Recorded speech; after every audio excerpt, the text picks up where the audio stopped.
Good evening, creeps.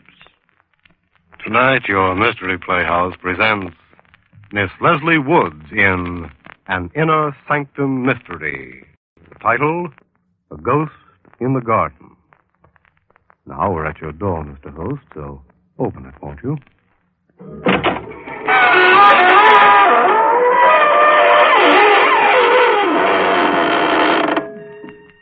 Good evening, friends of the Inner Sanctum.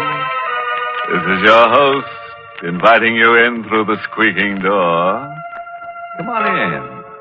Come in, join our happy little community.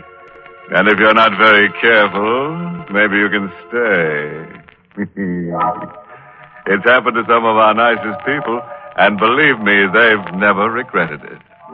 As they always say, it's a place to rest your bones. Remember, ours is the only community that has no taxes, no housing problems, no inflation, and no politicians.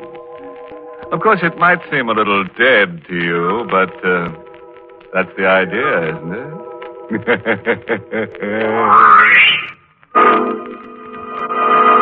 Suppose we get down to brass tacks. And I do mean the ones that go around the edge of a coffin.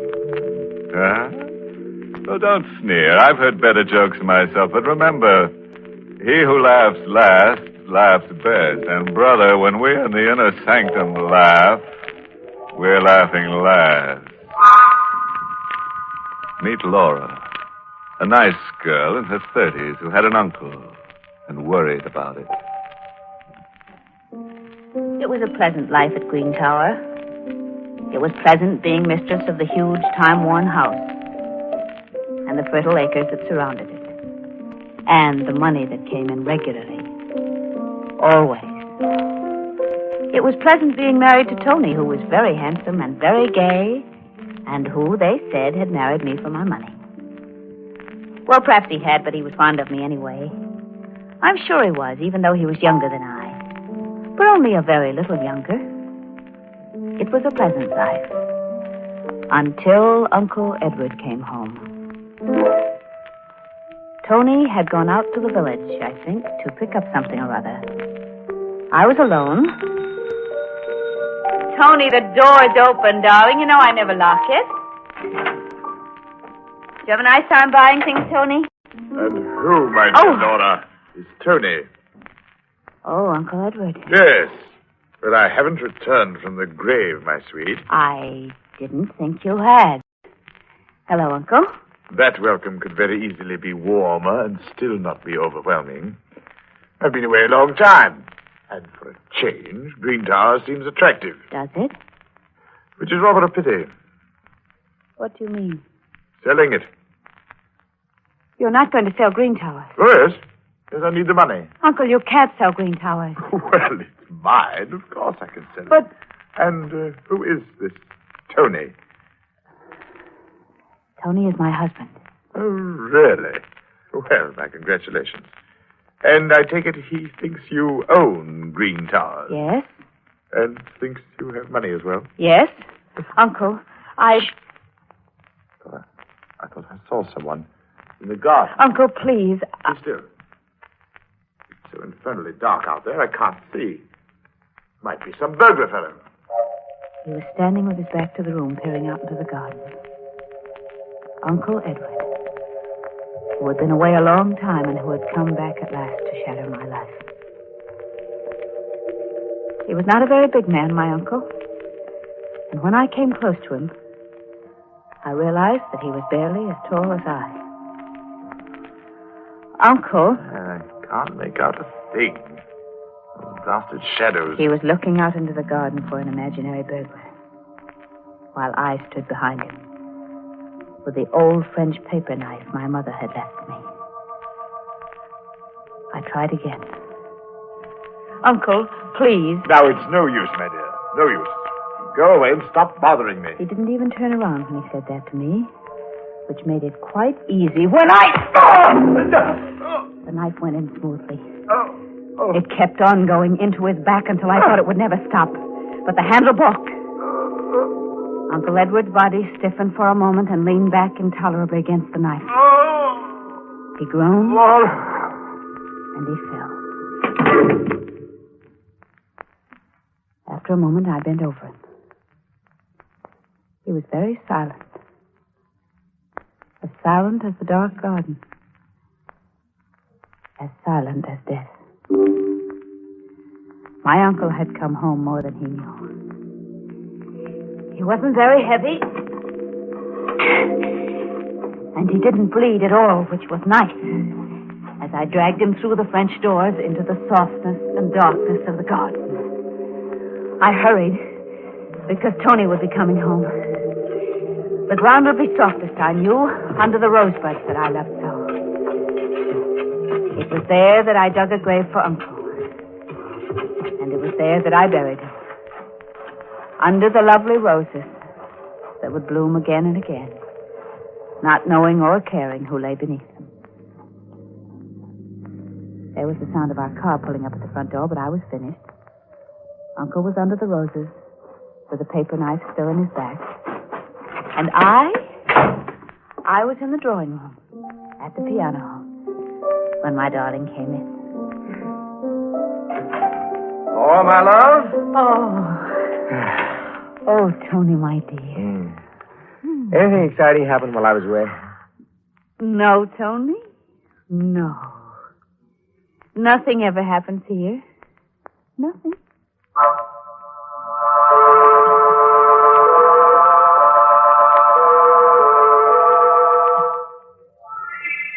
Oh, it's pleasant having breakfast in the garden, isn't it, Tony? Mm-hmm. Except for, look. Oh, dear. Mr. Stokes. Mm-hmm. Or windbag. Well, he's a very nice old gentleman, but he does talk a lot, and... Good morning, good morning. My, what a lovely sight you two make. Charming. Thank you, Mr. Stokes. Well, Laura, your roses are almost as lovely as you are. They're much lovelier, you know that. And where is your Uncle Edward this fine morning? My Uncle Edward... Oh, Laura, you upset your coffee. Oh, yes, I did, didn't I? That was very careless of me. Well, Mr. Stokes, I suppose Uncle Edward is still abroad. Oh, my dear, my dear, I saw him last night here.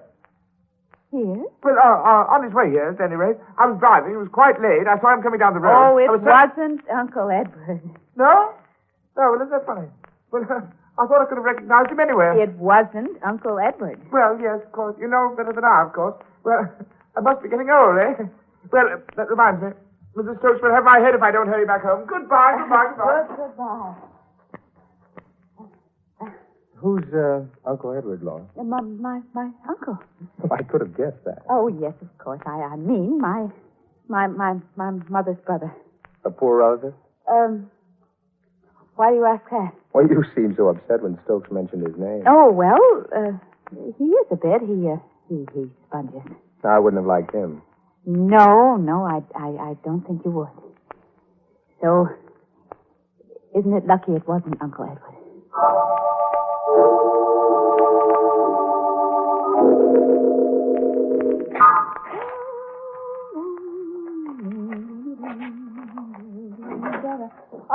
That you, Tony? Yeah, I'm going down the road to the Carters. You want to come along? No, dear. I better go through this mail. Ah, good old mail. Lots of checks coming in, huh? Lots of them, darling. Say, Laura. Yes? Well, why aren't you using your paper knife? My it needed cleaning, and I sent it away to have it cleaned. Oh, it was a pretty thing. Glad you haven't lost it. But I thought I noticed it around last night. No, I sent it away a few days ago, when I went into town. Uh-huh. Well, I'll see you later. Bye. Bye, until later. And please, Tony, please forget about my paper knife. Please, Tony, forget about it.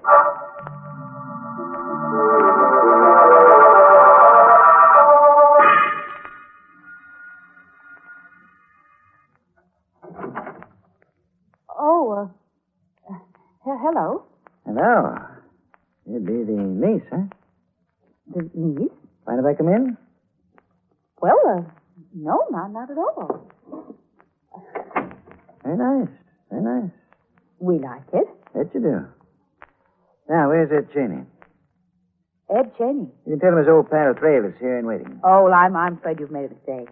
What kind of mistake? There's no Mr. Cheney here. Look here, my girl. This is Green Towers, isn't it? Yes? You're Laura? Yes? And tell your Uncle Ed I'm here and waiting. Well, he isn't here. He got here sometime yesterday. Asked me to come here today. But I'm here. I'm terribly sorry, but he's away. He's abroad. He is not here. Oh. Owes me some money. Oh, he does. Yes, 5,000. I see. I don't care what I say. Why not? All I care about is the money. But I'll wait for him. Well, you You can't. told me he was coming here yesterday. Today hasn't come. All right, I'll wait. Oh, well, it might be very awkward. Suppose Yes? I gave you the money. Yeah, it'll be all right. Then you would go away. You wouldn't wait for Uncle Edward. I'd go away. All right, I think I may have it here. I always keep quite a bit of cash around. Expenses, you know. Yes, I do have it. And here you are, Mr. Thrale. Thanks. Well, you didn't count the money. I trust you. Thank you. You know, I like this part of the country. Do you? Yes. And I've just changed my mind. What about? Going away? I'm getting on in years. Maybe I'll spend the rest of them here. You said you'd go away. I did, didn't I? That was before you gave me the money.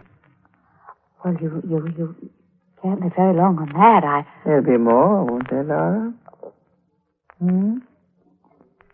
Well, I'd better be running along. Find myself a nice place to live, near the village. But, Mr. You see, I know Thrale... your Uncle Edward did come here last night.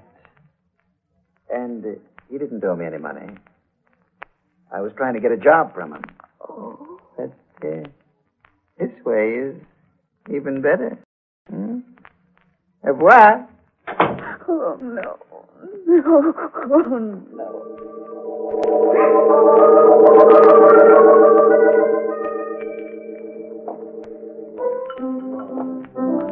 Well, gents, it's getting late. I'll be going to my new little gray home in the west, eh? Nighty night. Good night. Old man Thrale will be back, though. Buy all the drinks you can stand. Hey. I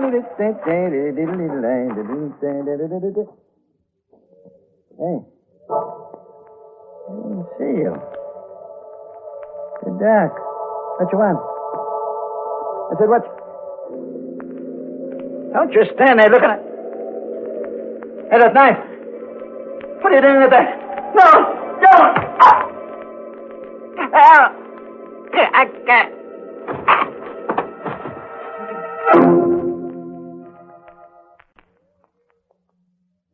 Well, you're all here waiting, eh? What's the matter? You brave or something? Oh, you are. Then suppose you crawl out from under that sofa and listen to the tale of Laura, who planted her Uncle Edward under the rose bushes in the garden with her favorite paper knife in his back. A Mr. Thrale tried to blackmail her, but one dark night, Mr. Thrale lost interest in worldly matters, lying down in the street with a knife in his heart. The next morning at Green Towers... Good morning, Laura. Good morning, darling. Started breakfast already? Too hungry to wait. Pull up a chair and go to work. All right, I will. What's the matter, Laura? Nothing. You're a bit pale. I'm all right. Tony, who put those roses on the table? I did. They're blooming. I know how you love them. Oh, thank you, darling. Say, terrible thing in the papers this morning. Oh? What? Man stabbed to death in the village. Really? Stranger hereabouts. He was at the village bar, throwing a lot of money around. Walked out. Somebody evidently wanted the rest of his money, so he got a knife stuck into him. Oh, how dreadful. What was his name, Tony? It was a funny name. Hard to remember. Oh, yeah. Yeah, thrill. Yeah, that's what it was. Laura, what's wrong? Oh, no, nothing. I do think, though, that those roses have given me a headache. Their odor's so strong. Oh, that's a shame.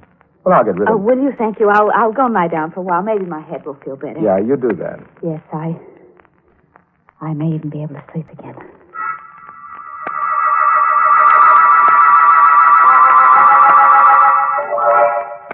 Laura, Yes, sir.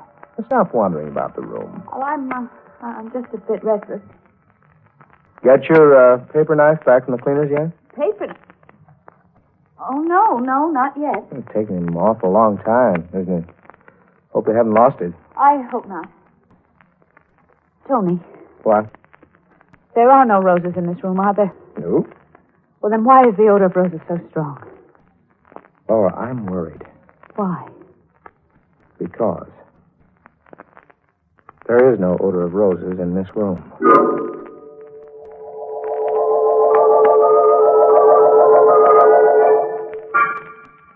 Good night, Tony, darling. Laura, are you sure you don't want me to stay with you at night? No. Run along to your own bedroom. You're not looking well. I'll be all right. Well, yell if you want me. Good night. Good night, Tony. Good night. I'll be all right, if only the roses will go away. The heavy, sweet odor of roses always in my nostrils. The deadly, decaying odor of roses always in my nostrils.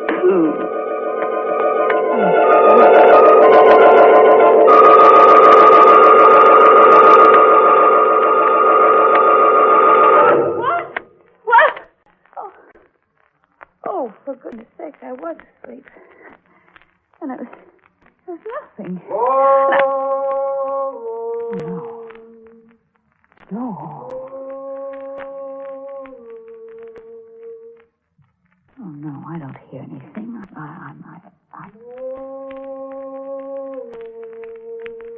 That voice is coming from the garden.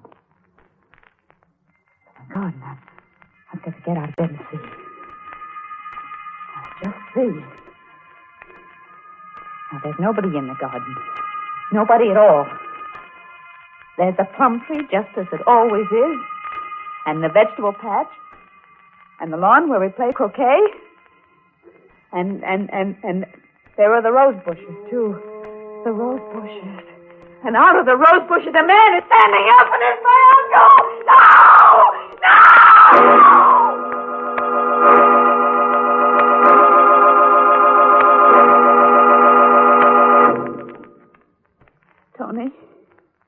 Tony, what did that doctor say? The consultant, I mean. I don't know. He's stopping by in a little while. He seemed a very strange man. Well, psychiatrist often... I knew he was a psychiatrist, darling. Tony, do you think Of course not. Because it's only that I smell roses when they're on. You're not crazy, Laura, and for heaven's sake. That must be the doctor now. Now, you'll be a good girl. I'll see him, and I'll be back very soon. You try to sleep? Yes, darling. But I couldn't sleep. The odor of roses was so terribly strong. I thought, well, perhaps if I got out of bed and lay down on the floor where the fresh air and the air conditioning machine was strong, perhaps there I'd be more comfortable. But... And for a moment I thought it was funny as I crawled about a bit on the floor on my hands and knees until I found the place where the fresh air was supposed to come from. Then I began to laugh. And I laughed and I laughed.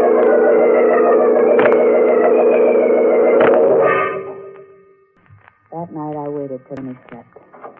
And I went downstairs into the cellar. And straight to the air conditioning machine which kept the house so fresh. And there, in front of the blower which drove the air through the pipes into my bedroom, I found a little bottle.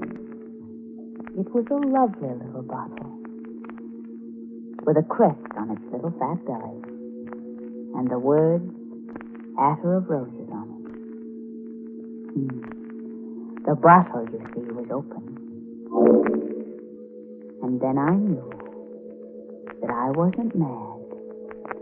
And I also knew that the time had come for me to find my paper knife again.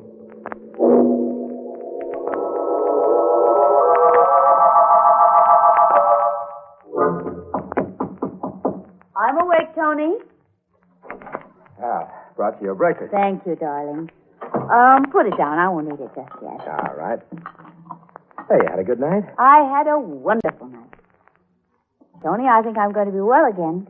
Good. Help me out of bed, darling, will you? Sure, all right. Just put your arms around me. All right. There, I'm up. Oh, don't be in such a hurry to take your arms away, darling. Hold me close. Oh, Laura, you... Ooh. Darling, I forgot to tell you. What? My paper knife came back. If what? Yes, I have it now in my hand. The hand that's behind your back, Tony. Laura. Yes, Tony, here is my paper knife. You can take your arms away from me now, Tony. It was quicker with Uncle Edward, but I think you'll die anyway, Tony. Yes. Good doctor. Maybe there's a chance. Maybe. Oh, no, doctor. Why? I found the bottle of perfume you placed in the air conditioner that you were using to drive me mad. Bad. Bad luck. Very bad luck, darling. You saw me kill Uncle Edward, didn't you? You were the one in the garden, weren't you? Yes, saw you. And then when Thrale came, you knew about him and you killed him, didn't you? Of course. Couldn't afford to have you give him money. Money. Who's going to be mine? Oh, Tony. Oh, Tony, didn't you know it was yours anyway? Everything I had was yours. Why did you have to torture me and try to drive me crazy? You would have cracked it. And the money would have gone to... Yes. Uncle Edward. I played it safe. But you didn't, Tony, did you? Play it safe. Because now you're dying. And when you're dead, I'm going to bury you with Uncle Edward. Right in the garden under the rose bushes. I've already told everyone that you're going away, and you are. But not very far. Although it's far enough, isn't it, Tony? You've won. Thank you, darling. And you've lost. Listen. What? You know what that is? It's an ambulance. For you. Why? You're mad. Yesterday, 2 doctors signed certificates of lunacy. I authorized. I am not insane. I can prove it. The odor of roses was a fake. I can show them the perfume. I can explain it to them. But how will you explain me or Uncle Edward? That's it, Laura. How will you explain us? Tony!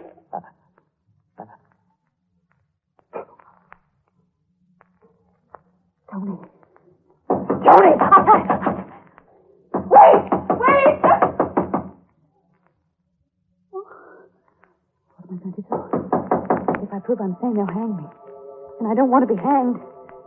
If I say nothing, they'll think I'm insane and they'll send me to the asylum, and I don't want to go to the asylum. And they won't go away. They won't go away.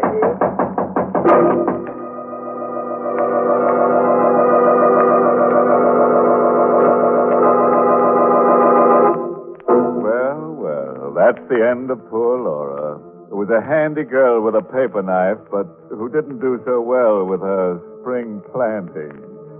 Oh, and while I amble down to Green Towers to find out whether Laura's spending the winter in a padded cell or at the morgue, let me give you a bit of earnest advice. Never plant your uncle in the rose bushes if you're allergic to pollen. You might get a bad case of sleigh fever. Inner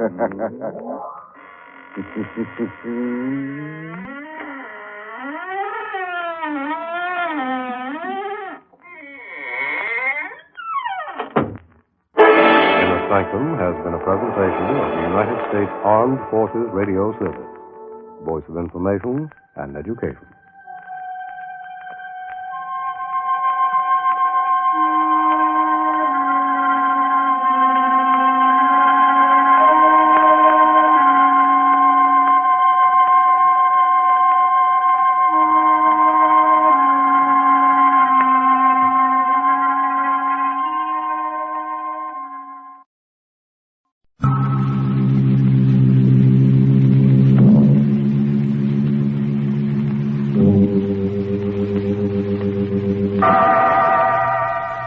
Inner Sanctum Mysteries.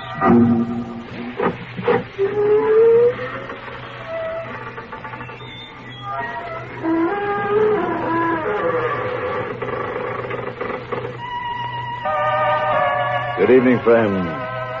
This is your host to welcome you through the creaking door into the Inner Sanctum. Come in. Say, how about joining our Shriek of the Month Club?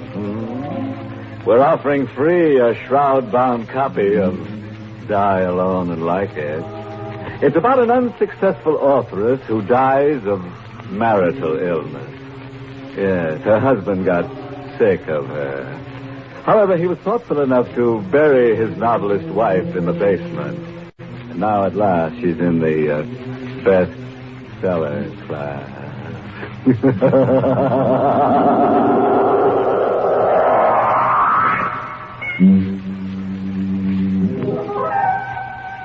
And now for tonight's gruesome little item. You better not disturb that fellow in the corner. He's our ghost of honor tonight. Poor guy. He died last night for lack of sleep. Now he's in for a wake.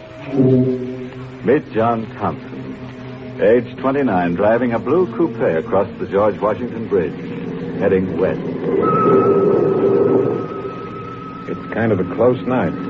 Heat lightning is dancing up in the sky when I come down off the bridge into Jersey. Running a mobile gas station isn't bad when things are breaking right. But the way things are, I figure I'll do better out west.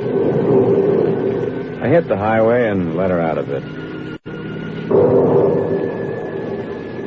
I spot her a few miles past the bridge. She's standing there by the side of the road, out in the middle of nothing.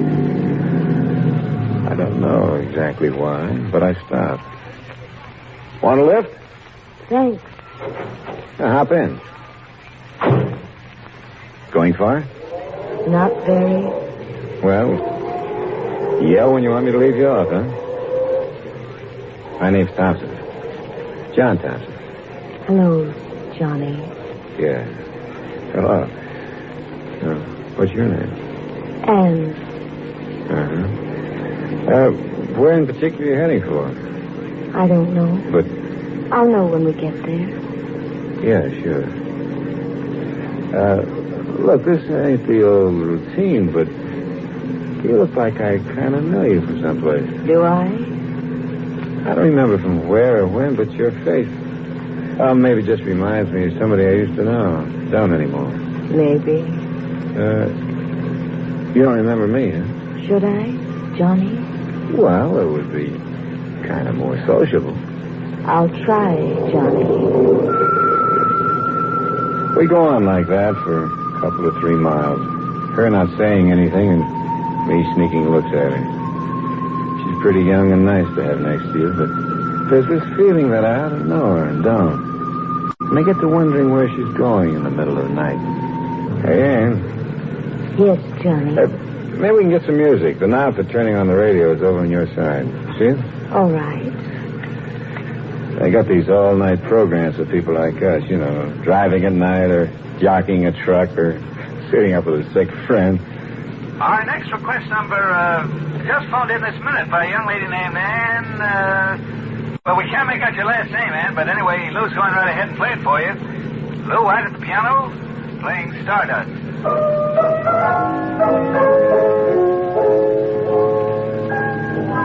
He plays a nice piano, huh? Very nice. Kind of funny, a girl with the same name as yours just phoning in to the show and we started listening to her. I mean, with the same first name. Is it? Yeah, well, I guess it's a coincidence. I like Stardust. Maybe you better try another station. Why? I like Stardust. Yeah, but get another station. I'm happy with this one. Get another station or turn the set off. I don't care which. Do what I'm telling you. Why? Don't ask me why. I can't take that music. It bothers me. Now, will you please? No. I said, will you please turn it off? No. Look, it's my car. It's my radio. I want you to...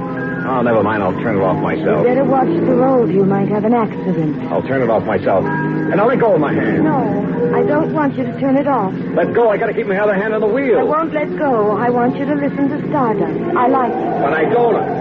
I'm warning you. Very pretty. All right. This is what you wanted. I told you to turn it off.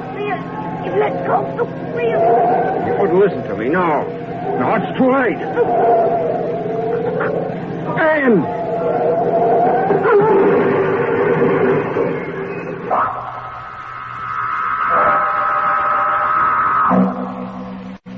It's all black for a while, and then there were streaks of light through the blackness. I shook my head. I was conscious again. I'd slid forward under the wheel, and the car hit the tree.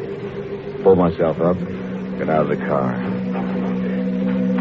Look, it wasn't damaged bad. The bumper had taken most of the shock when we hit. One fender was crumpled. And then I remembered. Anne. She was dead, I knew. I felt her neck give before we crashed. I swallowed hard for a couple of seconds and went back to the car. Looked in. She wasn't there. She wasn't anywhere near the car. She hadn't been thrown clear. She must be dead. Still, she wasn't there. Not anywhere. I drove away. Fast.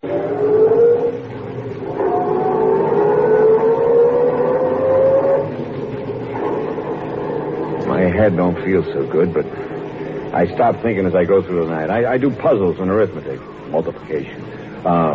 49 times 76, 102 times 27. So I won't think.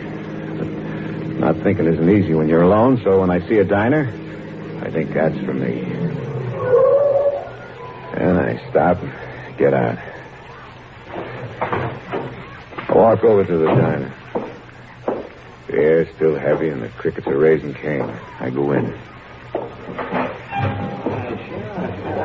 Well, how'll it be, mister? Job and a hamburger. Sure. Coming up. Yeah, it's a hot night, ain't it? Huh? Oh, I didn't notice you sitting next to me. Yeah, it's plenty hot. You're driving a nice car. Yeah, I noticed you pulling in. That's all right. Here you are. Yeah, it's good. Say, Joe, I was wondering, you going far? Well, far enough. Yeah, that's what I was thinking. West? Uh-huh. How about me riding with you for a bit? My feet are getting awful tired holding me up. Well, sure, I guess so. Thanks. Thanks a lot. Yeah, I could use a bit of company for such... Hey, you dropped your coffee. I'm sorry. Did I get any of it on you? No, you missed, but your hands are trembling. Well, I'm tired. Come on, let's get out of here. Hey, that'll take care of my check. But, hey, you ain't finished your hamburger. I'm not hungry. Well, you mind if I work it over? No, of course not. Only let's get out of here.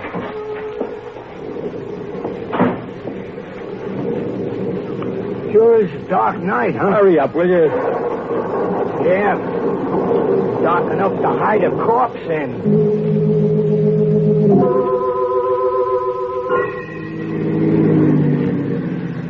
So, what did you mean back there by dark enough to hide a corpse in? Nothing. Just an expression. Why? That seemed like a funny thing to say. I don't think so. Hey, you better slow down. We're going through a town. It's deserted this hour of night. No, it ain't. Look at that, down near the corner. Huh? Where? You seen her, huh? Standing under that lamppost? Pretty as a picture, ain't she? Hey, slow down, will you? Maybe she wants a lift. You're crazy. Well, look, she's giving us the thumb. We're going to pass her in a minute. And don't bother me. Yeah, but... Hey, she's calling you. She knows you. You can't pass up a girl like that. Will you shut up? I don't get it. You was willing to give a hobo like me a lift, and you don't even know me. You know that She's girl. not there. She can't be. Well, you seen her. No. You looked where I was pointing. You heard her. No. All right, yes, I did, but she's not real. She couldn't be. Why? She's dead. Yeah, how do you know? Because I saw her die. Yeah? Yeah, in an accident. 100 miles from here. Well, and what was she doing under that lamppost? I don't know. Maybe it was a ghost. Maybe I'm going crazy. I seen her. Then maybe you're dead, too. And the ghost riding with me.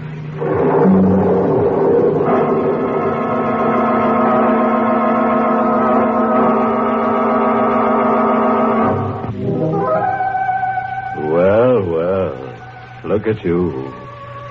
Chips off an old block of ice. Splinters from the petrified forest. Or are you always that way? Oh, you're not really frightened. Just pretending, huh? Well, then suppose you climb down off that chandelier and listen to the rest of the story about John Thompson, who took a girl for a boogie ride. John and the bum he'd picked up rode on for a while in silence. Night was closer and heavier, and John was tired. Hey, watch it, will you? Oh, sorry. I closed my eyes for a second. Well, you better keep them open. It's healthier.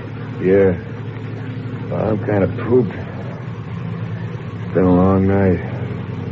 That chatter about ghosts. Yeah? How come? Oh, I was kidding. You were, huh? It wouldn't be because... How would you like to get out? Well, I'd like it fine. I get nervous riding with a guy who turns green when you mention corpses. Hey, watch that bridge! Hey, you nearly dunked us in that stream. I can't keep my eyes open. What if I wash my face? Bathe my eyes with cold water? Yeah, that's an idea. You can stay in the car. I'll only be a couple of seconds. Well, I'll go along. I could use a drink. That water looks good. Dark, peaceful. You know, you could sleep in water like that. Yeah, sure, but you wouldn't wake up. Go on, wash. Huh? Oh, yeah. It's swell. Sure. Cold. It's good. Uh-huh. Good for what ails you. But what does ail you, mister? Nothing. I'm tired, that's all. Getting sleepy. I'm better now. Okay. Well, let's get back to the car. I'm walking the rest of the way. What? Yeah. But I want to get there. There's nothing wrong with my driving. I didn't say there was, mister. But are you sure there ain't something wrong with you? All right. Walk. I don't need anybody to ride with. No, mister. You already got somebody. Or something riding with you.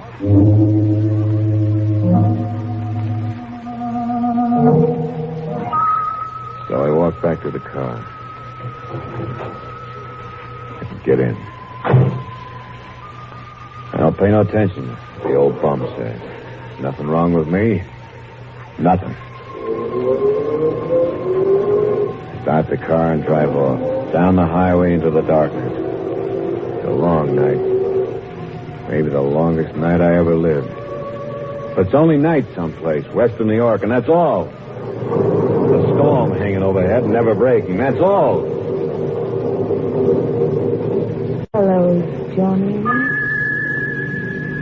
It's her. Sitting right next to me. When she saw me looking at her, she smiled. Hello, Johnny. Oh. I didn't expect to see you again. No, Johnny? Oh, I left you so far behind. Not so far behind. Yeah, but I guess you must have got a list on some other car, a faster car than mine, huh? That's how you got ahead of me. Way ahead of you, Johnny. Yeah, that's the way it was. Sure. You're all right, though. I'm all right. Very all right. Oh, I'm glad to hear that. I mean, funny, isn't it? The rain's still holding off, you know. You're not going to warn it to pour hours ago? Why are you talking so much, Johnny? Because I'm afraid of it.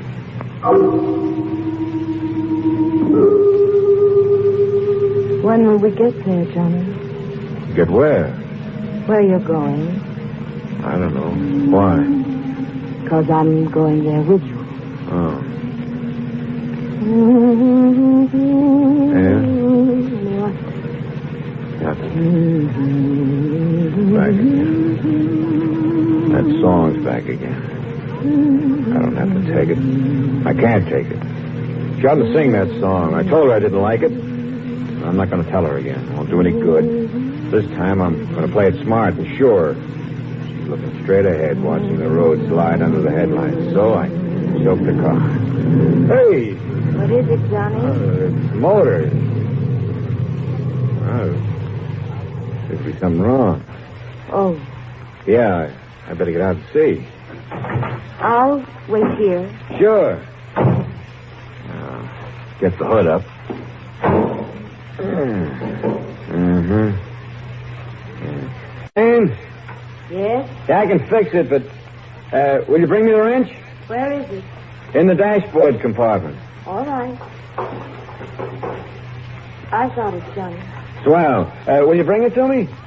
Here it is, Johnny. Thanks. Now all I have to do is... Hey. What's that behind you? Where? Well, turn around. You'll see. All right. So she turns her back to me, looks down the road we came, and I lift the heavy wrench, and I... This time I made sure. She's dead, lying on the road. But I still got to make sure she won't, even dead, be riding with me again. So I lift her up, put her back in the car. Get in myself next to her. And start the car up. I remember the stream. It's not much of a stream, but deep enough for a thin girl to lie in. That's where I go.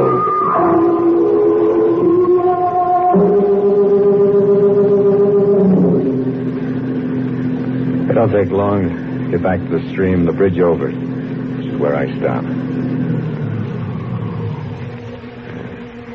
Nobody around. Only the darkness and the water flowing underneath, where Ann is going to lie. But before I let her go, I dig out my tools. Tire iron, wrenches, a jack, heavy stuff. Tie them to her, so she'll lie quiet under the water. When I get done. She's heavy now. Heavier than she ever was before. But I lift her over the rail and hold her for a second in my arms, and then I let her go. She drops quick and not awful loud into the water. Drops to the bottom of the stream, where maybe it'll be soft and cool for her. And I gotta get away from here fast. Fast!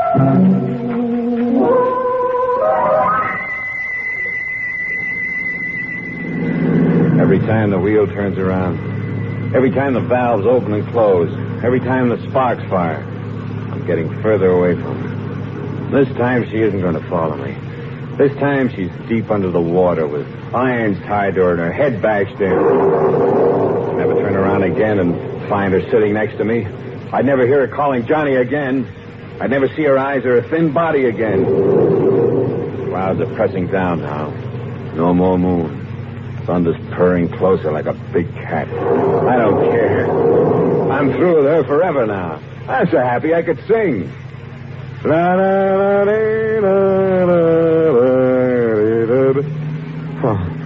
Oh, no. The skies are opening up. The light is turning off and on like God's neon sign. The thunder's pounding in my head. I go faster. Hit a curve. Take it at 60. Standing there, lit by the light, and it's... Gas pedals down to the floor. The motor's roaring like 100 horses screaming. We're pulling up the hill with rain slamming against the window pane like a million fingers tapping on my brain. The top of the hill swept by the wind, her wet dress plastered against their bodies. I can't take it. I can't take it much more. The car sliding down the wet road like death on butter, and she's there all the time now. Running with the car, face plastered against the closed window next to my seat. Johnny. Ann, you're dead. Am I, Johnny? You're dead. I killed you. Don't you remember? No, Johnny. Back there, I hit you. I got you into the water. I hit you. You're dead. Am I, Johnny? No, not now, Ann. Please, please. I'm too tired, Johnny. Tired of running away? Isn't the road too long? The road away from me? Go away, Anne. No. You want to drive me mad? No, Johnny. Then what do you want? Just to go with you to the end of your road. But where's that? Why, maybe here. Maybe right here. In this town, Johnny. In this town. Yes. It's a town. Small place, and I'm riding through it. The storm's dying out. Dying out. Yeah, and the air's clear now. Fresh after the storm. Anne? No, she's gone. Now, the thing is, where? Oh, right up ahead.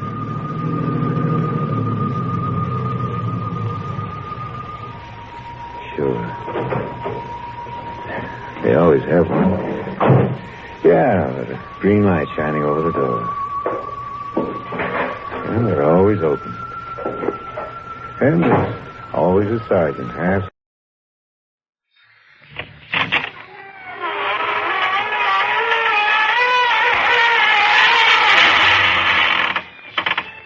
Good evening, friends of the Inner Sanctum. This is your host, bidding you welcome to another little jam session behind the squeaking door. We're introducing a new kind of music. It's called Swing and Slay. And believe me, it really sends you straight to the gallows. But, you have a friend who wants to join. Why, certainly. All he has to do is tear off the top of a clue and send it to the Spook of the Month Club. We'll call for him.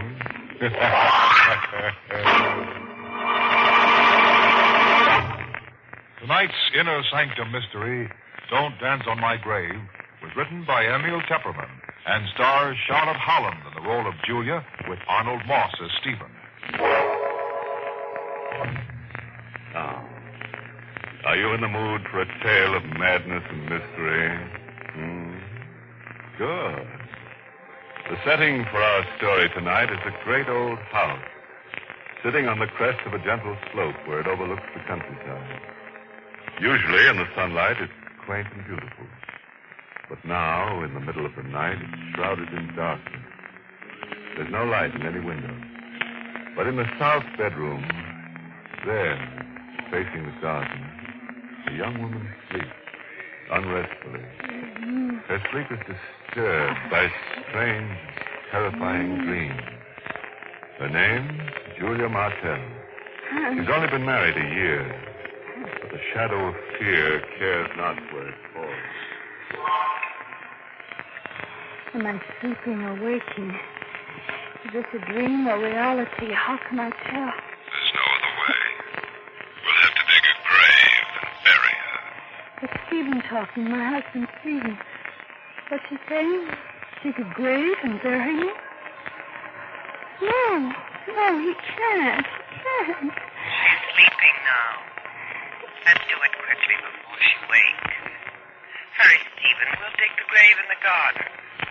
It's my sister-in-law, Caroline. She hates me. I must wake up. I mustn't hide in my dreams. What was it Dr. Krause used to tell me at the sanitarium? Old, hateful Dr. Krause. You were not ready to leave the sanitarium, Mrs. Martell. Your body is healthy, but your mind is sick. Your troubles are all in your mind. You seek shelter from life and sleep. Your mind is sick, my dear. I'll stand on your grave and laugh.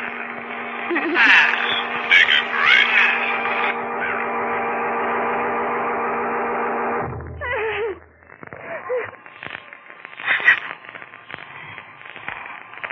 The dreamer must have had a dream.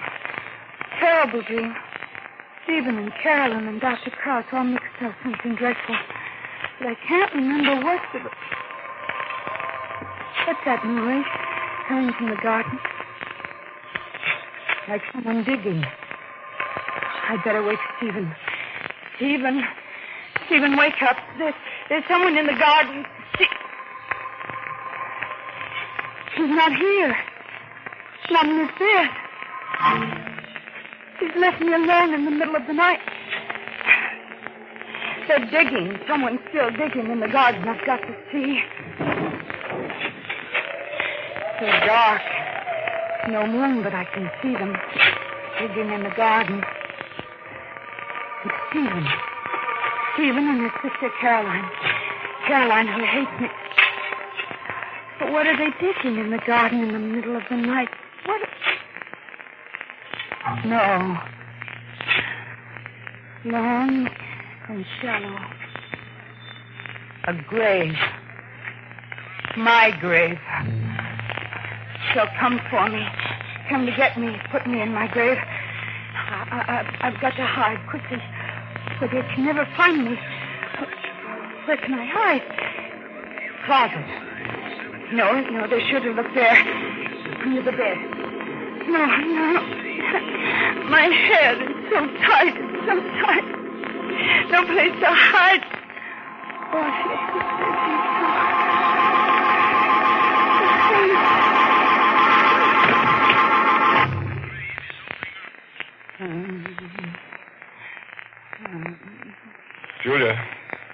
Julia, darling, wake up.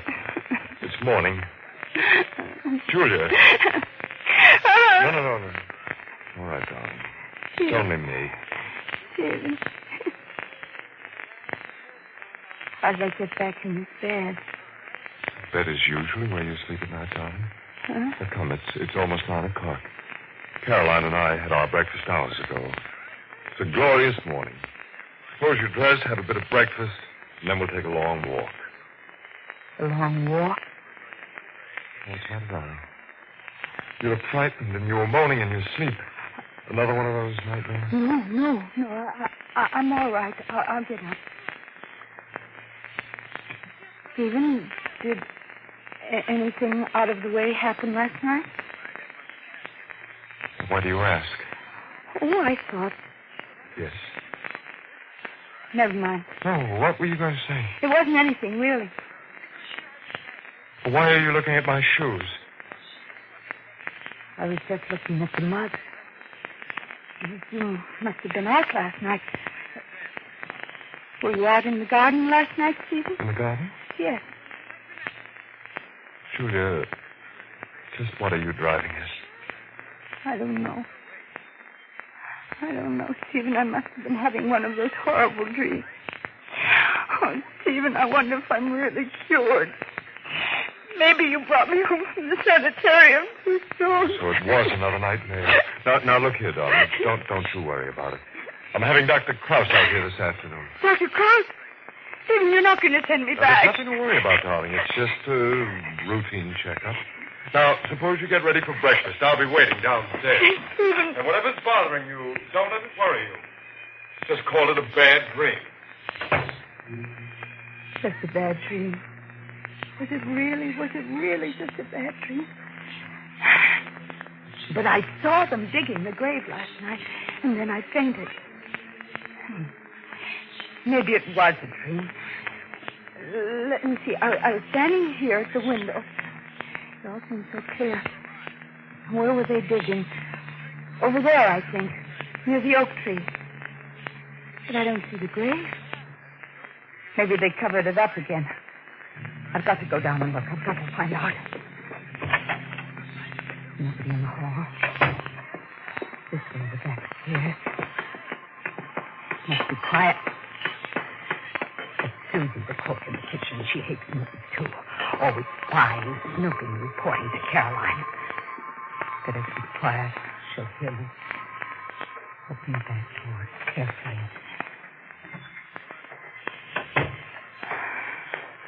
Out of the house at last. Now around the side to the garden. Footprints. Footprints in the soft ground. A man's and a woman's, Stephen and Caroline. So they were out here last night. Follow the footprints. Over here by the oak tree. Yes, this is where I saw them digging. Here it is. The ground's been dug up and filled in again, just the shape of a grave. It wasn't a dream then. Any of it. Looking for anything special, Julia, darling? Oh, Stephen, I didn't hear you come up behind me. Well, that's because you were so busy examining the ground. What were you looking for, Julia?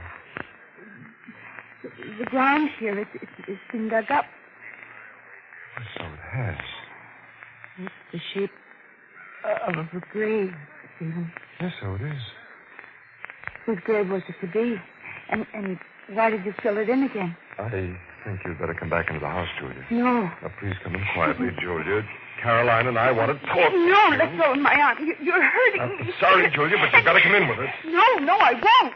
Let go of me. You're coming inside with me, Julia. Oh, my arm. Now, are you coming? I'll go with you. I'll go.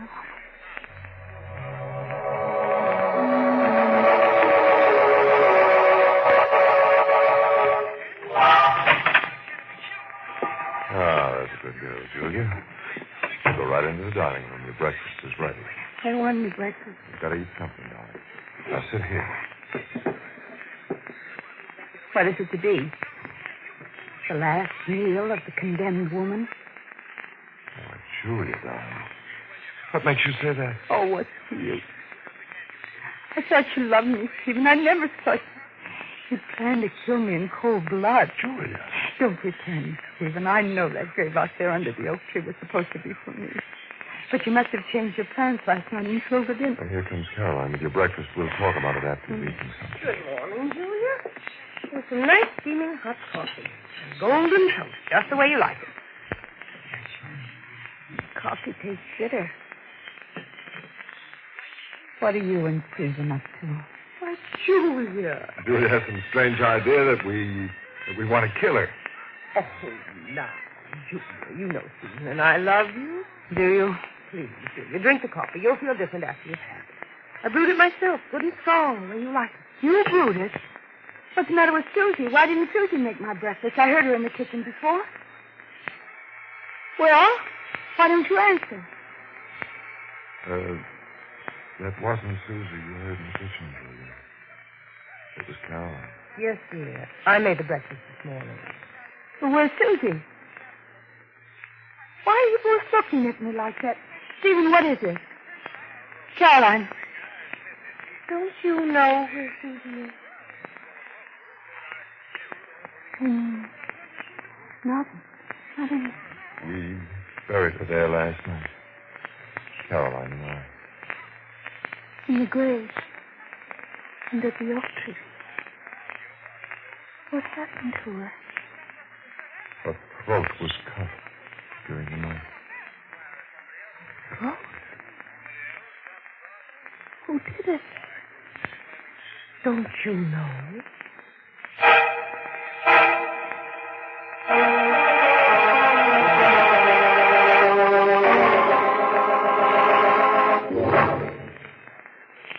This is no time to have hysterics. Try to keep calm, darling. Remember what Dr. Klaus told you. Excitement is best. How can I help it with the both of you? You, Stephen, and you, Caroline, standing there looking at me as if I had cut Susie's throat in the middle of the night. We found one of your bedroom slippers in the hall outside Susie's room. It had blood on it. Oh, I couldn't have done it. Afraid we'll have to let Dr. Klaus take you back to the sanitarium until you're fully cured. No, please don't send me back to him. Would you rather go to jail, Julia? Tell me one thing, darling. What did you do with the knife? What knife? The one you cut Susie's throat with. We can't find it. Now, where's the knife, Julia? I didn't kill her. I didn't. I swear I didn't. Sit down, Julia, and finish that coffee. No, I won't touch We must have that knife. Leave me alone. Leave me alone. I'm going Now, come back, Julia. We want that knife. Come down here, Julia. They can't get me. Trying to drive me mad. Make me think I cut Susie's throat in my sleep. Oh, Susie, then. Get that prisoner in the safe. Remember, get this coat off. Something in the pocket. What? A knife. Even quarantine dagger, the one he uses for a letter opener. But in my coat pocket, how? No. dried blood on his leg. I did it. I did it in my sleep. Julia, what's that now? Go away. Oh, go away. Go away. I'm so tired. I just want to sleep. Please.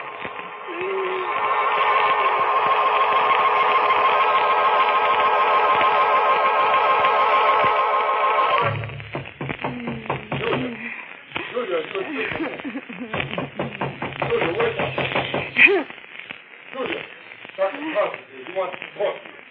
Let us in. Here again. Why can't you leave me alone? Open up, Julia. We'll break the door down. What do I do? Julia, you open the door. What do I do? Julia, I tell you, this is your last chance. Tonight. I'll show them. They say I killed Susie with this knife. Well, I'll show them.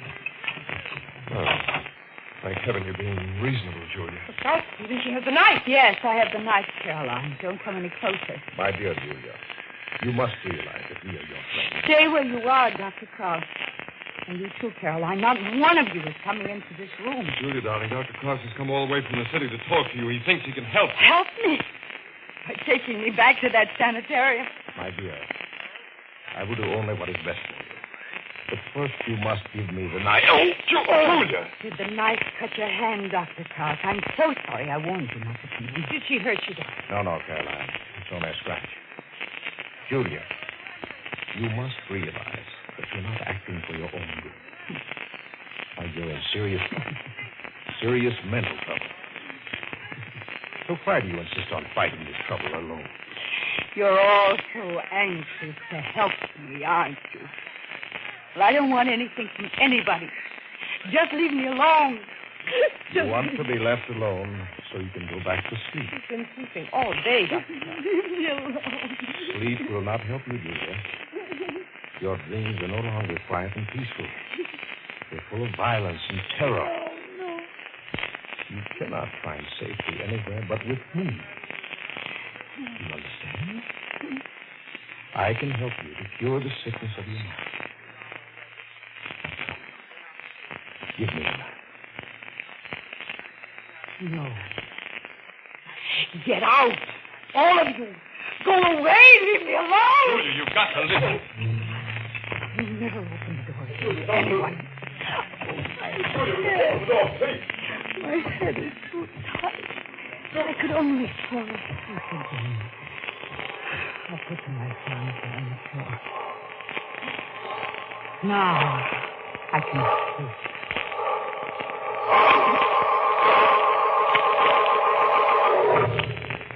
Lock the door against us. Now, what do we do, Dr. Cross? We can't leave her in there with a knife. Stephen, I'm scared. Well, we must wait. I think I'll stay here overnight. There's a storm coming up anyway, and I do not like driving in the rain. Perhaps in the morning. Excellent idea, Doctor. Stephen, will you get the guest room ready? Looks like I'll have to spend the night on the couch in the living room. Well, it won't hurt you, Stephen. I don't think any of us will be able to sleep much tonight.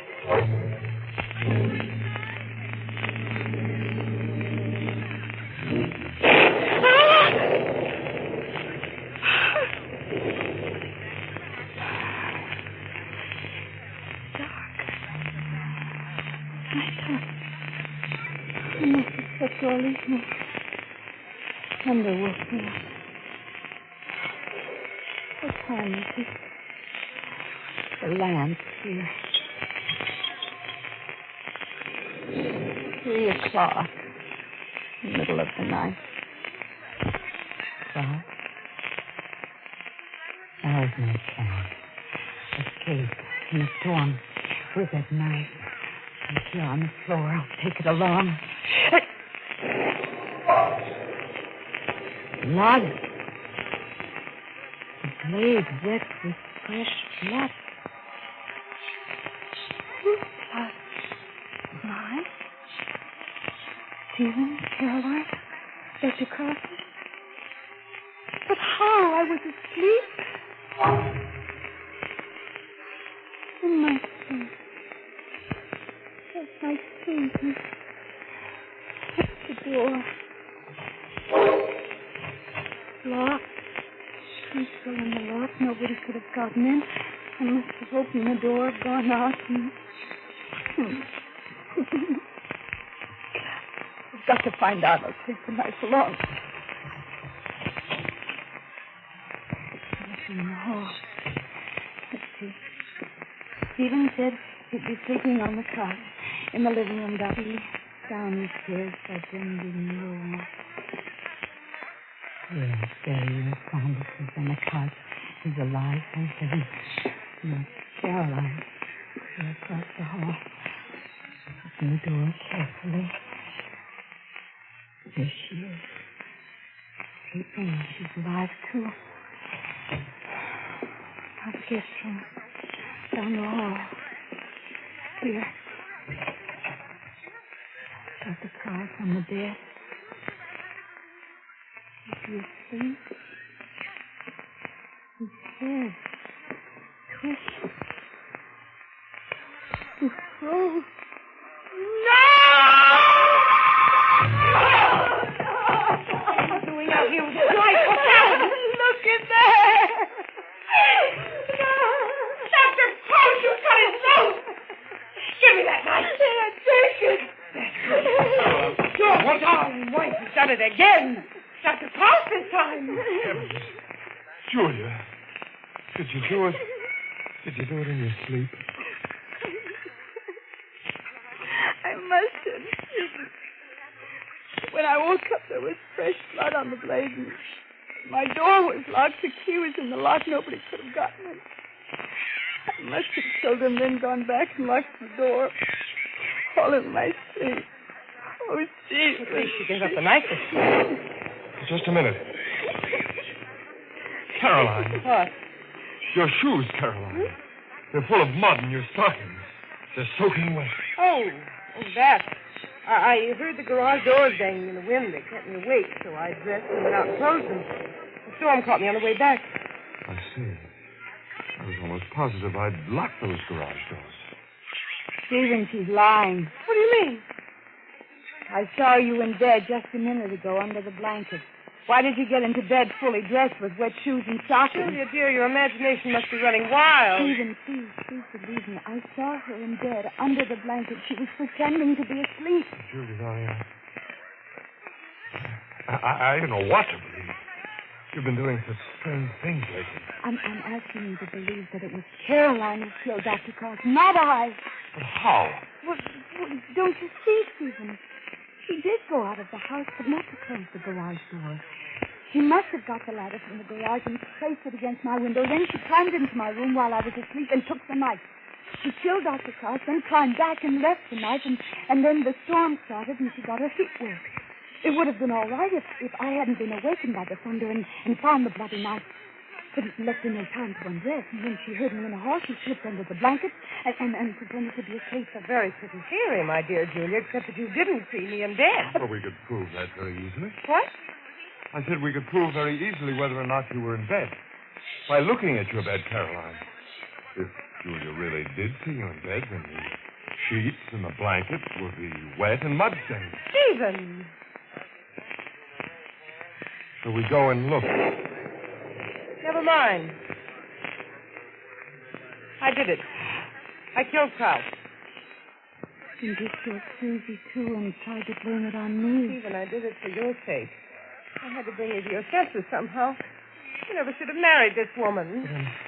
But all the things that I thought about Julia, they're all untrue. You had no right to bring her into this house. You're the one who's insane. I was insane to think I could change Stephen's mind. That was the mistake I made, Julia. I should have killed you first. But it isn't too late. I've got the knife and I'll do it now. Stop that, Caroline. Let go of my wrist. Drop that face, Caroline. I'm going to kill her. Let go, Stephen. I'll catch you. Let go. Now, come back here, Julia. I'll catch you. She tripped and fell on the knife. Caroline. Blade. Right under a heart.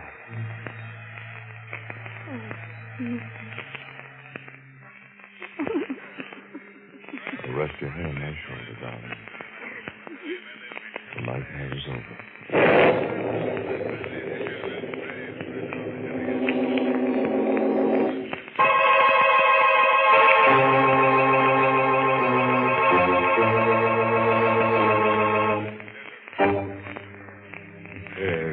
nightmare is over.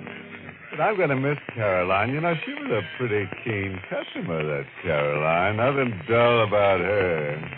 No, sure. In fact, I'd say she was the knife of the party. The only trouble was she didn't know when to stop. Good night. Pleasant dreams.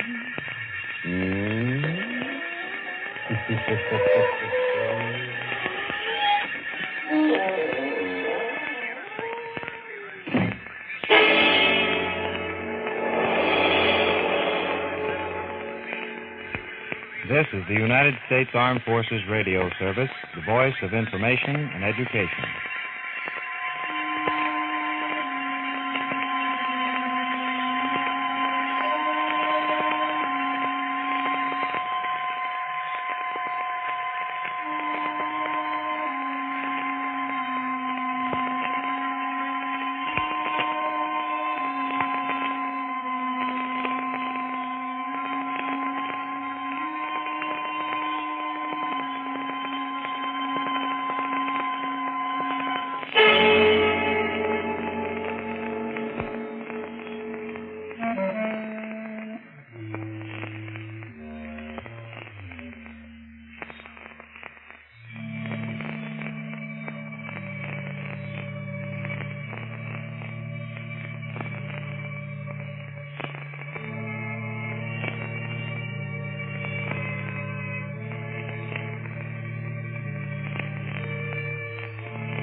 Lipton Tea and Lipton Soup present Inner Sanctum Mystery.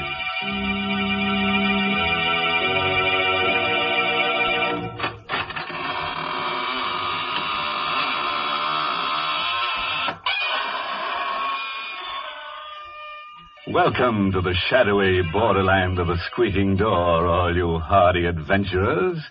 Into the land of the grisly, ghastly, gruesome, horrid, shocking, and monstrous. I mean, Inner Sanctum.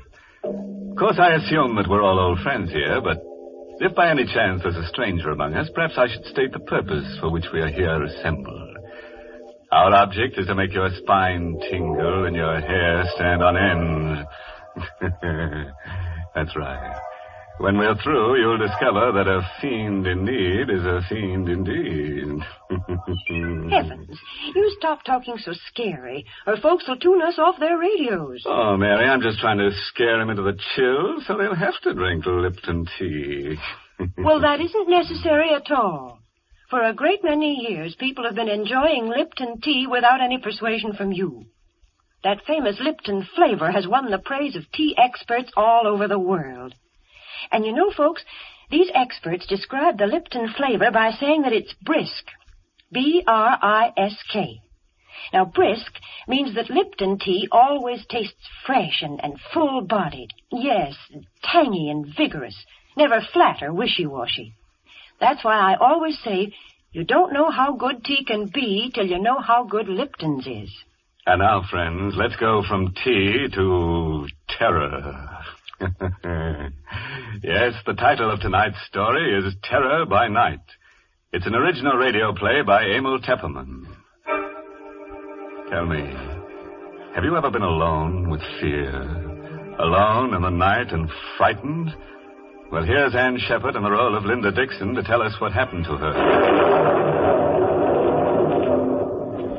It was a Friday night, and I think I was already a little nervous as I drove north into the mountains.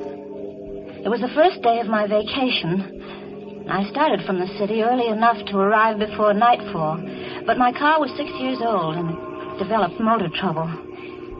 So now I was driving through the night with 50 miles more to go, and I was tired and nervous and irritated. And then I heard that siren in the distance. At first I couldn't place it.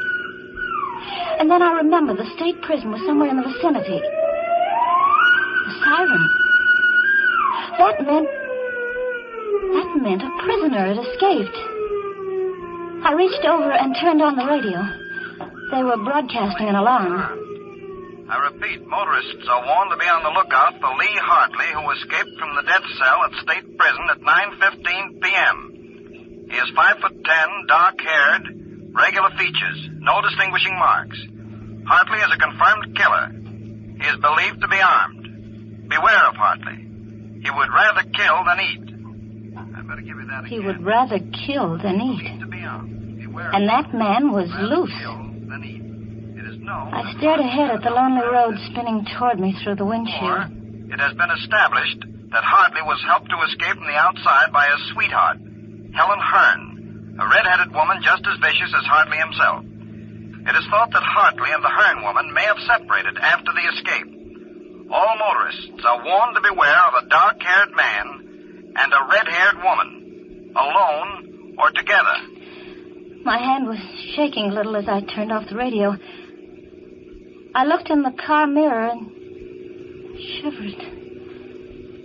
I, too, have red hair.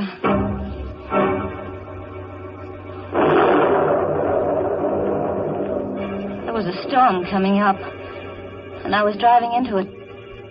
And the night was black, and I felt small and lonely and frightened in the car. Then I saw them in the mirror, the headlights sweeping up behind me. A car. It had come out of nowhere. It was pulling alongside, cutting me off. I cowered behind the wheel and then watched the door of that other car open. A man stepped out. Oh, I breathed a sigh of relief. It was a state trooper. Driving all alone, miss? Oh, yes, officer. Sorry if I scared you. We're stopping all cars. Where are you heading for, miss? Oh, I'm going up to Seven Lakes Hotel. That's near Carstairs. You see, I started out late from the city, and I'm having motor trouble. Yeah, sure. Can I see your driver's license, please? Yes, my driver's license, of course. Here, I've got it somewhere in my purse. I seem to be all fingers. That escaped prisoner, Hartley. How'd you know about him? Oh, well, I heard the prison siren.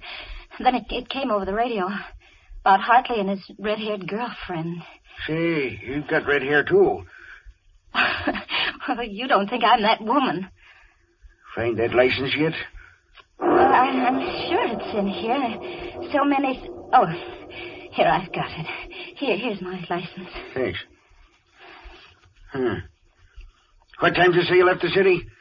About 5 o'clock. Took you a long time to get this far. Well, I told you I had motor trouble. Oh, I sure did. Okay, Miss Dixon, here's your license. You can go ahead. Thank you. Oh, darn. There it goes again. More motor trouble. No, it's the same thing the mechanic said it might have. There it started. You want to get that fixed first chance you get? Yeah. It's late, though. All the service stations are closed. Yeah, there's one that's open all night about 2 miles up the road. Oh? You better stop there. Bill Slater's place. He's a good mechanic. Yeah. He'll fix you up. Tell him Joe Nesbitt sent you. Right, thanks, I will. And listen, Miss Dixon. Yeah. You be careful. Don't stop to give anyone a lift, man nor woman. Oh, don't worry, I won't.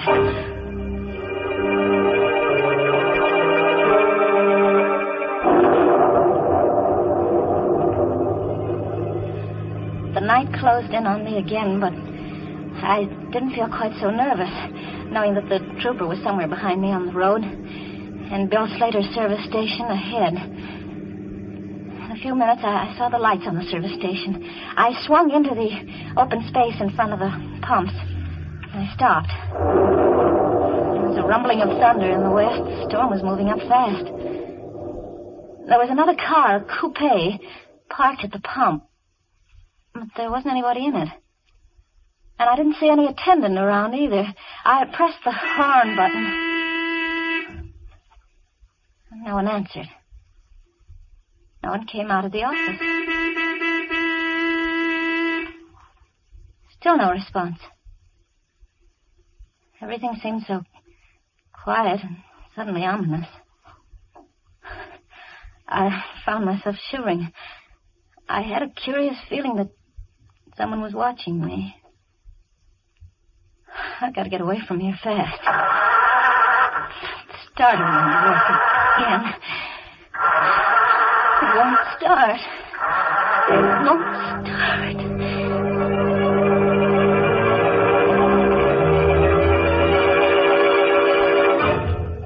For a long time, I sat behind the wheel, listening for the sound of footsteps stealing up behind the car. There were none. Then I could bear it no longer. I had to get out of the car. I had to see what was in that office. I opened the door of the car and stepped down on the gravel.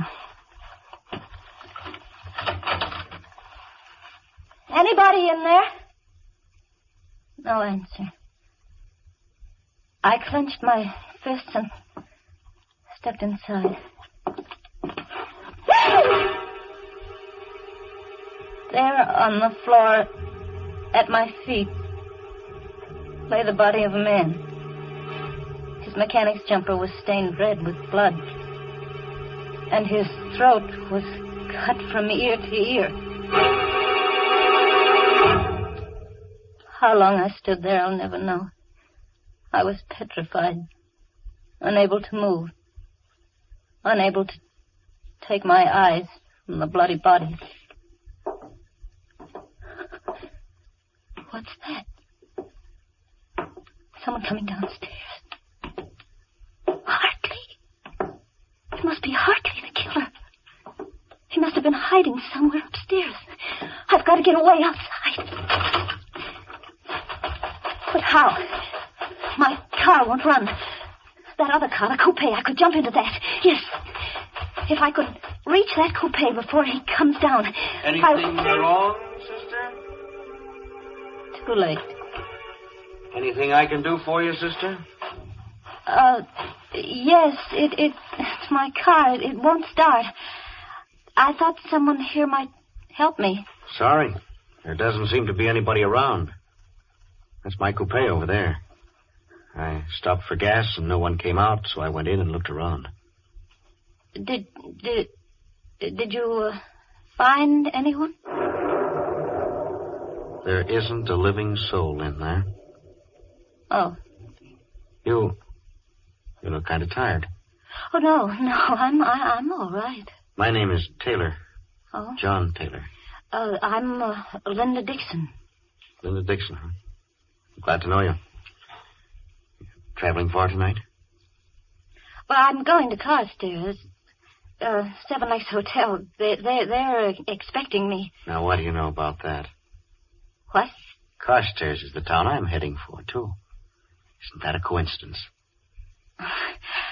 Yes, I'm sure it is. Your car won't run, huh? Tell you what, we'll put your baggage in my car and I'll give you a lift to Carstairs. You can send for your car in the morning. Oh, no. I'll have your bag switched in a jiffy. Please, no, I would rather not. We are all switched. Now, come on. Get in here. He took my arm and helped me into the coupe. His hand was strong. His grip was hard. It hurt me. There you are. Snug as a bug in a rug.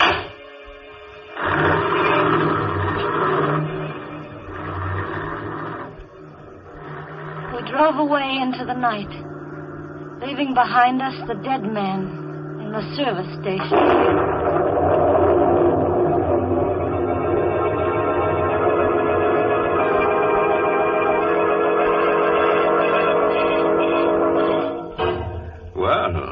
From where we sit, it looks as if pretty Linda Dixon has gotten herself into an awful jam. And believe me, she's shaking like jelly. My goodness, that poor girl.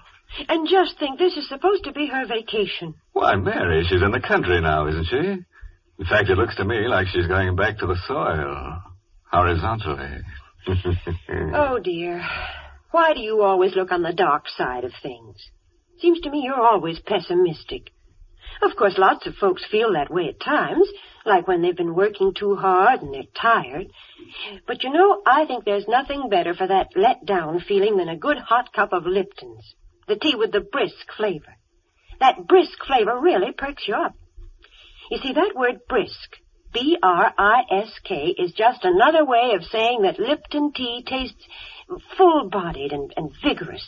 Yes, tangy and spirited, never flat or wishy-washy.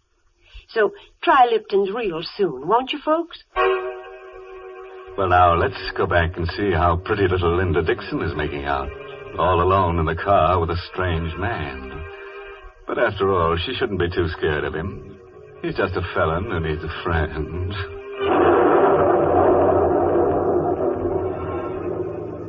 The storm broke a few minutes after we left that service station. We drove through sheets of rain. I sat stiff and tense beside the man who called himself John Taylor. He had both hands on the wheel, and he stared out through the windshield. My eyes focused on something on his right hand. There was a stain, a small stain, but it was wet and red. I couldn't take my eyes off it. What are you looking at? What? Oh, nothing. Nothing at all. Think I'll turn on the radio. Did you know there's been a jailbreak? Barkley is 5'10", very dark hair. Don't be fooled by his pleasant manner. He is a killer by instinct. Killer by instinct. He is absolutely... I looked at the man beside me. Helen Hearn is a clever and dangerous woman. 5'3", red hair, very pretty. I caught Taylor looking at me out of the corner of his eye. What are you looking at? At your hair. It's red. There was a streak of lightning, and looking out of the rain-swept window, I glimpsed a signpost. The lightning illuminated the sign, and my heart skipped a beat at what I saw. That sign we just passed. What about it? Well, it said Kerhonkson ahead. We're going the wrong way. We should be on the Carstairs Road, not on the Kerhonkson Road. That's funny. Must have taken the wrong turn. Well, aren't you going to turn back? Sure. Whatever you say. We'll turn right around and go back. Uh-oh. We're in the ditch. In the ditch? It's no good. She won't budge. Well, it looks like we're stuck here for the night.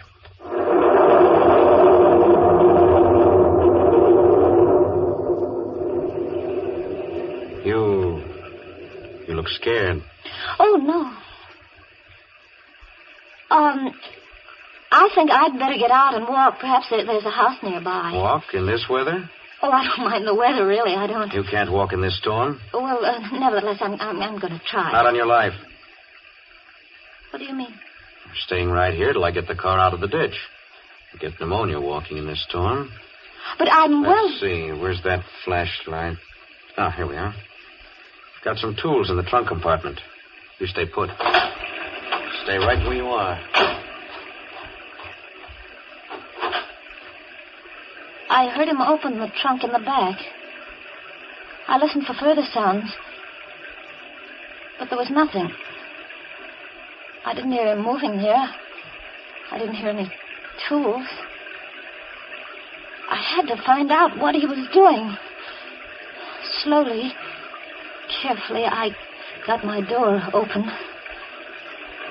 I stepped out into the rain and sneaked back toward the rear.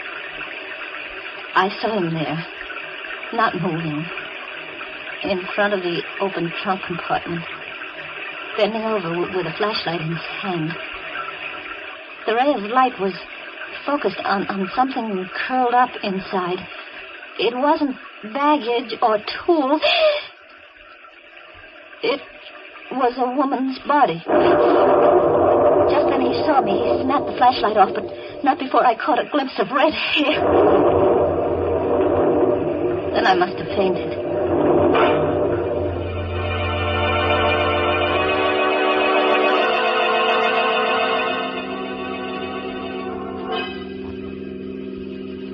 When I came to, I found myself seated inside the car again. My face and hair were wet. My clothes were dripping. John Taylor was driving. His face as he stared ahead through the night. It was dark and bleak. The storm was over. Night was quiet. Oh, so you're awake again? I don't feel well. Is it because of what's in the trunk compartment? She's dead. I told you not to get out of the car. What are you going to do with me? What do you think? Please. Sorry, sister. Got to take your medicine. Oh, no. Better not make any trouble. I'll try to make it as easy for you as I can. They say that when a person loses all hope, subconsciously he seeks refuge in sleep. That's what must have happened to me. I must have dozed or perhaps I fainted, I don't know. But I awoke with a start at the sound of brakes.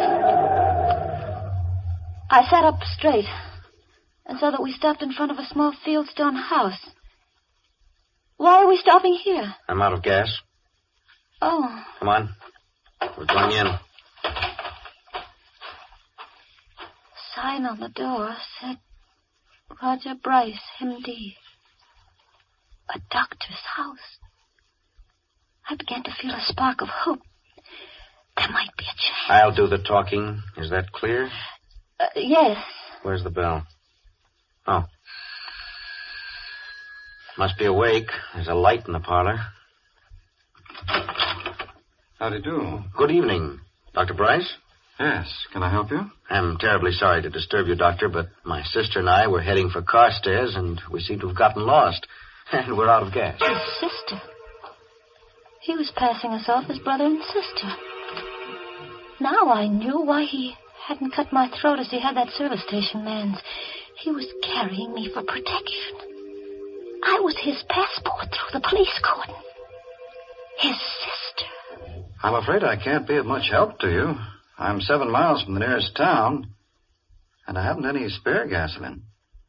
Come in, won't you? Why, yes, thank you. We will.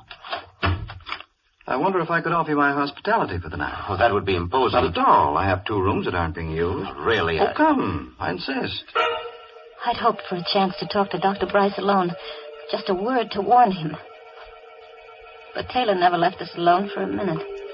He insisted on coming into my room. To make sure, he said, that it was comfortable enough for me. Then he took the doctor by the arm and went out with him. Good night, sis. And sweet dreams.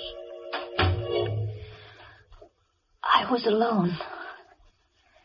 Free of the presence of John Taylor. I had another lease on life.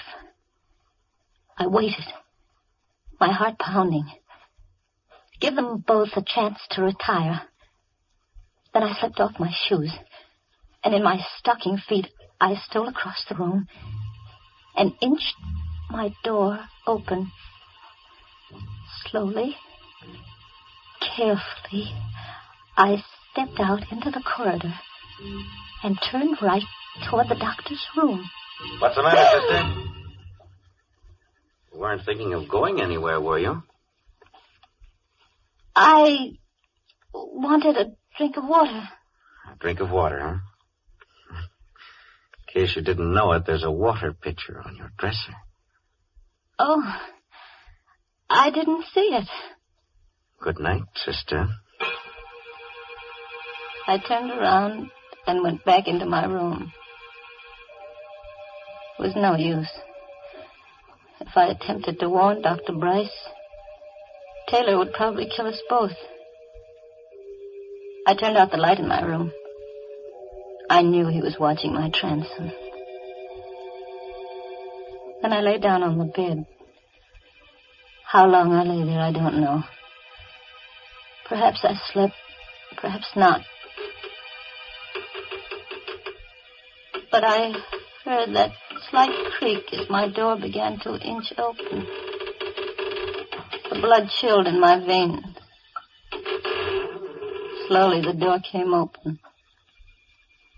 I lay fascinated, unable to move. Vaguely I saw the outline of the hand and the knife it held. I wanted to scream, but I couldn't.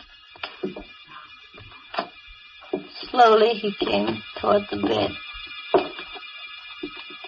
Now he stands over me.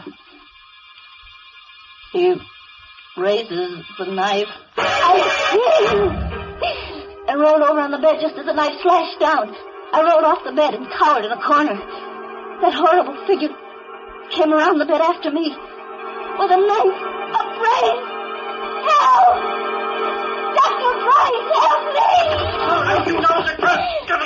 I let Howard go in the corner. They fought all over the room in the dark. I had no strength to move, to think, not even to hope. All the life seemed to have gone dead in my veins.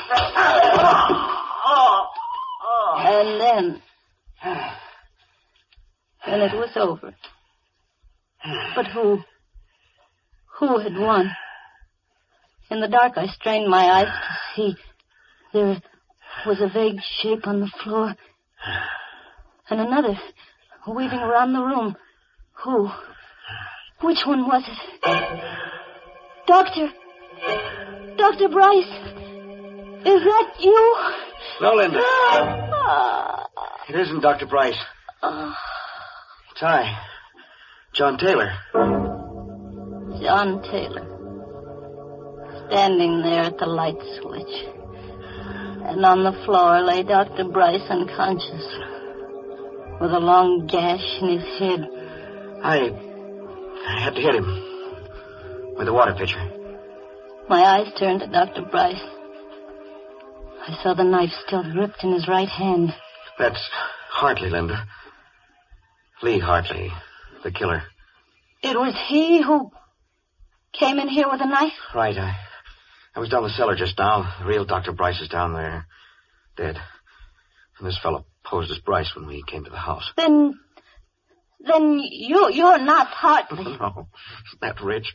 All the time you thought I was Lee Hartley, and I thought you were Helen Hearn. On account of your red hair. But the red-haired woman. Oh, that's Helen Hearn. This fellow must have killed her back at the service station and stuffed her body in my trunk compartment while I was inside. That all happened last summer. In time, I think I'll manage to forget that night of horror. But it won't be soon. Sometimes in the night I dream that I see that awful figure with the knife poised above my throat. And I wake up screaming. But then John takes me in his arms and holds me tight and tells me that everything's all right. You see, I'm Mrs. John Taylor now.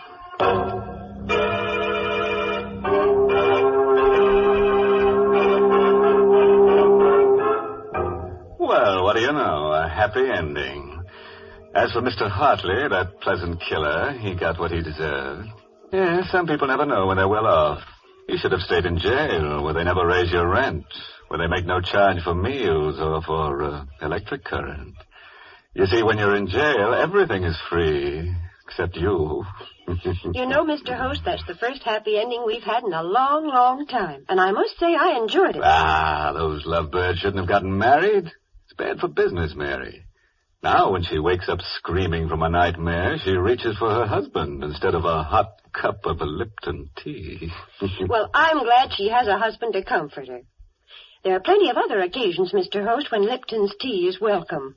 And I don't mean just at meal times either. Lipton's is grand between meals. And, of course, it's the perfect beverage to serve when friends and neighbors drop in to visit you. Yes, I guess that's why more people serve Lipton tea than any other brand. And now a word of caution to all amateur detectives.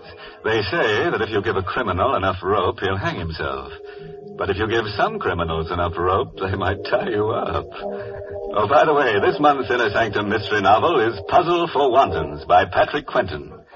Yes, and next week's Inner Sanctum story, directed by Himan Brown, and brought to you by Lipton Tea and Lipton Soup. Next week's story is about a lonely man who falls in love with a mannequin in a store window. But gee, fellow wants a real girl, so he tries to make her come to life. And what do you know? He finds he has to kill her first. Well, now it's time to close the squeaking door, so good night. Pleasant dreams.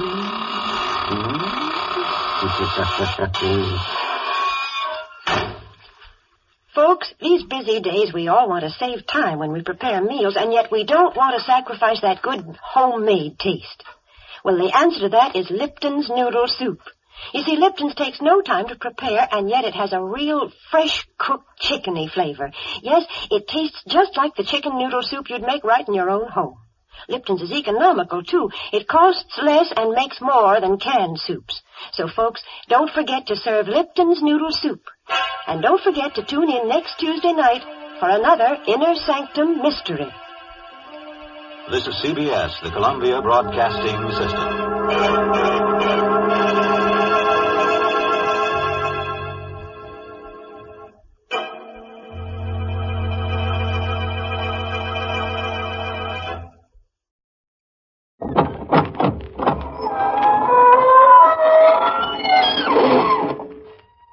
Good evening, friends of the Inner Sanctum. This is your host bidding you welcome through the squeaking door. Well, we're overcome with Yuletide spirits this evening. Parties everywhere. Ah, what fun. One fellow was lit up like a torch. His wife had struck a match to him. Big shindig at the city morgue. Everybody was a little stiff. Out in Hollywood, Frankenstein, Dracula, and the Wolfman threw a monster jamboree. The guests had a screaming good time. And the punch bowl, just right. Chilled to body temperature. Sub-zero. Everybody's blood ran cold.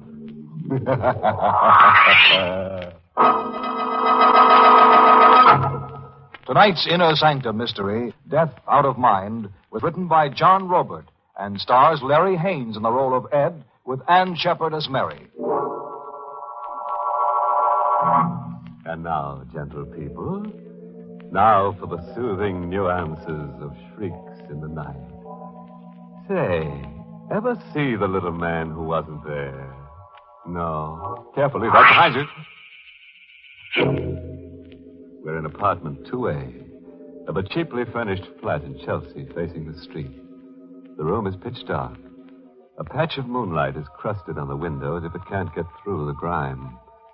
Ed Tate is crouched at the window watching the street. His face... Mary? Ed, there's nobody downstairs. Well, there must be. I've seen him. Here from the window. See? See, Santo? There, leaning against the lamppost, smoking a cigarette. I've been watching him, Mary. I can't take my eyes off him. Ed, you've got to take hold of yourself. Leave this room. He'll be waiting for me wherever I go. He'll be everywhere waiting for me. Turn a corner and run into him. Catch a train and he's sitting beside you. Run away and meet him in Boston, Frisco, Hong Kong. Don't, please. He's Fate. Fate dressed in a black suit. Please, no more wild talk. I'm crazy. Is that what you mean? Ed, darling. Think. We're just married. I'm a bride. We were going to be something wonderful. You married a guy with whams in his head. Marriage never had a chance. You got a stacked deal, Mary. I'll get help. Operator, I want the police. Operator. There's no buzz. The line's dead. He cut the wires. I told you he was downstairs. Can't stand any more of this. Oh, Mary. Mary, don't cry over me. Forget me. Just turn time back 24 hours and forget you ever married me. But you've done nothing. It's just in your mind. This is a payoff for other things. There's always a payoff waiting somewhere. There's always retribution. Now, you get away, Mary. This door. No. I'll wait for Santa alone. I don't want him coming to Ed, you. he doesn't Take exist. the back staircase and hurry. I'll get a doctor. You're sick. Beat it. Beat it. Beat it. Beat it.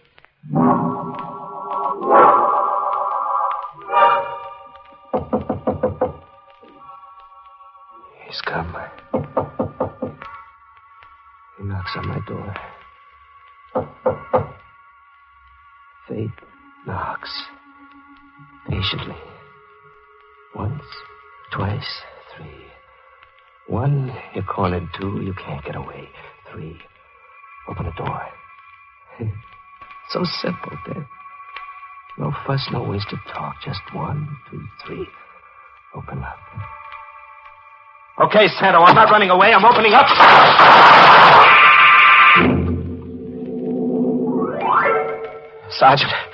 Sergeant, I'm Ed Tate. I just killed a man. Here's a gun. Hey, this guy's sick. Crazy, call an ambulance.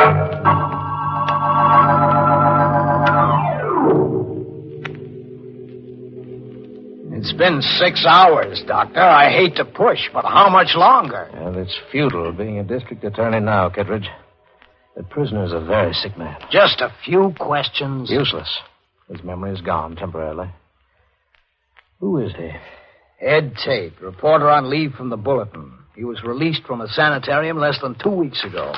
Here's a complete report on him. Oh. On his way from the station house to the hospital, Tate kept insisting he'd murdered a killer named Santo. But he did murder a man. Oh, he did that all right, but to the best of the department's knowledge, there never was a killer named Santo. How long before he can answer questions? Days, maybe weeks. The department can't wait that long. If we tried narcosynthesis, a compound popularly known as truth serum. Get started, Doctor. Murder can't wait. Tate. Yes. Count backwards. Starting at 100. 199. 98.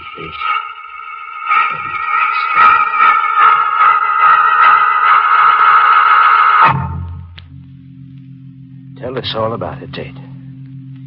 All about it. The sanitarium? Yes, about the sanitarium. You were there in Harbor Hospital. You were released 2 weeks ago.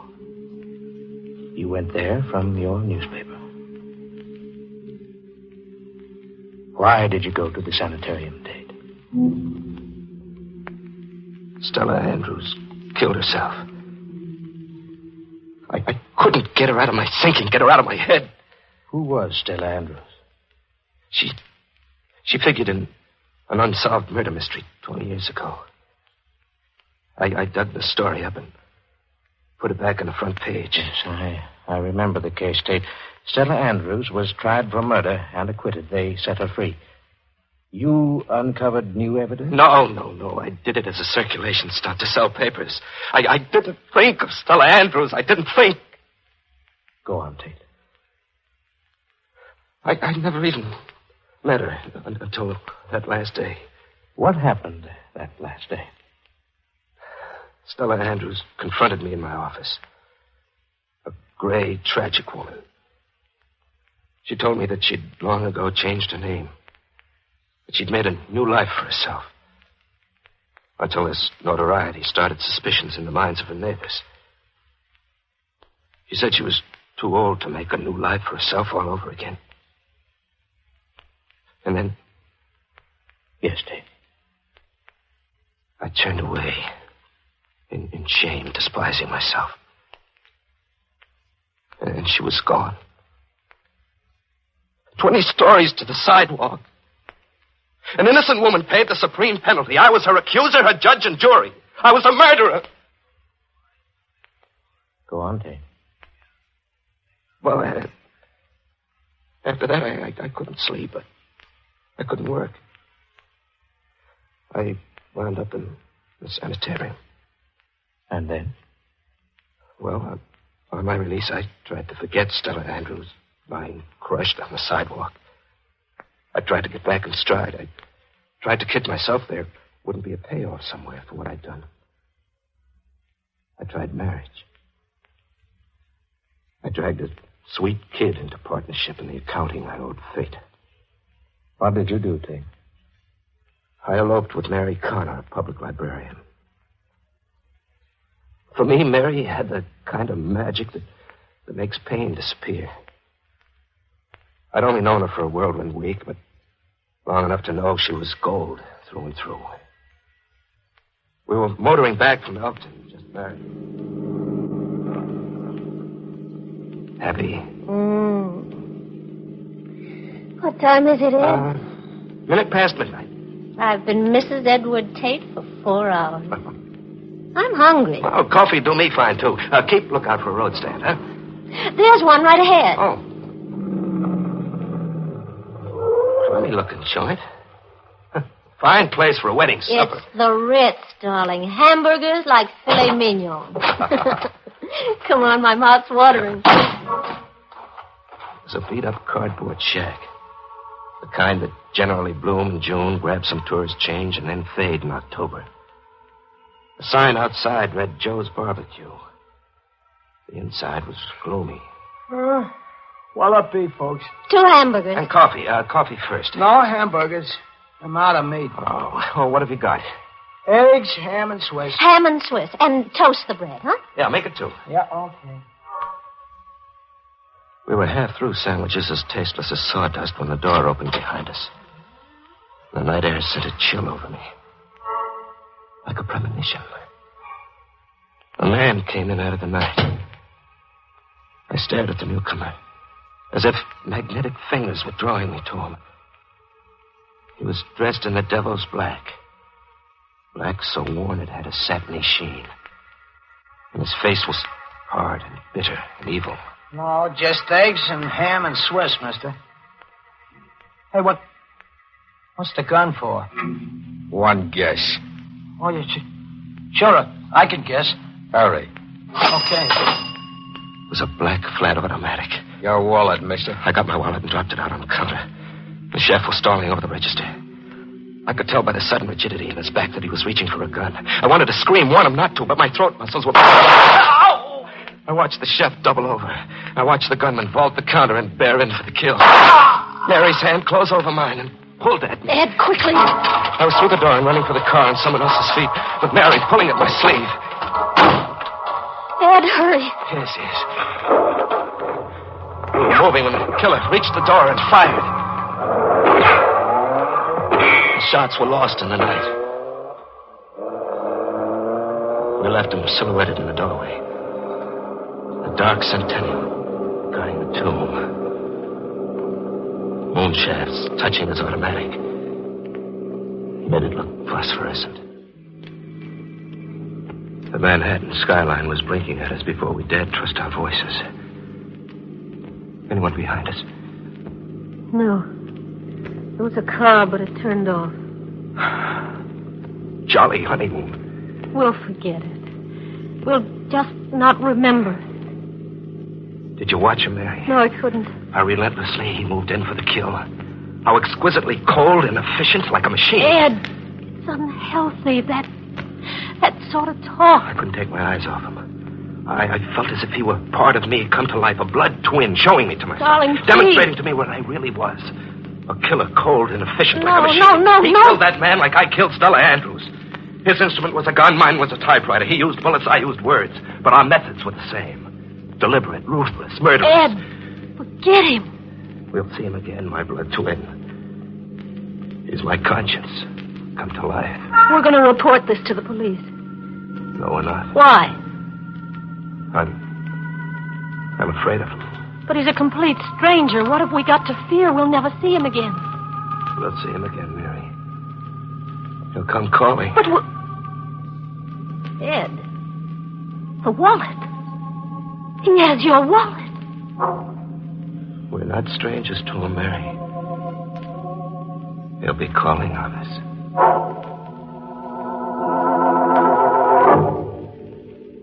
He had my wallet, my name, my whereabouts. But the wallet was only an incidental thing. I knew he'd call. Our lives were intertwined. Somehow he was now as much a part of my life as the ghost of Stella Andrews. We reached home. We just sat around and waited. And soon the phone rang. Ed. It's him. What'll we do? Answer the phone, I guess. Yes? Ed Tate, yes. Yes. I understand. What did he say? I'm to come to the street. Ed, you won't. He won't harm me, he said.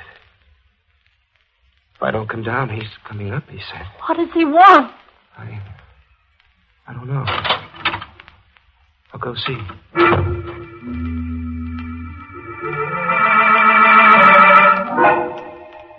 He was waiting for me in a big car that looked like a hearse. As I came out of the hall, he motioned me to come sit beside him.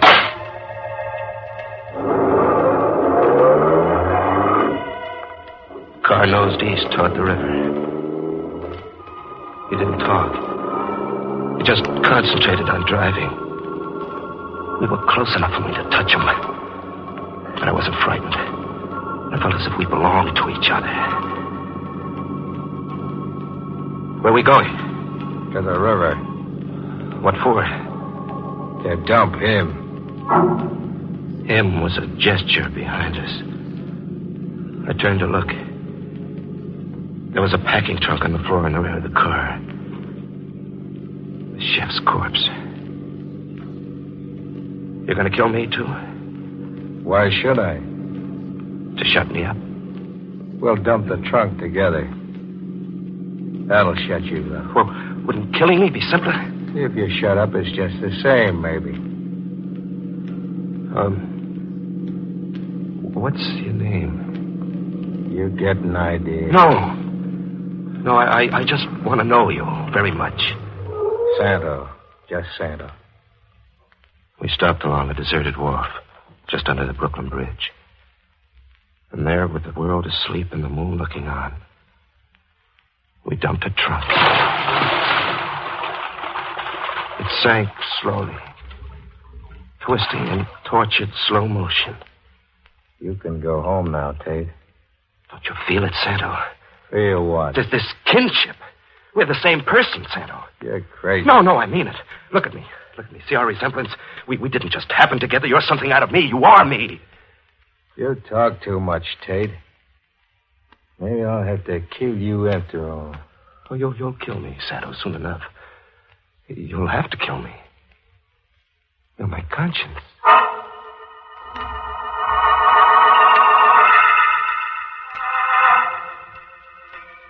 At home, we just stayed in, Mary and I, staring emptily at each other. It was a honeymoon like a wake. Morning came. The day passed. We did nothing, just sat imprisoned. And then that night, I knew Santa would come. This time for keeps. I knew it by the way my flesh was floating in sweat. Fear was consuming me. Mary, Santa's downstairs. It's all in your mind. He's downstairs. He'll be coming up. Mary, where are you going? To see. Ed, I can't stand much more of this. Yeah, you go see. And when you come back, signal, like this. Do it twice. Mary went down to check, but I knew the answer. I got my gun and went to the window to watch and wait. Santa was downstairs. When he came up, I killed him. We know the rest, Tate. Now you must sleep. Sleep? Yes. Balmy as a March hare. Right, Doctor? Well, it suggests a vivid hallucinosis induced by his guilt feelings about this Stella Andrews. This man he killed, did you identify him? Got a report on it a moment ago. A man named Jenkins. He was the building superintendent. This Santo, then, just existed in Tate's imagination. Fate dressed in a black suit. It's an interesting hypothesis, Kittredge. Big headache to me. Oh, Daly, get those notes typed up. Have the department investigate every last detail immediately. Mrs. Tate's in the next room, Doctor. You want to listen in? Very much, Kittredge. Mrs. Tate, this is Dr. Thorpe. How is he, Doctor? I'm recommending his immediate return to a mental hospital. Mrs. Tate, your husband just told us a long story. I'll have to ask you some questions for the record. Yes, You were just married? yes. Motoring back from Elkton, did you stop at a road stand for refreshments? No. We came straight to our apartment. And then what? He began behaving queerly. He locked us in. We just sat all night, all the next day. The second night, Ed took a gun out of his valise. He stood guard at the window. He said he was waiting for a Santo. Did you ever see this Santo? No. What brought the janitor up at that hour of the night? Ed was raving insanely. I suppose he came to investigate the noise. Can I go, Mr. Kittle? No, not right now. You'll have to stay a while. Just routine. My men will be reporting back, and I want you to read your husband's statement and then make one of your own. You can bunk on the bench, grab 40 winks. I think I'll doze off myself. Pick your own chair, Doctor.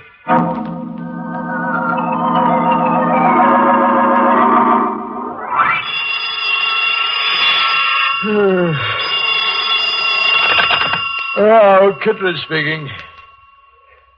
Yeah, wait till I get a pencil. Okay.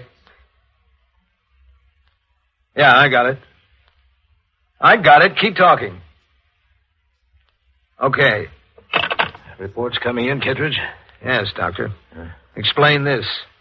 There was a road stand called Joe's Barbecue. My men found it, all boarded up. Yeah. Tate probably noticed it while driving and wove it into his hallucination. Mrs. Tate. Mrs. Tate. Yes. Did your husband leave the apartment at all last night before the shooting? He might have while I was asleep. Why do you ask that question, Kittredge? Because my men fished a packing trunk out of the East River. What was in the trunk? Cement. Bags of cement. What's the medical slant on that? Only perplexity, Kittredge.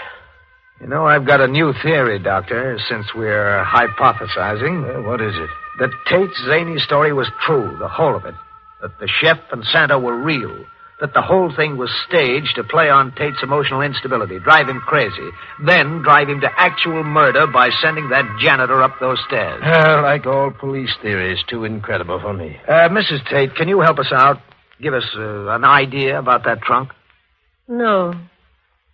Ed was irrational, capable of anything. When he barricaded himself in the room with a gun, why didn't you call the police? I did. But what? the wires were cut. An odd touch for you, Doctor.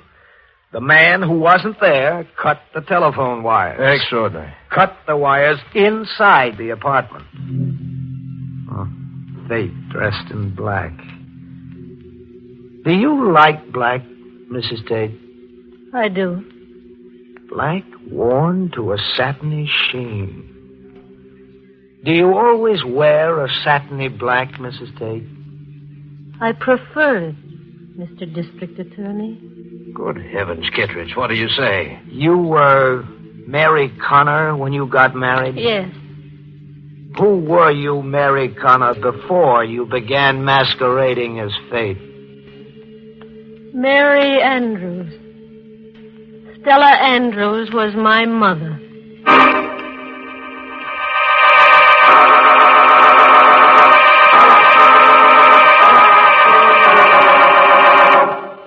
Say, want to get married? Okay. May all your troubles be little ones. Confused chap, that Ed Tate. 3 on a honeymoon. Mister, that's asking for trouble. In fact, wouldn't you say it's sort of crowding your luck? And that little man who was there popping in and out of Ed's mind. You know, if it was me, I'd have started charging him rent.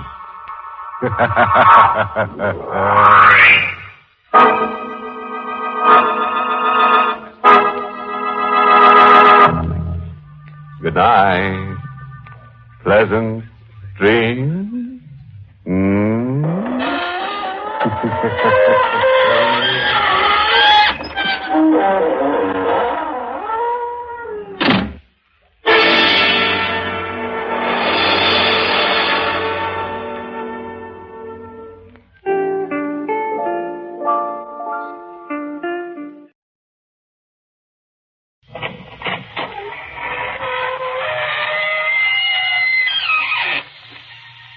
evening, friends of the Inner Sanctum. This is your host inviting you through the squeaking door for another episode in the eerie. Well, you feeling chilly? Well, why don't you just lie down right there and warm yourself on our bed of coals? Oh, dear. We feel a little sad this evening. Our pet vampire, Hubert, is straight off the premises. Poor Hubert, he's sort of stupid. Partly bats, you know. Hubert's so dumb he doesn't know his grave from a hole in the ground. Now, if you should find him crawling around your place, don't let him annoy you. After all, vampires can be an awful pain in the neck. All right, so it isn't funny. What do you want? Blood?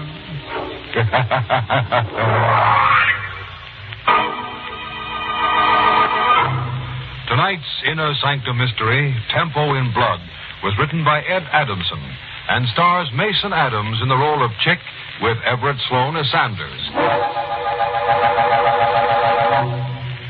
All right, folks.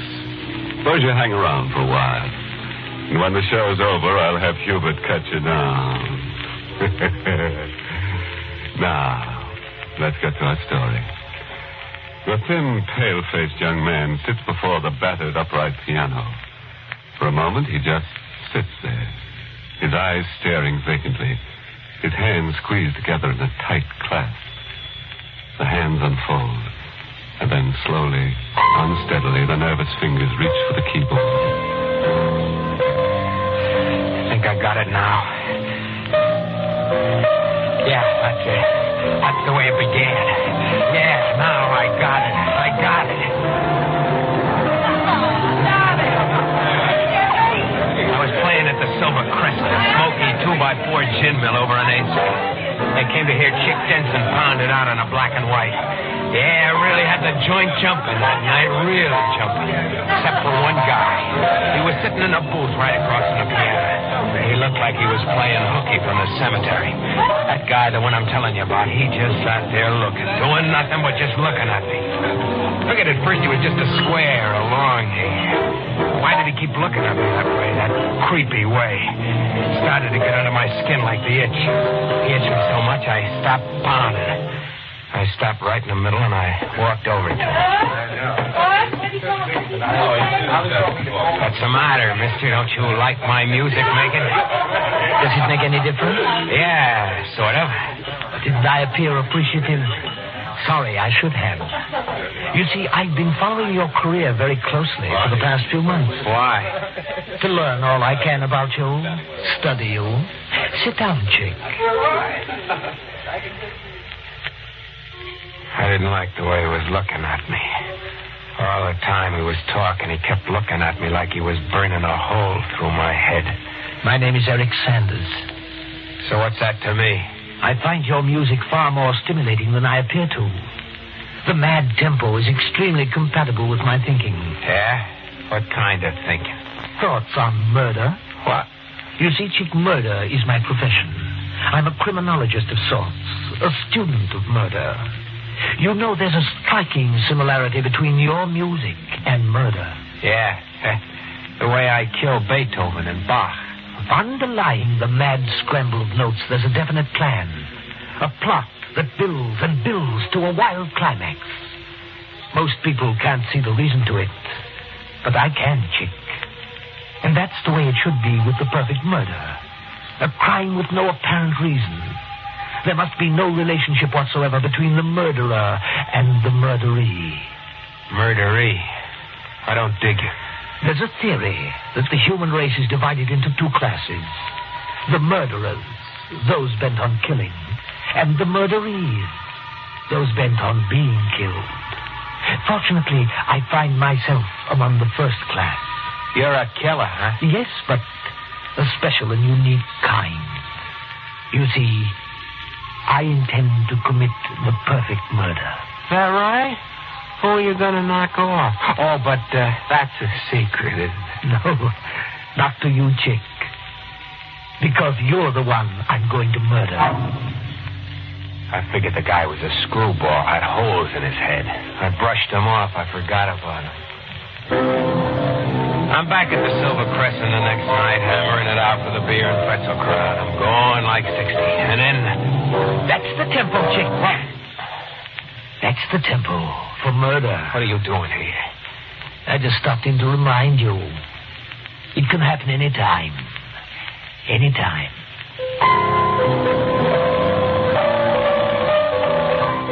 That guy was beginning to get me. He was really getting me. And it got worse. Next night he shows up again. And the next. And the next. Hello, Chick. Now, look, will you stop playing games with me? It's not a game, Chick. You're going to die, just as I said you would. Will you stop it and get out of here? Go on, get out. I selected you because you're a murderee. It's written all over you. The perfect victim for a perfect murder. There's nothing you can do to prevent it. Oh, you'll see what I can do. You can't run away from me. I'll find you wherever you go. I'll go to the cops. I'll tell them about you. They'll take care of you. That's what cops are for. They'll take care of you good. The police. Go ahead, Chick. You go to the police. They'll think you're crazy.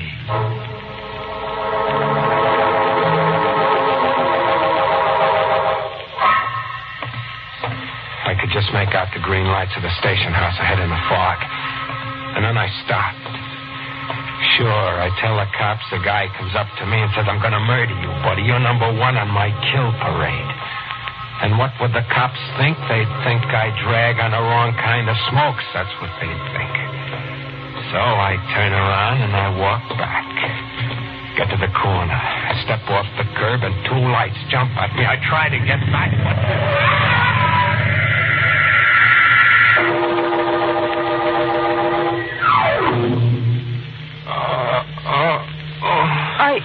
Are you all right? What is this? Who are you? My name's Rita Corday. You're in my apartment. You were struck by my car. I'm awfully sorry. Where is he? What? He's here, isn't he? Oh, I don't know what you're talking about. You're lying. You tried to kill me. What? He had you do it. It didn't work, so you brought me here to finish it off. Well, you're not going to do it. I'm not going to die. You mustn't try to get up. You're not going to kill me. You're not going. Please, lie back. I'm getting out of here. You're not going to do that to me. Listen to me, please. I want to help you, Chick. There, you know my name. You were lying, just like I said. You're in with him. You're going to kill me. Wait. Of course I know your name, Chick Denson. I looked through the papers in your pocket. Now, you listen to me and try to understand. You weren't hurt badly, but you've had a shock, and you're imagining things. I brought you here to help you. No one is going to do you any harm. You're safe. Do you understand that? Safe? Perfectly. He isn't he? You're not helping us? I haven't the slightest idea what you mean. I told you I'm going to help you. I'm going to take care of you, Chick. You're going to stay here until everything is all right.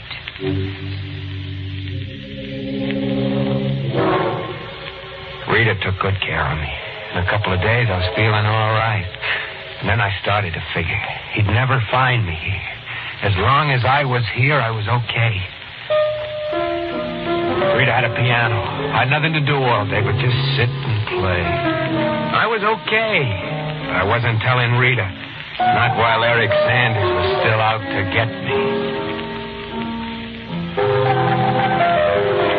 I'm home, Chick. Hello, Rita. You're late. 10 minutes. I told you, baby, I hate to wait for you. Even just 10 minutes. I stopped in the store around the corner. I bought you something. Yeah. Go ahead, open the package. Okay. Rita. Chick, what's the matter? Look, where did you get it? I told you in a store around the corner. Look at it. The Fine Art of Murder by Eric Sanders. Chick, I didn't buy that book. It was another one. I must have gotten the wrong package. They made a mistake. It wasn't a mistake. I got to get out of here. What's the matter with you, Chick? What's wrong? Coming to get me. I've got to get away from here. I've got to get away. I walked and I walked. I didn't know where to go. Then I saw I was down by the waterfront. I stopped and I stood there looking at the river, trying to figure something out. I pulled out a cigarette. Then when I felt for my matches...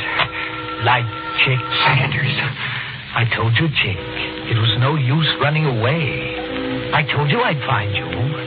I was waiting here for you. I followed you from her house. You sent that book. I told you I had a plan. Now look, you're going to leave me alone. No, Chick.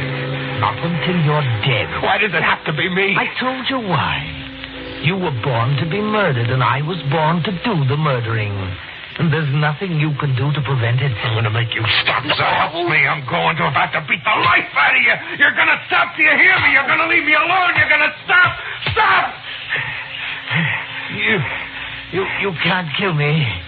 And you can't make me stop killing you. No matter how hard you try. It wasn't meant to be that way. Oh, you'll see. You'll see. I pounded into him. I beat him until my hand was sore. Then I stopped. He sagged to the ground. I was going to kick him in the face, right in that smirking face. But I couldn't. I don't know why. I wanted to, but I couldn't. Then he looked up at me. You can't do it, can you, Chick? It's just as I told you. You're the murderee, and I'm the murderer. You're the one who's going to die.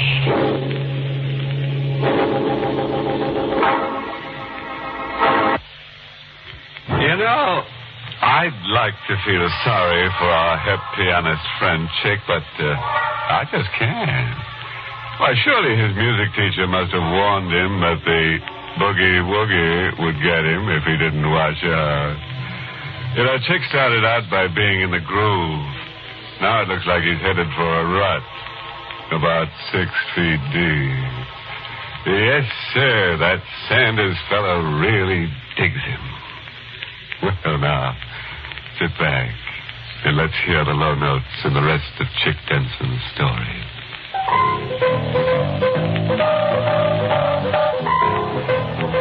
I keep playing this number over and over again. I don't know why. I thought maybe it'd help me forget. But it doesn't. Nothing helps me to forget.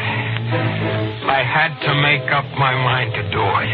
I had to kill Eric Sanders.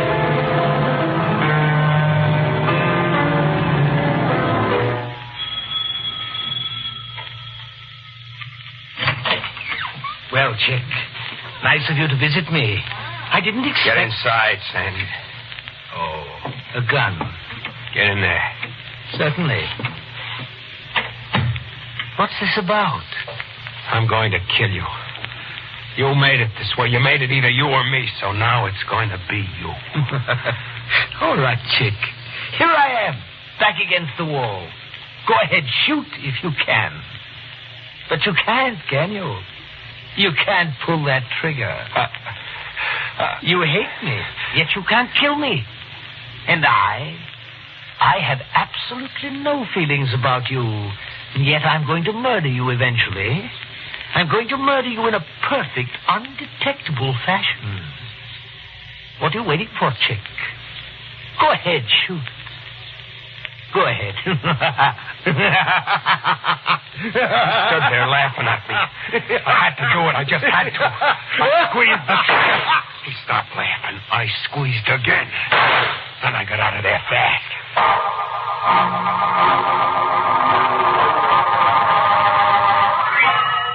I went back to Rita's place. She was out.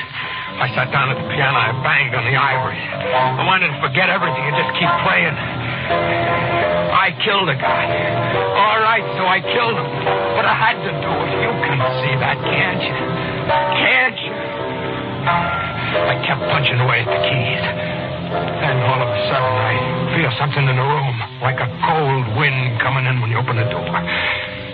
Hello, Chick. It was him. Sanders. He was standing in the doorway. He was standing there as big as life. You thought you could kill me? But you couldn't, could you? You're dead. I shot you. You're dead. Oh, no, you couldn't kill me, Chick. You couldn't really kill anybody.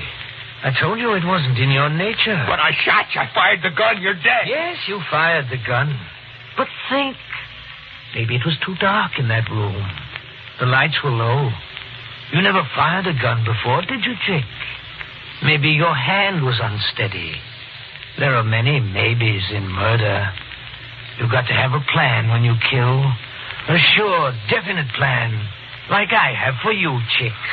A plan for the perfect murder. Don't come near me. Stay away. Don't come near me. No, Chick, it's not now. Not at this moment. But the time is getting closer. That's what I came to tell you. The time for you is getting closer.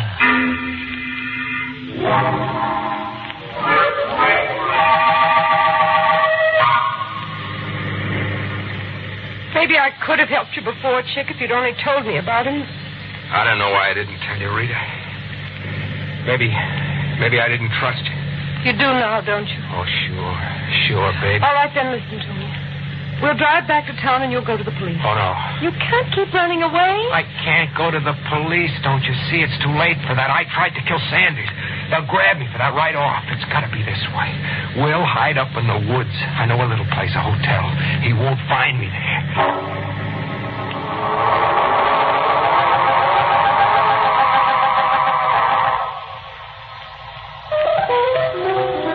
Chick. Yeah, Rita? You have to play that again.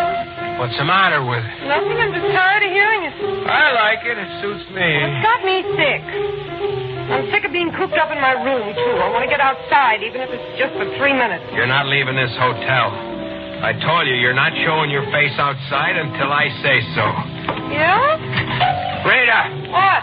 Where do you think you're going? Going outside. I told you. I'm sick of this. I went to the window and I waited. But Rita didn't come out. She was up to something. I went out into the hall. I stopped at the head of the stairs. There she was at the payphone down in the lobby. I could hear what she was saying. Yes. It's 3 miles off the main road. The Star Hotel.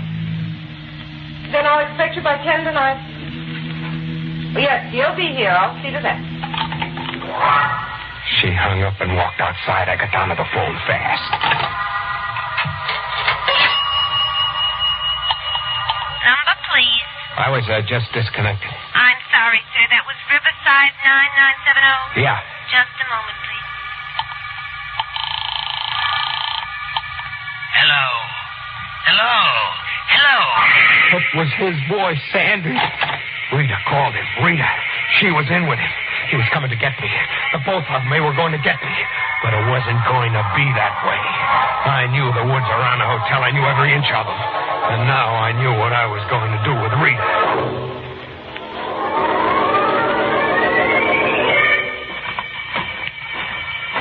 Where are we going, Chick? What's the difference? You wanted to get outside, now we're out. It's so dark in these woods. The moon's out. There's a clearing a few yards ahead. See? Plenty of light. It's getting late. We ought to get back, don't you think? You know something, Rita? What? You act like you had an appointment back at the hotel. Appointment? Yeah. You act like you expected somebody. Here's what I wanted to show you. I dropped this rock in that pool of mud. Now watch it. Disappeared. Quicksand. Is that what you wanted to show me? What happened to that rock, Rita, is going to happen to you. Chick! I know you're in with Sanders to kill me. What? I heard you on the telephone. No, Chick, I didn't call him. Believe me. You're a liar. You're a lousy liar. I checked on I was trying to help you, Chick. That call Yeah, help me to a fast funeral. Well, now it's your funeral. He says I can't kill. Well, you'll see, Rita. You'll see. I can kill you. Please don't listen to me. You're going under like that rock. Just like that. Oh, Chick, please, for mercy. Just like that rock. Please, listen to me. I was only trying to help you. Please, pull me out of here. Save me. Please. I stepped back and I watched the sand swallow her up. Chick, help me. Help! woods were quiet again. I turned around, and then I saw him standing there in the moonlight. You killed her! He didn't look the same as he looked before. I could see it in his eyes. He didn't sound the same. His voice gave him away. He was afraid. Afraid of me. You killed her! You said I couldn't kill, but now you know I can. I planned her murder, Sanders. I planned it perfectly. I killed her, and now I continue. Don't come near me! Don't come near me! I chased him through the bushes. I followed him in the moonlight, and then he disappeared into the shadows. Go ahead, run! Run, but it won't do you any good, Sanders. I'm going to get you. I'm going to get you when you least expect it.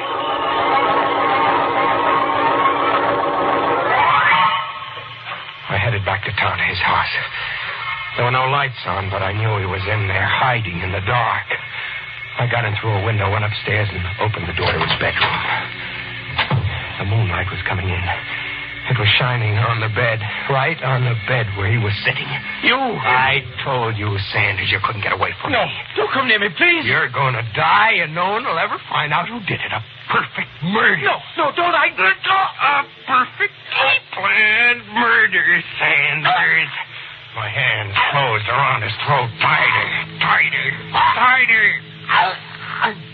And then the life dropped out of him. I let him fall back on the bed.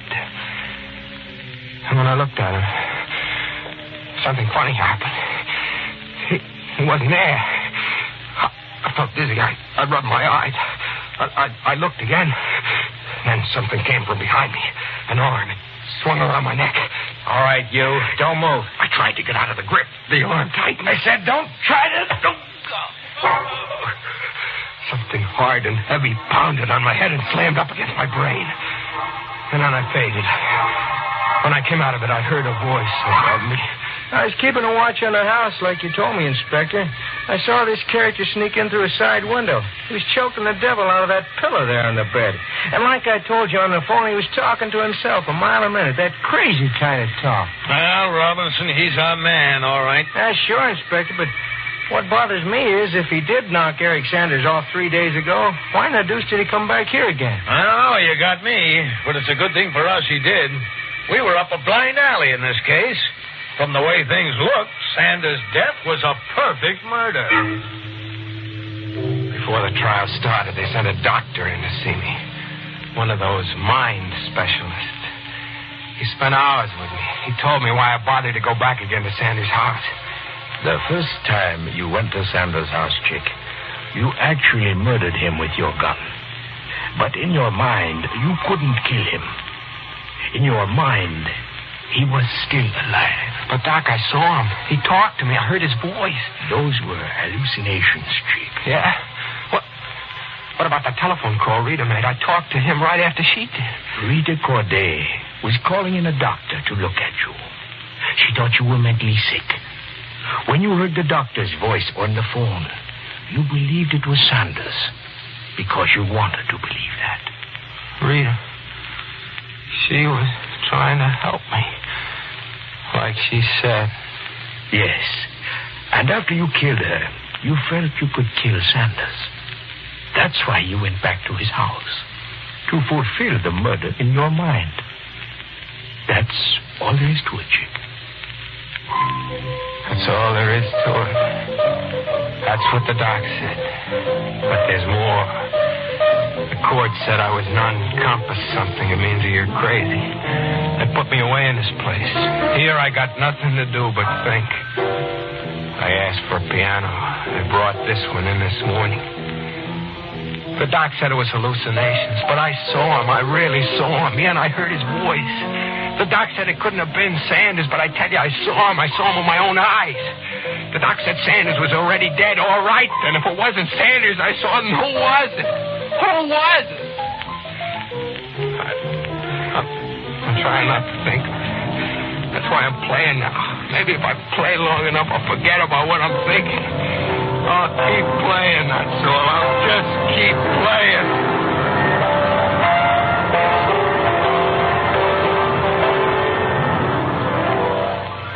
Good night. Pleasant dreams.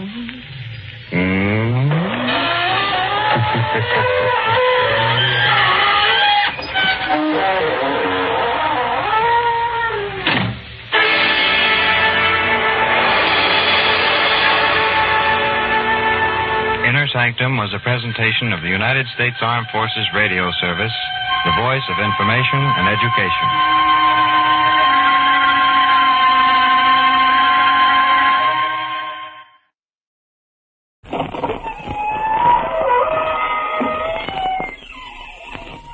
Good evening, friends of the Inner Sanctum. This is your host inviting you through the squeaking door to give you a peek at the latest style in murder and mayhem. Yes, friends. The styles in crime change like anything else. You know, there's a new look to the corpses these days. Blood is running longer for the ladies. Stranglers report that the new long hairdo is ideal for garroting girls with their own treasures. Only one girl ghost I know of complained about the long dresses. She says that she's been wearing long sheets for years, and now no one can tell her from a human that she can't haunt people anymore. Isn't that terrible?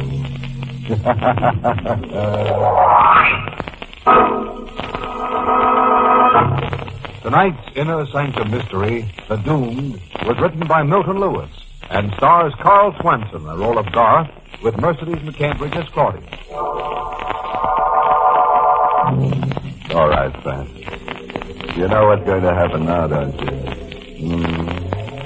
That's right. You're going to scream your little heads off and laugh. Ready? Then gather close to the fire and listen to Garth Walden tell us the strange story. I'm not sure if I can sweat my whole being. Oh, presence of death. And I rushed to the window as if to escape and opened it wide. And with the breath of the cool night air on my face, my eyes cleared, and I looked at Nina's bed. And I knew that she wasn't sleeping. I called. Nina! Nina, wake up! And she didn't stir. Nina! I was terrified. I knew this was slightest sound, usually helpless. And I shook her. Nina! Nina, talk to me. It's me, Garth. Nina! Oh, I saw it. The bruises on her neck. I knew I'd murdered her. Frantically dialed her number. I glanced at her. Her eyes were closed. She was still, so deathly still. Hello. Hello there. Lyman. Yes, this is Lyman Simmons. Who's calling? I'm sorry to wake you at an hour like this. Who is this? Garth Walden. Oh, what do you want, Garth? I'm in a terrible jam. Well, what's the matter? I murdered my wife. What? When? No? Just you. I don't know what to do. I need help desperately. She's lying there on the bed. Now get a grip on yourself. Do exactly as I tell you. Yes. Get a suitcase. Pack some clothes. Yes. Pack her jewels. Take anything that's stolen. Back. Do you hear me? Yes. When you leave, lock the door. Make sure of that. Yes, I will. Then come directly to my place. Don't take a cab. Walk. It's only a short distance. Yes, I understand. Don't let anyone see your face if you pass them on the street. Make sure no one sees you come into my house. Yes, I'll be careful. Remember everything I told you. I appreciate what you're doing, Lyman. Goodbye. Goodbye, Garth.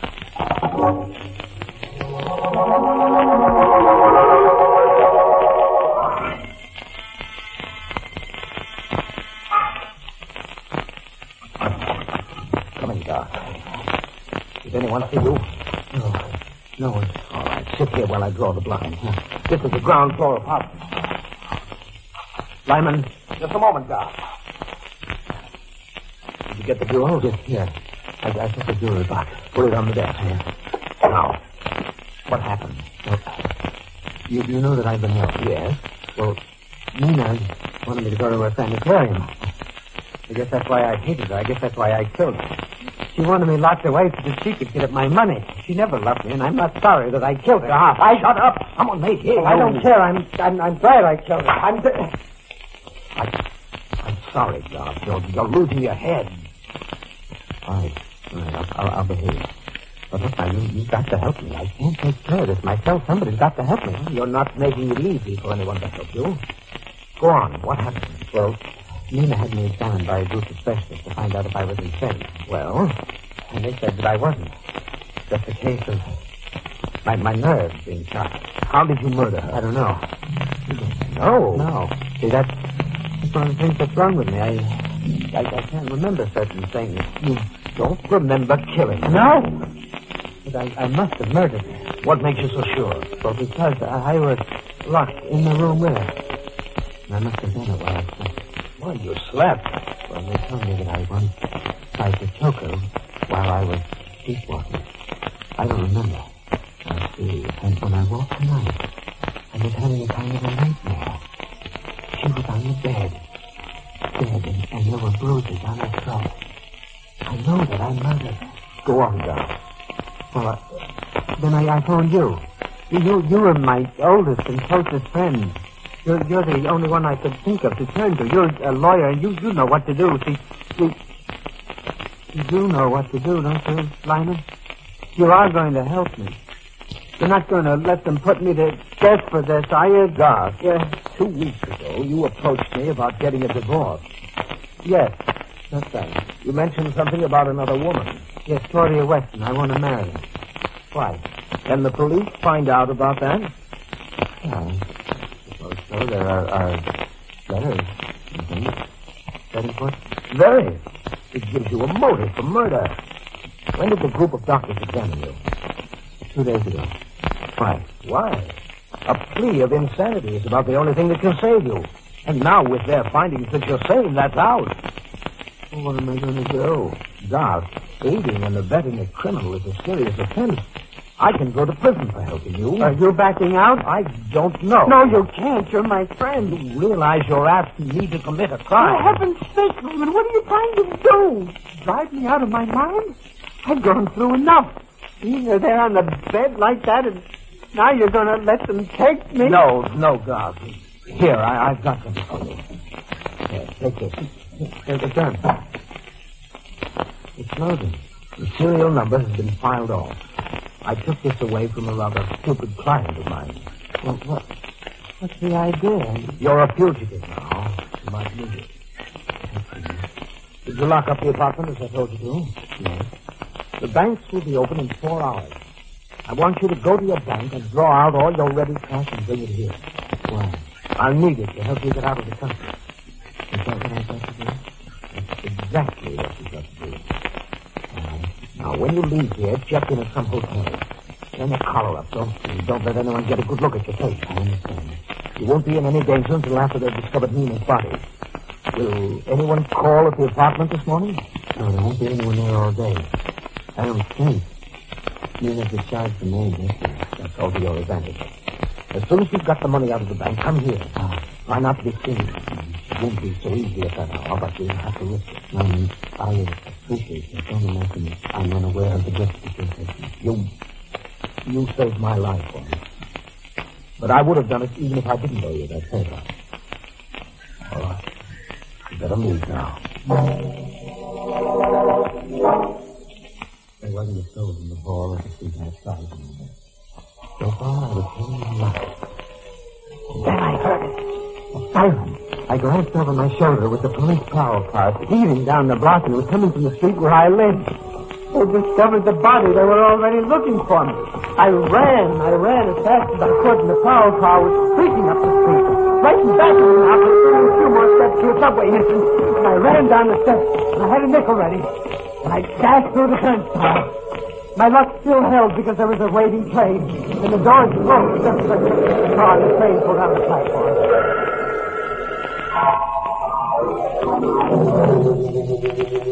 And then you came here, Doctor. Yes, that's right, Claudia. I was afraid to go to a hotel. The police might be looking there already.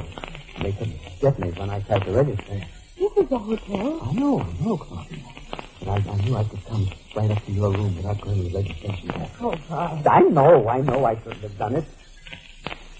You know what it's like. They might be behind you any minute.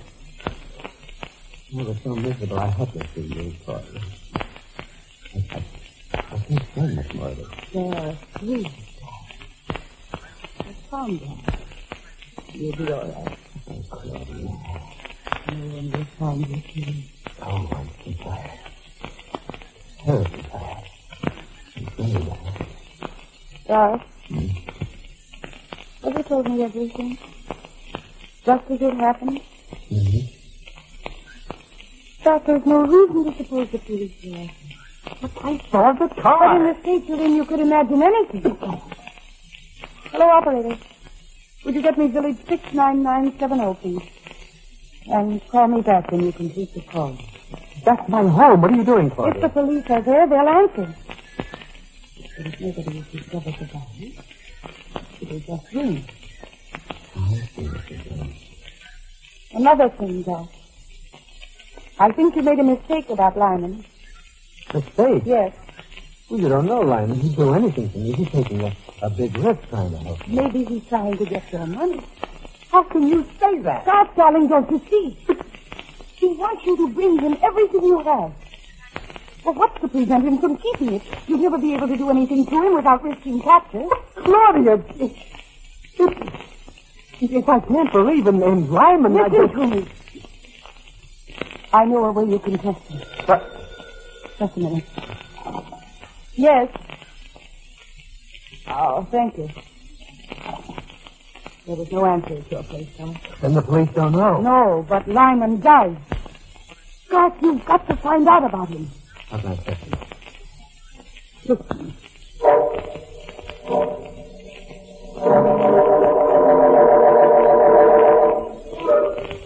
I risked going to the bank and drew out all my cash. I was still safe. And I went to Lyman's place. He quickly let me in.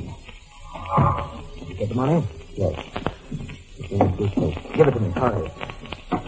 How much is it? $10,000. I've already seen that about the jewelry. He gave me $8,000 for them. Now, did you find a place to stay? Yes. The Hotel Gainesville, room 690. All right. Wait there until you hit me.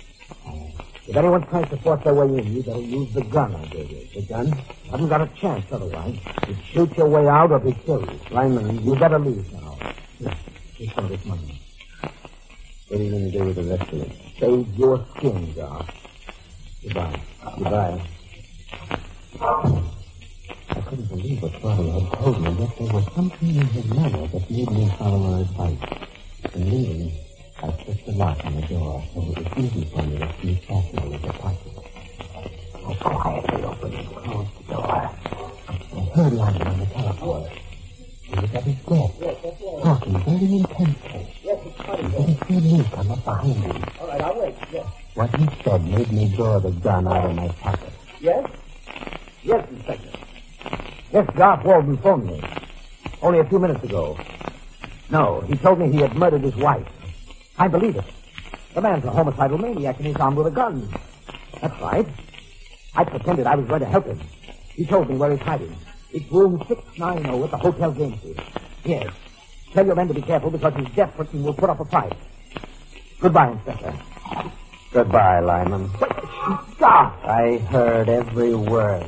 Did you? So you're my friend. Yes, you're misunderstanding, Doc. This is part of a plan to help you. There's the same penalty for 2 murders as there is for 1. Isn't that true, Lyman? Doc, put that gun down, please. My friend. Doc, you can't. No. I quickly gathered the money together, put it back in the suitcase, ran to the door. In the darkened hallway, I suddenly stood stock still when I heard... It was the voice of my wife. I turned, I saw her face. And with a shriek of terror, I ran into the street. I knew what had happened. It was an hallucination. My mind was trembling under the violent pressure of terror, bitterness, murder.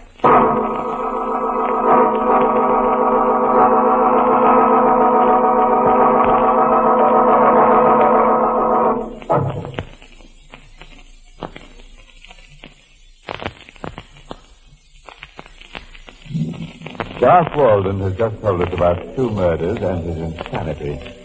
You know, that's the trouble with committing murder. It leads to lunacy, and lunacy leads to psychiatrists, and psychiatrists are so expensive. Well, let's hear Garth finish the story in his own words. A cab was waiting outside the house, and I jumped into it. I had the driver take me to Claudia's hotel. I went to her room. Told her everything that had happened. So you murdered him? Yes. You were right about him. Perhaps you shouldn't have come directly to the hotel. I don't care anymore. Well, you didn't tell Lyman that you were with me. No, I lied to him. I said I was at the hotel gamesman. It was just hallucination, Claudia. I've never had that before.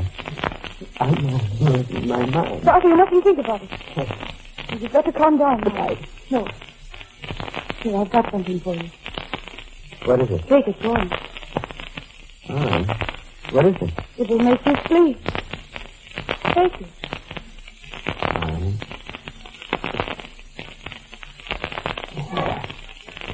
Now lie down. Is it there? Now, poor God. Claudia, you can't imagine what I've been through. Don't think about it. What's going to happen to me? Nothing, God. Nothing. But the murder. No, I'll get out of the country. Be able to start all over again someday. I really believe that. It can be done. I hope so. You better not. I told you what Lyman said about me. I think that makes any difference to me. You go to jail. I wouldn't mind. If it would help you. Later afternoon, we both may be killed. Yes. Yes, we may. Doesn't that mean anything to you? No. If you die, do you think I'd care if I was killed? Claudia. Close your eyes. You do love me, Claudia. I'll never forget that. Never. You've done more than any man would do like that. I closed my eyes. I could still feel my jangled nerves torturing my body. Sleep? I don't know. But I saw this. Was it in a dream, nightmare? I saw Claudia open my suitcase, take out the money, wrap it in a neat package, address it. A little later, there was a knock on the door. The dog boy was in the this corner, just in front of the postman. You keep the change. How'd you do that? It was a dream. Had to be a dream. You shouldn't have took a telephone. Hello, operator? I want you to call the police at once. Yes, there's a man coming up to my room, and he's armed with a gun. He's a homicidal maniac. I like that. He's listening. Couldn't believe it. Look, Claudia. They were coming towards me. She had a gun in her hand. Her lovely face was a spectacle of expression. It was a mask. Naked, I had to be. So I raised the gun, put it close to my head, and I looked through my half-closed eyes. I saw her throw the safety catch. Get her trigger finger caught. He shoot. And then all I knew... Let go of my hand! Let go! Give me that gun! Oh, no! Give it to me! My arm! There! I got the gun now. Oh, you hurt my How arm. did I? What are you going to do? You sent for the police, didn't you? You heard that? Yes. It wasn't a dream. What do you say? Nothing that'll make any difference to you now, Now, look, Claudia. listen, Doc, you mustn't do anything foolish. Such as murdering you, Claudia? No, God. And why not? Don't. What difference can another murder possibly make now? God. What did you do with that money? I mailed it to the downtown post office, general delivery, under the name of Carol Crane. So that's why you were so helpless. To get my money. No. It was just a plan to help you. The gun next to my head. That was a plan to help me, too, I God? You'd go to jail for me, wouldn't you? You'd die for me, wouldn't you? You're worse than Lyman. Put down that gun. It was for you that I was going to divorce Nina. God! You.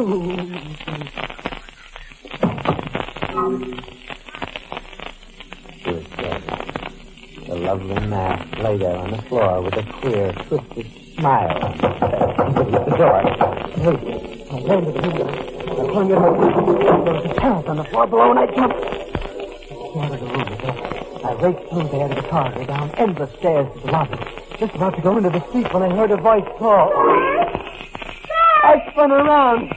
Nina, my wife, I saw her face again, and I raced into the street.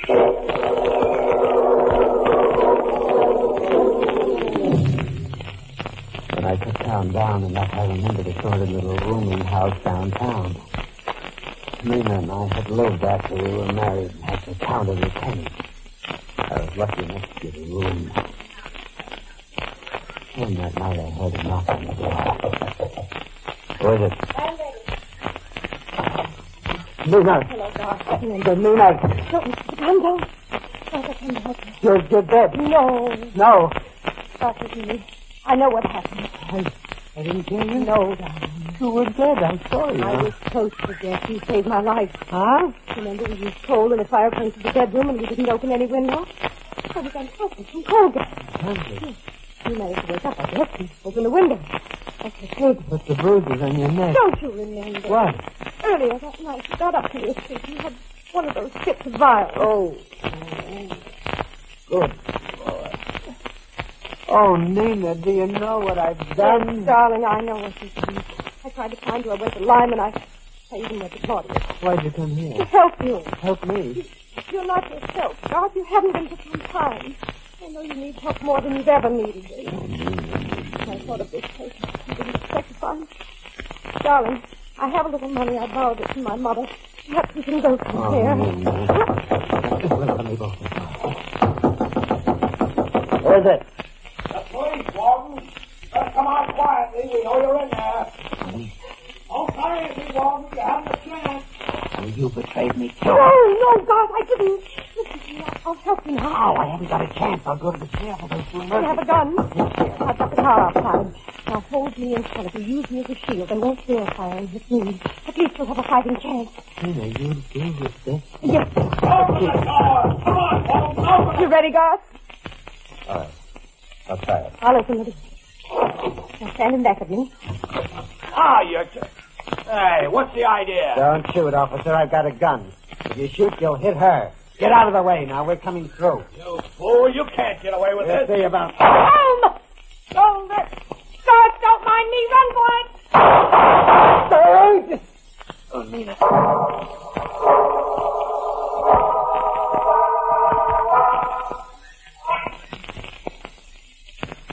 Neither of the wounds were serious. Mine's healing now. Nina's well enough to visit me here in the hospital. In 2 days, I'll have to appear in court to answer a charge of murder. The two people I killed were two people I loved and trusted. And they both betrayed me when they thought I was a murderer. The only person who loved me enough to risk their life for me was my wife, Nina.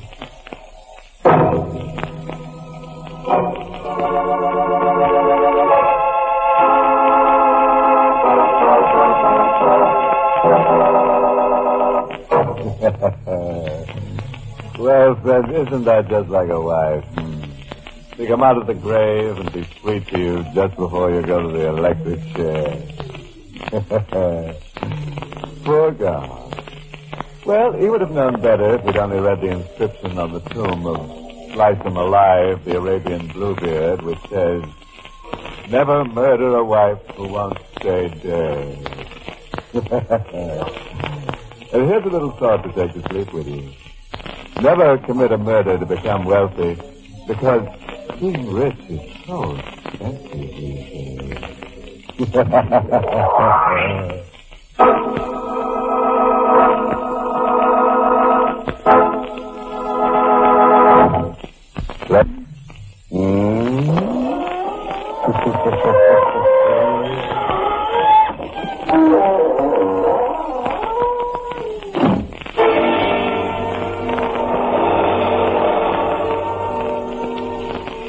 This is the United States Armed Forces Radio Service, the voice of information and education.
friends of the Inner Sanctum. This is your host to welcome you through the portals of the squeaking door for another delightfully horrible half hour with a delicious assortment of obnoxious people. Friends, I've just come from a formal dinner that was given by the Society for the Prevention of People to raise money to buy a blood bank for toothless vampires. All the gay ghouls in town were there. As for the first course, they served an ectoplasm salad with astral dressing. But the best part of the evening was the entertainment. They had a ballet of dancing skeletons doing a rumba to the beat of their own bones. It made everybody grin from ear to ear. Wouldn't you have liked to have been there?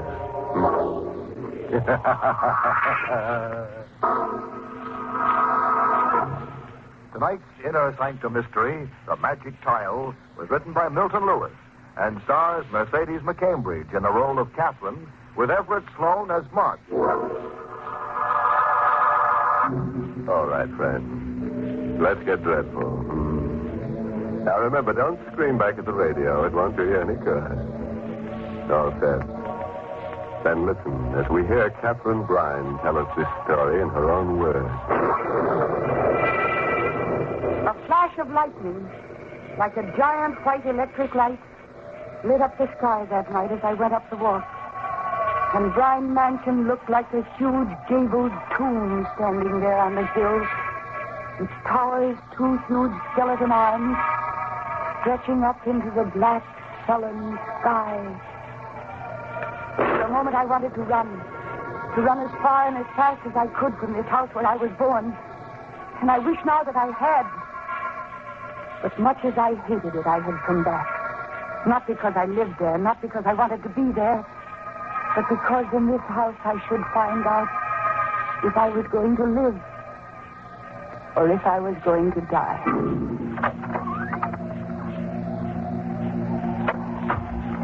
I let myself in quietly and made my way to the living room. Then there was a rustling of skirts, and my mother suddenly appeared in the dim, shadowy light.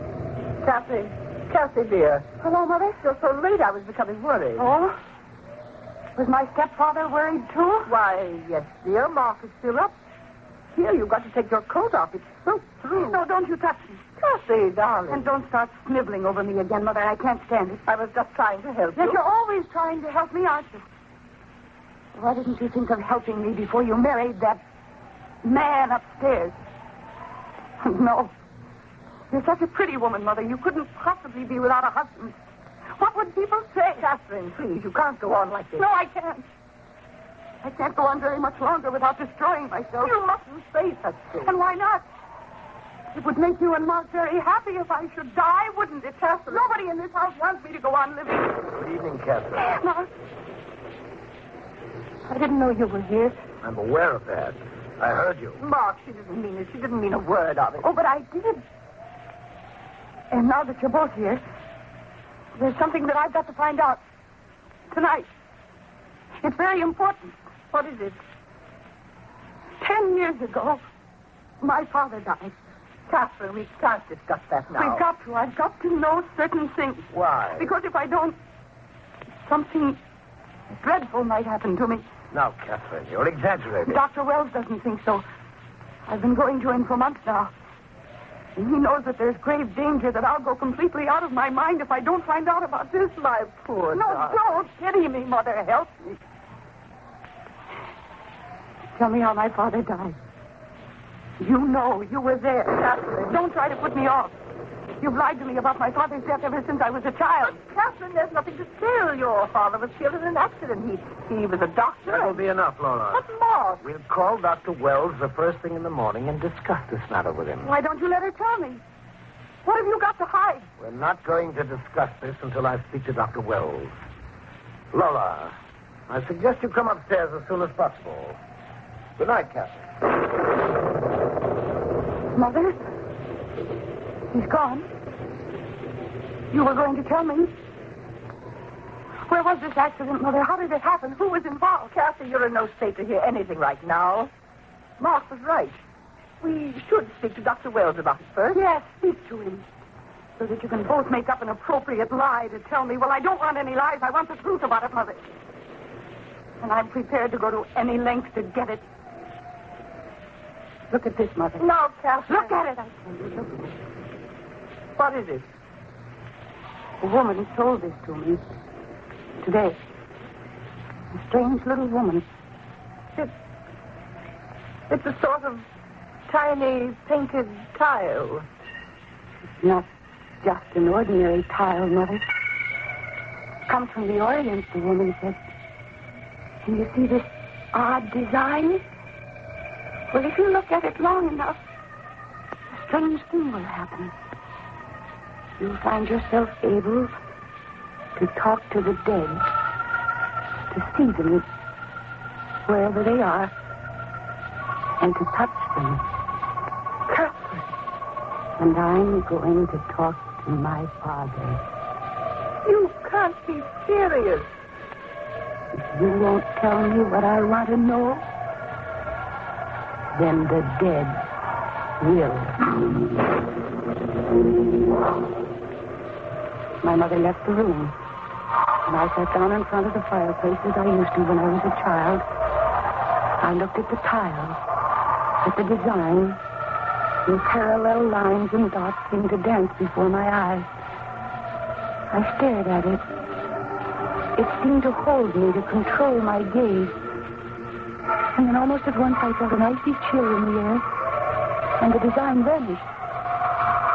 In its place there was black, infinite space filled with shadows, and still shadows beyond shadows.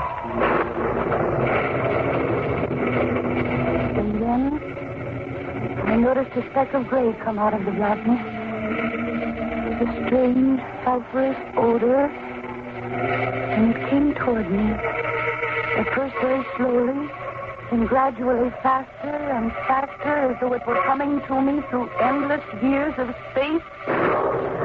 Suddenly there was an ear-shattering thunderclap, a streak of lightning zigzagged through the room in an insane dance, and then I heard the front door close. I heard footsteps approaching.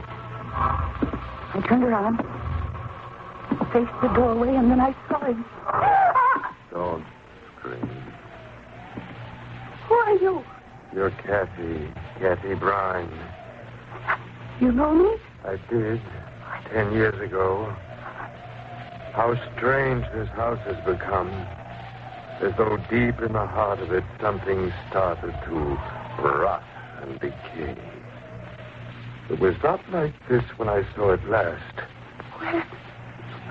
Where did you come from? Tell me, how do I appear to you? How you appear? Yes, please. You have white hair, a white beard, but your eyes. Oh, no, it can't be. What can't be?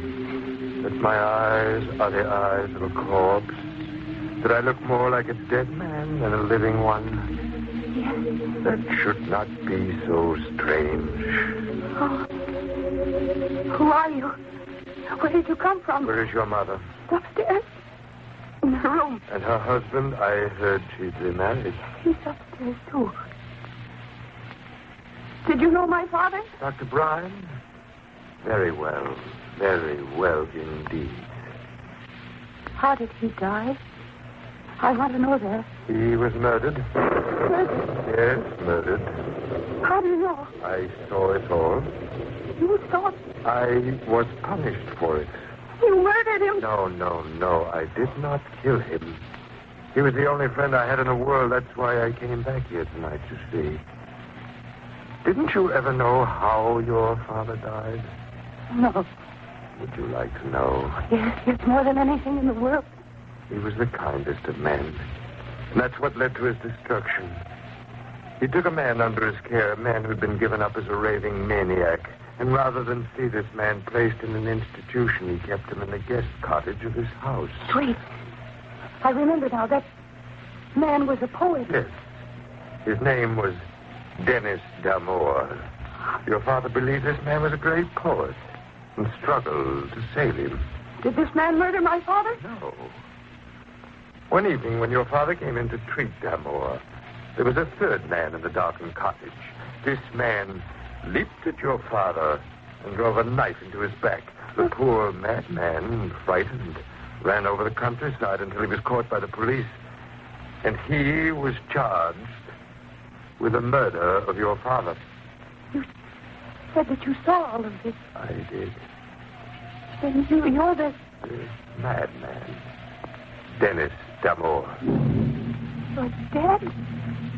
Perhaps I am. Oh. And the murderer. Who was the person who murdered my father? You know him quite well. He's the man who's now married to your mother, Mark Weldon. Can you prove this? Your father is the only one who can prove this. My father? Can you bring my father back here? Bring him back? You came back. If you could only bring him and prove this. Prove it? Perhaps I can. Perhaps I will bring him back tonight. Just then there was a tremendous thunderclap, and the electric light failed. I tried to see him by the firelight, but he wasn't in the room. I ran to the door, stumbling over furniture in the darkness and screaming for him to wait. I opened the front door, but he wasn't there. And when I came back into the living room, my mother was there, and with her was Mark Weldon. Chelsea, we heard you screaming. Did you, Mother? What happened? I found out how my father died. Really? How? He was murdered. Tell her anything? No, not a word, Mark, I swear. Chelsea, how did you find out? I told you how I'd find out. That tile? Yes, that tile, Mother. It works. That's impossible. Of course you'd say that. But I discovered tonight that you, Mark, you murdered my father. You cleverly arranged that a poor patient of his named Dennis D'Amour would be arrested for the crime that you committed. Who told you this? Dennis D'Amour. D'Amour? Was he here? Yes. And he told me everything. And you believed him? Why shouldn't I? Why, the man's a maniac. I don't know how he ever got here. He should be at the State Institution for the Criminally Insane. Number, please. Hello, operator. Will you put through a call to the State Institution for the Criminally Insane at Brighton? I wish to speak to whomever is in charge. And call me back as soon as you get them. It's urgent. Yes, sir, I understand. Thank you. Catherine, you actually claim you spoke to this man? Yes, Mark. And he told me that he saw you murder my father. You're lucky you escaped with your life. The man's a homicidal maniac. I find it shocking that you should even begin to believe this fantastic story. But it seems to be true, Mark, doesn't it? My father was murdered, and Dennis D'Amour was sent away for the crime. Yes, that part of it is true, but to accuse me... He not only accuses you, Mark, but he's going to prove it. How? By bringing my father back here. Laura, we've tolerated her in this house. Hello. Hello, this is Dr. King, night supervisor of State Institution. Oh, hello. This is Mark Weldon speaking. Has one of your patients, Dennis D'Amour, escaped? Dennis D'Amour, the poet? That's right, a homicidal maniac. Well, he hasn't escaped, Mr. Weldon. He was one of the patients who was killed in a fire that broke out in this place 2 years ago. What's that? Well, didn't you hear me? Yes. Yes, I heard you. Thank you. Goodbye. Mark, what is it? Dennis D'Amour is dead. He was killed 2 years ago.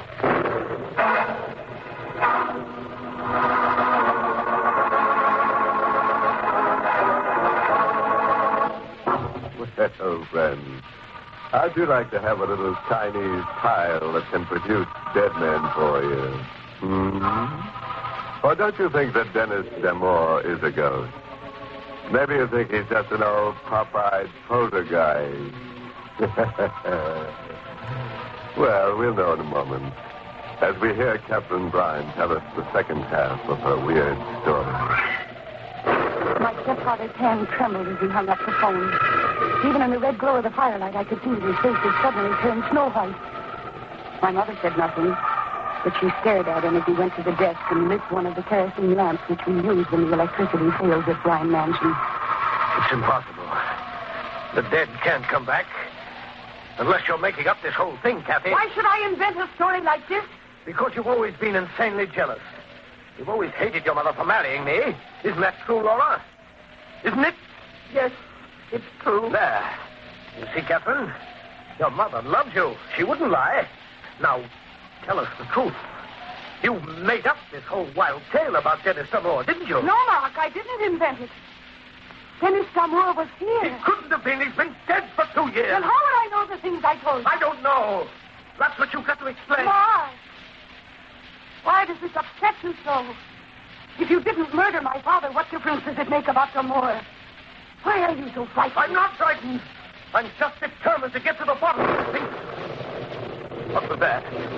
Just the thunder, Mark. Laura, why are you looking at me like that? Like what?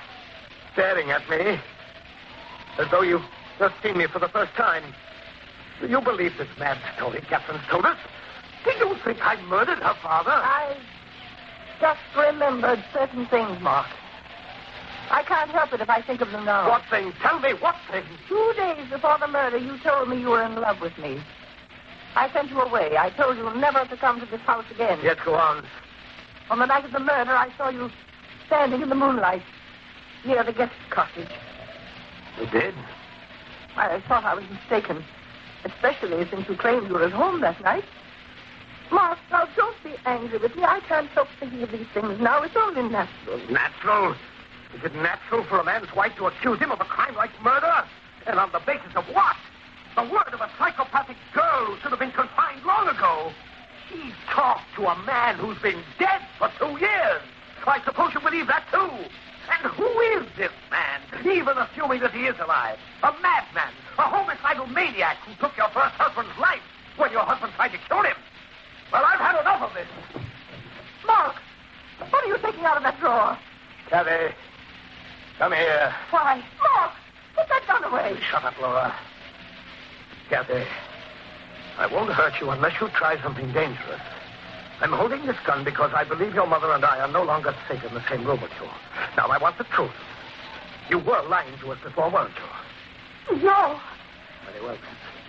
Who is this man you saw? I'd like to see him, too. I don't know. Of course you don't, because he doesn't exist. He does. He appeared when I looked at the Chinese tile. The Chinese tile? Good, good. Look at your Chinese tile now. Make him appear. No, you're trying to make a fool of me, a liar. You do as I tell you. Look at that tile. Go on. All right. I will. Now, what do you see? Nothing. But the design. Yes, and that's all you're going to see. No. The design is fading. It's getting dark. Dark. Nothing but blackness.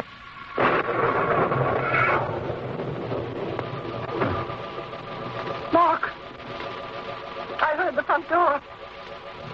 Someone just came in. Yes. Those footsteps. That's just how he came in the last time. Perhaps, but I doubt it. No! It is D'Amour. Do you remember me, Laura? Yes. You've changed a great deal, but it is you. Mr. Weldon, it's been 10 years since I've seen you. D'Amour. Then you're not dead. There must have been some mistake when they identified you. Not dead. You escaped. Someone must have been identified instead of you. That's the only explanation. It depends on what you choose to believe, Mr. Weldon. I brought a guest with me. My father. That's Brian. I'm sure you know these people quite well. Of course you do. What's he saying? He's talking to my father. That's right, Kathy. Unfortunately, you cannot see him. But he is here. Aren't you, Doctor? D'Amour, what are you up to? What do you think? If you come back here to make trouble... Trouble? No. I've come back because someone wanted to know the truth. And I brought the doctor back for the same reason. Doctor, Before these others, I want you to tell us who murdered you. Who murdered you? Look! You shot him! Yes. Why? Why? He's dangerous. A maniac. That's not the reason. It's because you murdered my father and you didn't want us to know. All right, Kathy. I did kill him. Mark! It doesn't make any difference now. This maniac has planted the suspicion in your minds. You would have found out sooner or later. Mark! Yes, I killed him. For you, Laura. I loved him. That's over now. It's been over for a long time. I know what to do now, and it's going to be very simple, thanks to our friend lying there. What are you going to do? Don't you know, Laura? It's so simple. Your bodies must be found in such a condition that they will be certain Damore killed you. Then I'll tell them how I shot the homicidal maniac to protect myself. The same way he killed my father? Yes, Kathy. You won't die, Kathy. Come on. Did you think you could kill me, Weldon? Damore! Do you think those shots will stop me? No, don't you come near me. Stand back. Nothing will stop me, Weldon. The gun. It's empty. No, no. Let go. I saw the bullet strike Damore. They hit him, but they didn't stop him from lurching toward Mark and seizing him by the throat. As they fell to the floor, the kerosene lamp fell off the table. It might have been the wind, but I believe otherwise. I'm almost certain it was my father. And then in a moment, the grapes were on fire and the whole place was blazing. I screamed to my mother to leave, and she ran with me out of the blazing building, out into the storm that raged outside.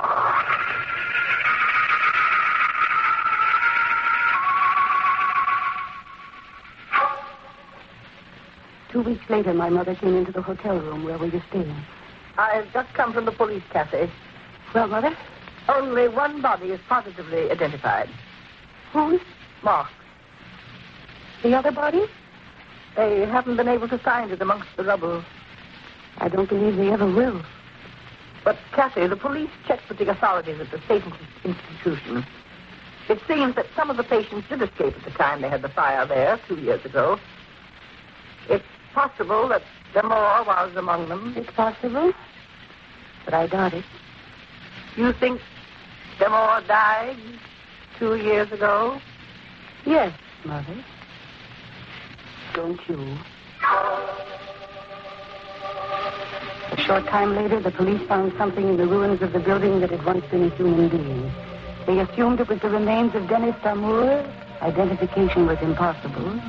However, these remains freed us of all suspicion.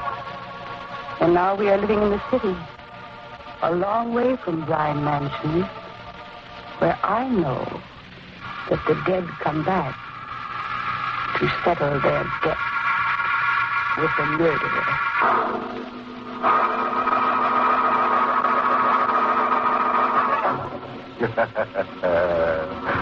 Well, friends, I guess you've met ghosts before, but I'm sure this is the first time you've ever met a crazy spook. Or don't you think Dennis Damore was a ghost? Well, you know, there's only one way to find out if ghosts really exist. Just ask one to haunt you sometime. And that, of course, brings us to the moral of this story, which is taken from the gibberings of Graveyard, the wise old lunatic who said, if you wake up screaming in the middle of the night, close the window, don't bother the neighbors.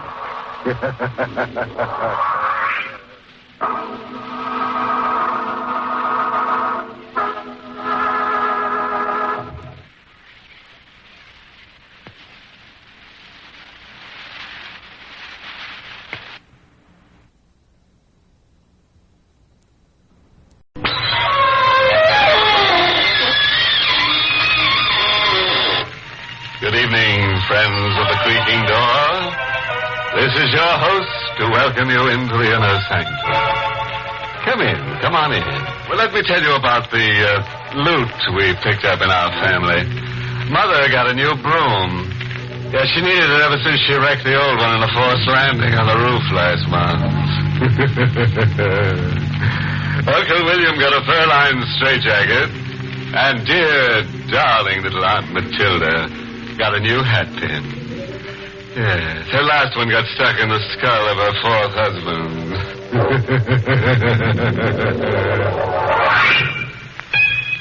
All right.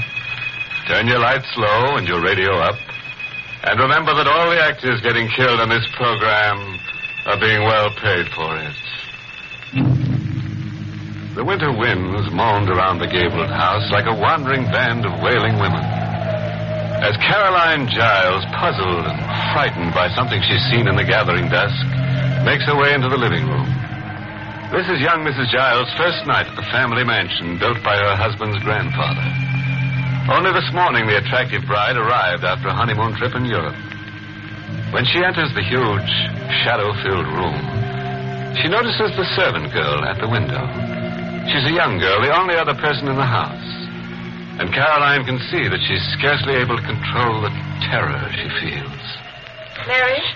Yes, ma'am. What's going on out there? Nothing. When will Mr. Giles be home? We should be here within an hour. Why are those cars stopping out there? Cars, Mrs. Giles? Oh, really, Mary? You must see them as well as I do. 3 of them stopped within a few minutes. Look, there's another one. Maybe that's Mr. Giles. No, the car isn't coming into the driveway. It's stopping outside. Who are these people, Mary? I don't know. Why should they stop outside? What do they want? I don't know. Oh, Mary, you don't know. You don't know. There's no reason to become hysterical. Mrs. Giles, come away from the window. But why? You don't know them. Oh, please come away from the window. Mary, why? Now... Oh, I've warned you. They're throwing rocks through the window. Get down, Mrs. Giles. Get down on the floor. You'll be hurt. But Mary... Oh, please. Mrs. Giles, just pray that they don't come in here. Just pray that they don't. Wait a minute, Mary. I hear sirens. It's the police. Oh, the police. Oh, thank heavens. They'll make them go away.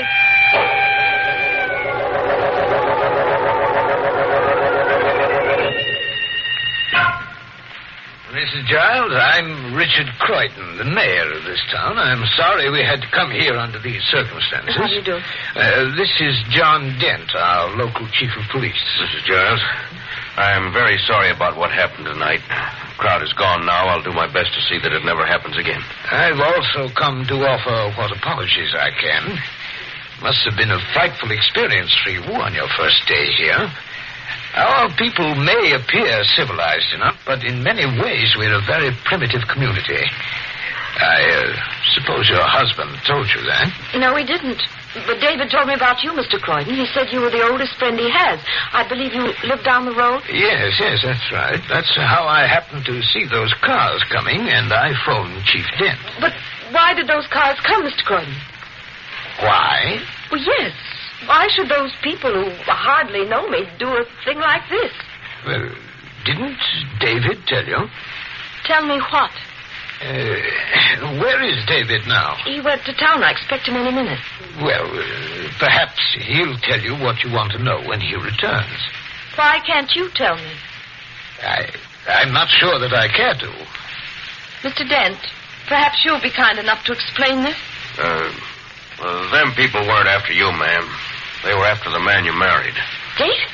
But what? Dent, if Mr. Giles hasn't told her, I don't think it's your place to do so. Well, the woman has a right to know. The reason them folks are trying to kill Mr. Giles is because they think he's a murderer. Some call him even worse than that. What do you mean? Mrs. Giles, 2 years ago, a series of killings began in this here county. Girls, young girls, 4 of them were found on lonely roads, stabbed to death. Homicidal Maniac, that's what the state police officer said. And my husband... Well, your husband was arrested for them crimes.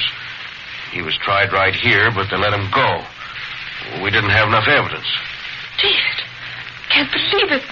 Why should they suspect him? Well, he knew one of them girls, and, he had been sent away, ma'am. Sent away? What are you talking about? Well, everyone knew there was something wrong with him. He had to go to an asylum for a while. That's quite enough, then.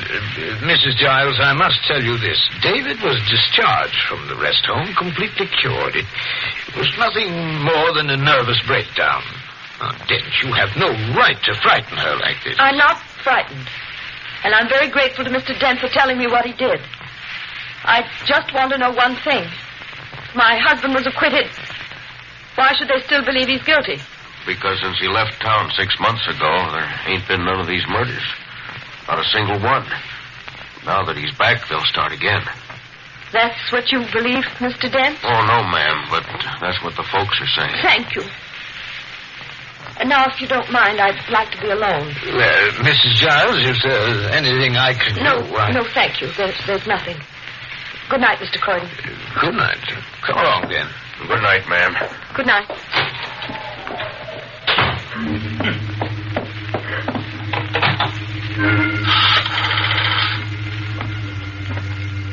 Hello? Operator, will you give me the number of the railroad station, please? No. Never mind, operator. Don't bother. Are you going to leave, Carolyn? David, you heard. Yes. And I heard everything else my very old friend, Mr. Dent, told you. I was behind the other door. Then why didn't you come in? Why ruin their fun? Besides, I was curious to see just what your reaction would be. David, why did they have to tell me? Why couldn't you? You think this was an easy thing to tell to a newly married bride? I would have found out sooner or later. I did plan to tell you, Carolyn, in due time. That's why I ordered Mary not to say anything. Darling, it isn't true. This is all an insane dream, a nightmare. No, Carolyn, it's not a dream, but in many ways it is a nightmare. Were you going to run away from me, Carolyn? Is that why you phoned the station? Yes. Carolyn, if you want to leave me, I can't blame you. I realize it may be asking a little too much of any woman to be my wife and to live here. Why did you come back here, Dave? Because I want to prove to them that I'm not what they think I am. And I was hoping you'd help me. I thought maybe you loved me enough for that. Carolyn, I'm terribly sorry it must end this way.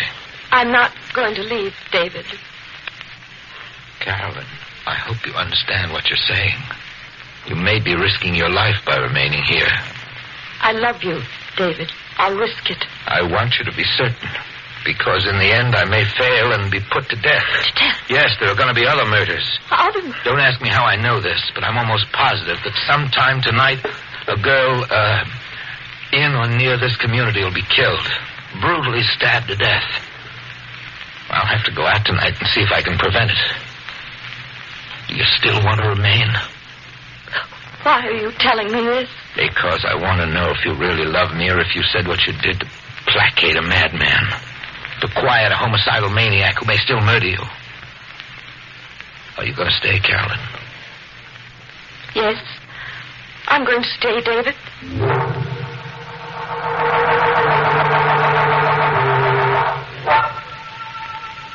Mrs. Giles! Mrs. Giles, are you coming here? I'm coming, Mary. Mrs. Giles. There, Mary. Now just calm down. I saw them. Mary, try to pull yourself together.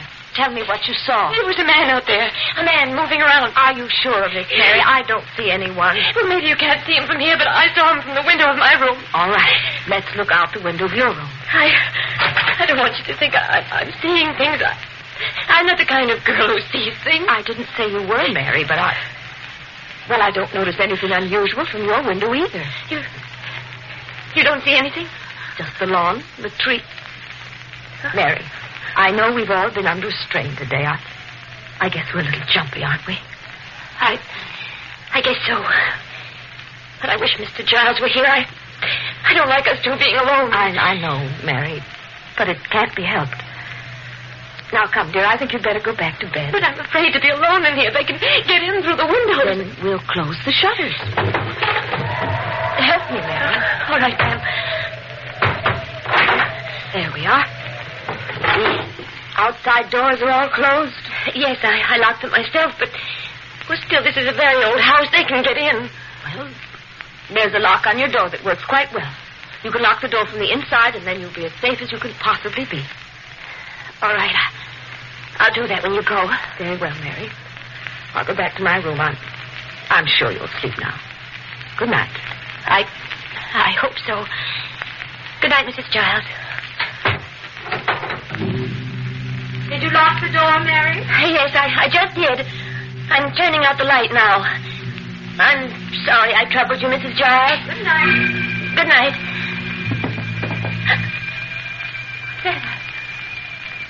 Oh, she's right. God, I must be hearing things. Mrs. Giles! There's someone in here! Oh, my God, my hand! Mrs. Giles! He was locked in here with me. Help me, Mrs. Giles! Oh, he's got a knife. I can feel it, a knife. Oh, stop it. Help me, please. No. Harry!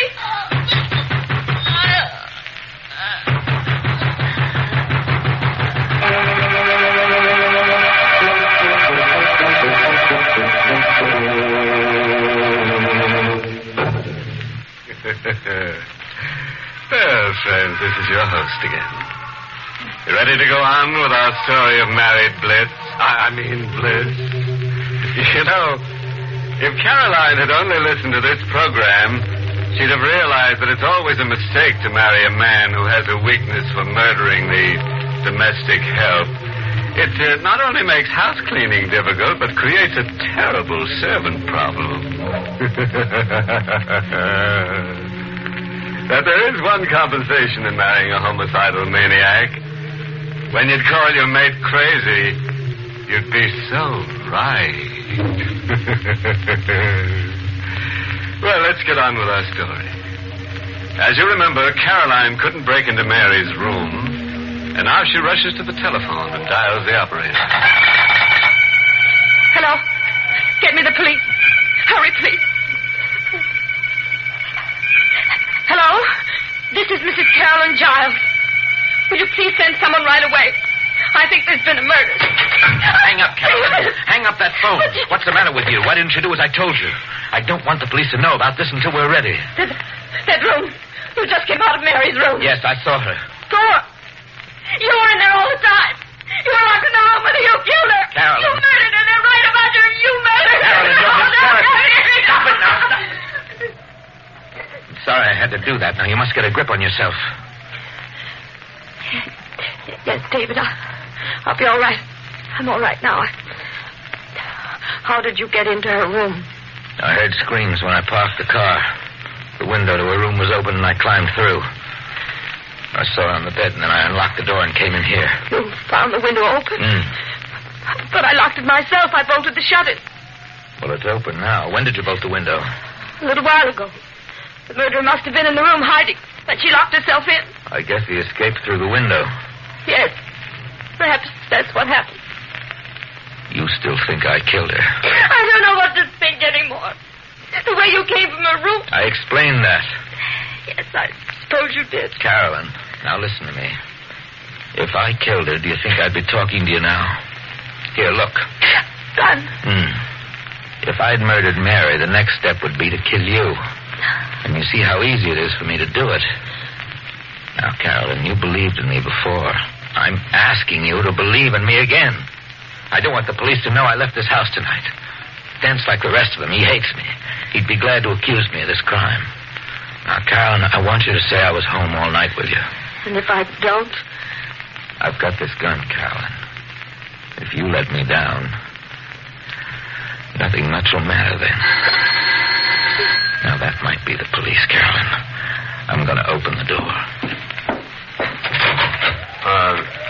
Good evening, Mr. Giles. Good evening, Dent. You got here quickly.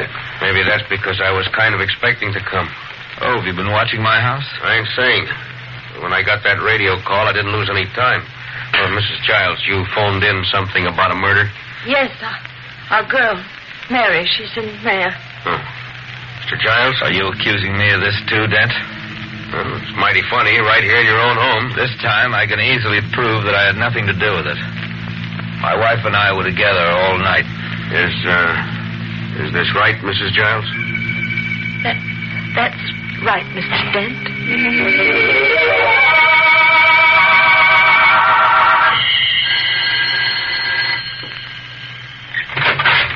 Hello, David. Richard. Come in. I understand that Dent questioned you again this morning. Yes, but he didn't get anywhere. I think even he's beginning to get the idea that I'm not a murderer. I see. Oh, Carolyn, dear. Oh, hello there. David, why didn't you warn me your friend was coming tonight? Well, I phoned Richard only a few minutes ago. You see, Carolyn, I have to go out. Go out? Yeah. I didn't want to leave you alone after everything that's happened. I know, but... Well, couldn't we come with you, David? No, I'm afraid not. Why not? Well, it might be dangerous. David, where are you going? I'm sorry, dear, but I can't tell you. It won't be a long trip. It's only about 20 miles or so. That's all the information I can give you. Has this something to do with these murders? Perhaps. Now, David, I wouldn't advise you to take matters into your own hands. I'm afraid I have to, Richard. You see, the police haven't gotten very far, and my life is at stake. Your life? Isn't it obvious? The people are stirred up about these crimes. Who can tell when one of them may take it into his head to murder me? It's becoming a matter of the killer's life or my own. Furthermore, there's another reason why I must solve this. A reason I can't divulge right now. Why not? Darling, please don't ask me. I think that after tonight, all this will be over. Bye, Richard. Goodbye, Carolyn. Bye.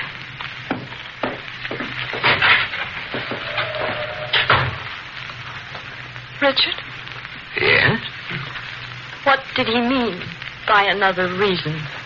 Well, Carolyn, if he's right about the murderer, then the next logical victim will be a girl, an attractive girl who's very close to him, so that people will suspect him even more. And the most likely person is yourself.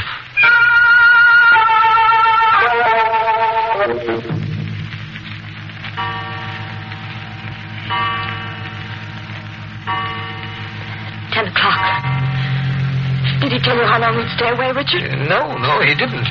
Shall I deal another round? Oh, that must be David. Hello? David. Are you all right, darling? Well, when will you be home? All right, I'll tell Richard. Goodbye. David's on his way home. He'll be here in an hour. Where did he call from? Town called Waverly. He says he knows who the killer is. That's impossible. How do you know? Because if he knew, he'd never have made that call. I don't understand. It was a perfect signal to the murderer. Murderer? It told him that he was safe. That he had all the time he needs. A full hour. Richard. You... Please. I must warn you not to do anything foolish. It will only make matters worse for yourself. What do you have in your hand? A knife. You see, I simply press this button, and it snaps open. Try to control yourself, Carolyn. Don't try to fight the inevitable. Take my advice and submit to what will come. It will be less painful. You see how futile it is to struggle. I have the knife at your throat now. I have only to move my arm, and it's all over. Why don't you? Why are you waiting? There's no rush. For once, I have a little time. Time? Time seems to extend the experience. I must warn you not to scream. The moment you do, it will all come to an end, suddenly, violently. Screams are dangerous. One can never tell who hears them. Take the knife away. No. Please. Fear seems to do something to your features, Carolyn. You look extraordinarily beautiful. And I must compliment you on your self-control. You still haven't even raised your voice. You can't get away with this, Richard. David will come home and find you. That's not quite how it will happen. David will come home and find you. I shall have the rare pleasure of seeing his reaction. And then it will be his turn. You're going to kill him? Yes, it will be a new experience. I've never murdered a man before. It can't possibly work. You'll be caught. I plan to be. But I shall plead self-defense. Everyone will believe me because I'll tell them he murdered you. It's very difficult not to scream, isn't it, Carolyn? They won't believe you. They'll never believe you. Oh, yes, they will. My police commissioner hates David because he was freed after Dent arrested him. And his position also depends upon me. Oh, I admire you, Carolyn. None of the others held out this long. must almost be insane with fear and terror, aren't you?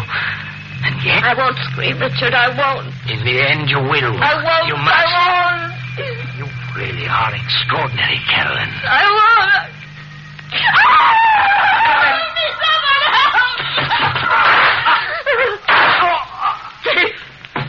Carolyn. Don't understand. You were here. Almost all evening. I phoned from a neighbor's house to make him force his hand. I got back just in time. Still alive. Yes. Richard. David, did you know? You couldn't have been that clever. I suspected you, Richard, but I wasn't certain till tonight. It was a trap. And Carolyn the bait. All a trick. I'm afraid that's what it was, Richard. Why did you make them think it was me? Why? Because you were a Giles. Always a little too clever. Never quite one of us. But you'll die for this, David.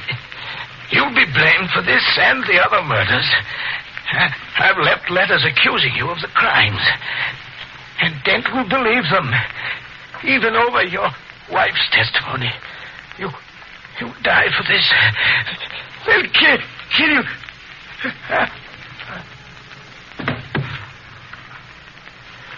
He's dead. David, is it true what he said about the letters? Probably. Dent will never believe me. Good evening, Mr. Giles. Dent. Yeah. Been out there all night. When I heard the shots, I came running in. So you killed him. Yes, but I had to, Dent. He was going to murder my wife. That's true. He's the homicidal maniac you've been looking for. You've got to believe that, Mr. Dent. Of course I believe it, ma'am. Been suspecting him for a long time. Ever since he spread them stories to folks about Mr. Giles. And I heard what he said before he died. You've got nothing to fear now, Mrs. Giles. You and your husband can live here and we'll be proud to have you. And some folks will be mighty ashamed about what they've been saying and doing. I reckon I'd better call in, get them to take this man away.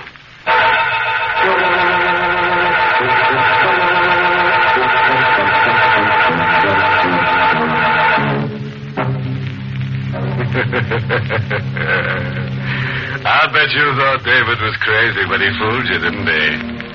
As the squirrel said to the walnut tree, you're still not as nutty as people. Now, that brings us to the moral of this story, which is taken from a retired witch who once said, "Why slice your husband's head off when it's so easy to nag him to death?" Oh, here's a little thought to take to bed. Never murder your enemies, because then you'll have no one to hate but yourself. Inner Sanctum has been brought to you through the facilities of the United States Armed Forces Radio Service, the voice of information and education.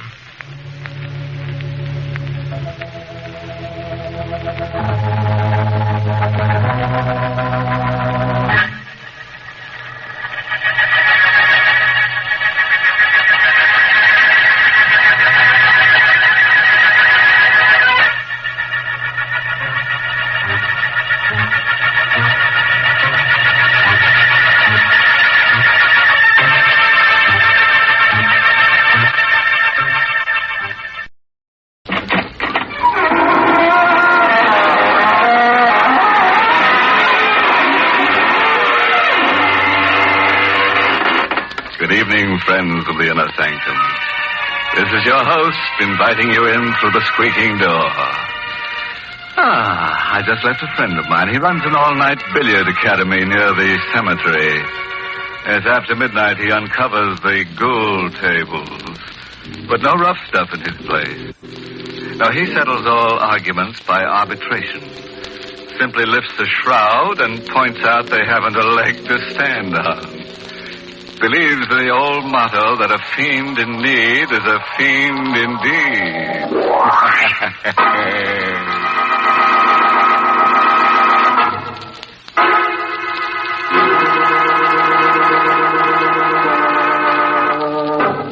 Now, dust off the edge of your chair because that's where you'll be sitting for the rest of this half hour and listen to Murder Comes at Midnight. This is the story of how one average family, even as yours and mine, spent a quiet night at their rented country house. A night of terror. As I said, the Cannings were just an average family.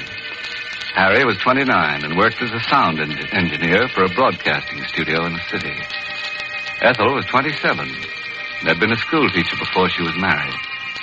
Now she was kept pretty busy between writing the great American novel and taking care of Judy, her 7-year-old daughter. This was the first year they had rented a house in the country for the summer, and Ethel didn't take much to the idea of being alone even. At first, I didn't know what it was that woke me. Perhaps it was because I was expecting Harry. He phoned that he was working overtime. He wouldn't be home till after midnight. I didn't like the idea of his driving 60 miles from this city at that hour. Or maybe it was just because I wasn't used to being alone with Judy in the old house. I got out of bed. I opened the connecting door to Judy's room. She was sleeping quietly. I closed the door softly, went across to my window. Something had awakened me. What? Was it a sound I heard in my sleep? Or was it a premonition? I looked out the window. The night was dark with 1,000 secrets. Harry should have been home by this time. My watch showed a few minutes after 12. Maybe he'd had an accident. Maybe that's why I awakened. Some sort of telepathy. And then I saw the headlights. It was Harry. He was turning in our road. The headlights phased me for a moment as he swung into our driveway. Everything was all right then. I'll be right down, Harry. Breathlessly, I raced downstairs to let him in. I was so happy I could cry. It was only then I realized what tension I'd been under, all because of my silly fears. I unlocked the door quickly. Oh, Harry, I was so worried. Sorry to bother you so late, miss. Had an accident with my car. Oh, I thought you were my husband. Oh, sorry to disappoint you. Oh, no, I'm afraid you can't come in. My husband isn't home yet. Well, it won't be for long. Oh, my heavens, you're hurt. It's your arm. Hurt in the accident. I'm afraid it's broken. Oh, you poor man. Here, sit down. Sit down right here. Well, that's better. Here. Your arm's so limp. Do you really think it's broken? I can't tell. It's kind of numb. Oh, dear, I feel so helpless. I don't know what to do. I took a first aid course during the war, but I don't remember a thing.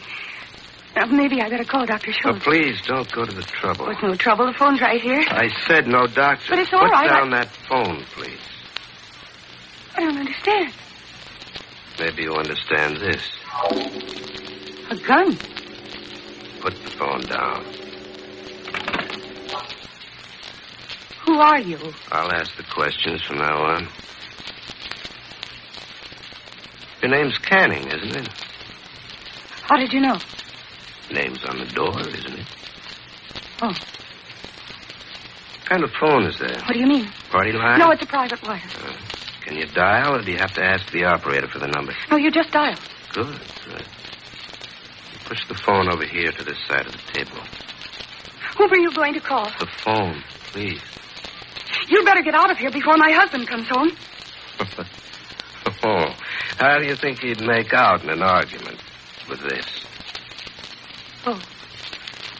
The phone. Thank you. Now step back a little. That's good. Good. I have to put this gun down while I make my call, this arm of mine.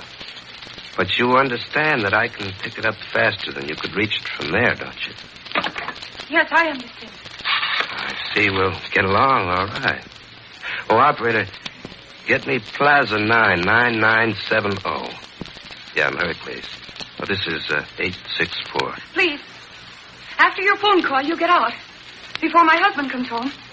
He's late already. You wouldn't turn an injured man out of your house in the middle of the night. Oh, hello, Linda? That's right. I had a little trouble. I hurt my arm. Look, I think you'd better come up here. Yeah, and bring Fred and Doc Stetson along. No. Everything's fine. Won't be any trouble. I'm a guest of some very good friends up here. Canning's the name. Or you drive up Highway 26 through Accord and turn right when you pass the first gas station. Just a mile from there. You ought to be here by 6 in the morning. There'll be a light in the downstairs window. Right, Linda. See you in the morning. You can't stay here all night. You've got Shut to up. go.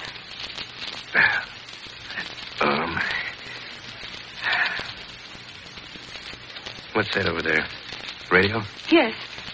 Pretty big. It's a sending and receiving set. Harry built it himself. He's a radio engineer. Can you get shortwave police calls? Yes? Turn it on. But I don't... Turn it on. No. Well, getting brave, huh? I don't think you'd dare to shoot me. It would be murder. They'd send you to the chair. Now, you get out of here. You call your friends and tell them to meet you someplace else. There, I've opened the door. Now, get out. Worried about your husband, aren't you? Afraid of what'll happen to him if he comes home now, huh? I want you to go away. And if you don't go now, I'll run out and scream for help. There are other houses in this neighborhood, and somebody will hear me. Oh, go ahead and run. What? I won't shoot you. You won't? I don't have to. What do you mean? You wouldn't dare to run out and leave your kid upstairs. That little red-headed kid with the cute curls. Judy. How do you know I have a daughter? Easy. The doll carriage over there. How do you know she has red curls? Maybe I guessed it. And her name, too? Turn on that radio. All right.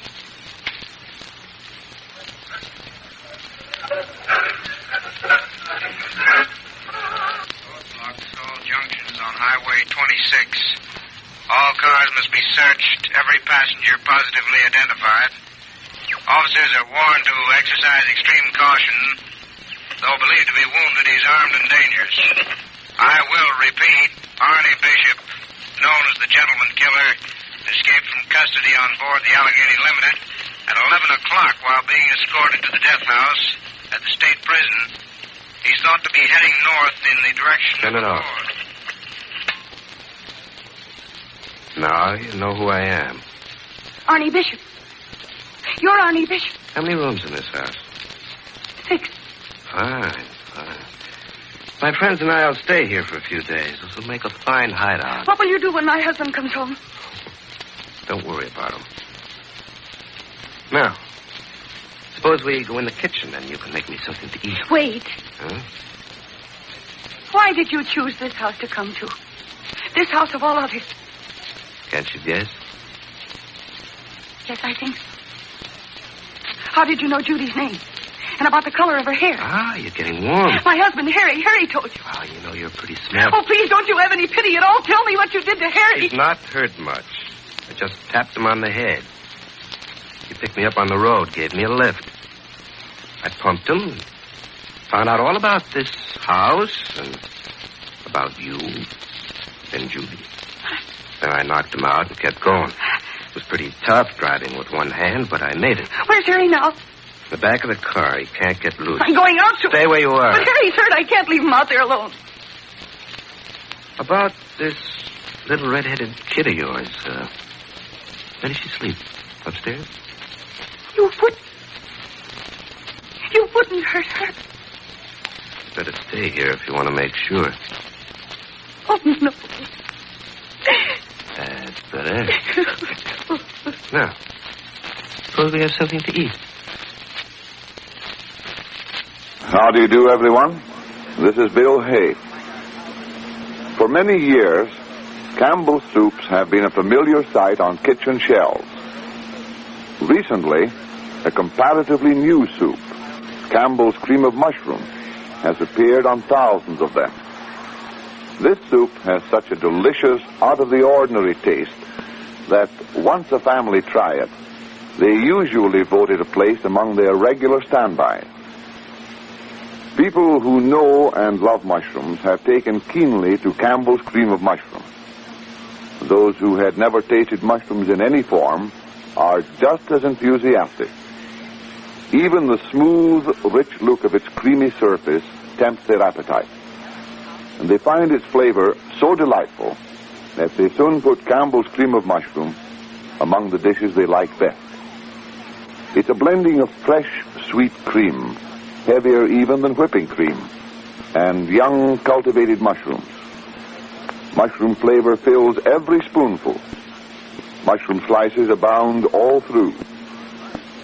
Why not try Campbell's cream of mushroom soup tomorrow?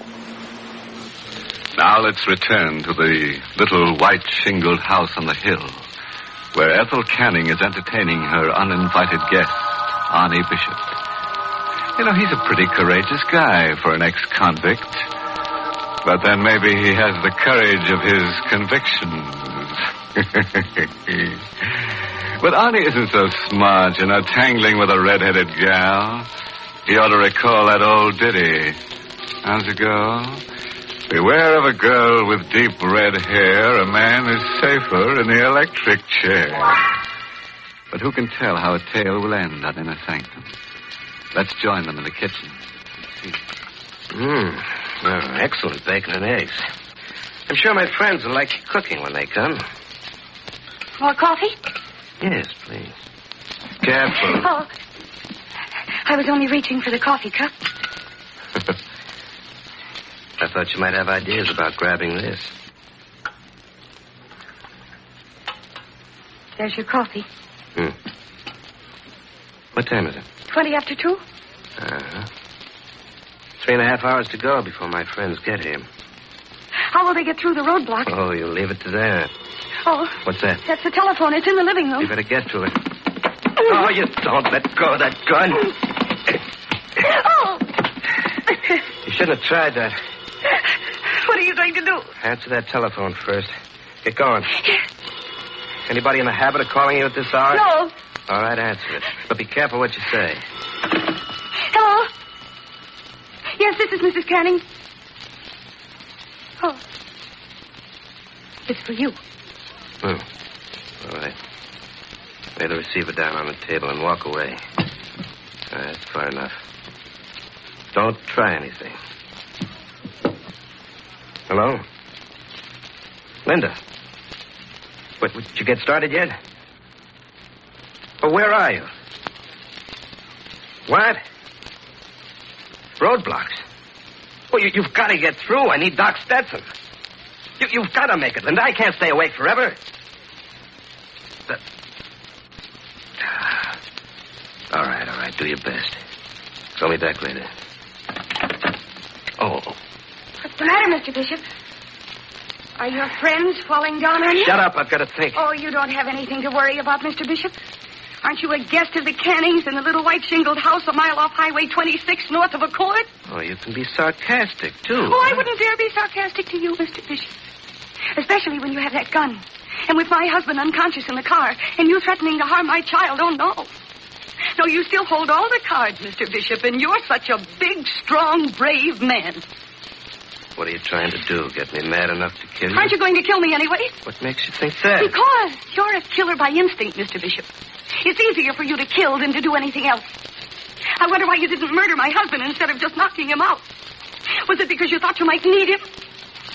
Well, you're not afraid of me anymore. No, I'm not. No, I just realized I can't afford to be afraid. What? I'm a woman fighting for her family, for Harry and Judy. And I've got to use all my wits against you. I can't afford to be afraid. You've got some scheme in that crazy little brain of yours. Yes, Mr. Bishop, I have. I think I found the chink in your armor. You're a coward. Me? Yes, you. You're the one who's afraid now. Your friends aren't coming. You have a wound in your arm that needs treatment, and you know you can't trust me. You don't dare close your eyes even for 5 minutes.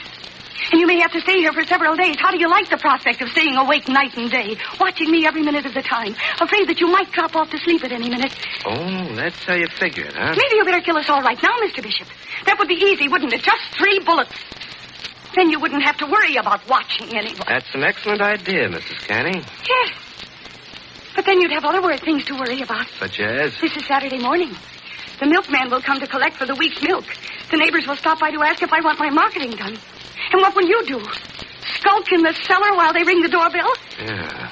And then there's the police. What about the police? They'll surely search this part of the country. They'll be making inquiries at all the houses. Do you want them to find a car outside? With Harry in it?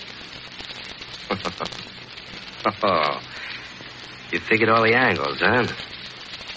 You know, you're pretty smart, Mrs. Canning. I think you're even smarter than Linda. But you forget one thing. Yes? You forget that little girl upstairs. What do you mean? Come along and I'll show you. Upstairs. You stay away from Judy. Oh! Maybe you think you've got everything figured out, but I'm still the boss. Gun muscle hurts, doesn't it? Now, shall we go upstairs? That's better. So you think Arnie Bishop is licked, huh?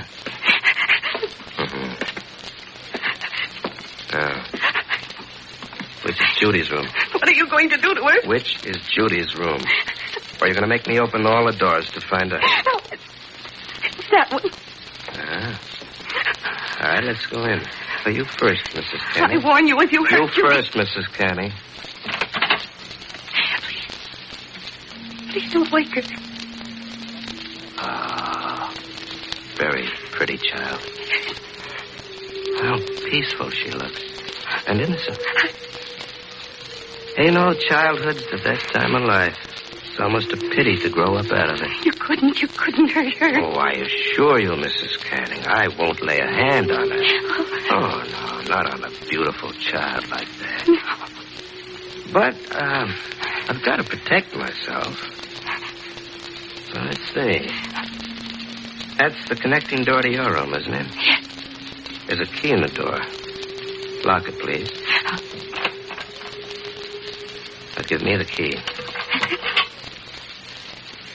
Thank you. Now we'll go out the way we came in. I'll take the key out of this door, too. Thanks. You first. Now we'll lock this door on the outside. There you are. Everything's set. You just want to make sure she doesn't get out? Yeah, something like that. Yeah. Now, will you pull the mattress and sheets off your bed and bring them out here, please? Are you going to sleep in front of her door? Do as I say. All right. I'll help you. I don't understand. Why do you want to sleep out here? No,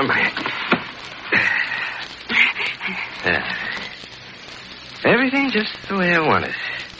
The mattress against Judy's door. But you can't sleep on it that way, half up against the door. I didn't say I was going to sleep on it. Oh, what are you going to do? Mrs. Canning, we'll see if you can figure out how to beat this angle. What do you mean? What would happen if I were to put a match to this mattress and bedding? Oh, no! This whole floor would be in flames in 5 minutes. With both doors locked, Judy wouldn't have much of a chance, would she? Oh, no! Still think Arnie Bishop is licked, Mrs. Canning? You're right about one thing, Mrs. Canning. I am in a corner. With this bum arm, I've got no chance of running if the police come. So if they do, and if I'm cornered, I'll set a match to this mattress and fight them off till the whole house is just a bunch of rubble with Judy in it. You, understand me thoroughly, Mrs. Canning. Yes. So it's up to you to see that the police don't come. You're going to lie for me, Mrs. Canning, and you're going to cheat for me, and you're going to kill for me if necessary, because I always have a match ready. Now, do you still feel like trying any tricks? I'll do whatever you say. More like it. Now, the first thing you're to do, go downstairs and run that car into the garage. Get it out of the way. But don't touch your husband. Don't even look in the back of the car. I'll be watching, understand? Yes. Glad we understand each other at last. Let's go.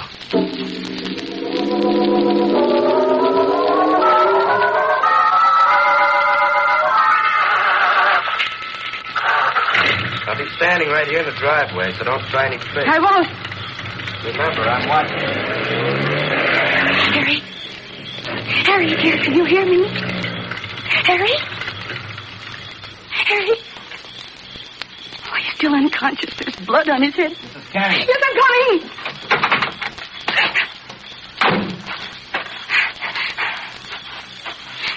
You did take a look at him, didn't you? No. All right. No. All right, come inside. Beautiful night, isn't it? It'll be morning soon. What time is it? Almost 6. The milkman should be here soon. Oh, well, here's where you start lying for me. After you, madam. Now, I'm going to sit right here in this chair with my hand in my pocket. And in my hand's the gun. Understand? Yes. That's the milkman. You'll tell him I'm your cousin, just visiting here for a few days. He'll wonder why you're up so early. Let him wonder. Go on, answer it. Good morning, Mrs. Canning. I'm the new milkman on the route. Hope I didn't wake you up. Come in, please. Has 2 bottles of milk you wanted this morning and a bottle of cream. Yes, you can put them on the table there. Yeah, right. Oh, this is my cousin. He's visiting us for a few days. Oh, how are you? Hello. Do you have my bill? Yeah, I got it right here in my pocket. Here. Hey, That's right, Bishop, it's a gun. Sit still and take your hand out of your pocket very carefully. Okay, you win. But how come a milkman with a gun? I borrowed this coat from the regular milkman. I'm Sergeant Wright, State Police. What? Thank heaven. State Police? How did you know I was here? Mrs. Canning told us. She? Well, how? I didn't let her out of my sight. She broadcast it to us. Broadcast? Yes. Over this set, Mr. Bishop. Remember the speech I made you? You didn't know what had come over me. I was really talking to the state police over the short wave. Don't you remember I told you that this was a sending and receiving set, that my husband built it? And when I turned off the short wave signals, I turned the switch to sending. And then I just hoped my message would get through. I didn't think you were smart enough. And I thought I had you scared stiff. You looked like the kind who would scare easy. Oh, I am, Mr. Bishop, I am. But I warned you. This was a time when I couldn't afford to be scared.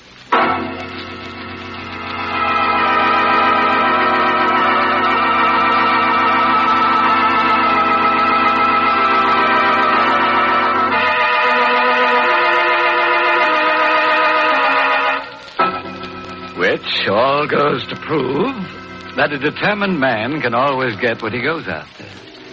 You remember Bishop tried to get free board and lodging from Ethel Canning. He finally got it, all right, but not exactly where he wanted it. You know, as a matter of fact, Bishop was the type of man who should never have gone in for murder. Oh, too many risks. He should have specialized in arson. That's always a surefire undertaking.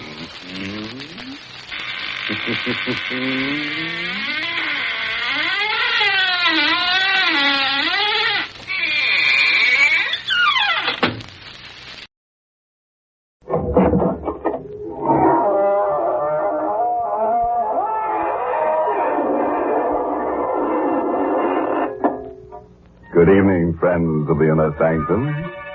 This is your host to welcome you through the squeaking door. Well, been shopping around for a nice case of murder?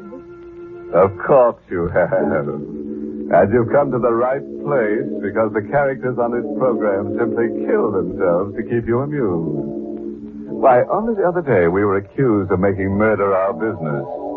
But we wouldn't do that, friend. Oh, no. Because that would be mixing business with pleasure. And we consider it a pleasure to give some stiff for business.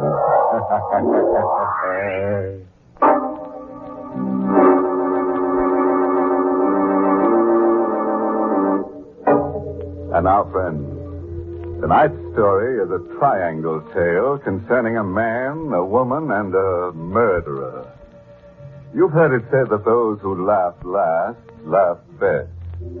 But we're going to prove that it never pays to get into a laughing contest with a ghost. Because ghosts always get the last laugh.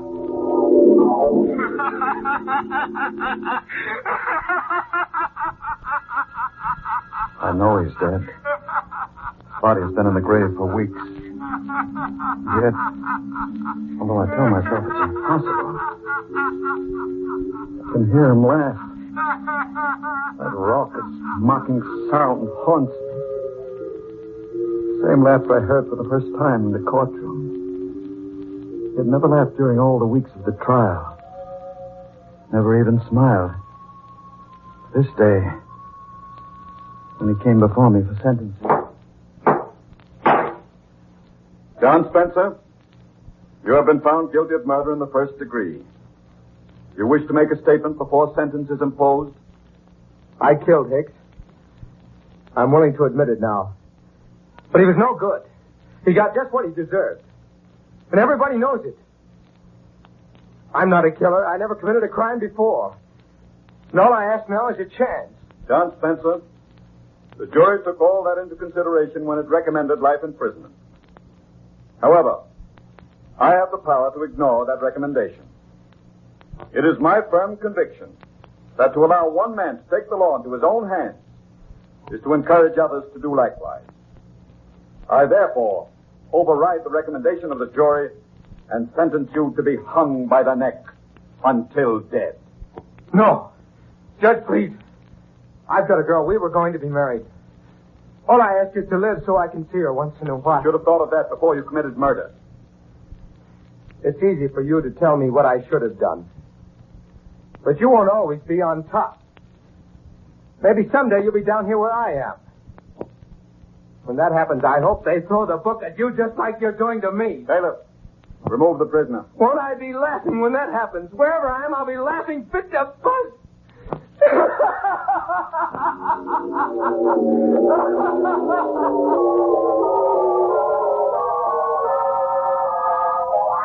Same old story. Prisoner pleads innocence or guilty with good cause. Asks mercy. When clemency is refused, condemned man curses judge and hopes that judge will someday find himself in a similar plight. Spencer's outburst failed to move me in the slightest. I'd heard it many times before.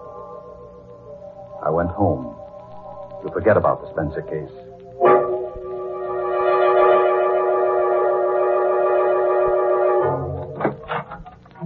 Richard? Is that you, Richard? Yes, dear. I'll come in as soon as I've freshened up. Come right now.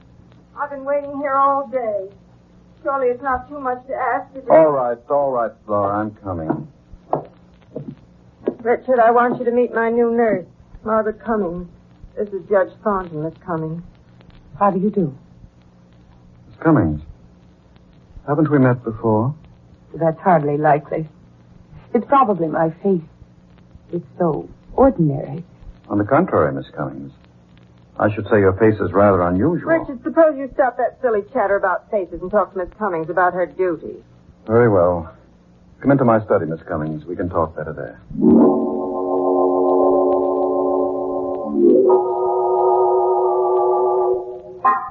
Sit down, please. There's not much to say, really. In the first place, my wife's heart condition isn't really dangerous. Yes, I gathered that from Dr. Fletcher. Oh, he told you about my wife, eh? Oh, yes.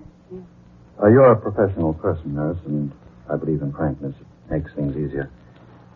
My wife is 11 years my senior, getting on past middle age. She, is a bit worried. Not that I give her any grounds for it. Jealous. You understand? Perfectly. She's not an easy person to get along with. You'll have to humor her. I'll do my best. And, Miss Cummings. Yes. I was just wondering where it was that I saw you before. Escapes me. You know, Miss Cummings, Your face is rather haunting.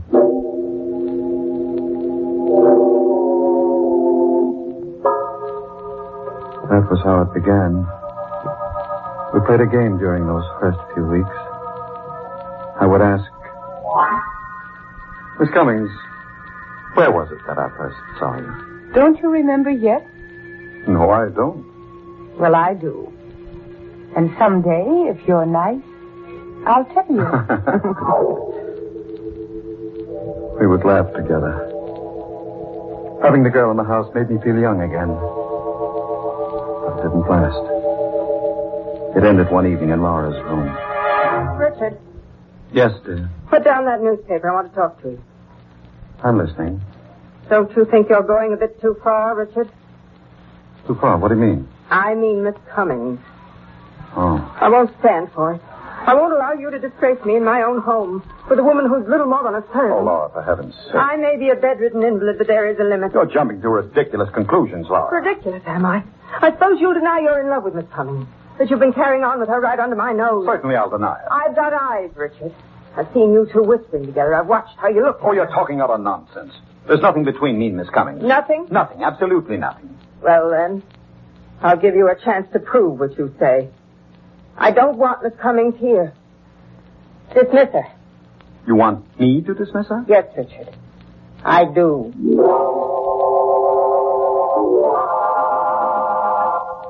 Miss Cummings, well, this is going to be rather unpleasant. You see my wife? Yes, I know. She wants me to leave. Yes. How did you know? I couldn't help overhearing the conversation. Well, then you also know why she wants you to leave. Yes. But you warned me when I first came here that she was jealous. It's been very pleasant having you here. Thank you. I'm going to miss you. Miss Cummings, could I have your home address? Of course. Why do you want it? I hope you won't think me presumptuous, but, well, perhaps we might be able to see each other. Would that be wise? No, it wouldn't be wise. But I might as well face it. I couldn't hide it from Laura, and now I can't hide it from myself. I love you, Miss Cummings.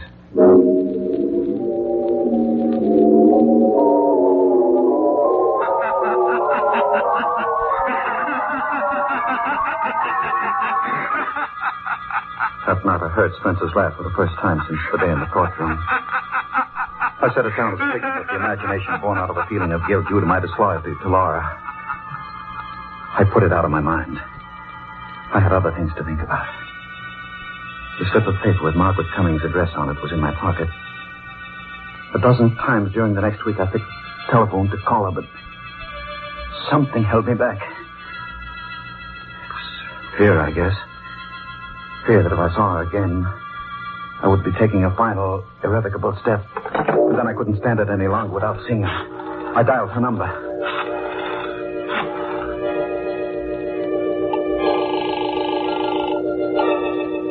Hello? Is that you, Margaret? Yes, who is this? This is Richard. Richard? Judge Thornton. Oh, hello. How are you? It's been so long I thought you'd forgotten me. There's little chance of that. Could I see you tonight, Margaret? Why, yes, of course. Come over as soon as you like.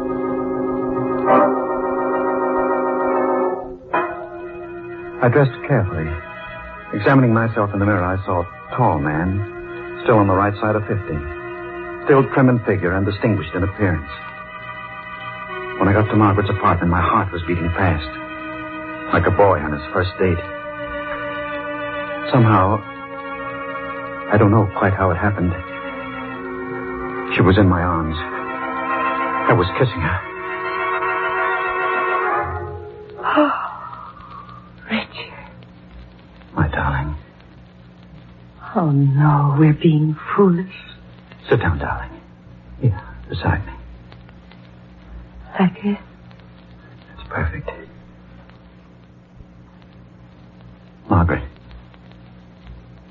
Would you marry me? Mary, you can't be serious. I was never more in earnest in my life. Aren't you forgetting a little detail? No, I'm not forgetting about Laura. She has a weak heart. She may die.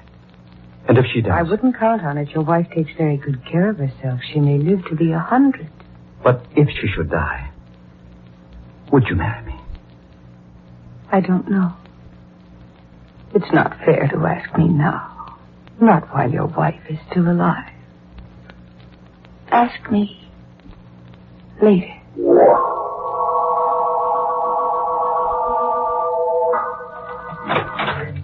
Oh, Richard. You have a pleasant evening at the club? I didn't go to the club, Laura. No. No.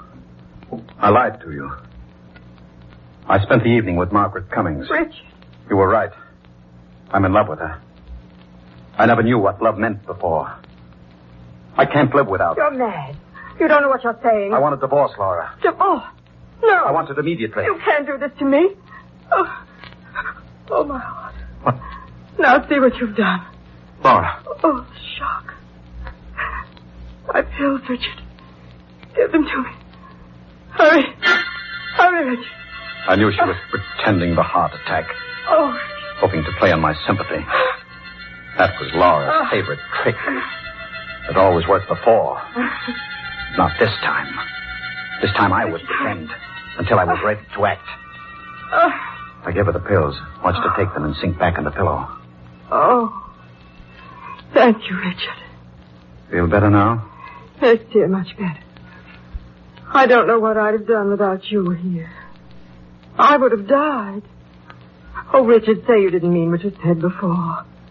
Don't you see I couldn't go on living without you? You won't have to, Laura. Then you won't leave me for that girl. I'll take care of you. Here, let me make you more comfortable. Pillow needs rearranging. Yes, it does. Richard, what are you doing? I'm fixing the pillow. I don't want to say. Lie still. Stop twisting around.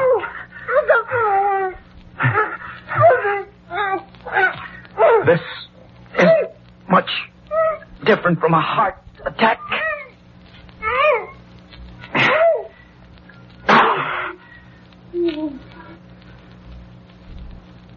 Laura? She's dead.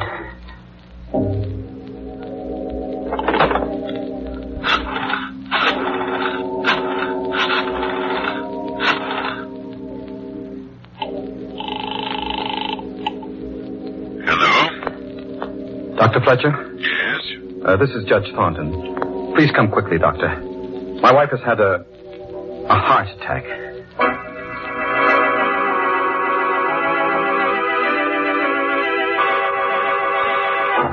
It happened during an argument. It was nothing important, Doctor. Just a domestic quarrel. And suddenly she had the attack. I gave her the pills, but by that time it was too late. It's too bad. I'd only known that a condition had become so dangerous. Oh, Judge, you've nothing to reproach yourself for. These things happen. Will you take care of the formalities, Doctor? Oh, yes, of course. The death certificate? I'll list the cause as failure of the heart. There was no need to act the part of the stricken husband after Dr. Fletcher left. I stood looking down at Laura's body. She was dead. And Dr. Fletcher's certificate would clear me of any suspicion of murder. I was free. Free to marry Margaret.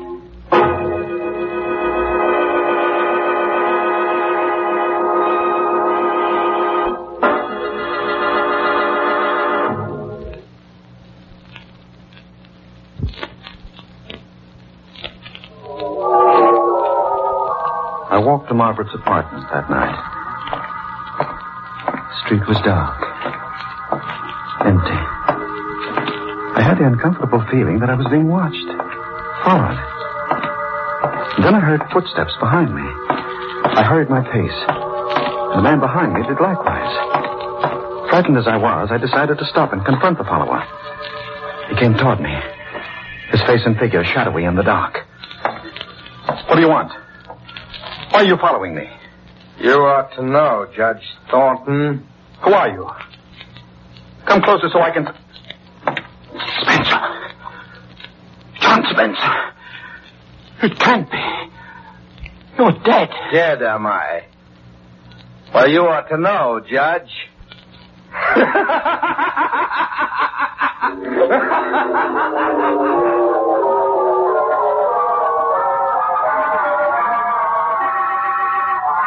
Now, take it easy, mister. Take it easy. Now, just tell me what happened. I was being followed, officer. So I turned around to see who it was. And did you see who it was? Yes. And that's why I fainted. The man following me was a dead man. He was, what's that? The man following me is dead. I know he's dead, officer. I ought to run you in. You're crazy.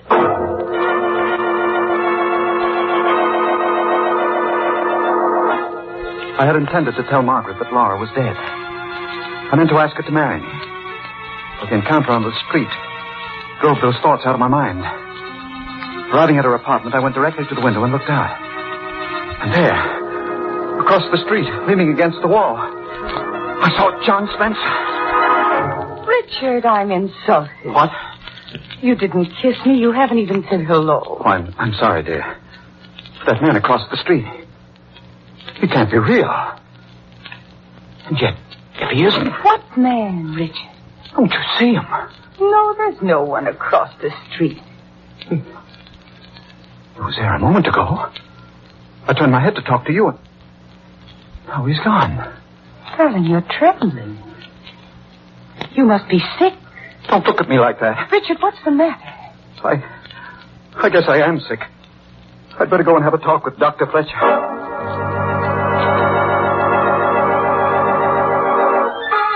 Yes, I remember the Spencer case very well, Judge Thornton. You could have spared Spencer's life, but didn't. And now you imagine that he follows you? Yes. But the man is dead. Then it was his ghost that followed me. His ghost I spoke to. His ghost that laughs. There are no ghosts, Judge Thornton. With one exception. The ghosts we carry about inside us. What do you mean? Well, these things you hear and see, these are hallucinations brought on by feelings of guilt. Spencer's been dead for weeks. So the question is, why should you experience guilt feelings at this late date? I don't know. Well, psychiatry has an explanation. Quite often in such cases, one refuses to face the guilt object and transfers his guilt feelings to some other person. What are you driving at? I'm suggesting that your guilt feelings are not caused by the Spencer incident. And I'm going to ask you a blunt question. Did you murder your wife? Why, of all the idiotic... Now, just a moment, Judge. Just a moment. I've been rather uneasy about the circumstances of Mrs. Thornton's death. But you yourself diagnosed it as a heart attack. I accepted what you told me that night. The superficial examination of the body did indicate such a conclusion, yes, but your wife's cardiac condition was mild. Now, your guilt feelings lead me to suspect... This murder talk is ridiculous. Were there any signs of struggle, any marks of violence? Of course not. Mrs. Thornton might have been suffocated. Oh, nonsense. Perhaps. At any rate, I intend to recommend to the coroner that an autopsy be performed. An autopsy? Yes, it would determine whether or not death was due to suffocation. You should have no objection if I am mistaken. You meddling fool. Judge Thornton, put down that paper. You are so clever. Stay away from me. I've gone too far now to stop at another.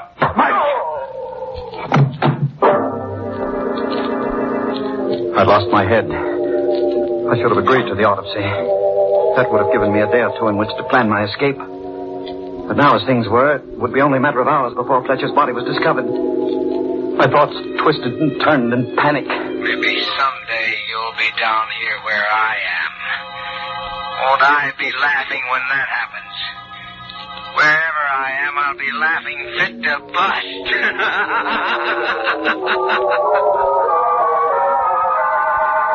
I ran like a frightened child.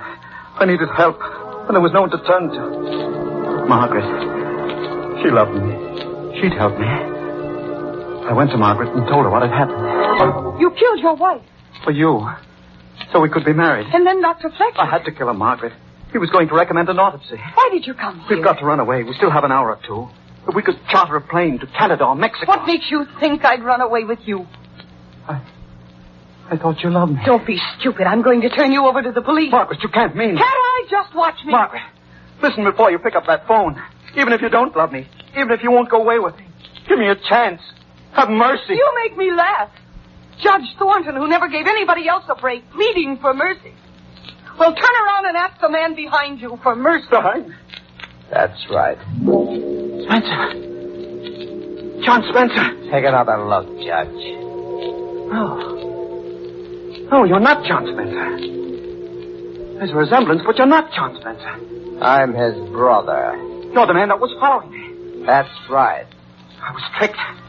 Led on by Margaret to kill my wife, and forced by you to betray myself to Dr. Fletcher. But why? Why, Margaret? Why did you do this? For revenge. Revenge? Yes. The first day I came to your house, you thought my face was familiar. Well, now I'll tell you where it was that you first saw me. It was in the courtroom at John Spencer's trial. Courtroom? Yes. Yes. Yes. Remember how he begged for mercy? He told you he had a girl, that he was engaged to be married, and you could have given him his life. But you sentenced him to his death. What? For you, the girl? Yes. Spencer. Did he know about this? All this was his plan. His revenge.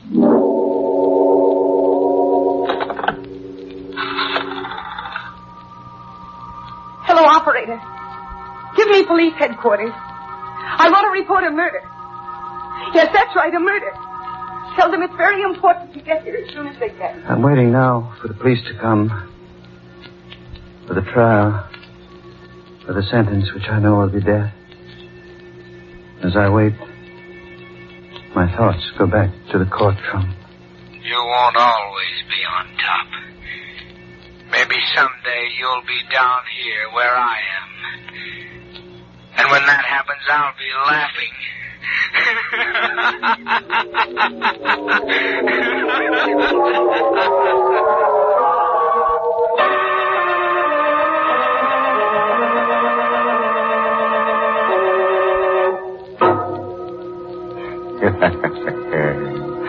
Well, Judge Thornton certainly misjudged Margaret Cummings, which was a grave mistake. Why, he didn't have the ghost of a chance with her. She double-crossed him right into the graveyard. Oh, a word of caution. If you must commit a murder, be sure to select the proper weapon. I suggest a sharp-edged axe, because it provides you with a handy alibi. When the police want to know why you did it, you can claim the killing was accidental.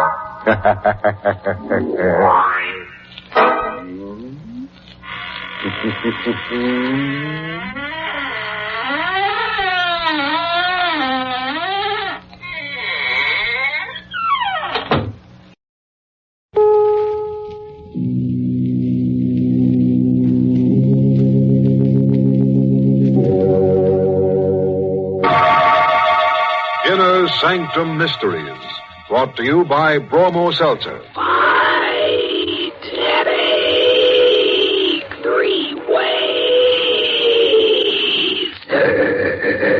Bromo Seltzer, Bromo Seltzer, Bromo Seltzer, Bromo Seltzer, Bromo Seltzer.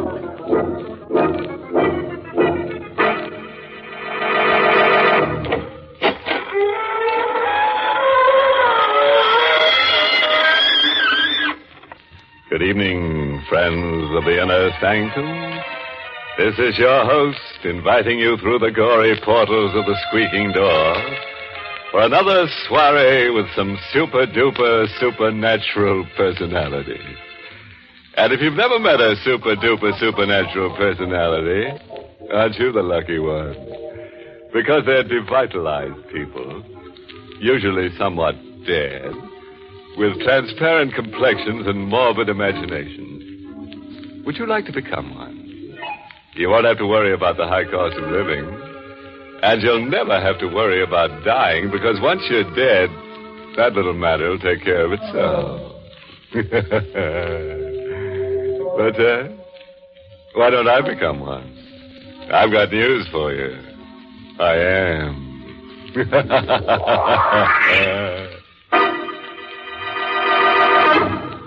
To Tonight's Inner Sanctum Mystery, Death Demon, was written by Milton Lewis and stars Everett Sloan in the role of Howard with Ann Seymour as Gilda, and is presented by the Emerson Drug Company of Baltimore, Maryland, whose registered pharmacists compound Bromo Seltzer, the headache product that fights headache 3 ways. Bromo Seltzer helps the pain of a headache quickly and pleasantly, and also helps the jittery nerves and stomach upset that may accompany a headache. No wonder in a recent representative nationwide survey, druggists report that of all headache products dispensed at their fountains, the overwhelming favorite is Bromo Seltzer. All right, friend. Let's stop all this ghoulishness and let's get grim. Now remember our rule. Don't jump out of the window unless it's open. Ready now. Then listen as Howard Rhine tells us his strange story. The wind was rising when I returned to Greystone Farms late that night. The house with its Victorian gables and towers looked like a clawing hand reaching into the scudding clouds. I went directly to my room, even though the living room was lit up. I had no desire to see my stepmother or the man she had married. The moment I got into my room and turned on the light, I gasped. My things had been disturbed. Many of them were gone. I ran down to the living room. Come in, Howard. We want to talk to you. I looked at this young woman, not more than 10 years older than myself, whom I called Mother.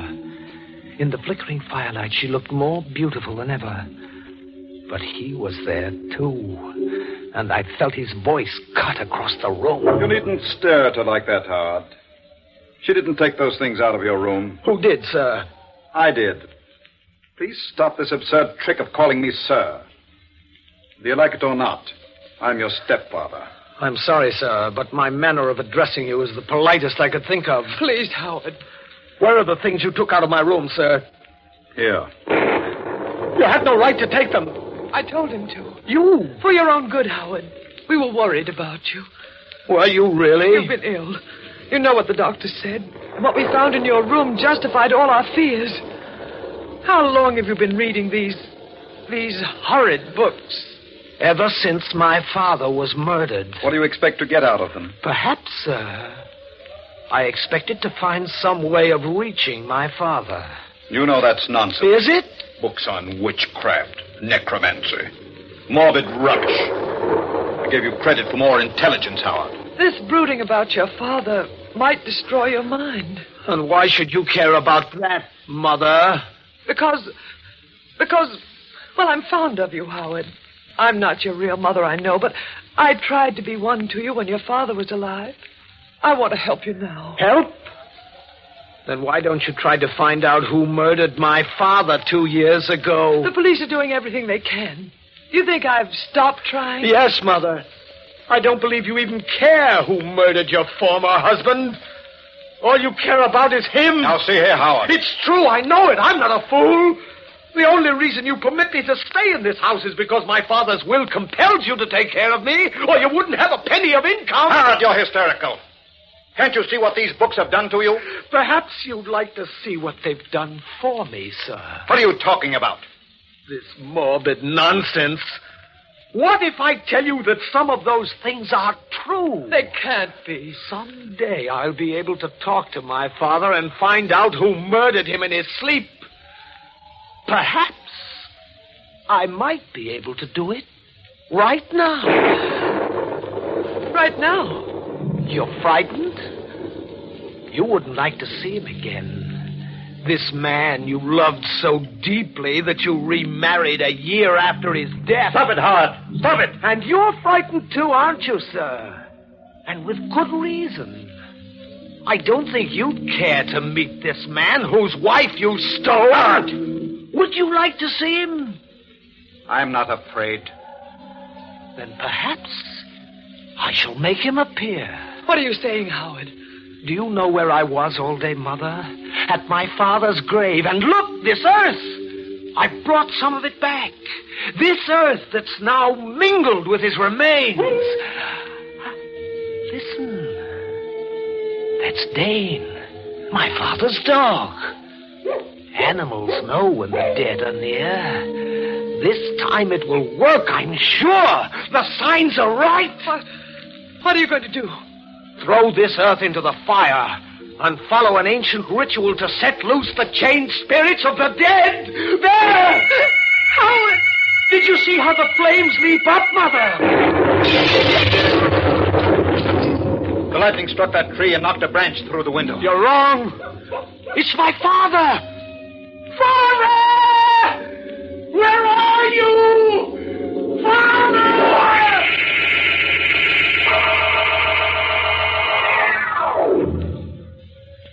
They didn't believe me. But I knew that at that moment my father came back to this earth. They were terrified, both of them, though they tried not to show it. That night I went to my room, listened to the storm howl itself out. But there was no further sign of my father. I must have slept, perhaps dreamed, because I heard a voice I hadn't heard in 2 years. I recognized it, still thick with the accent he had acquired from his boyhood in Europe. My son, wake up and find the person who murdered me. Wake up, my son, wake up.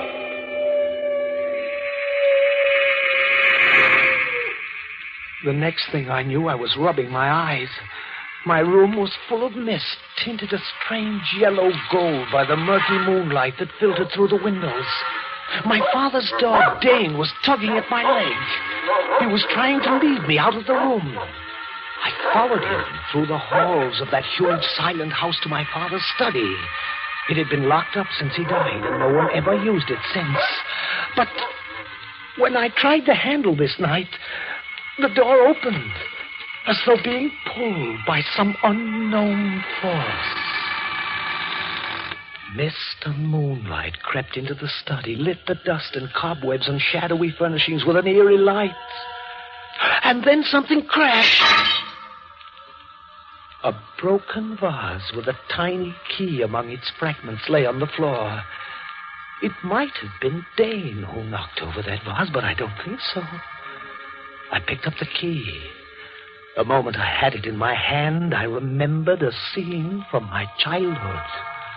I had secretly observed my father remove a book from one of the cases, take out this tiny key, and open a hidden panel in the bookcase. Like a man in a dream, I repeated the action.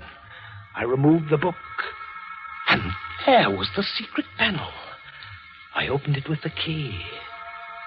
There was nothing in it but a few large notebooks. I took them out, opened one, and by the flickering yellow light of my match, my father came back to me. In this journal, I record thoughts that, if they remain unexpressed, might drive me mad. I know now that my wife, Gilda, is seeing another man. I know his name. Dale Barton.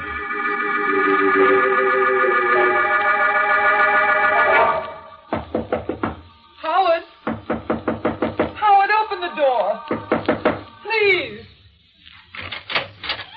What do you want, Mother? Just to see you. I've been worried about you. Really? Why? You've been locked in this room for the last 2 days. Here, I have brought you some food. Thank you. Where is your husband? He had to drive to town. Howard, you can't go on like this. You love him very much, don't you? I wouldn't have married him if I didn't. You love him more than you loved my father? Please, there's no point in discussing this. Your father's dead, and that's all past. Not quite dead. In fact, he's very close to us at this moment. Close? Yes. So close that he can reach out and touch you. Howard, let go of my hand. You don't believe me, Mother. This is all nonsense. Is it? What would you do if I told you that my father is holding your hand this very minute? What would you do if I told you that he has taken possession of my body? Howard, you're ill. You don't know what you're saying. Did you know Dale Barton before my father was murdered? No. I only met him after your father died. You lie. That's his voice. You have been seeing Dale Barton for months. I know. I followed you. No. I talked to you about it the day before I died. You swore he meant nothing to you. Let go of me. Let go. Did you kill me? No. Answer me. Did you murder me? You once said you hated me. Let go of me, please. You said you loved me even on the day I was murdered. You're hurting me. Did you murder me? Was it because of him? Tell me. Help me. He's going to murder me. Help me. Stop it. You crazy fool. What's going on here? Dale, help me. He wants to kill me. Howard, let go of her. No. She's mine. No. Dale. Oh, Dale. Come, Gilda. I'll take you out of here. He led her out of the room while I lay on the floor. Had she murdered my father? Had he? I knew at last I had the means of finding out. There were thick vines outside my window, and late that night, as I had often done when I was a boy, I carefully, quietly climbed down them, stopping at a point outside their window. I clung to the wall like a bat, and I heard them talking. Did you hear his voice? You don't actually believe? I don't know what to believe. He looks so much like his father. When he seized me, spoke to me, it was his father. Gilda, you're being foolish about this. Am I? On the day William was murdered, Howard was away at college. How could he have known what we talked about? And he did know. That boy seemed to know every word. That boy, or is he his father? Gilda, do you know what you're saying? Yes. This isn't an ordinary thing. There's nothing you can do about it. Oh, yes, there is. I climbed back to my room to think. I dared not go to sleep because I knew my father had been murdered in his sleep. And if they had murdered him, they'd certainly have an excellent reason to kill me. I thought of running away, but then I would never find out. I know now why I couldn't run away. My father within me was holding me there. I lay down on my bed to rest. And then suddenly I found myself dreaming that a pair of powerful hands were clutching at my throat. I struggled, gasped for breath, tried to scream. I was being murdered in my sleep just as my father was. I tore at those iron fingers, clawed at those hands that were cutting off my life. And then I opened my eyes and discovered that it was not a nightmare. I hadn't been dreaming. It was real. I was being murdered.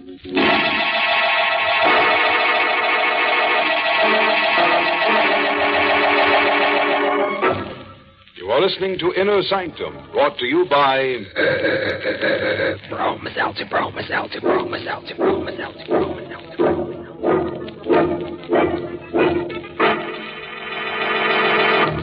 Right now, after all the excitement of the 4th of July, I'll bet lots of people have holiday headaches. If you're one of those unhappy folks, I'll tell you how to get fast headache help. Just take a sparkling, refreshing glass of Bromo Seltzer. You'll find that Bromo Seltzer fights headache 3 ways fast. First, Bromo Seltzer helps the pain of a headache and does it quickly and pleasantly. Second, Bromo Seltzer helps calm jumpy, jangled nerves. Third, Bromo Seltzer helps soothe an upset stomach. And since stomach upset and jittery nerves may team up with an ordinary headache, it makes a lot of sense to insist on Bromo Seltzer, the headache help that's famous for fighting headache 3 ways. Bromo Seltzer is a favorite help all year round because it's so refreshing and pleasant tasting. Ask at your druggist's fountain or counter for speedy, economical... Bromo Seltzer, Bromo Seltzer, Bromo Seltzer, Bromo Seltzer, Bromo Seltzer, Bromo Seltzer.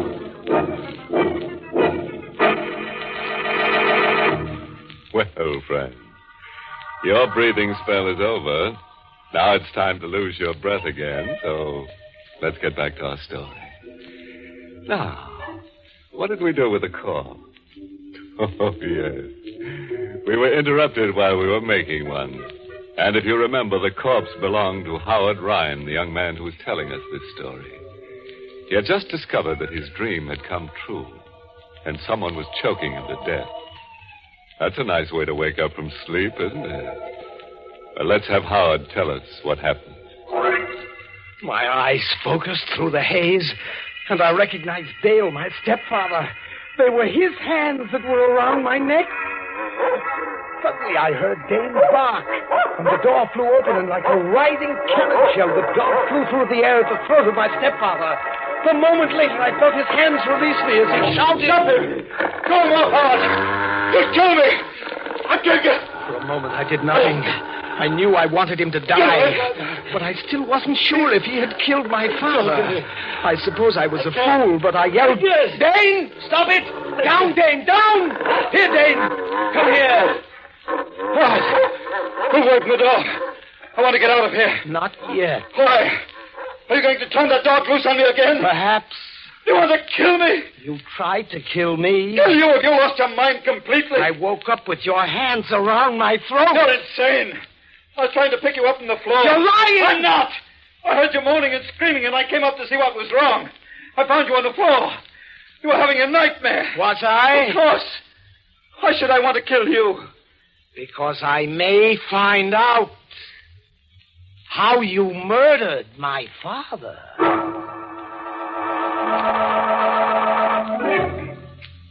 What he said could have been true. I had had little sleep for a long time, and his attack on me could have been a nightmare. I could never be certain. But to protect myself, I kept a gun with me at all times. I read and reread the journals of my father, which I had found. More and more often, it was his voice that came out of my mouth, his thoughts that filled my mind. And then came the night when I found out the truth. Good evening, Howard. What are you doing in my room, sir? I came to have a talk with you. Dane! Dane! There's no use calling for your dog. You'll never see him again. What did you do with him? What should have been done long ago. What have you got there? A knife. And it's quite sharp. Quite suited to the purpose I intended for. You came to kill me. Did my mother put you up to this? No. As a matter of fact, your stepmother is in town right now. We two are quite alone. I see. You've always hated me, haven't you, Howard? Yes, sir. I suppose you can't help it. Your stepmother's a very beautiful woman. She has nothing to do with us. Makes very little difference. Fact of the matter is that you become dangerously psychopathic. I want you to know that I've taken steps to have you confined. Oh, so that's the game, sir. You're going to kill me and tell the authorities you were protecting yourself from a homicidal maniac. I'm glad you're aware of your disadvantages. But you're not aware of yours. A gun. Did you murder my father? What are you going to do? Did you kill me? Who's speaking? Answer me. Did you murder me? Who are you? What are you? Answer me. Yes, I'll answer you. I'll kill you. Don't. Speak before you die. Did you murder me in my sleep? I have got to know now. Murder you? Did you? Did you? But he never spoke again. My father, using my body, had murdered him. Howard, have you seen Dale? Yes, Mother. Where is he? Come in. He's in here. Howard, you murdered him. Yes, when he tried to throw that knife at me, you see, he still has it in his hand. Howard! Don't try to get away. Let me out of here. No, Mother! And don't call me Mother. You're no son of mine. You're a murderer. Yes, Mother, but less of a murderer than you are. At least I killed in self-defense. Not when my victim was asleep, helpless, and unaware of danger. Let me out of here. No, you're going to stay. Oh. Yes, this gun. The same gun I used to murder your husband. Oh. Stay just where you are. Why? Because I want you to see this man who succeeded my father. This creature whom you love. Look at him there, Mother. Twisted grotesquely into the whining coward he proved himself to be in death. Look at him. This is the man you gave up my father for. This is the man you committed murder for. Let me go. Now, look.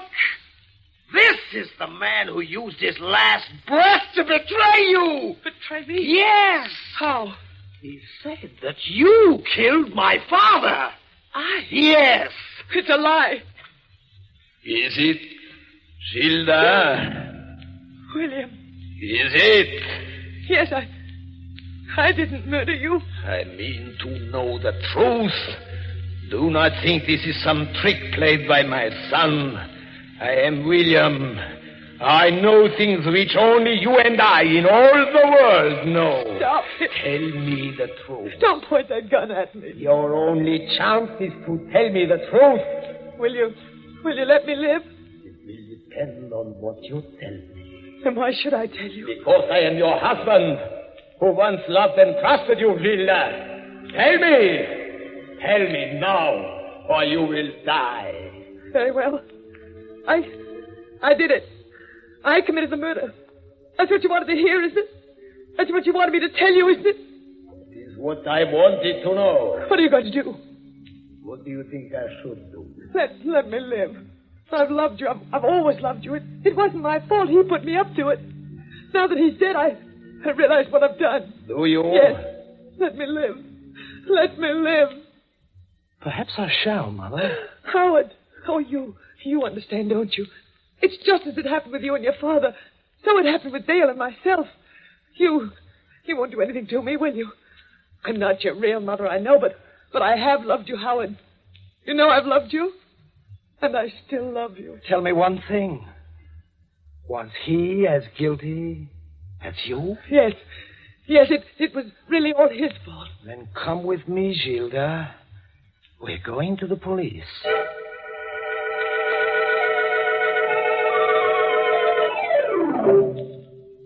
And that's what happened, Inspector. She finally confessed. And I brought her here. Have you anything to say, ma'am? Yes, Inspector. Well? Everything I told my stepson.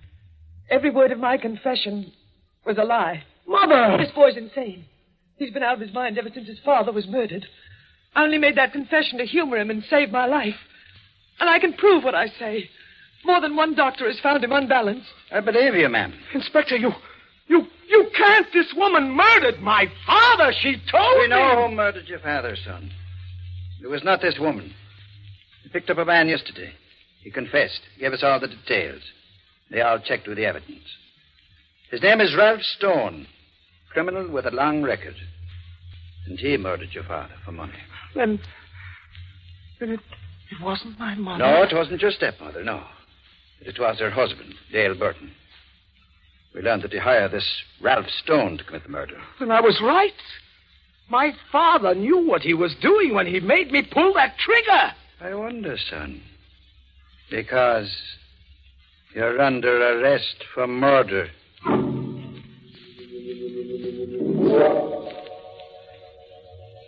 I kept telling them that I didn't murder Dale Barton.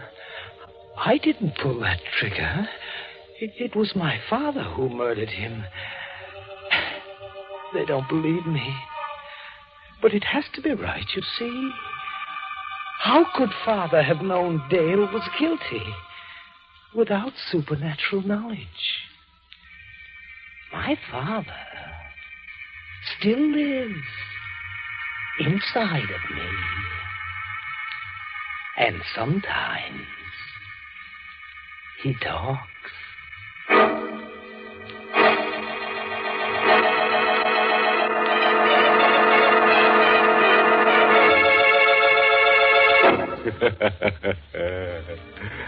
Well, friend, there's nothing wrong with little old Howard. Just a little bit nuts, but who isn't?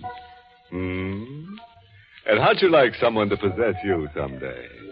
Just think, you could lead a double life for the price of a single. In fact, you may be able to save money because, as everybody knows, two can live cheaper than one. Which brings us to the moral of tonight's story, taken from the croonings of Nature Girl, who warbles, "Don't drop dead except in bed, otherwise you can break your head."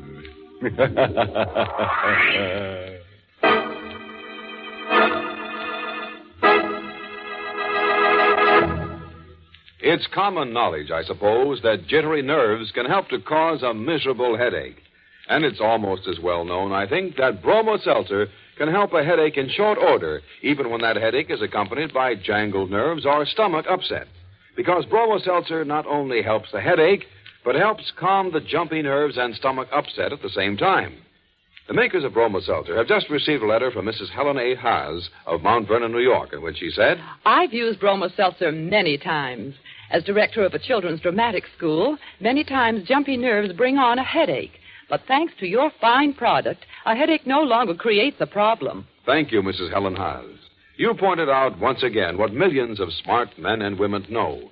Bromo Seltzer fights a headache quickly and helps calm jumpy nerves, too. What's more, it's so pleasant tasting, it's actually refreshing. Caution, use only as directed. If headaches persist or recur, see your doctor. But for ordinary headaches... Fight headache 3 ways. Bromo Seltzer, Bromo Seltzer, Bromo Seltzer, Bromo Seltzer, Bromo Seltzer.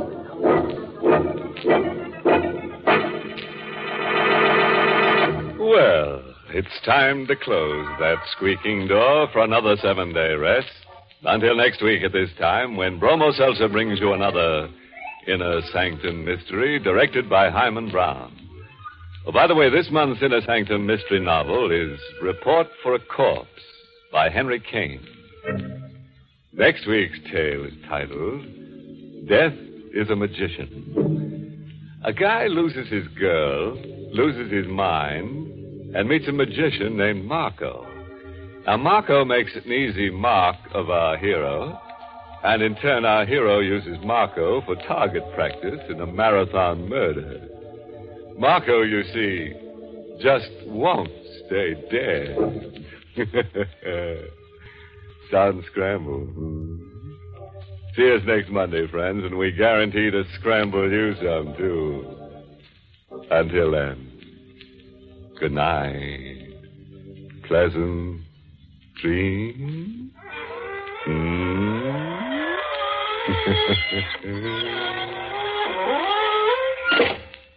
This is Dwight Weist inviting you to tune in again next Monday at this same time to Inner Sanctum, which is brought to you for your entertainment every Monday right through the summer by...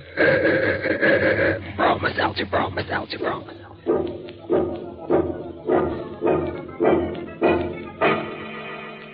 This is CBS, where 99 million people gather every week, the Columbia Broadcasting System.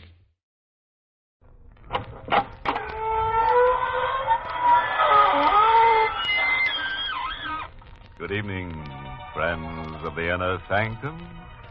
This is your host to welcome you through the squeaking door into my dread domicile of disaster. Come in. Come into my parlor of panic. Or would you rather sit out here on the terrace of terror? Oh, a bit cool out here. All right, let's go indoors by all means. The house itself is always warm. You see, I had the painter give it 2 coats. All of it built solely for your poignant pleasure and dolorous diversion. The price? Oh, so reasonable. Only a pint down and a pint a month for as long as you live. Pint of what? You know what.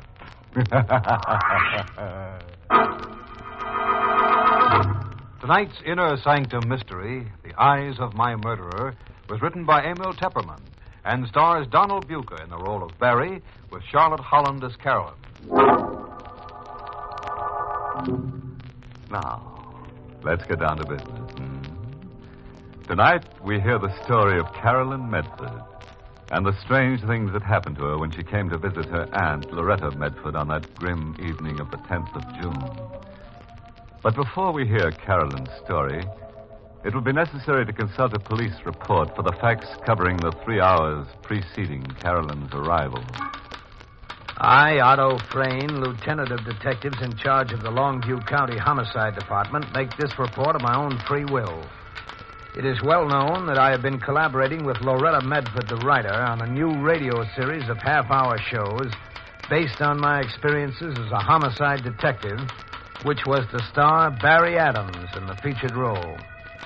Each evening at 9, after finishing my regular tour of police duty, it has been my custom to drive out to Loretta Medford's summer place on the North Shore, about 5 miles from town. There, we three, Loretta, Barry, and I, would work on the series till well after midnight. Last night, the 10th of June, I left my office as usual, promptly at 9. It was exactly 9:16 1/2 by my dashboard clock when I turned in from the highway to the private road leading along the shorefront to Loretta's cottage. I was a bit puzzled when I got out of the car because neither Loretta nor Barry Adams were on the porch where they usually waited for me. At that instant, it was exactly 9:17. I recall checking the time on my wristwatch to make sure I wasn't too early. 9:17. It was at that precise moment that I heard the scream. It was coming from the direction of the private boat dock at the rear of the house. I ran across the lawn toward the dock with my gun in my hand. But when I reached the dock, there was nothing to be seen or heard. The darkness was thick and black. And then, not 10 feet away from me, I heard Loretta's voice.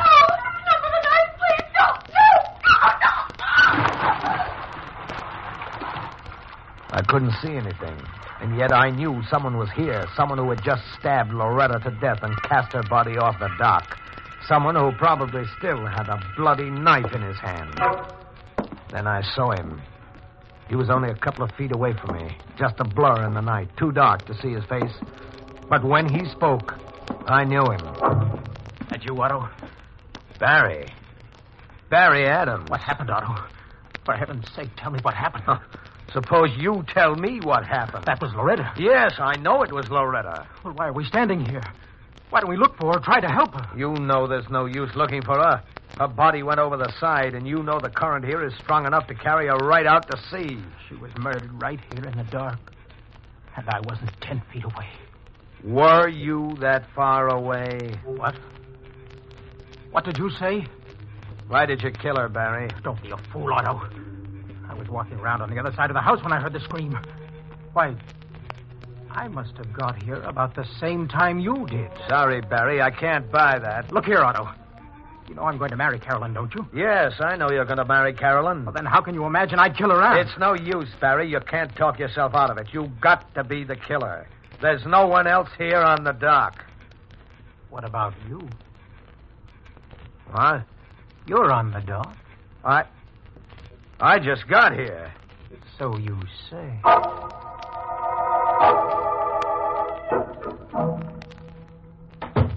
The house is so quiet. Hadn't we better wake up Mrs. Finch? Later. We take a look in Loretta's library just to you make... don't have to keep that gun stuck in my back. Go on. Open the door. I can't. What's the matter with you? I have a feeling we'll see Loretta in there. As always, at the dictating machine, with a cigarette between her lips. That's your conscience. I've seen lots of murderers. Their conscience usually gets them shortly after the crime. I didn't kill her. If Loretta were here, she'd tell us. But she isn't. She's out in the sea, wet and cold, No. with seaweed clinging to her, and your knife still in her throat. Stop it! Stop it! Well, will you open that door? All right.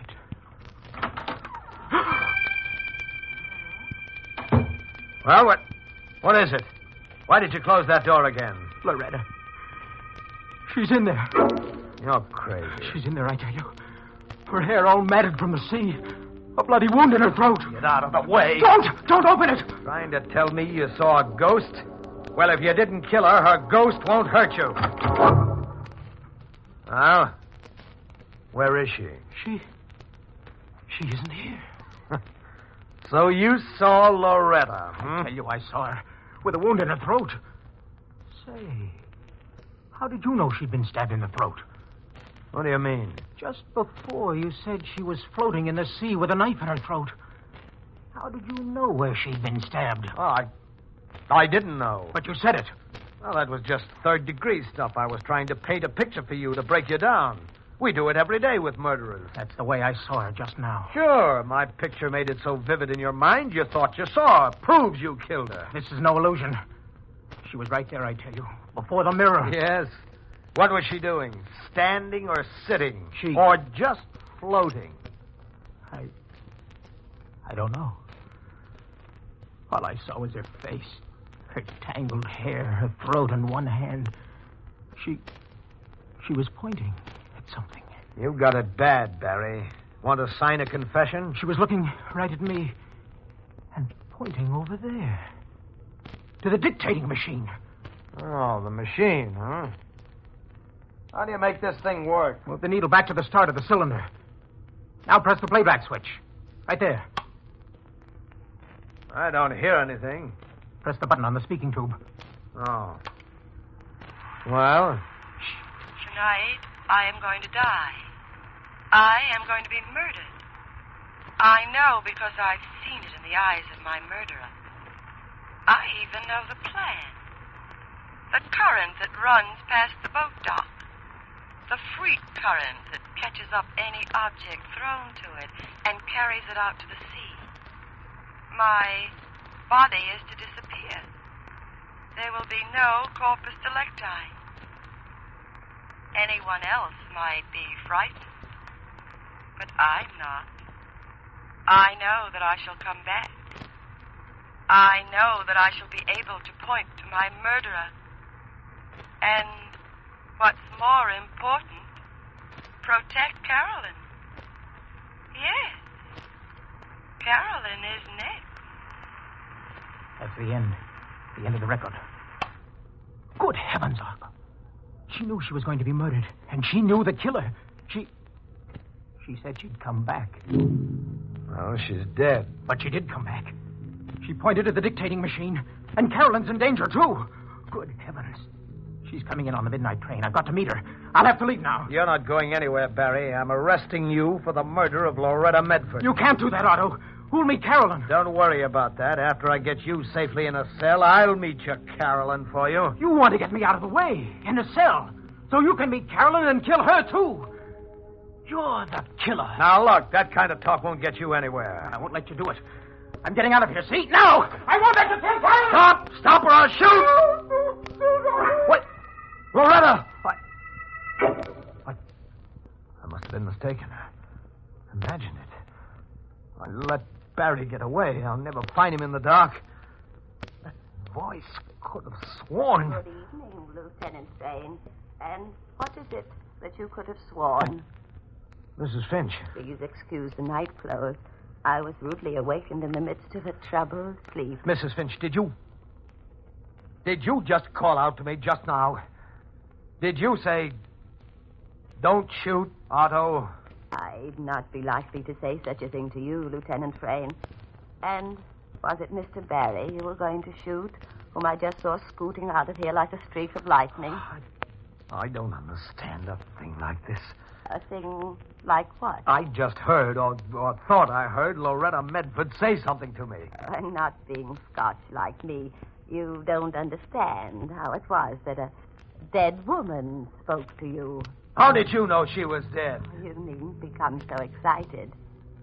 It was in my sleep I saw. You saw her in your sleep? Yes, and it troubled me so that I awoke. She came before me with her hair all dank and tangled, and the salt water glistening on her face in the dark, and her throat bleeding and raw. You saw her like that? Oh, yes. And she spoke to me. I don't believe you. I don't believe in such things. You don't, eh?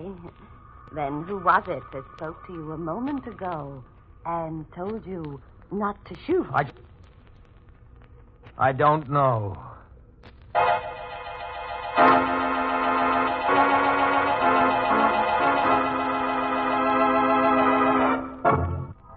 Remember, I told you this was really Carolyn Medford's story. You've heard Lieutenant Otto Frayn's report of what happened before midnight. That was just the introduction. Now we come to the crux of the story. What happened after midnight, when that gadabout ghost really started to walk. And here's Caroline herself to tell it. It's not difficult to imagine the sense of shock with which I read Otto's report of the murder of Aunt Loretta. It was Otto who met me at the train instead of Barry. He didn't explain where Barry was. Instead, he handed me the report, which he had typed at the headquarters before coming to meet me. I read it in his car with the aid of a flashlight while he drove to Aunt Loretta's. When I finished reading, I just sat there with the papers in my lap. I felt something tight catching in my throat. I couldn't cry. If I had been able to cry, it might have been better. I'm sorry, Carolyn, about Barry. I don't believe it. How well do you know him? When did you first meet? Last time I visited here, in April when school closed for Easter. Oh, you were only here for a week. We've written regularly ever since. He proposed to me by mail. So you don't really know him very well. Well enough to marry him, Otto. A man could be that kind of killer, and you'd never guess it to look at him or talk to him, or even from the way he made love to you. Please, Otto. I'm sorry. You know how I feel about you, don't you? Yes, I know. If it weren't for Barry... If it weren't for Barry, I might have a chance. Oh, Otto, please be kind to him. You love him so much? All right, Carolyn. I'll tear up that report. Oh, no. I don't mean that, Otto. I mean, prove that he's innocent. Find the real killer. Otto, don't you see? It might have been somebody else, a madman, maybe an escaped lunatic. There's only one trouble with that theory, Carolyn. What? I was the only other person on the dock.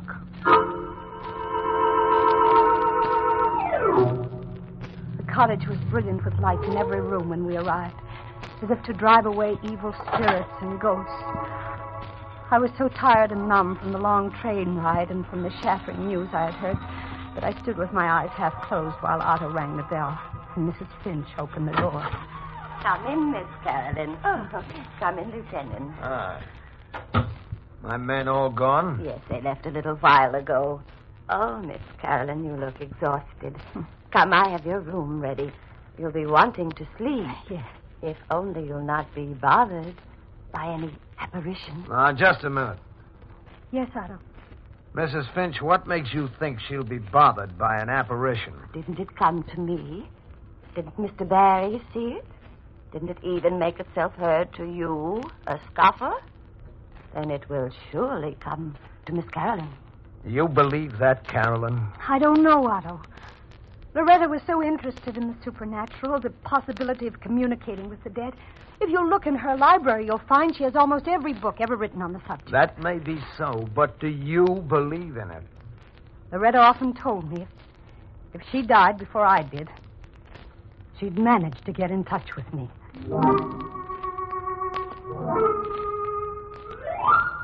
Mrs. Finch, who could have hated Loretta enough to kill her? Don't bother your pretty head with that now. There'll be time for talk in the morning. No, I want to know now. Be better to sleep now. No, please, Mrs. Finch. You knew her. You knew her so well. You've been with her for 14 years. Yes, 14 years. Long enough to learn to hate her. What? What did you say? Don't look so startled. You, too, have cause to hate her, and so has Mr. Barry. What are you talking about? Her, with her 38 years weighing heavy on her, and all those peroxides and creams and shampoos that she used. You know why? Because she wanted Mr. Barry for herself. Oh, no, I can't believe that. Burned her inside to think of Mr. Barry marrying you. She would gladly have died to stop it. And hasn't she done it? She goaded Mr. Barry into killing her, and now he'll be hunted and caught and executed. And wherever she is at this moment, if she can laugh, she's laughing. Oh, no, Mrs. Finch. How long I lay there after Mrs. Finch had left, I don't know. I was cold, cold and shivering. My eyes were wide and sleepless as I lay taut in the bed, and my nerves were raw. So raw that the slightest sound grated. That sound at the window. My eyes flew toward it, and I glimpsed at the shapeless form out there in the night. And I saw the window slowly inching up. I must have leaped up by instinct like a terrified animal. And I was at the door, and it snatched it up. The corridor was still. There wasn't a sound. I dared not look back into my room at the window. I ran across the hall and pulled open the door of Mrs. Finch's room. Mrs. Finch! Mrs. Finch! There was no answer. The room was empty. Mrs. Finch wasn't there. Blindly, I turned and ran to the stairs. How I got down them without falling, I'll never know. But at the foot of the stairs, I stopped. And everything within me seemed to congeal. For there at my feet lay the body of Mrs. Finch. And her eyes were wide and staring. And her mouth was set in a terrible grin. And her head rested at a crazy angle on her shoulder. For her throat was cut almost from ear to ear. Stop it! Carolyn, stop it! I tell you, stop it! It's all right, Carolyn, darling. It's all right, darling. It's I, Barry. There now. Take it easy, honey. That's right. I felt the glaze leaving my eyes and the rush of blood subsiding from my temples. And then I saw Barry. He was standing there, and in his hand was a knife. And blood was dripping from the blade. Now, take it easy, Carolyn. Barry, the knife you killed. Oh, I didn't kill Mrs. Finch. I just picked the knife up in the kitchen. The killer must have thrown it away. Who's that? It's Otto. He must have heard me scream. He was watching for you outside in his car. I've got to get away, Carolyn. Why are you looking at me like that? You don't think I killed Mrs. Finch? Or Loretta? Oh, what's that? Stand still, Barry, or I'll shoot to kill. Now, don't move while I climb in through this window. Otto! All right, Barry. Drop the knife. Well, can you talk your way out of this one? Now, look here, Otto. They stood there arguing, and I didn't know what they were saying. I only felt a great and terrible weariness, as if I had had enough of living, and would welcome death if only it meant sleep and rest.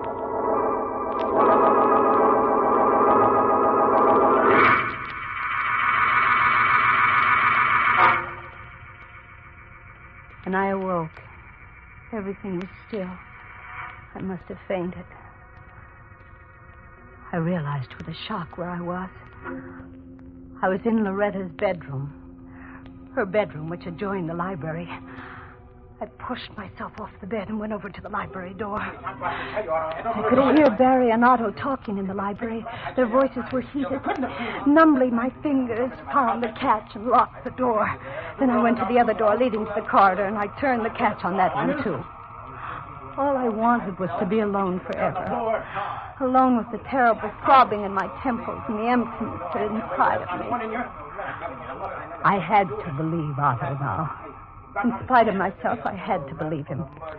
I had seen Barry with that knife in his hand. Those shots from the library. I sat up in the bed. 2 men in the library. One of them had killed the other. Which? Otto had had the gun, but Barry might have tricked him somehow. Which was dead? Which was alive? Someone was trying the library door. Oh, which one? Carolyn! Can you hear me, Carolyn? Are you awake? Barry. Open the door, Carolyn. I must talk to you. I won't answer. You'll think I'm asleep. Carolyn! Someone has killed Otto. He was shot through the window. Let me in, I tell you. I've got to protect you. I ought to let him in. Let him kill me. What's the use of living? Loretta said she would come to me. Maybe if Loretta comes, she'll take me back with her to the land of the dead. An excellent idea, Carolyn. Loretta, you did come back as you promised. As you see, Carolyn. But why isn't your hair all matted and dank and the way the others saw you and the wound in your throat that the others saw? The others saw what I wanted them to see, Carolyn. I don't understand, Loretta. Do you mean that you're really not dead? Exactly, my dear. But you were murdered out on the dock. Barry and Otto heard it. They heard it, but they didn't see it. Was it a trick? Yes, dear, it was a trick. I was never on the dock. I was beneath it in a rowboat. Oh. Yes. And I screamed from the rowboat and made Barry and Otto each think that the other had murdered me. That gun you're holding, you just shot Otto with it? Yes, of course. So Barry is really innocent? Yes, dear. Oh, Loretta, you've done all of this because you really hate me. Yes, dear. I hate you so terribly that I'd be happy to die if I could destroy you with myself. It's on account of Barry, isn't it? Yes. Yes, I could have forgiven you everything. Your youth, your looks, everything but Barry. I could have had him if you hadn't come along. But now you shan't have him because I'm going to kill you. Loretta. Then when Barry's caught, he'll pay for you and for all the others. Barry, you killed her. I had to, Carolyn. She'd have killed you. Barry. Darling, don't cry. Oh, there'll be no more ghosts between us. Ever.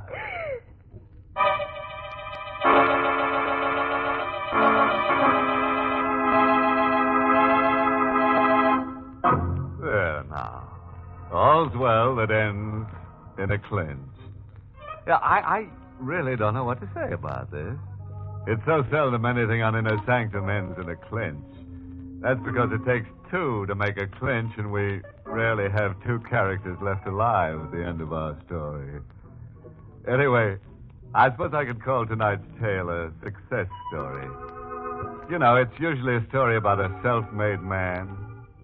Well, Loretta was a self-made ghost, wasn't she?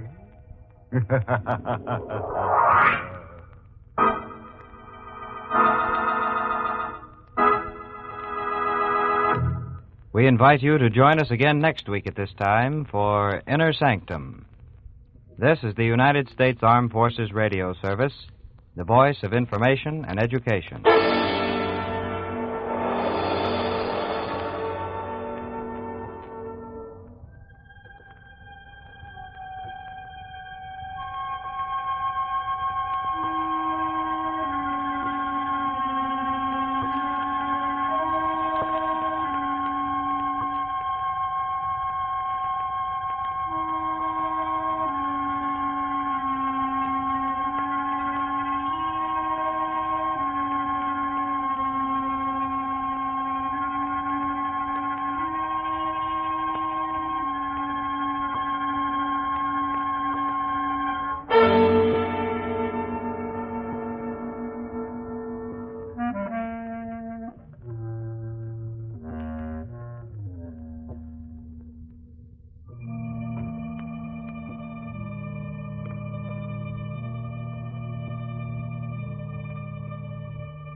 Good evening, friends of the Inner Sanctum.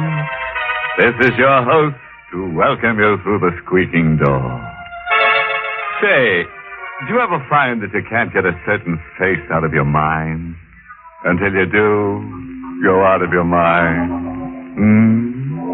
Like me and a guy named Joe, for instance. I ran into Joe accidentally the other day over at the city morgue. And Joe's been haunting me ever since. I can't get over the smug way he deadpanned me and then gave me the old cold shoulder routine. I don't want to cry, baby, but I dug down plenty time and again to keep Joe from going under. But no gratitude at all from Joe. Mister, I'm finished with Joe for keeps.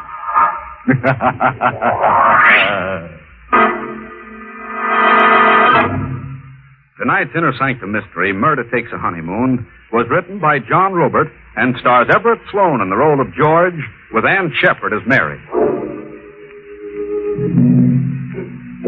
And now for tonight's free lesson in how to improve your scream. Ever get that folksy, woodsy feeling until you're in an absolute frenzy to get away from it all and go native? Well, our honeymooning couple tonight got the urge until they found that living in the country was simply murder. To rhyme it, our twosome found it positively gruesome. Stand by and we'll demonstrate. We're on a milk train somewhere in the east, puffing through the rock and rubble of desolated whistle-stop country. The yellow train lights blink eerily. The hour is sometime between night and morning. One car holds just a young couple. They huddle closely, half asleep, as the train groans into another of its interminable stops. Ravenwood! Entering Ravenwood! That's South Lewiston! Ravenwood! George, I heard him say Lewiston. No, Ravenwood. Lewiston's next. Oh, there must be a million of these one-horse towns. What's eating you, Mary? Oh, you look like you've just been declared an orphan. I feel like an orphan, George. Cold, I'm hungry. So far from home.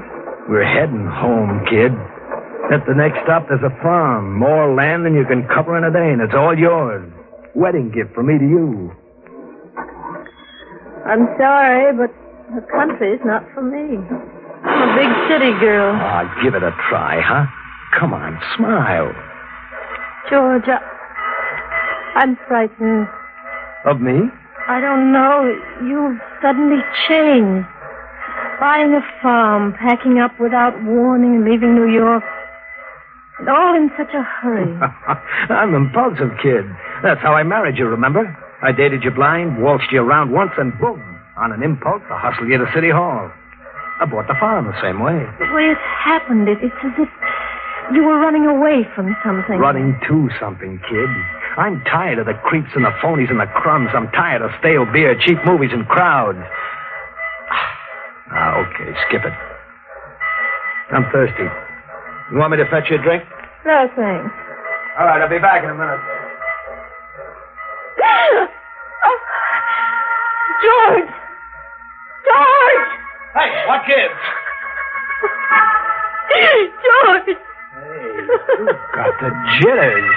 There was a hand out there in the darkness, reaching toward me through the window. Oh, kid, your imagination's gone crazy. You're overtired. George, look. What's that? An envelope. Someone dropped it on my lap. It fell to the floor. Give it to me. What does it say? A crank note. Some country idiot's playing black hand. Let me read it. We don't like strangers in Lewiston, especially New Yorkers. Better be smart and read the train schedule back. There's a return train schedule attached to it. Oh, you look as if you were already on that train back. You scare easy, huh? How did anyone know we were coming? Well, that's easy. The real estate man who sold me Rain Tree Farms no doubt stuck the item in the local papers. Ah, come on. Shrug it off as a crackpot practical joke. A joke? You really want me to believe that someone drove 10 miles in the middle of the night to warn us off? Just to be funny? I'm laughing.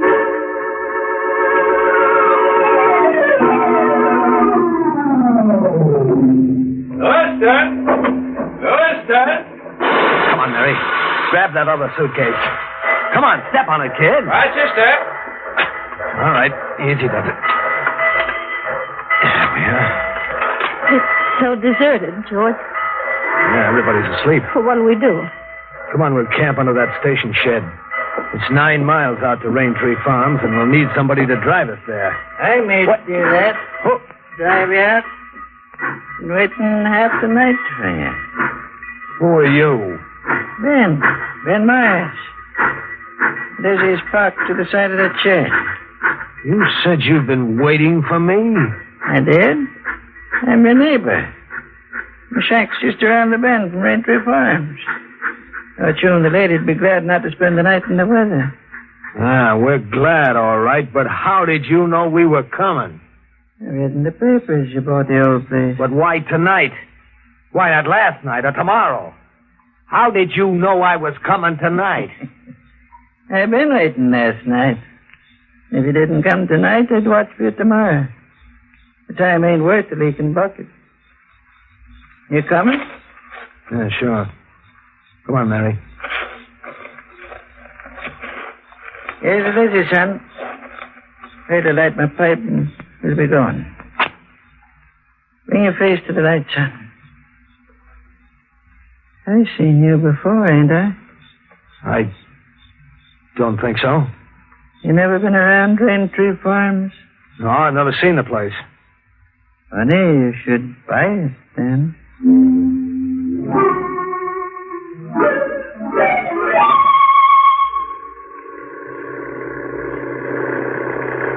Nobody's tried living in Raintree Farm now in 2 years. Why? Some say that it's haunted. Some say there's a black curse on the house. You keep asking questions, kid. He'll have you seeing ghosts coming out of the chimney. Not ghosts, son, but corpses. Corpses?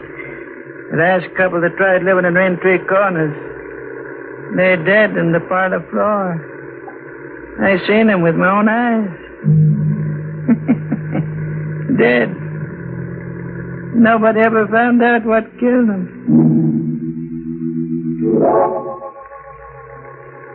Another mile to Raintree Farms, folks. Go on, kid. Grab yourself 40 winks. I can't. I daren't close my eyes. George, what was that? Stop the car. It was a bullet. Someone took a pot shot at me. Missed you by inches. Check. Almost a bullseye. Nobody's no slouch with a rifle. What's the angle on this, Myers? Can't say. Except that shooting comes naturally to these parts. This is hunting country. In the middle of the night, in the dark? Oh, night's light enough for shooting. Folks around here'd rather shoot than sleep. I'm not swallowing that. Somebody tried to kill me. That's a pretty big idea, son. Yeah, well, the idea's even bigger. I figure maybe someone waited along that road in ambush and you fingered me. Maybe that's why you waited around all hours at the depot. You were to drive me to my murder.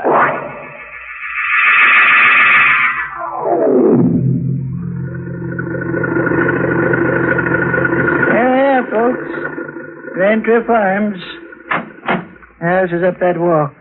All right, hand me the luggage, Mary. Yes. Thanks for the lift. Your young man ain't thanking me. His head's busy turning with big ideas. Goodbye, son. I'll be coming around, maybe. With some more of your big ideas. Look, if I ever see you around here, I'll shoot you full of holes on sight for trespassing.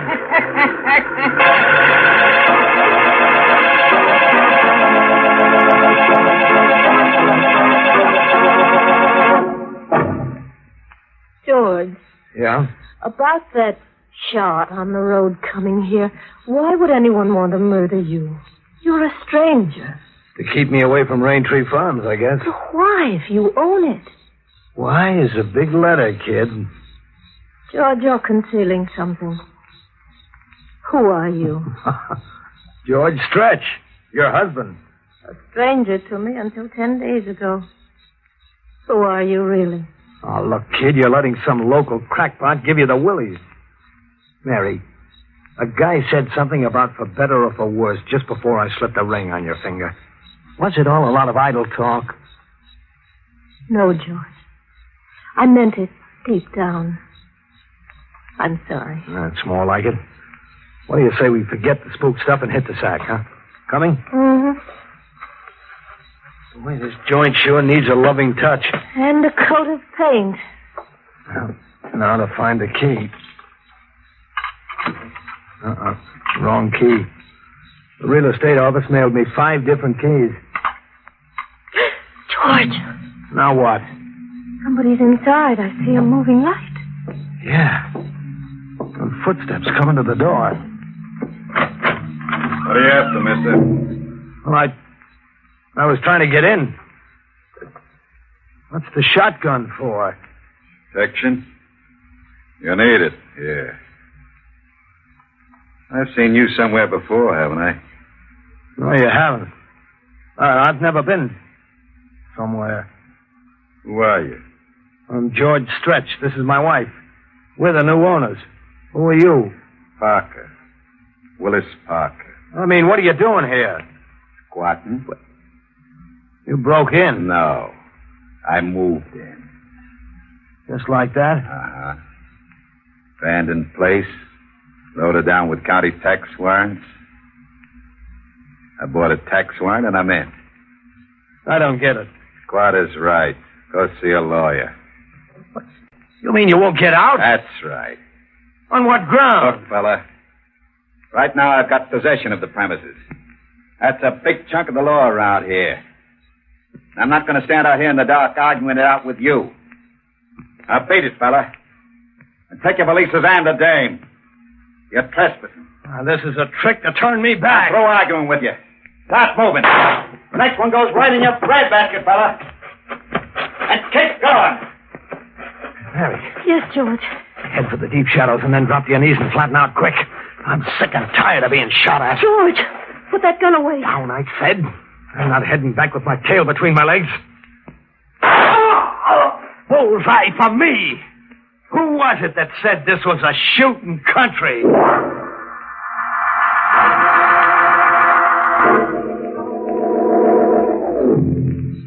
He's dead. Oh, gee, I just meant to nick him. You killed him in cold blood. In self-defense. He was planning to tail us down the road and blow us to kingdom come. George, you're making that up. Just as an afterthought. Am I, kid? Who do you suppose took that shot at us driving up here? And that couple found mysteriously dead, the couple old Myers mentioned. Who do you suppose killed them? I want the whole truth. Why were you marked for murder? I said why was a big letter. You gotta ditch Parker somewhere. Ditch him? Hide him to protect ourselves, then forget that it ever happened and go about our business. You're not going to the police? No, I'm going about my business, I said. George, what are you afraid of? You got me confused with the answer, man. I've got to know or I'll lose my mind. Both Ben Myers and Parker thought they recognized you. You have been here before. Never, I swear, never. They had me confused with somebody else. I'll play along my way for a while. My way is the only way, Mary. Any other way is no good. I'll get that kerosene lamp and follow along. I'm giving Parker's squatters rights to the first big ditch I find.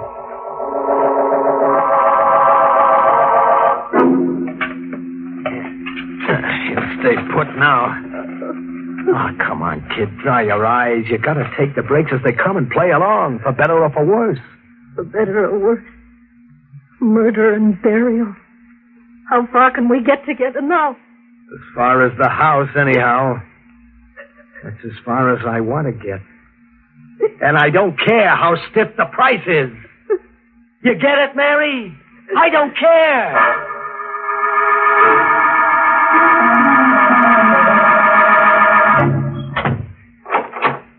All right, now set the lamp on that table, Mary. And stop staring at me as if I were some kind of a man-eating monster. You're getting on my nerves. I'm sorry, George. All right, that's better.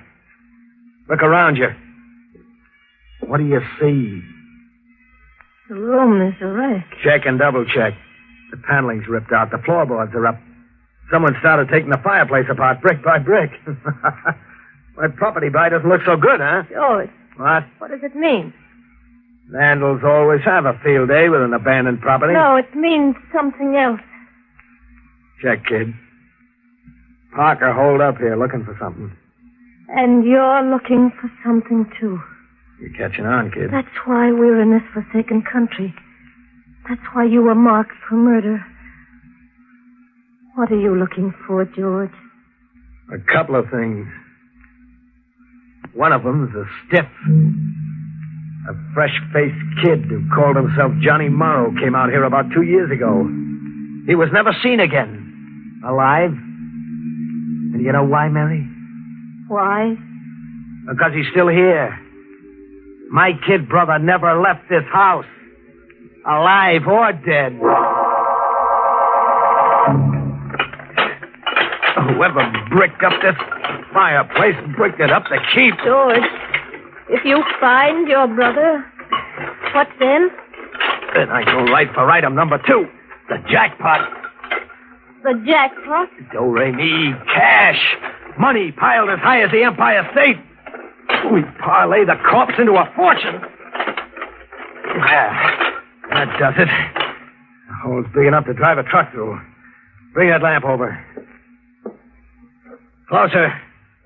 Closer, you dummy. Yes, George. See what I see? Walled in as if he was part of the building layout. Meet your brother-in-law, Mary. All right. Help me drag him out. Yes, George. Set him down over here. When he was a kid, he always came running to me when he got into a jam. There was a year's difference, but we were lookalikes. That's why the old man and Parker thought they'd seen you before. Check. They'd seen Johnny. Who killed your brother? His partner, a hoodlum named Wiley. Johnny and Wiley had pulled a payroll stick-up, a $50,000 job. Wiley tried to double-cross Johnny. Johnny holed up here with the payroll money. Wiley trailed Johnny out here, tortured him for weeks, and then killed him. Why? Why did Wiley torture Johnny? To find out where Johnny had stashed the money. But Johnny never told him. Johnny knew his goose was cooked anyway. How did you find out these things? Johnny smuggled a letter out addressed to me through old Ben Myers. The letter said nothing, but said a lot. Small talk, everyday brother stuff. Wrapped around 2 key words. The words were, search me. As kids, we used to play treasure hunt with maps we made up and sewed in the lining of our clothes. $1 gets you 1,000 that Johnny has a map sewn in his clothes. Now you don't have to ask why anymore, kid. But what? Who was Parker, the man we found here? A crook who hung around with Wiley. And all the time that's elapsed, why didn't you come here sooner? I was busy looking for Wiley for 2 years, across the country and back again, in South America, Mexico. Wiley was always one jump ahead of me. I caught up with him a month ago in Tampico. You caught up with him? Well, what did you do? I gave him a dose of what he gave Johnny. And then I killed him.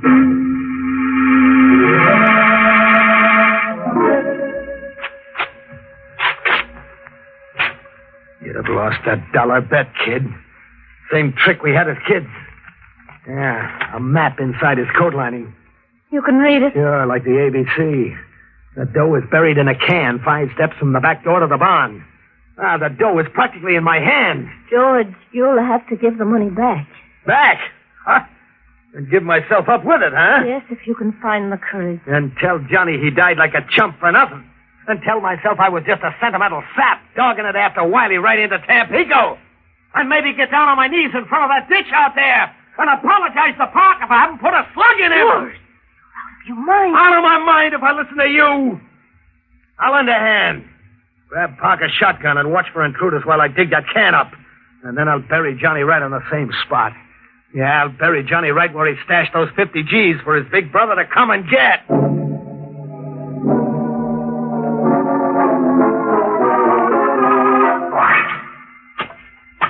That clink is the jackpot. Like music, eh, Mary? Listen to it. Now, look. You see the money, Mary? Green as grass. Just as I dreamed of it for 2 years. Just as Johnny and I dreamed of it as kids. Green money, green as grass. And nothing under 100. You ever see a bankroll with nothing under 100 before, Mary? Did you? No. Just as I can recollect, neither, son. What? I seen small change. $5 bill one. I ain't ever seen 100 before. What are you doing here, Ben? Rejoicing with you, son. I've been waiting and watching a long time for one of you to find that money. I knew it was hid somewhere around here. And I'm an old man. There ain't much time for me to enjoy my share. How much is your share? I was calculating on a quarter, maybe. And I saw you put Parker away. Right now I'm calculating on, say, half. What are you calculating on doing with half? I don't know, for sure. Treat myself to something good. Maybe buy myself some more land. What do you say, son? You made yourself a deal, Pop. I'm going to give you all the land you need. You're aiming to kill me. George, no! I got to, Mary. I'm not killing you, old man. When you came visiting just now, you committed suicide. Get up against that tree and turn around. Maybe if I go back to calculating the quarter? I said you committed suicide. I'll bury you with $100 bill in your hand so you can treat yourself to something good where you're going. Ready? I said you was a winner, son. Guess I'm a loser. So long, sucker. Oh. Mary, you fool. You shot me. I had to do it, George. I had to save you from yourself. Silly fool. I was going to make you a queen. No, George. It wouldn't have been that way. After then, you would have had to kill me. You see, no power on earth would make me go your way. And no power on earth would make you go mine. You saved my life, Mom. How can an old idiot ever thank you? By going to the police. My husband has a confession to make.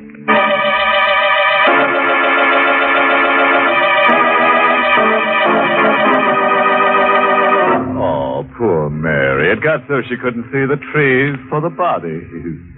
You know, until tonight I thought only Santa Claus came through the fireplace. Well, I guess everybody's doubling up everywhere nowadays. Like George. Mary's bullets left him doubled up. Still, that was a good choice of location. The fireplace for a corpse. Sort of, how to keep from growing cold.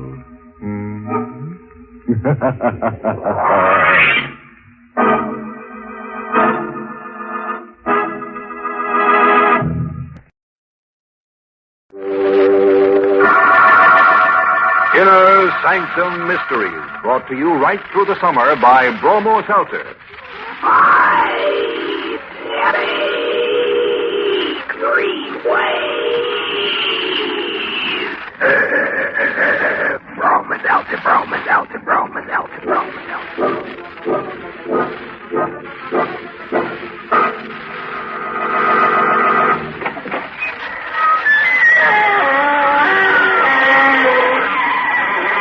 Good evening, friends of the Inner Sanctum. This is your host to welcome you through the squeaking door. Tell me, fellow ghouls, did you ever take in the frights after dark? I did the other night. Found an odd little street called Nightmare Alley. Just 2 blocks long and a scream wide. Begins with a small cemetery and ends with a bigger one. There's a freakish sort of shop in the alley. Ideal for those of you that are buying stealers. Its sign reads, Gadgets, Ghosts, and Graveyard Gigos. It is deep night on the raging ocean. The fog is a thick gray wall and the wind is sharp. A boat tosses drunkenly in the deep, at the mercy of the storm. It's unlighted except for a sputtering naphtha flare. We're aboard the Gypsy Princess. Beside its captain, the notorious Captain Henty. A few feet away, worming deeper into the shelter of the fog, backing away from Captain Henty's gun, is another man. A younger man wearing a first mate cap. Chambers! I order you to come out of that blasted box! You hear me? You murdered what was left of the crew! Corky, McDonald, Coates, Willoughby, Mennica! 5 men, 5 bullets. The 6th bullet is for you, Chambers. And if you murder me, then what? You alone, a madman without food or drink, haunting his own ship. Then what? I'll find Bellows and strangle him. And then claim the princess. Claim my bride. They don't exist, Bellows, or your bride. They just live in your mind. Liar! The princess is real. You know the princess is real. You saw with your own eyes. Did I, Captain? Or was it just a myth? An illusion? You heard her speak. I heard a voice. But it could have been the wind. It was the princess as real as you and me. Listen. Listen. It's her, my bride. Princess, you've come back. Where are you, princess?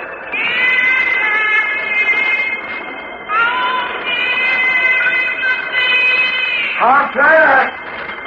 In the storm. What's the matter, Captain? Afraid? Afraid to go over the side, even into the arms of the princess? It's your love calling to you, Captain. Your phantom bride. Are you going to turn your back on her? I've got to kill you first. And lose the princess?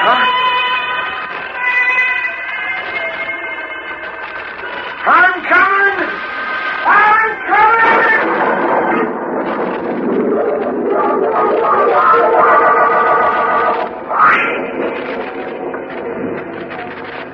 It's a hurry!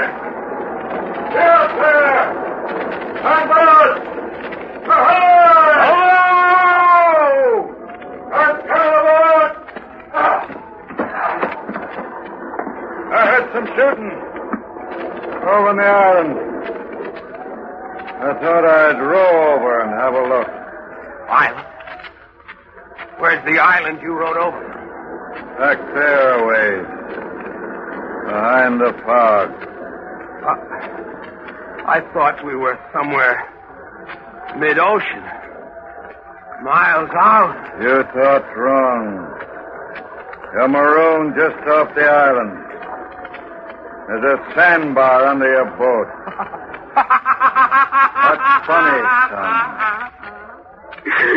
We've been tossing in the fog for days without food or water with an island just out there. What island are we off? Dead Man's Island.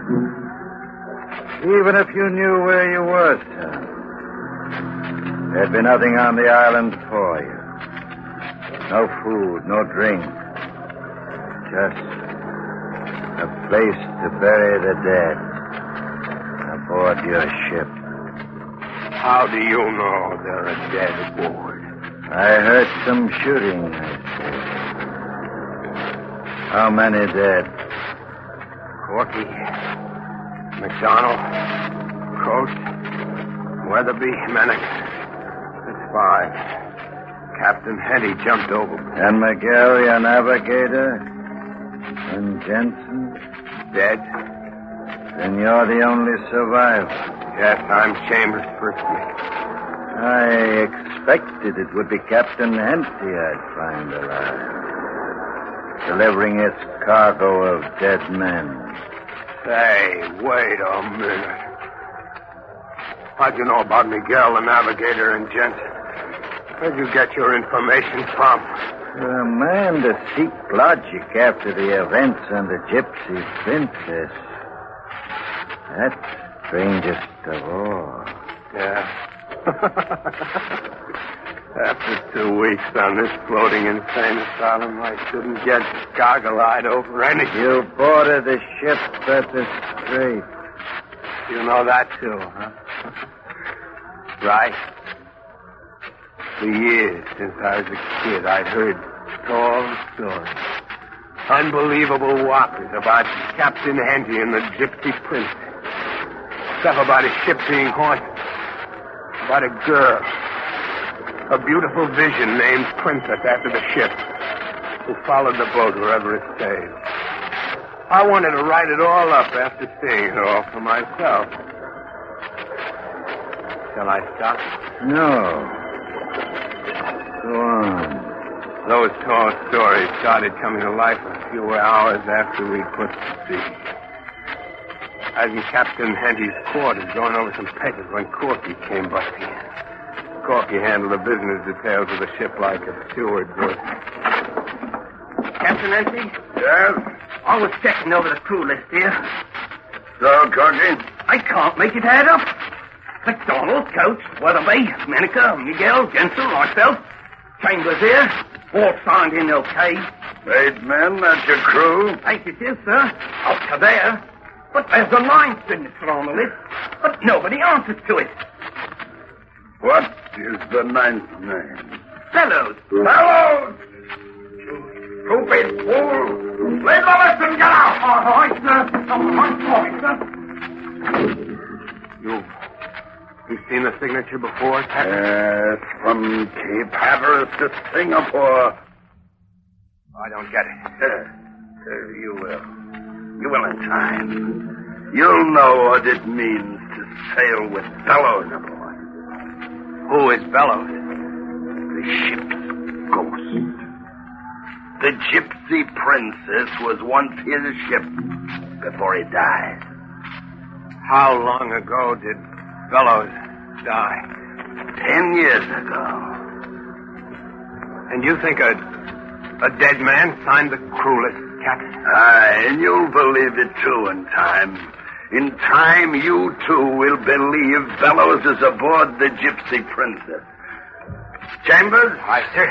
Search the ship from stem to stern. Search the lifeboats, the passageways, everywhere. Then do it again and again. Spend every minute you're on this ship searching for Bellows. Understand? Aye, sir. And find Bellows. Find Bellows or you Gypsy Princess.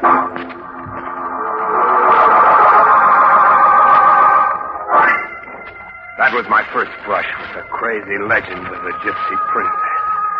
I was to spend the whole voyage looking for a dead man who'd signed the crew register. Bellows was master of this ship once. Everything was fine until they both went daft over a dream lady who was supposed to be following the ship. And she killed Bellows, got off scot-free by pleading self-defense, then bought the Gypsy Princess, and went sailing to find the girl. Bellows then is just something in the captain's guilt, in his imagination. Oh, no, sir. It's not all in his imagination. Now, you're sounding as balmy as Henty. You don't believe in the Bellows ghost, do you, Corky? I do indeed. Just you wait, sir, and you'll know Bellows is somewhere aboard this ship. It's Captain Henty on the tube. The haunting's begun, I'll bet my pay. Corky speaking, Captain. Take the wheel at once. But it's Miguel's turn at the wheel, sir. Take the wheel at once. Aye, sir. At once. Is Chambers there? Aye, sir. I'll put him on. He wants you, Mr. Chambers. Chambers speaking, Captain. Turn the ship inside out and stop for nothing, Chambers. Find Bellows or we won't have a navigator left aboard.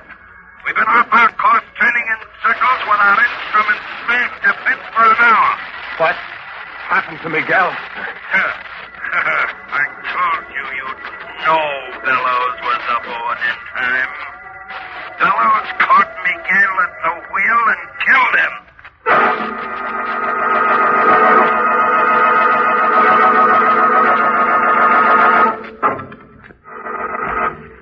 A creep who's been asleep in the deep says the Gypsy Princess is a gift.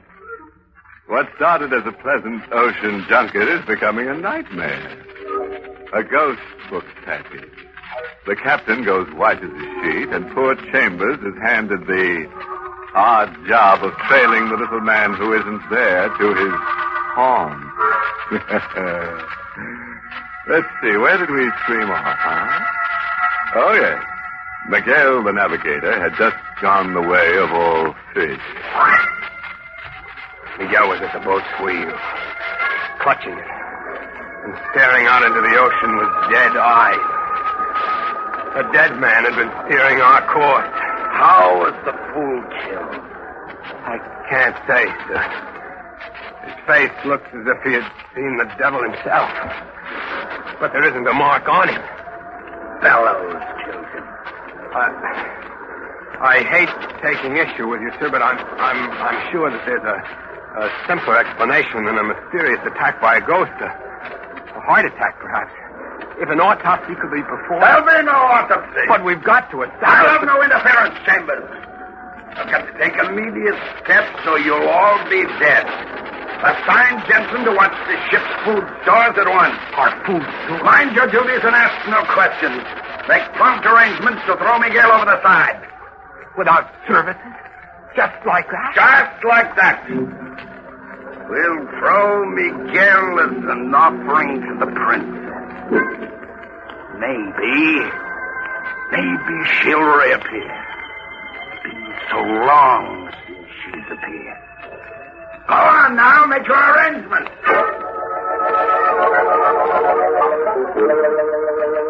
We were a grim lot gathered starboard to watch the dead Miguel dropped over the side.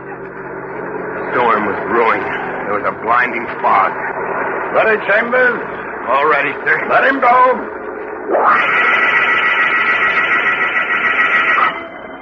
Princess, hear me. I gave you Miguel. Now come, wash the blood off his cursed ship. The crew backed away like men frightened by the face of insanity. And then, over the sound of the ocean, we heard her.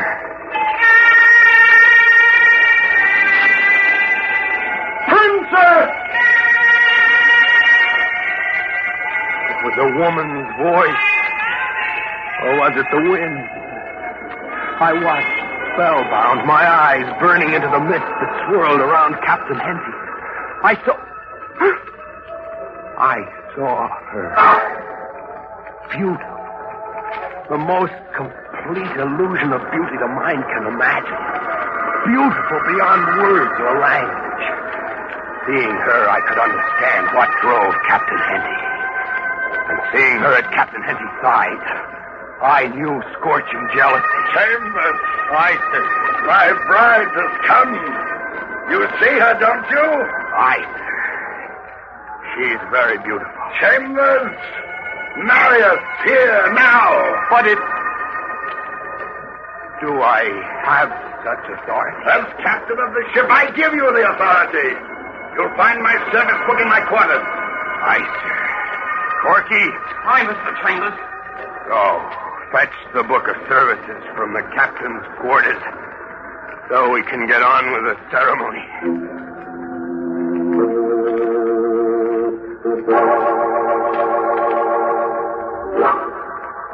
With the crew standing bareheaded and looking on like men bewitched, I married Captain Henty to his vision.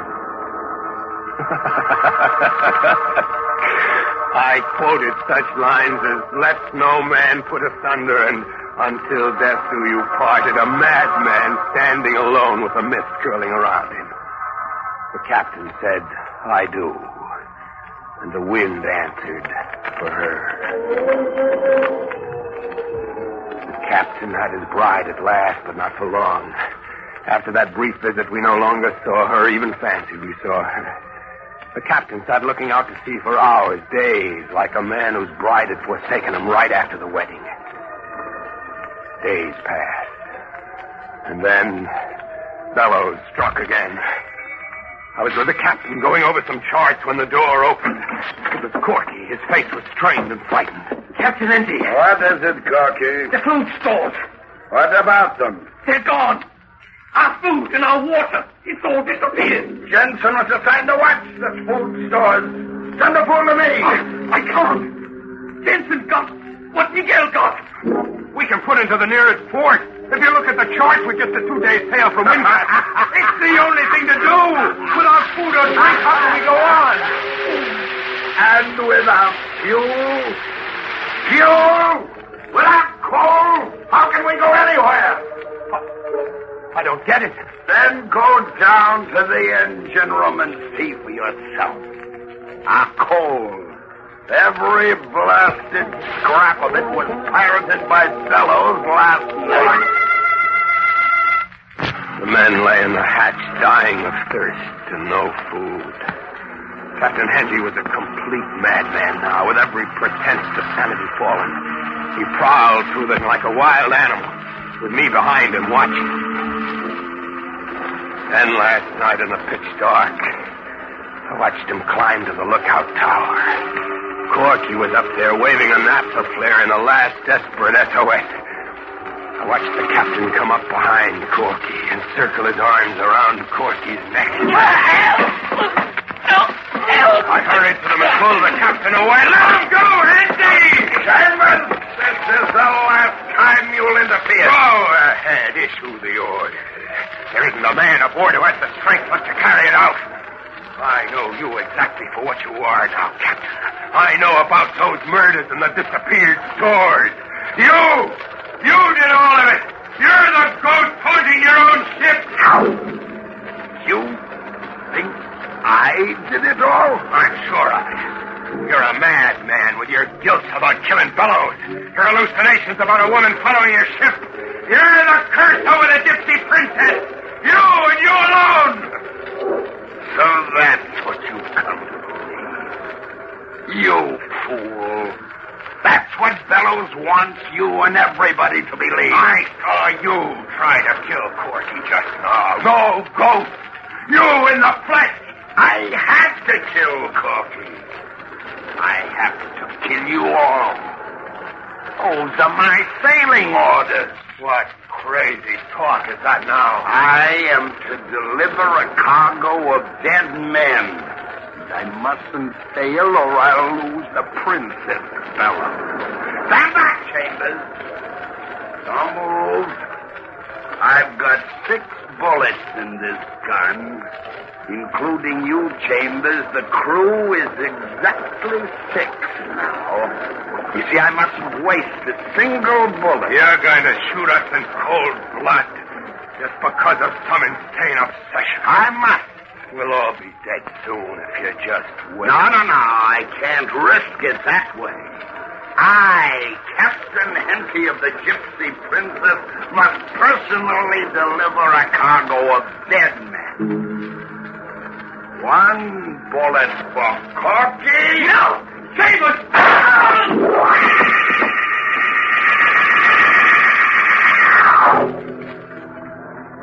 Henty shot the other 4. Then came after me with his last bullet. He went over the side when his phantom bride called. I blabbed about everything. Just about. I knew the story. All of the story. What?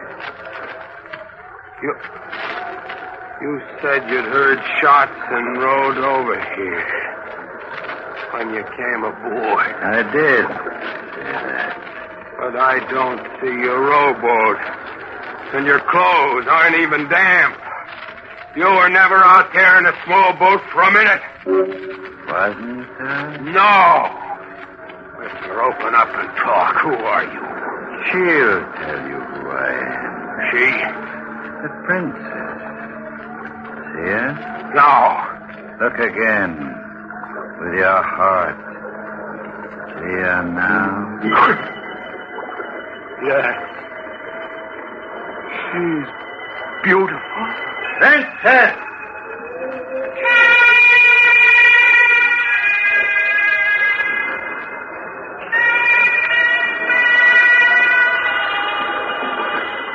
You're Bella. What do you think?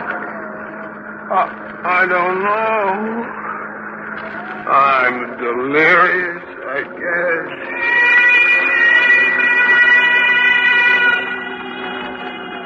You belong to me now, Princess.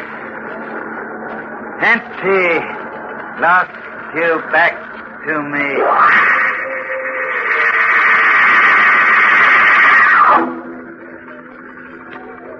I watched her float in with the mist. And the same indescribable pleasure and indescribable pain I had seen on Captain Henty's face flushed all through me. I was in love with her and burning up with jealousy.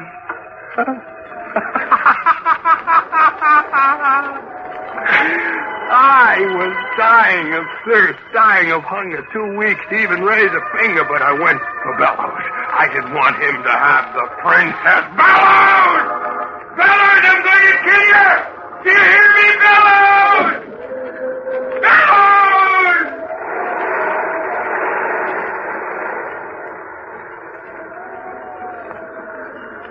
There's no one here. Just me and the cargo of death in the middle of nowhere. I imagine them. How much of it all did I imagine? What's real?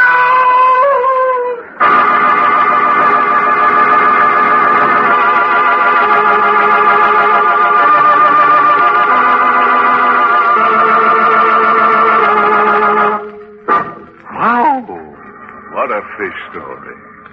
I don't know what it did to you, Brother Whale, but it's got me scaled down to size. It's the old block for me from now on. There's less terror in terra firma. Dry land to you, Bob. I say, if you must get the nautical urge, compromise by diving into the bathtub, huh? And if a strange hand passes you the wash rag and soap, don't take it. Ignore it. Stay underwater and play. Well,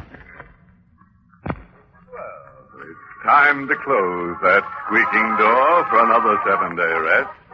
Until next week at this time, when Bromo Seltzer brings you another Inner Sanctum Mystery, directed by Himan Brown. Well, by the way, this month's Inner Sanctum Mystery novel is Report for a Corpse by Henry Kane. Next week, you'll hear our answer to the housing shortage.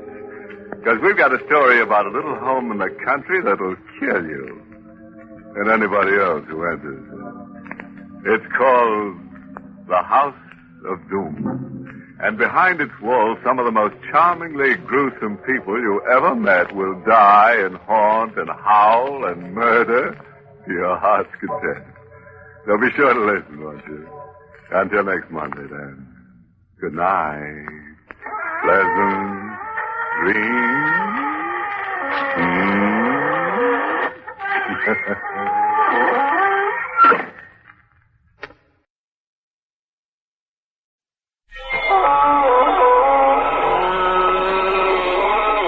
Good evening, friends and fellow ghouls. This is your host inviting you through the squeaking door of the Inner Sanctum for another delightful visit with creatures you'd hate to meet on land or sea, or in dark alleys.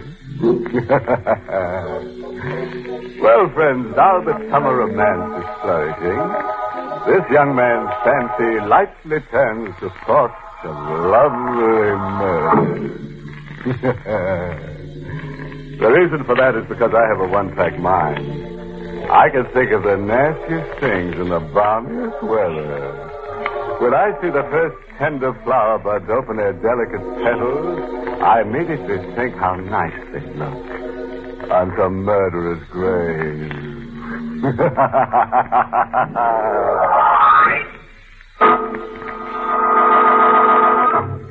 Tonight's Inner Sanctum Mystery, House of Doom, was written by Milton Lewis and stars Santos Ortega in the role of Mark, with Charlotte Holland as Lorraine.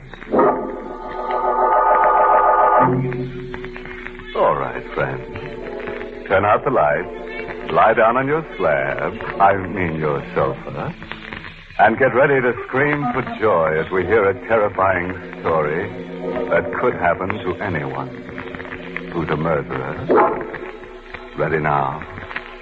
Hold tight and listen.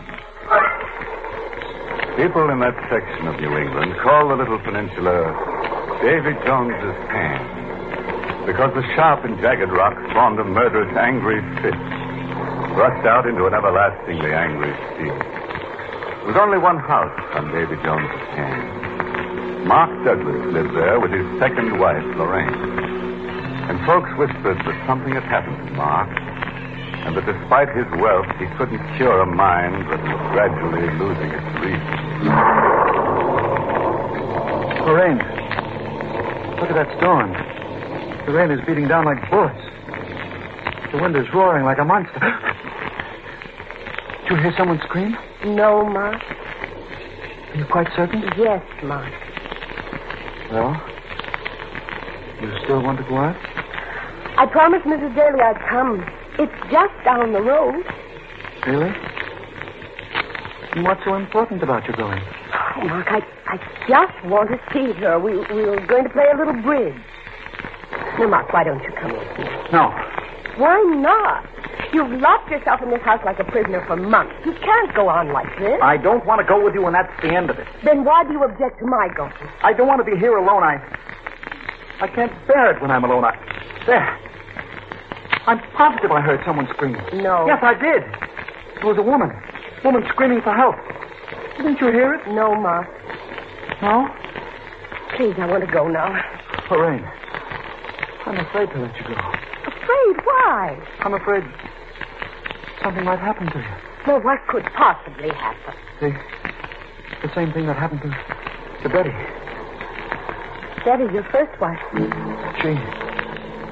She went out on a night like this, alone, down that rocky road. And the next morning I found her body on the beach, covered with seaweed, like some horrible thing that had been chewed and mauled and spit up by a murderous sea.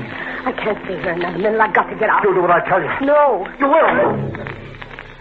Lorraine, forgive me. I'm sorry.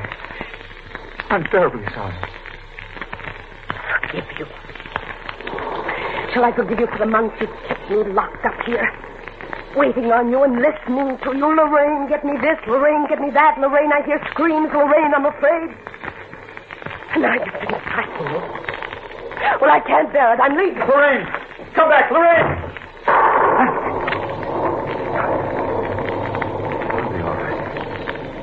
I'll be all right without her. How was that? Oh. Just the wind. Of course. Mark! Where are you? I did hear it.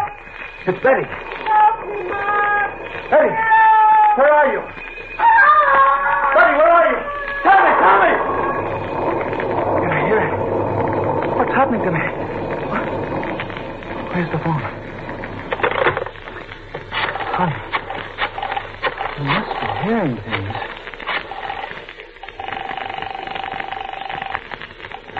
Hello? Is that you, Richard? Yes? This is Mark. Mark Douglas. Oh, how are you, Mark? A bit under the weather. Well, I don't blame you on a night like this. I'm here all alone, Richard. Where's Lorraine? She went to Mrs. Daly's place. This may seem kind of silly to you, but would you please come over? Now? Yes, now, right away. As soon as you can get here. What's wrong? Well, nothing. Nothing really, but... Richard, I can't stay here alone. Did you hear something? What? A woman. A woman screaming for help. I can only hear you, Mark. Oh, yes. Yes, of course. You wouldn't hear it over the telephone. What are you talking about? These screams. These screams I keep hearing. It's been going on for months. I think it's Betty. Richard, you've got to come over right away. I can't be here alone. I can't... What is it, Mark? What's wrong? She's at the door. Who? The woman. Goodbye, Richard. Betty, she's come back. Open the door. I'm coming. I'll open the door. Betty. There she stood. Her face covered with seaweed. Her arms held out to me. She leaned forward and touched me. And then something snapped in my brain.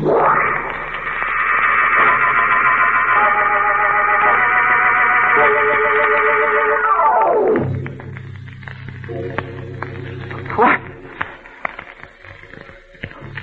What happened to me, Lorraine? You fainted, Mark, that's all. Fainted? Yes, you must have received a bad shock of some sort. But those screams. Look, he's standing at the door. You must have imagined it, Mark. You're not well. Imagined it? She was standing right there. What's the matter, Mark? Look. Look there on the floor. It's weird. She's come back to torment me. To talk to me, to kill me, possibly. Mark, what are you saying?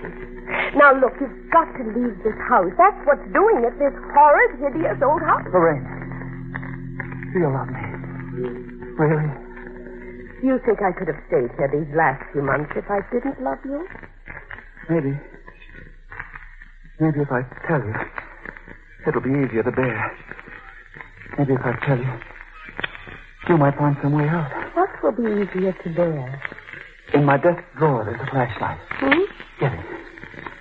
All right, but what are you trying to tell me? You'll know in a moment. I have the flashlight. Now, go to the stairs.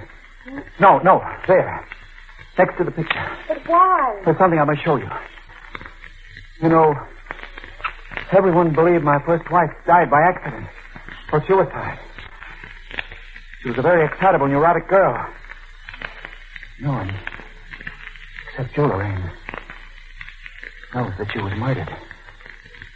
Murdered? Yes, by me. It was carefully planned. I wanted her money, and I... You can't betray me. Do you think I ever would? No.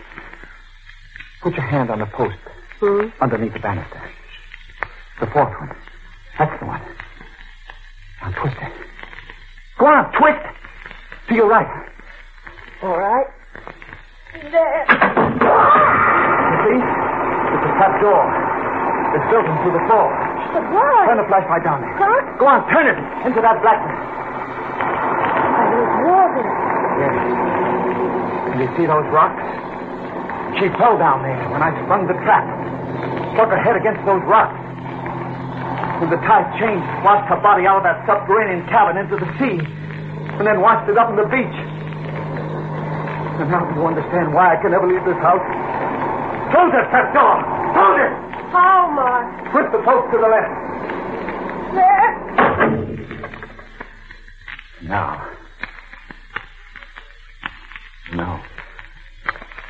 How did you find out about this door, Mark? I discovered it when I examined the house years ago. It was empty then. It had been empty for years. And you chose it because of the door? Yes. But I've gotten to hate it. I've gotten to hate every board, every window, every sound. I know I'm going to die here in the sea, and she's going to kill me. She's going to murder me for it. Lorraine, take your hand off that post. Don't! I'm standing right in the trap door!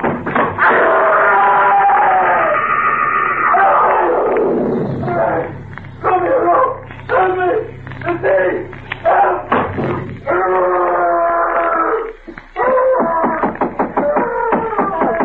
One moment.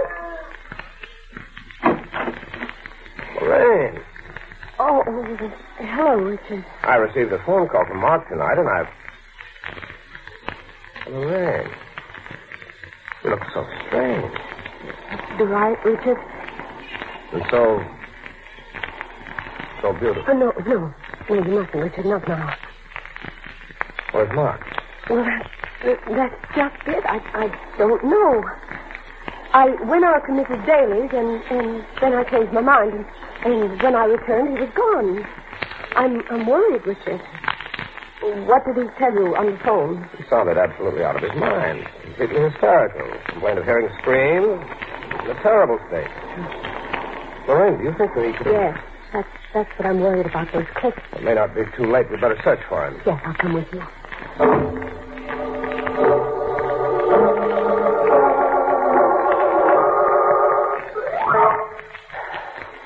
Lorena, I think you'd better go home. No, Richard. You've been up all night. Police and the Coast Guard are searching for him. I don't see how it could do any good for us to search these beaches. Mark may be here somewhere. Well, they'll find him. Hello! Hello there! Who's that? Why, fisherman down the beach there. I think he's found something. Oh! Oh! We're coming. Listen. Look on the rocks near him. Yes, perhaps. Can't see it very well in this mist. Hurry, here. I found a body. Where is it? Here. Right there. Just over there, stumbled across him. Oh. Who's with him? A woman? Yes. Is it my husband? Oh, I didn't know it was you, Mrs. Douglas. Here in the mist. You'd better not look. I will. Richard, take away the seaweed so I can see his face. Richard. If you won't, I will.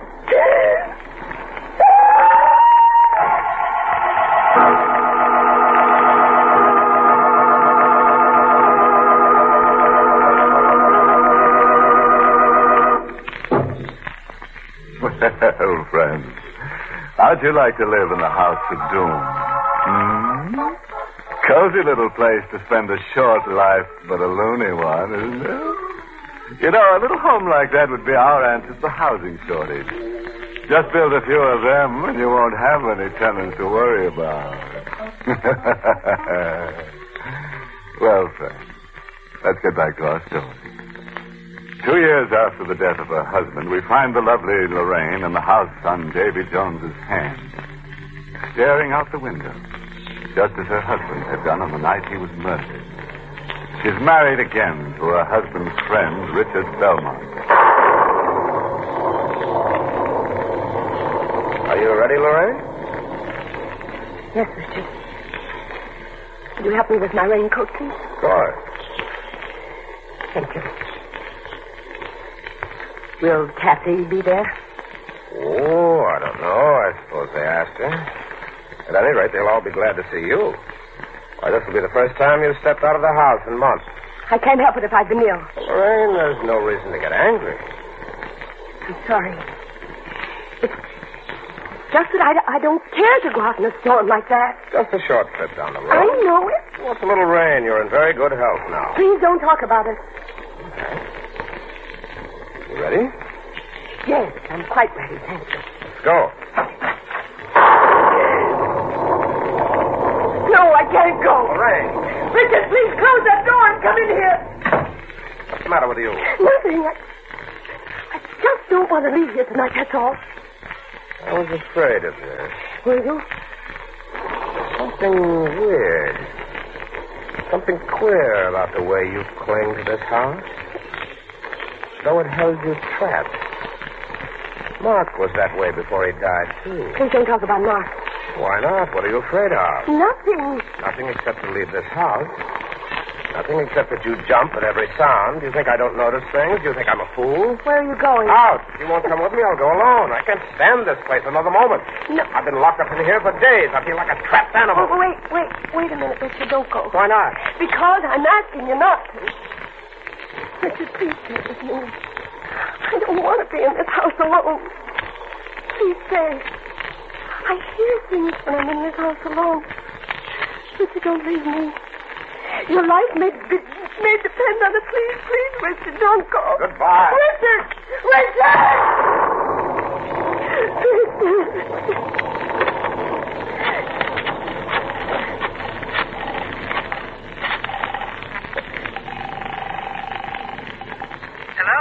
Hello. Is that you, Kathy? Yes. This is Lorraine Belmont. Oh, hello there. Kathy, what are you doing tonight? Oh, just listening to some records. Why? Well, I'm here all alone. Well, where's Richard? He went out.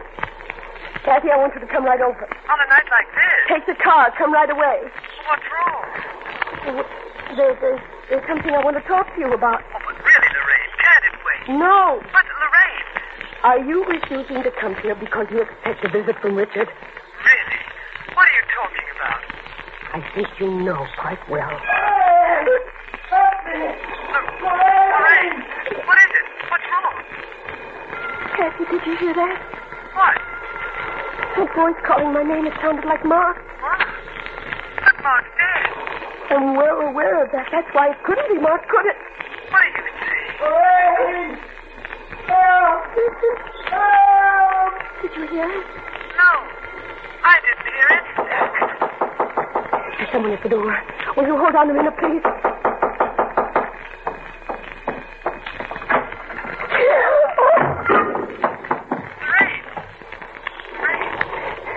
Hello, Kathy? Lorraine, you sound so strange. Who was at the door? No one was at the door. No one. No one? When I got there, all I found was some seaweed. Goodbye, Kathy.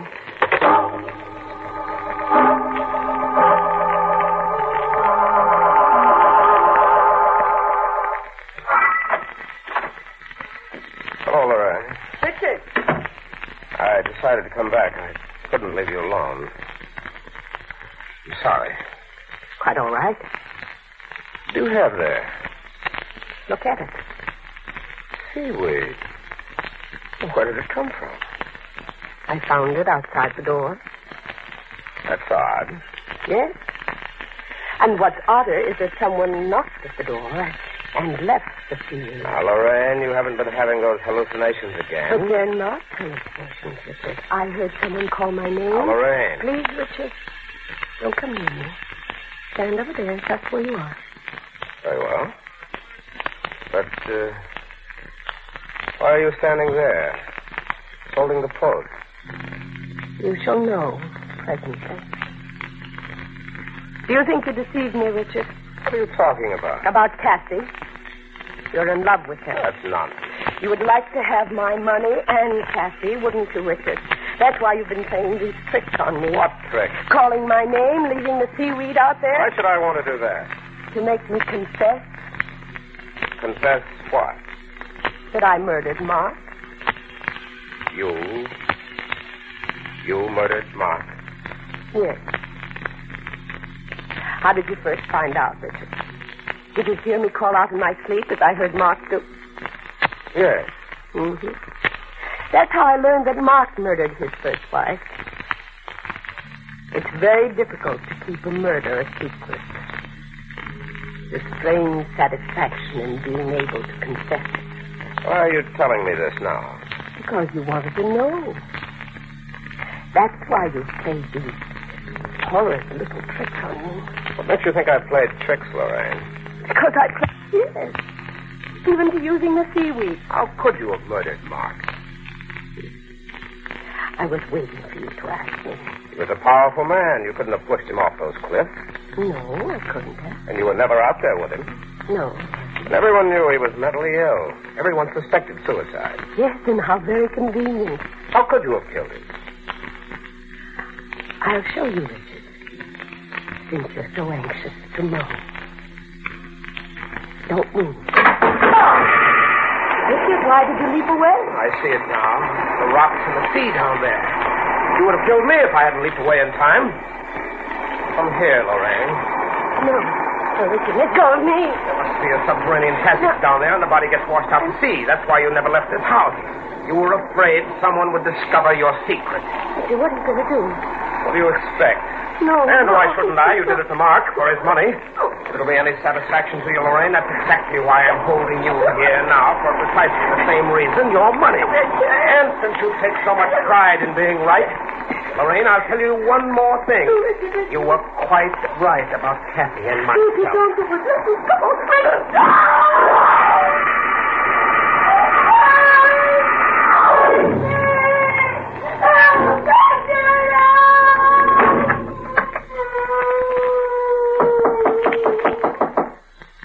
One moment. Kathy. Well, Lorraine said you weren't home. Did she? But she called up frantically on the phone. I swear she sounded half insane. Where is she? Why, she isn't here, Kathy. I came back from the dailies. In fact, I never got there. When I returned a moment ago, she was gone. Richard, do you think... I don't know. A woman in her mental condition is very apt to destroy herself. Destroy herself? Then you'll be free, and you and We I... mustn't think of that now, Kathy. She may still be out there somewhere. We've got to try to save her. If we can. Come on, let's look for her.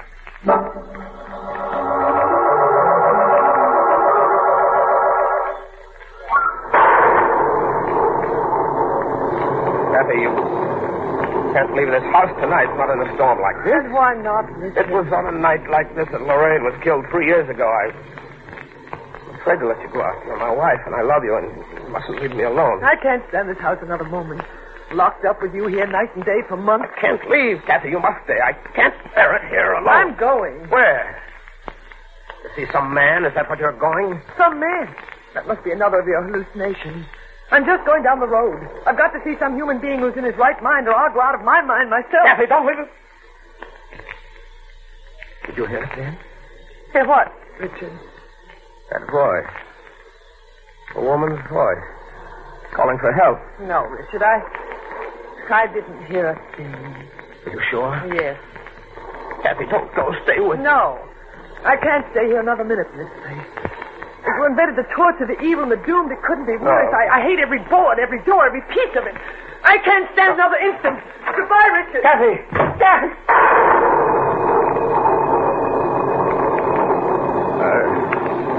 I wonder, does she know? Have I been talking in my sleep? Maybe I should tell her. I'm sure I could trust her. Richard! Lorraine! Richard! It's Lorraine! Come back!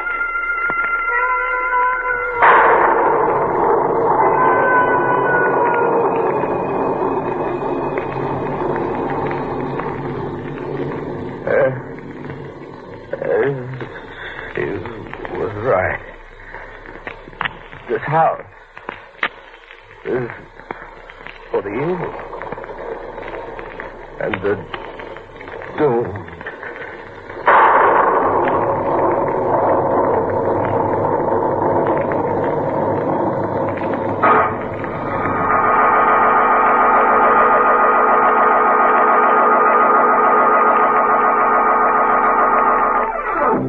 Well, Frank, if you think Richard and Kathy aren't going to go down that trap door, then you just don't have any imagination.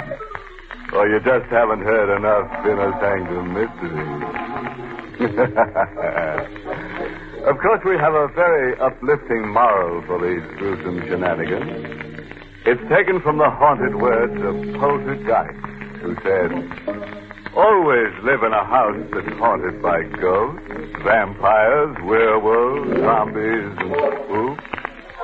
You'll never have a dull night."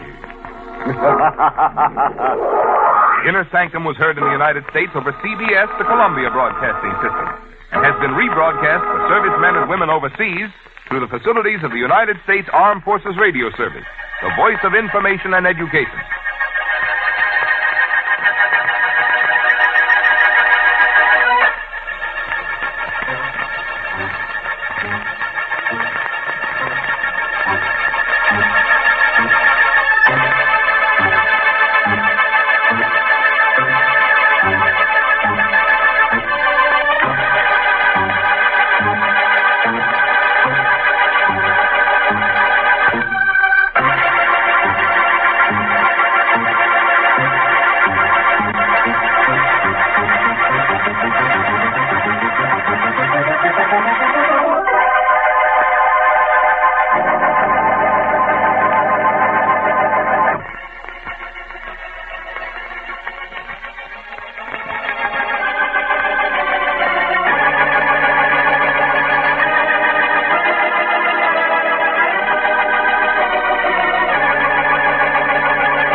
Good evening, friends of the creaking door.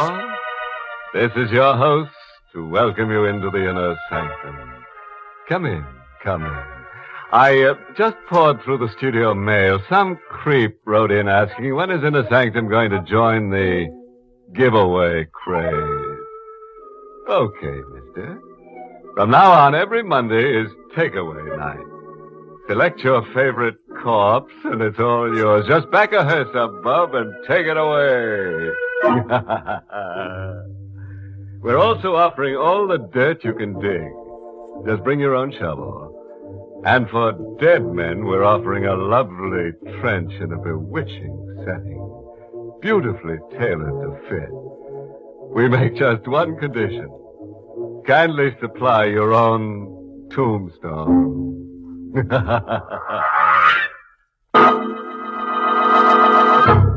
Tonight's Inner Sanctum Mystery, Next Time I Live, was written by John Robert and stars Mason Adams in the role of Kirk with Ted Osborne as Landru. Tonight's death rattle is provided by a fortune hunter who gets himself plugged without a plugged nickel. We're in a cheap furnished room, a stone's throw from Chicago's stockyard. The windows are nailed closed and barred, as if the tenant wanted the world shut out.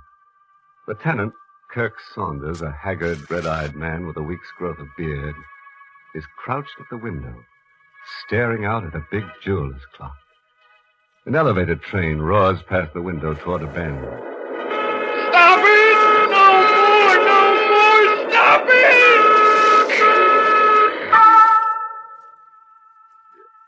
I'm Kirk Saunders, alias Kirk Saunders, General Delivery, Chicago. I've got a lot more names, but call me a corpse, pronounce me dead when the minute hand on that big jeweler's clock across the street moves 30 times, from 11:31 to 12:01. What's going to kill me? There's a guy downstairs with half a face and a gun. Like me, he's watching the big jeweler's clock. His name's McCabe. He's coming up exactly at 12:01. Not at 11:59 or 12:02, but at 12:01 sharp, just as he was ordered to. I'm going to be rubbed out at 12:01 sharp by a killer giving blind obedience to orders issued by a dead man. The dead man was Maxim Landru, McCabe's master. I met him in the cafe lounge of a ritzy hotel up near the Cape one evening. A few hours later, I gave him a 30-day claim check on my life for $5,000. May I sit down? Sure thing. Thank you. Schuyler. Schuyler, you've got it wrong. I'm Kirk Saunders. Of course. You've got a look on your face that says you know me. To a degree. I know of George Schuyler, Will Roberts, Wade Harris. You've got quite a collection of aliases. Okay, what's the rap? The rap? You're a cop. Quit playing cat and mouse. I'm in no mood for it. Obviously not. You just left IOUs totaling $4,000 in the game room. Your hotel bill is overdue. You haven't a penny. Been right on my tail, huh? Even closer to you than your shadow. The way financial matters are, you'd have to skip off without your baggage and without a word to the wealthy cat you've been after all summer. The rich teller, Phillips. Rub it in, why don't you? Suppose I were to tell you that I'm here to help you. Why would a cop want to help me? Look at me. Do I really look like a policeman to you? No, you don't. You look like nobody I ever saw. Your face gives me the creeps. I can't see past those thick eyeglasses. Do you want to see past them? Sure, size a guy up and you want to read his eyes. Behind those windows you wear, your eye sockets look... Look what? Empty. Mister, I'm getting out of here. One moment, Saunders. Then you've concluded I'm not a policeman. Mister, you're nothing human. But useful to you, perhaps. For example, if I financed your marital project, count that package, why don't you? $5,000. There's $5,000 in the bundle. Exactly what you need to keep your respectability just long enough to land Stella Phillips. What's the gimmick? What do you get out of it? A pledge from you. What kind of pledge? We'll discuss it more privately at my office. Here's my card. I'll expect you. You'll come. I'd been hypnotized. The money was pulling me. I could understand that, but what I couldn't understand was Landrew pulling me. Even without the money, even if there was no money, I had a feeling I couldn't keep from going to see him, even if I wanted to. You are just on time, Saunders. On time? You sound as if we had a date. We did. I expected you at noon. It is now exactly that. You planted the time in my head, huh? I wrote it on this appointment pad. Look, read it. Kirk Saunders will arrive at noon sharp. What are you, a mystic? For the moment, I'm your banker. Here, your $5,000. You said you wanted me to pledge something if I took the money. What kind of pledge do you want, huh? Your life. I want you to pledge your life for $5,000. Makes sense, will you? But I am. It is a simple transaction. I will advance you $5,000 for 30 days. At the end of that time, you either redeem the loan with cash or forfeit your life. Like a hock shop, huh? What's the interest rate? There isn't any. Exactly 30 days from now, promptly at 1 minute past noon, 12/1, you will repay $5,000 or lose your pledge. How can I lose? 5,000 will square me all around and keep me long enough to marry into $1 million. Of course. Stella Phillips is already smitten with you. If I lose, how are you going to collect that pledge? I'll show you. If you lose and I win, Saunders, McCabe here will collect for me. Saunders, meet McCabe. McCabe? Something is wrong. Where did you dig him up from? You are repelled. He's a freak. Where's the rest of his face? It was blown away in an explosion. Half a face, but a great heart. He worships me. McCabe, say hello to Kirk Saunders. Hello. You are to stay close to Saunders, McCabe, for 30 days. Never let him out of your sight. And then, on the last day, at 12/1 promptly, you are to kill Saunders. Understand your orders? I understand the orders. I'll kill him on the last day at 12:01. I understand. Wait a minute. What do you mean, kill me? I got 30 days to repay the 5,000. Of course. But you won't. You'll make 3 attempts to repay the money before your time runs out. 3 attempts. But you'll fail each time. I should have jammed the money down Landrew's throat. Like a fool, I went after Stella Phillips instead. I was sure I'd land her the minute I got around to popping the question. I squared up my IOUs, paid my hotel arrears. That weekend, I took Stella motorboating by moonlight. It was a small cabin cruiser job hotel guests could rent by the day or week. Stella? Yes, Kirk? Summer is coming to an end. I know. It's not going to come to an end with us, Stella. Isn't it, Kirk? Do I have to get down on my knees to convince you? No, don't. Don't, Kirk. Don't get down on your knees. You don't want me to propose? I do. I do. But what? Not under false pretenses. Not with a lie. I couldn't stand it like that. I don't get it, Stella.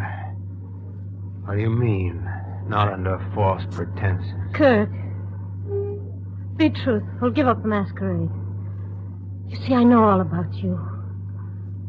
Oh, no, don't be hurt, please. Keep talking, Stella. It makes no difference in how I feel about you. But you'll marry me, even knowing that I'm a phony? Yes, I'll marry you if you'll have me.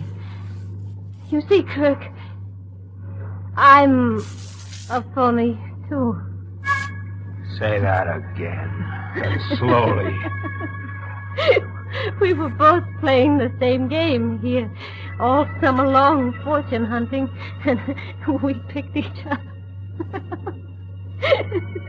It's so terribly funny. Don't be so angry. You dirty little cheat. Be a good sport. Don't. I'm going to wring your lying neck. Help falling in love. I spent every cent I gambled my life. No more. Please.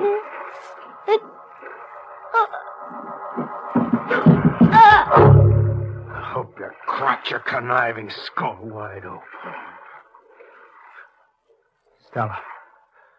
Stella, no. Stella, open your eyes. She never did open her eyes anymore. She'd fallen hard on the anchor. The blood rushed from her head like a barrel with a broken spout. An accident. But with my record, who'd believe me? I motored to one of the little islands that dot the Cape and buried Stella under a pile of rocks. I needed time to blow town before the hotel tumbled to her being missing. I needed time to put 1,000,000 miles between me and Landrew. Now that my $1 million wedding had gone on the rocks.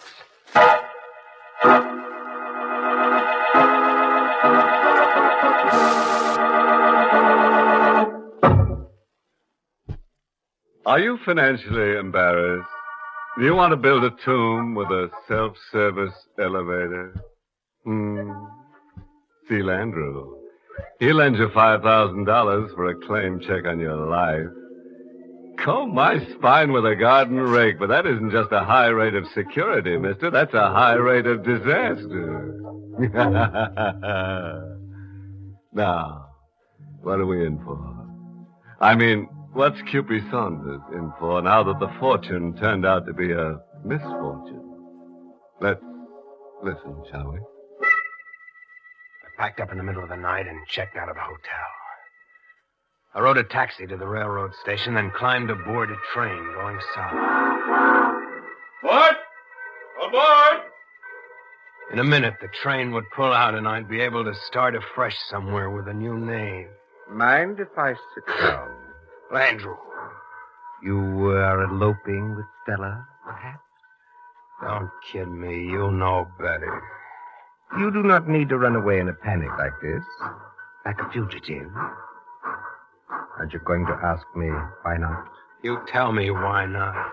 Because you've undoubtedly disposed of the corpus delicti with the same skill you have shown in other violent chapters in your past. And because I have obliged by seeing that McCabe removed every trace of the young lady's belongings from the hotel. I didn't kill Stella. That's beside the point. Whether you did or didn't, you'd undoubtedly hang for it. And I don't want that to happen. Why did you pick on me, just me, with 1,000,000 guys around? Why did you get so interested in Kirk Saunders? I didn't get interested in Kirk Saunders. I got interested in Mike Stevens. Now you're talking in riddles. You were Mike Stevens in Dallas once. Sure, but what about Mike Stevens in Dallas? Like Kirk Saunders, Mike Stevens was a ladies' man, irresistible to women. One followed him worshipfully, like a dumb, enchanted animal, followed him everywhere, begging for a crumb of affection, until they found her at the bottom of a lake outside of El Centro. Remember Susan Coates? Right. I never gave her a minute's encouragement. What she did on her own. Of course. The day her drowned body was found, her husband turned a gun on himself in Dallas. Her husband was Robert Coates, my son. So it's revenge you're after. Revenge, Saunders, is the smallest measure of what I want from you. I want the next 28 days to be 28,000 years of soul-searing agony. And then, on the last day, promptly at 12:01, I want you to look into McCabe's face for the last time. 28 days to go. I had to dig up 5,000 or really go places. I tried to go places, get swallowed up somewhere, lose myself forever. I changed my appearance. I ducked around the back streets of a town, then caught a plane for New Orleans. We were winging along at 200 miles an hour, way up in the clouds in the dead of night. But there was McCabe sitting behind me. We go to New Orleans. Mr. Landrew is in New Orleans, waiting for us to come. For weeks, wherever I went, any disguise I wore, using every disappearing trick in the book and some brand new ones. It was always McCabe behind me, Landrew ahead of me, waiting for the plane to land, the boat to dock, the train to pull in. Hey, Chicago, next stop. Hey, Chicago. Mind if I sit down? Suit yourself. You're an extraordinarily restless fellow, Saunders. I'm a rabbit, running in circles. Precisely. Your travel time is coming to an end, Saunders. 5 days to go before I take that last look into McCabe's repulsive kissing. But I'm not traveling anymore, Landrew. I'm staying put. Of course. Now you're going to make 2 more attempts to repay the 5,000. You'll try twice more and fail. 5,000. I had to make a desperate stab for it. I had to beat Landrew to my life, get McCabe out from underfoot. 5,000. If a guy couldn't grab off that much in Chicago, he couldn't get it anywhere. The town is a mint. Big dough, walking millionaires, payrolls, bank messengers. The bank messenger's stick-up was my answer. I wasted 3 precious days casing the loop exchange, watching messengers go to the bank and back, lining up what looked like the easiest touch. On the 4th day, I picked my job. A skinny, freckled-faced kid of about 17 who trotted a padlocked bag to the bank every afternoon at 5. We covered 4 blocks of the 6-block walk when a traffic signal froze us on the sidewalk. I leaned over from behind him and took the gamble. I've got a gun in your back, Sonny. What? Let out a peep and I'll kill you. I'll do anything you say, mister. Anything. Hand that bag back to me. Keep it low down at the knees. When the cop whistles, cross the street without looking back. 1 false move and you're a dead kid. It worked like a charm. The long shot paid off. I picked the right kid and the right job. The padlock bag weighed better than 10 pounds, nice and fat and bulging. As if subtracting 5,000 from the total wouldn't even make a dent in it. I got to my room and counted it. 5,000. 5,000 didn't even make a dent in it, all right. There was more than $100,000 in the bag. 20 times the claim check Landrew held on my life. I went to see Landrew. You are just on time, Saunders. I'm here to buy up your claim. There's your 5,000. Now tell McCabe his orders are canceled. But these are securities, not money. $5,000 worth. You're not going to welch by getting technical. It is you who are not going to welch, my friend. They total $5,000, yes, but not for you or me. They are non-negotiable security. What? To anybody but their legal owner, they are merely so much scrap paper. Landrew, give me a break. Here, I'll give you the rest of them as a gift. $100,000 worth of security. $100,000 worth of scrap paper. So your second attempt at repayment failed. Just as you predicted. Exactly as I predicted. Just as my third attempt will fail, too. Of course. Better hurry, Saunders. You have until 1 minute past noon tomorrow. Just a night's sleep before the big sleep, huh? What if I turn the dough over to McCabe instead of you? Am I square? If you repay before past noon tomorrow, yes. But you won't. I'm going to try without losing any more time. In fact, I'm not even going to walk around the block. You're going to rob me? Did you know that?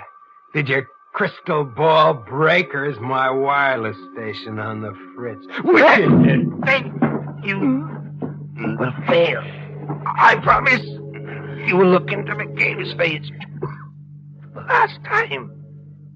Tomorrow. Liar! Your office safe is loaded. I can tell by the surprise in your face. I've won! I beat you! Now look into my face for the last time.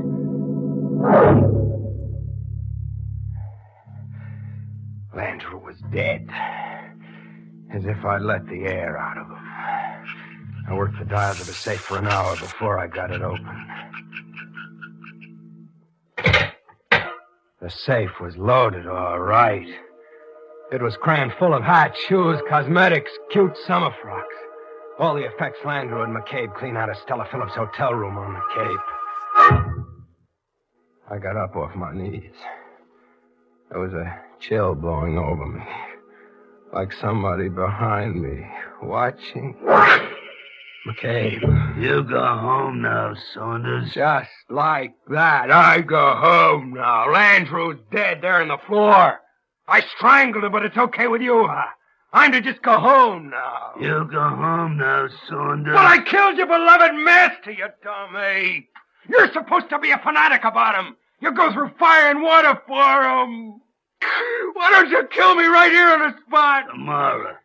12:01 tomorrow, I'll kill you. But I can't wait until tomorrow. I can't wait through the night. Kill me now.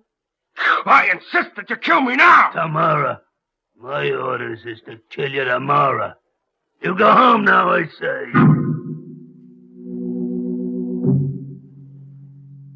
I went home to wait for McCabe.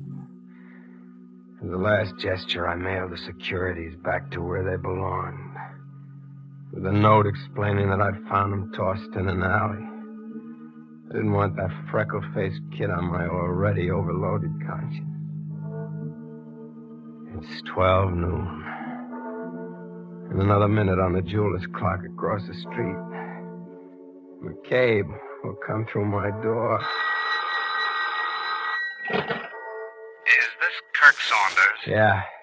This is Malcolm Logan, attorney. Lawyer? What's it about? Those securities you found and mailed back to the exchange. About him. You got him back okay, didn't you? Well, I was instructed to advise you that the exchange directors have voted you a reward for your fine cooperation. Reward? How much is the reward? $5,000.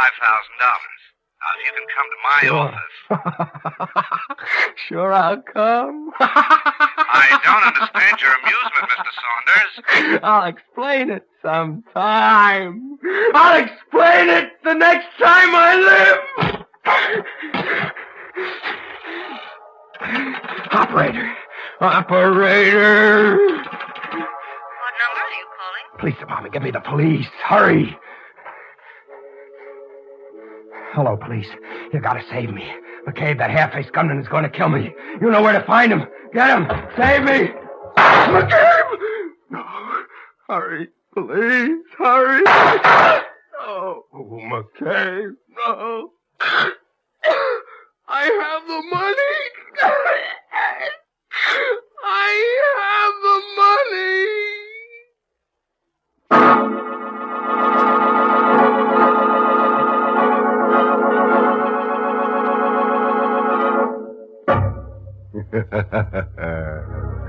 Now, there's an ironic twist for you. Kirk could have ironed out his money troubles if only McCabe hadn't flattened him so punctually. Even so, the reward's worth claiming, if Kirk's up to it. 5 G's can keep Kirk's ghost in bedsheets for many a haunted hour.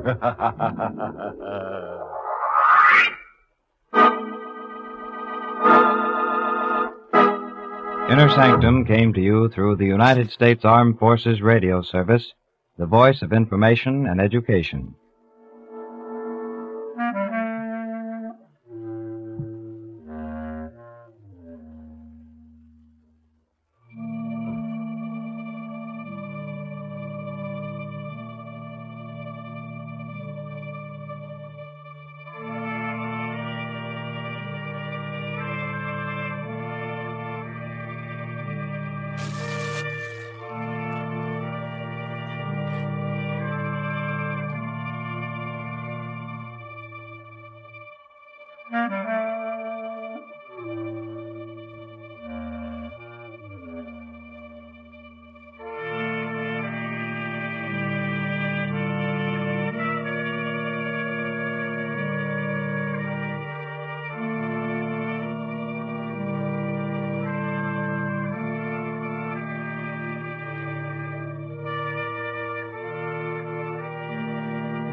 Good evening, you on the other side of the creaking door.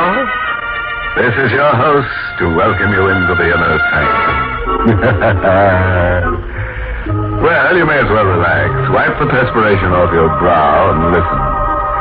As the lads who dumped their victim into his own icebox remarked, we'll chill you.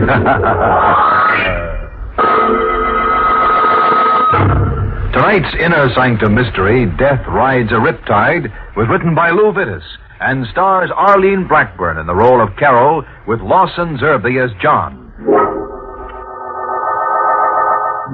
Tonight, we're featuring a jovial little item about a girl named Carol Vane.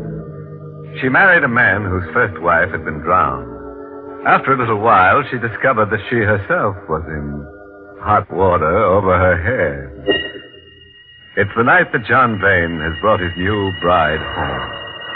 Home to the cliff house above the ocean. Well, Carol? Cliff House is very beautiful, John. Yes, it is. A bit lonely, perhaps. I could never be lonely with you. Oh, darling. Let's go in. All right, dear. A bit musty. We'll get the place aired, though, first thing in the morning. How does it get this way after they've been shut up for a while? Of course they do. Oh, the place hasn't been open since... Since Margaret died, John? Yes. John, you mustn't be self-conscious about it. Well, it wasn't very tactful, my mentioning her. John, I love you. Tact doesn't belong. I'm sorry. Darling, the hour's late and your husband... John! It's all right. There's someone with a very bad sense of humor throwing stones. That wasn't supposed to be funny. John, you've got the stone. Yes. There's something wrapped around it. Paper. Let me see it. No. Please, John. Well, I don't imagine I could keep it from you indefinitely. Keep what from me? Here's the stone. The paper. It's a note addressed to me, John. It would be. It says, to the new Mrs. Vane. If you listen carefully, you can hear the waves beating against the cliff. The waves in which the first Mrs. Vane died. Did she fall? Or was she pushed? Listen. It isn't signed, John. No. You can hear the waves. I'm sorry. That's silly. But the note was so nasty. You're not to pay any attention to things like that note. You're not to pay any attention. I won't, John. I won't. Can we go to sleep now? Of course. It's true that Margaret was drowned, but it was an accident, wasn't it? Wasn't it, John?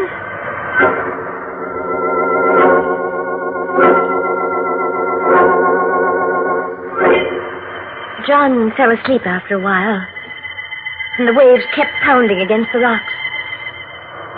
I remembered having heard how badly she'd been bruised by the rocks. I remembered seeing her and John in the village, and how beautiful she'd been, and how I'd envied her.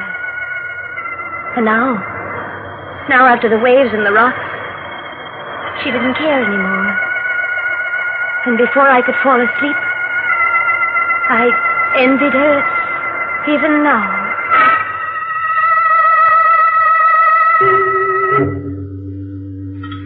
Well, that was a very fine dinner, darling. John, Yes?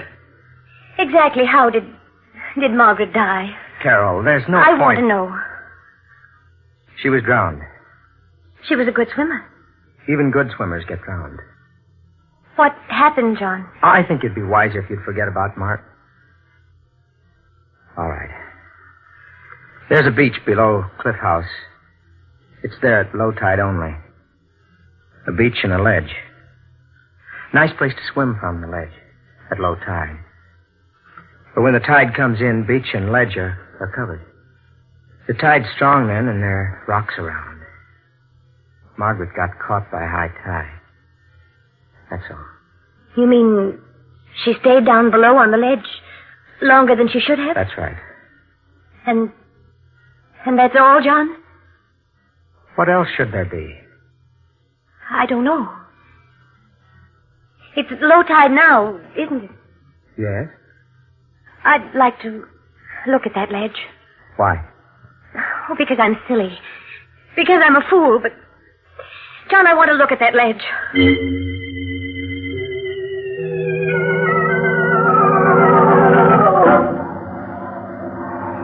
There are steps leading down, aren't there? Yes, I had them built some years ago. Carol, we should go back to the house. This business is idiotic, morbid. But we're at the ledge now. The tide's down. The ledge is broad and safe, isn't it? It is. At high tide, I suppose it would be covered. Yes. Cracks in the ledge. Seaweed caught in the cracks. From the times the ledge is covered by the water, I guess. And... What is it? This was wedged in one of the cracks. This? Oh. Yes, John. It's part of a heel. A woman's high heel. So it is. Oh, the tide's rising. Let's go up. All right. Part of a woman's high heel. Caught in one of the cracks. John. Yes? Could it be from Margaret's shoe? I couldn't tell. Throw it away, or better yet, give it to me. Yes, of course. Here. Thank you. John, a woman was going swimming. She wouldn't have been wearing high heels.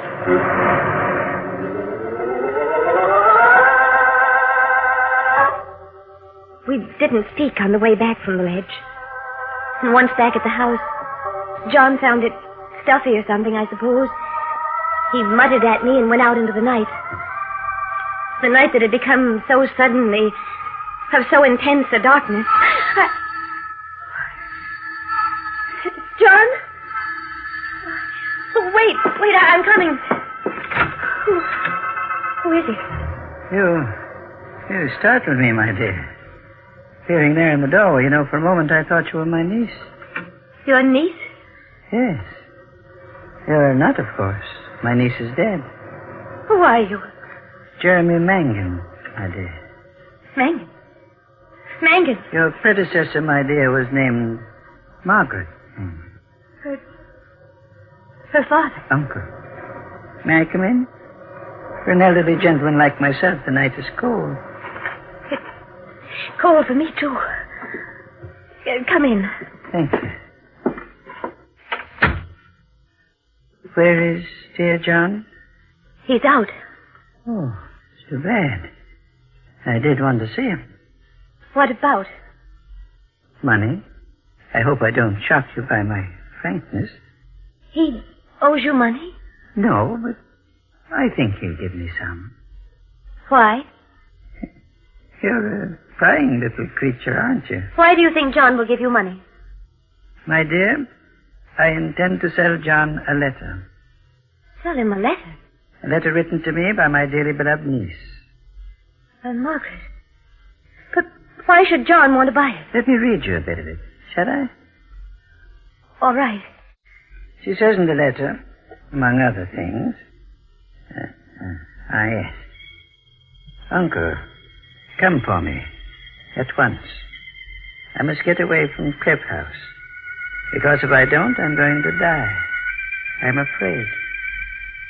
Please don't think I'm making this up, but I'm going to die. I'm going to be killed. There, I rather think that's enough, don't you?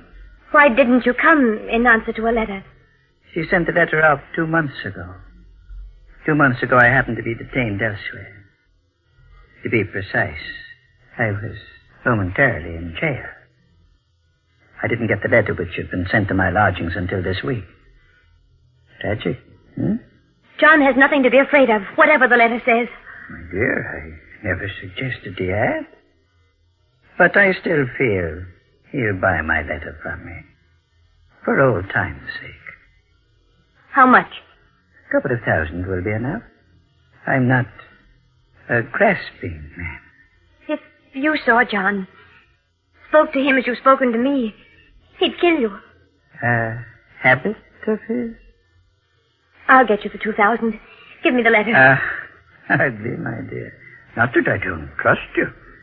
Well, then? I'll be at the hotel in the village. Shall we say Tomorrow afternoon? Tomorrow afternoon. Good night, my dear.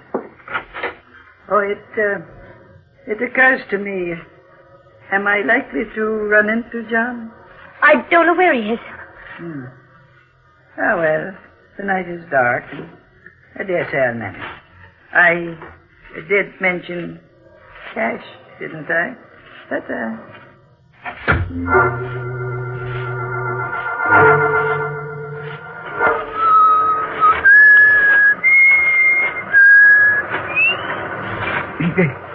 This my soul. You startled me. Standing there at the edge of the cliff. Hey, be careful. My mind, It's devil. I won't go over the cliff. No.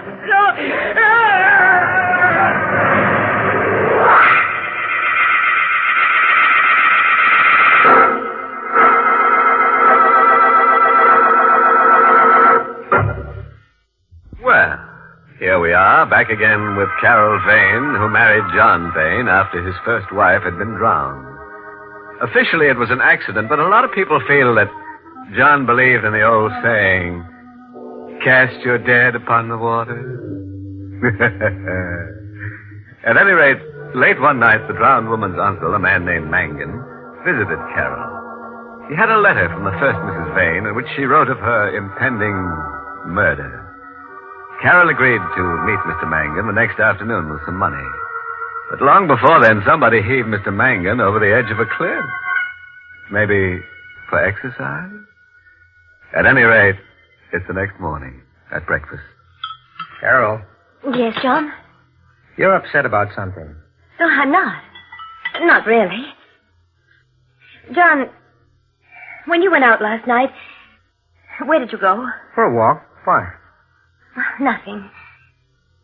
What's in the papers this morning? Oh, same old stuff. International crises. John? Look at something else. Mangan, Margaret's uncle, Carol. Yes? What about him? It seems he fell off a cliff last night. Oh, John. He was wandering about in the dark. Was it near here? Oddly enough, yes. And they found his body this morning. John, did you see him last night? No, I haven't seen him for months. Why do you suppose he came here? I've no idea. Wait. Where is he now? Probably at the morgue, what they call the morgue. Finney's drugstore in the village. I think we should go down there. Why? Well, you knew him. He was your wife's uncle. I never liked him. Still, it would look better. Carol, what are you thinking? How his death, his accidental death, fits.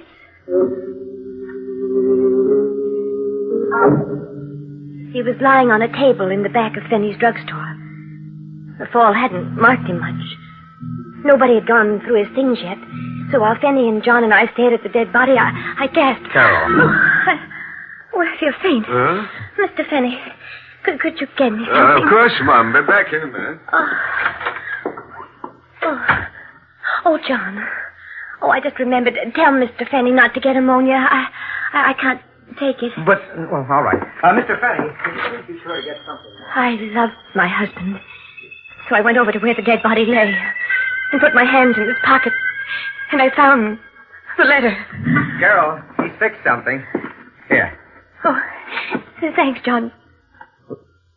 Your wife. Shaking. Oh, well, maybe this stuff will help. Feel any better? A little.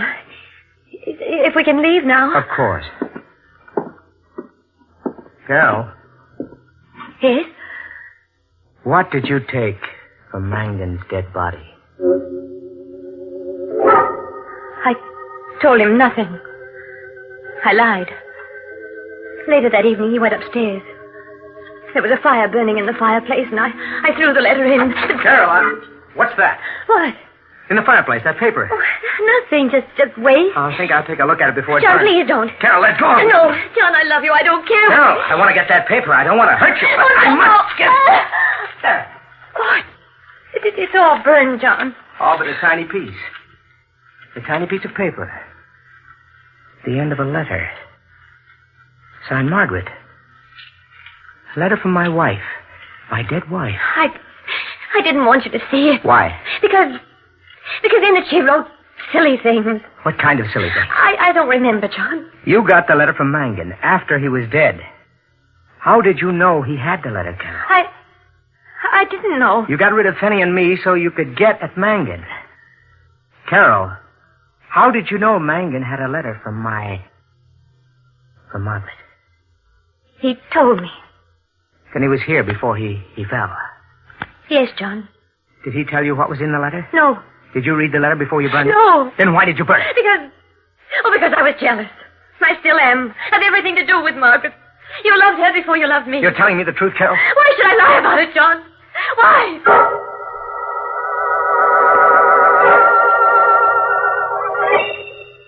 It wasn't very good after that. John took to staying away from home. I saw very little of him.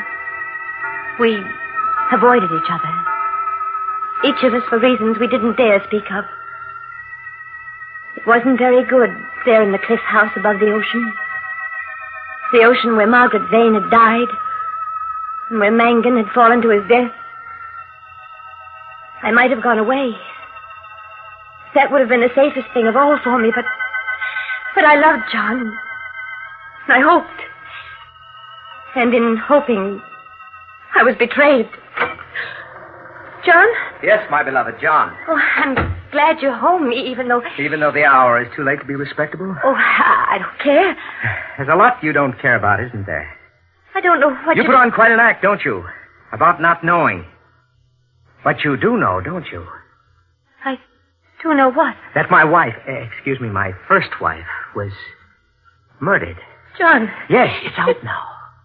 It's been said now. Margaret was murdered. They don't have to whisper about it in the village anymore.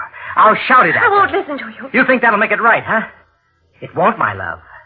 Because you see, the fishing boat Evangeline is back. Fishing boat? It's been away for 3 months. The men on board didn't know about Margaret's death. They know now, and a couple of them remember something. What do they remember?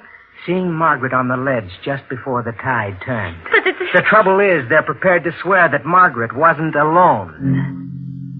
John, that doesn't have to mean anything. Look at me, John. It doesn't mean anything. Carol, what was in that letter you burned? I didn't read it. John, you're hurting me. What was in that letter you burned? Oh, let me go. I'll tell you. Thank you. Margaret was afraid she was going to be murdered. Yes. I rather thought so. That was why Mangan had to die. John, I'm leaving. No, you're staying. Here with me. You're the only wife I have left now. You're insane. Am I? That's a thought. Hadn't occurred to me before. I'll think about it. I won't stay. Why not? I'm afraid. Are you? Get away from my desk. No, you keep a gun here. Yes, I have it now. You wouldn't shoot me. You love me. I do, John. But it's no good anymore. I'm going away. You're mistaken. Don't come any closer to me. You're not going away. You're never going away, Carol. John, if you take another step, I'll... You what, my precious? Oh. You did shoot after all. Somehow. I didn't think you would. I told you not to come any closer to me. I underestimated you. I've always underestimated you. But, Carol, when I die, and I am going to die, what will you tell the police? What I have to tell them. That I shot you in self-defense. Yes, of course, that would be your lie. Not a bad one. It might have worked. It's the truth. Of course it is. But, Carol, defending yourself against a murder charge isn't considered good motive for acquittal. What do you mean? I would have bought Mangan off because I was in love with you. Even though I knew. But Mangan was murdered anyway. By you. Very consistent story. But, Carol, you remember that shoe heel? Yes. High heel. Woman's shoe. You know where it is now? No. On the ledge, down below, in the crack where it was before. And the police are going to examine that ledge once again. Now they've heard the story of the fishing boat people. That has nothing to do with me. Carol, Margaret never wore high heels. Never. Something wrong with her feet. So the heel has to be yours. My beloved. Murderess.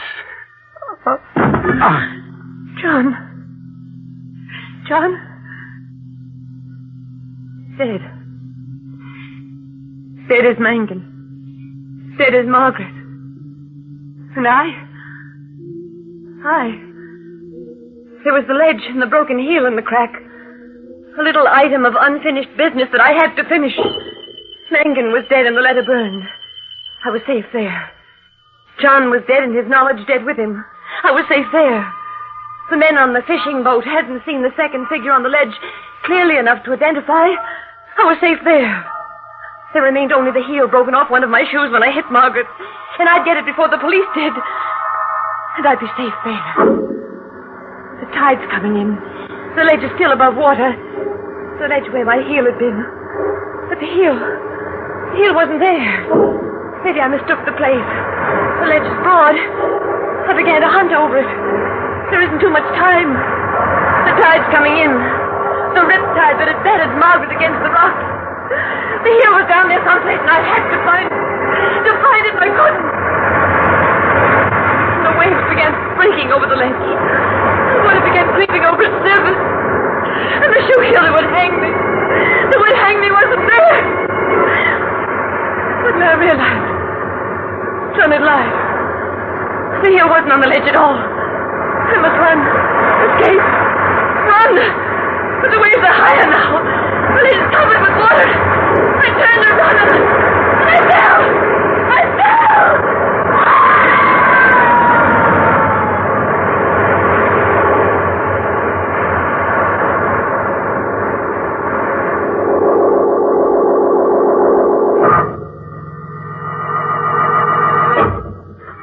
Well, there went Carol Vane. Fundamentally a nice girl with a slight character defect. She killed people. Of course, her reasons were the finest. She only wanted to get married. Unfortunately, she never learned the old proverb. As you make your dead, so you must lie about it. She tried, but she was tripped by a heel.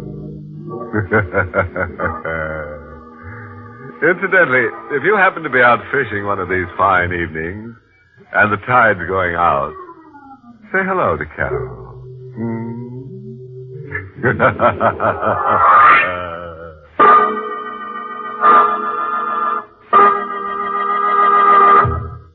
We invite you to join us again next week at this time for Inner Sanctum.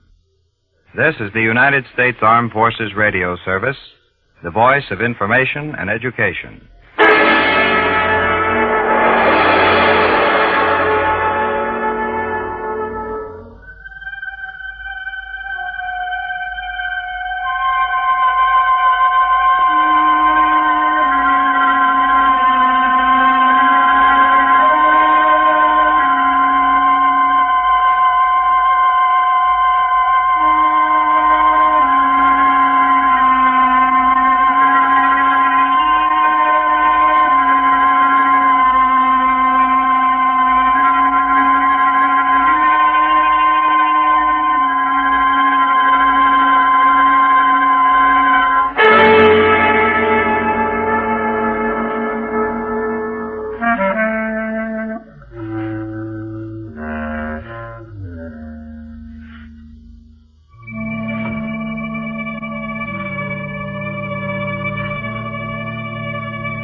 Good evening, friends of the Inner Sanctum. This is your host to welcome you through the squeaking door.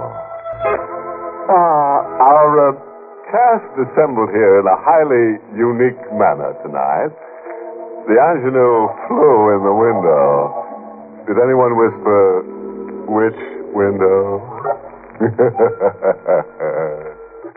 Another nimble member of the cast crawled out of the studio woodwork. This creep said that he simply loved popping up where least suspected. Oh, unforgettable characters.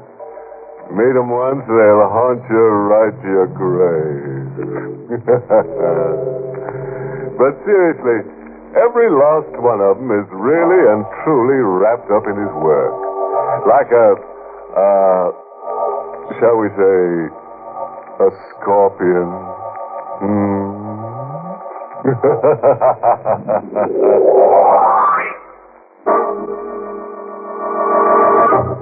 Tonight's Inner Sanctum Mystery, Hangman's Island, was written by John Robert and stars Mason Adams in the role of Regan, with Elspeth Eric as Wilma. We're on an island somewhere off the Florida Keys. Hangman's Island. A bleak ruin of marsh, rubble, and Scotch pine trees. It is sometime between night and morning. Cowering in the marsh, crawling on all fours like a giant ant, is a man. Ragged, smeared with his own blood, as his life slowly ebbs away. He crawls like a hunted animal with the taunting voice of the hunter exploding in his brain. Regan, are you dead yet? Regan! No use, Regan. I can hear you move. A bell rings every time you move. I know exactly where you are. And I watches you, Regan. And I as big as this island.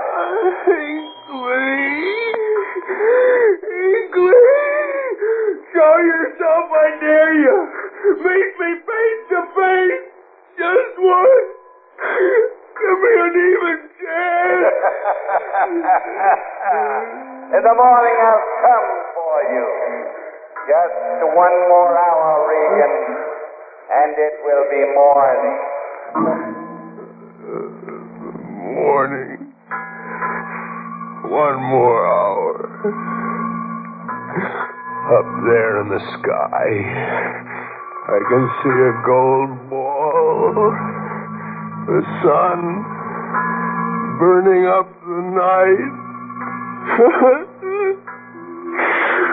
A gold ball in the sky. All the gold I'm gonna get.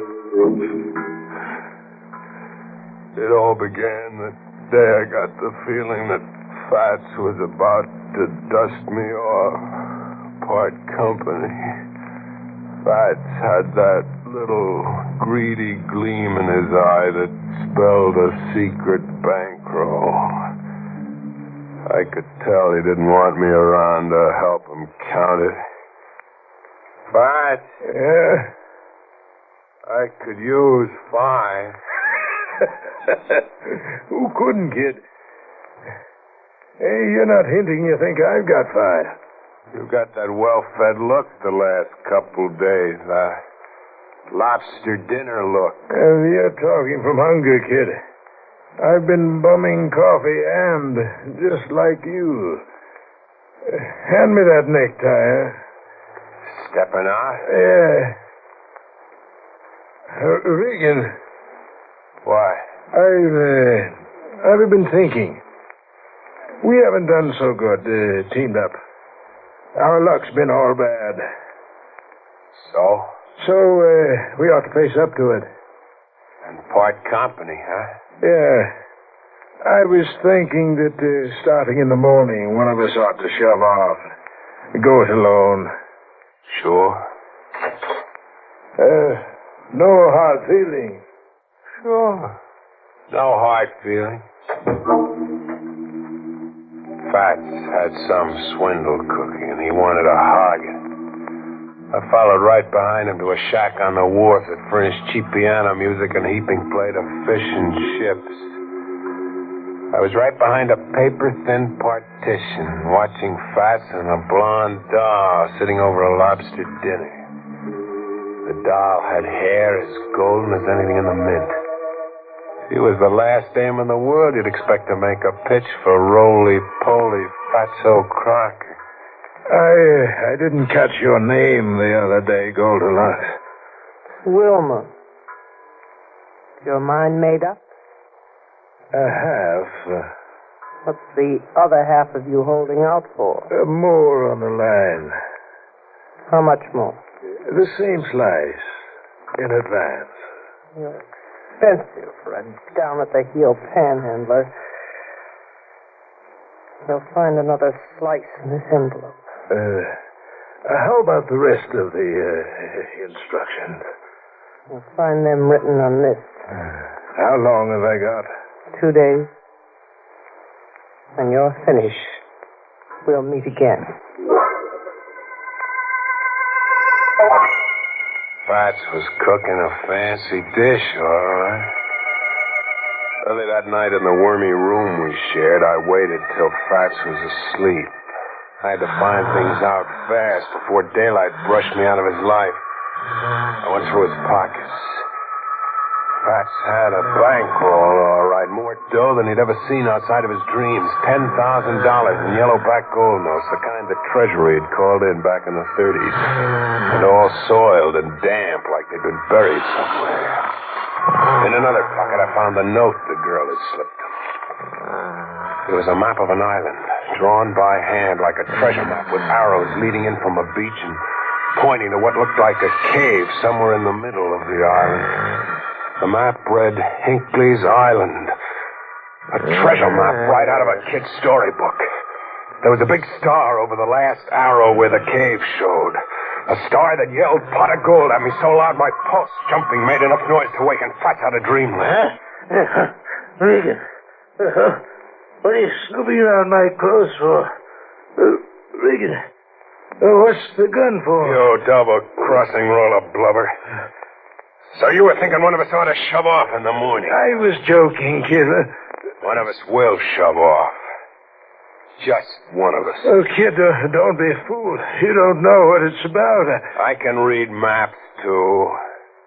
And I can count off gold back. Regan, it's not your kind of a pitch. This isn't petty larceny. Something small time. What's the pillow for? What are you going to do? Guess. Regan, don't. We'll go together. I'll split the roll with you. Now go, Fats. I couldn't trust you alive anymore. So long, Fats. See ya in the next world. I could feel the warmth blow out of him like escaping steam. And then he grew cold. I dragged him out the back door, then rode across Crocodile Creek into the Everglades. I dumped him. I didn't have to weight him down or worry that he might float to the mainland and be discovered. Not a chance. Not in Crocodile Creek. I read the map again. Hinckley's Island, 4 miles out in the ocean. Made my way to a boat landing. I wanted to go after the money at once. It had to be hidden treasure. What else? I wasn't beating my brains out figuring what were the exact terms of Crocker's deal with the blonde, or what else lay behind it. I was too hopped up. At the boat landing, the ocean was acting up. The sign read Peterson's boats for hire, day or week. I knocked for Peterson. Yes? Want to rent a motorboat. Tonight? Tonight. And a rope out, son. My skin. I'll cover the liability. Where are you figuring on heading? Hinckley's Island. Hangman's Island? I said Hinckley's Island. What made you say Hangman's Island? Because that's its name as we know it. What would a young fellow like yourself be wanting with Hinckley? Why, is he poisoned? You got the brand of the devil, Hinckley. Now you got me interested. Exactly who is Hinckley? Hinckley used to be a public executioner, a hangman, somewhere in the islands. 5,000 in gold every time Hinckley threw the trap and sent a man swinging to eternity. How'd he come to settle on the island? He bought it and retired to it 20 years ago. Brought a young bride from the islands to settle there with him.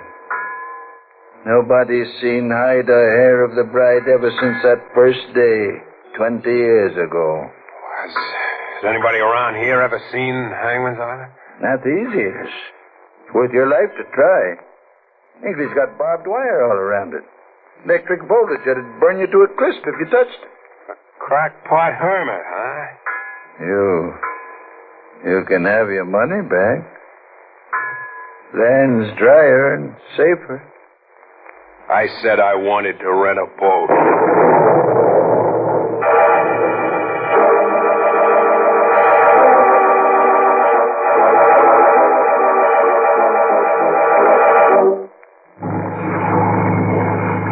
I picked a motorboat off Peterson's Wharf and headed for Hangman's Island. The seas were calmer and the lightning had quit as if someone had pulled a master switch. A midnight moon was peeping through. I covered the 4 miles to the island straight as an arrow and ran the motorboat up on a sandbar that opened into a short, rocky beach. I had company on the sandbar. Another boat. I got the map out to figure my course when a sound like the death cry of an animal broke the air. It was a human cry, a man. I looked, following the direction of the scream. And then, in the distance, outlined high against the sky, a man was hanging from a tree with a crossbar that looked like a gallows. He was hanging by one foot, face down. I started forward toward him before I could stop to think. Sporting idea, friend. You're having a chance in the world of reaching him. Who are you? Burnside? Lieutenant Burnside of the Coast Guard. Without a uniform? It's still Lieutenant Burnside of the Coast Guard. What do you mean I haven't got a chance of reaching him? The island is a big booby trap. You've got to get through electrified barbed wire to get anywhere. Get through the barbed wire, and you still got to get by delayed action bombs that'll blow you to smithereens. And quicksands cleverly covered over and camouflaged.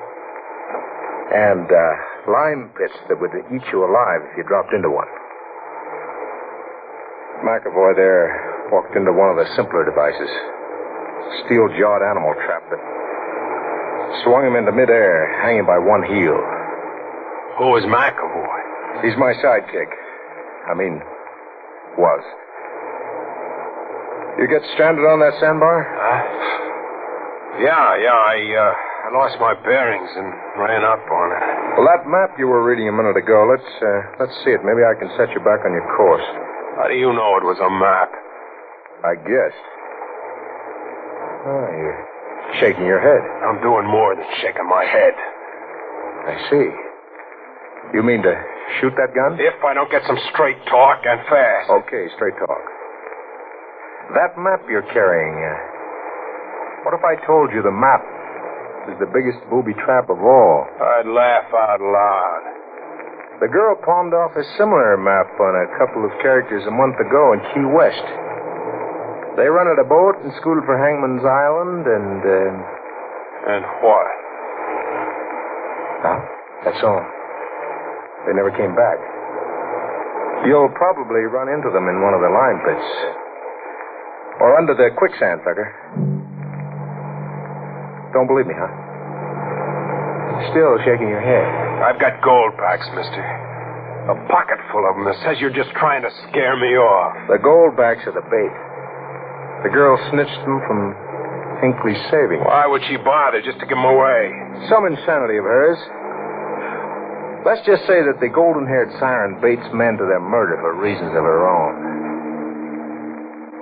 You, still pushing ahead? I still want to know who you really are, Mr. Burnside. It's still Lieutenant Burnside of the Coast Guard. We've been watching the girl. We came here to arrest Hinckley for the murder of those 2 men who never returned a month ago. I'll let Hinckley identify me for you. Stay where you are. No tricks, Burnside, or I'll shoot. Just this rock. I'll hit one of those wires that starts the bell ringing. Now listen. Burnside. Lieutenant Burnside. This is Hinckley. Your man hangs by a heel, head down, strangled by his own blood rushing to his head. You're next, Burnside. Believe me now? Sure. It's crazy. But I believe it. Then give it up and don't hamper me. I've got enough to do head tangling with Hinckley. Put your gun down. No. I'm in it for the whole ride. How far can you get? Right to the star on that map. Okay, Burnside. Turn around. You'll regret it. I might regret giving you a break. Better turn around. Burnside fell like a slaughtered ox. Somehow I didn't have the heart to drill him. It was one murder I wasn't up to. He'd be out cold, stay put until I worked my way to the cave on the map. Luck. Lady Luck couldn't give me the horse laugh, not after what I'd done chasing her. She couldn't. She stayed with me as if I was somebody special. I'd pass an arrowed marker on the map an inch closer to the cave, and a landmine would blow a shower of sand and rock into the air. Just 20 yards away, maybe 30, but I stayed alive and unhurt. My clothes brushed live wires that started bells ringing in a jangling chorus. But I pushed on like a foot soldier crossing no man's land. Inch, yard. Seemed hours. But I made it. I made it on my hands and knees. I made the cave. Only it wasn't a cave, really. It had a heavy door with polished brass fittings tooled into an opening. An eerie yellow light shone from a square little window. It looked like a mausoleum where the dead were put to rest. I went in with my gun drawn. It was a mausoleum, casket and all, sitting solemnly in mourning clothes like a high priestess of the black arts, with the golden girl, Wilma. You. Where is he? The fat one. I'm Regan, substituting for him. Any objection? Not if you have the steel it needs. I have the steel. I'm here in the cave. With all the booby traps, I'm right here. Yes, you have the steel for the job. Job? What do you mean, job? You don't know? Not exactly. I guessed that Hinckley has a fortune hidden, a gold hoard maybe, and you're betting he loses it to whoever has the steel to take it from him. You made that kind of a deal with Clark. What's the joke? Your guess is so funny. Oh, there's no gold hoard. Come again? I said there's no gold, no fortune. All you'll get is what I paid. Look, sister, don't play cat and mouse with me. I killed a man. I crawled here on my hands and my knees. I'm covered with blood and sweat. I followed that map. I died with every arrow. Now I'm here at the end of the rainbow. Don't kid. I can't help what you imagine. I imagined a pot of gold. I looked at that map, imagined a pot of gold, and my brain radioed back. Sure, Regan, go to it, boy. Where is it? Where's the gold? You're hurting me. Try lying and you'll lose an arm. Where does the loony hermit keep the gold? Let me go, you... The casket. The gold's right here in this cave, just like the star on the map shows, and hidden in that casket, is it? Why not see for yourself? Sure, I'll see for myself. What do you see? You're in there. Lying with your arms folded on your chest. Dead. Is it me? Sure. The exact image. Face. Figure. Size. Beautiful. And the hair, Regan? Golden. Like yours. As golden as anything in the mint. There's your gold, Regan. Just that. No more. What kind of crazy... Who is she? She was my mother.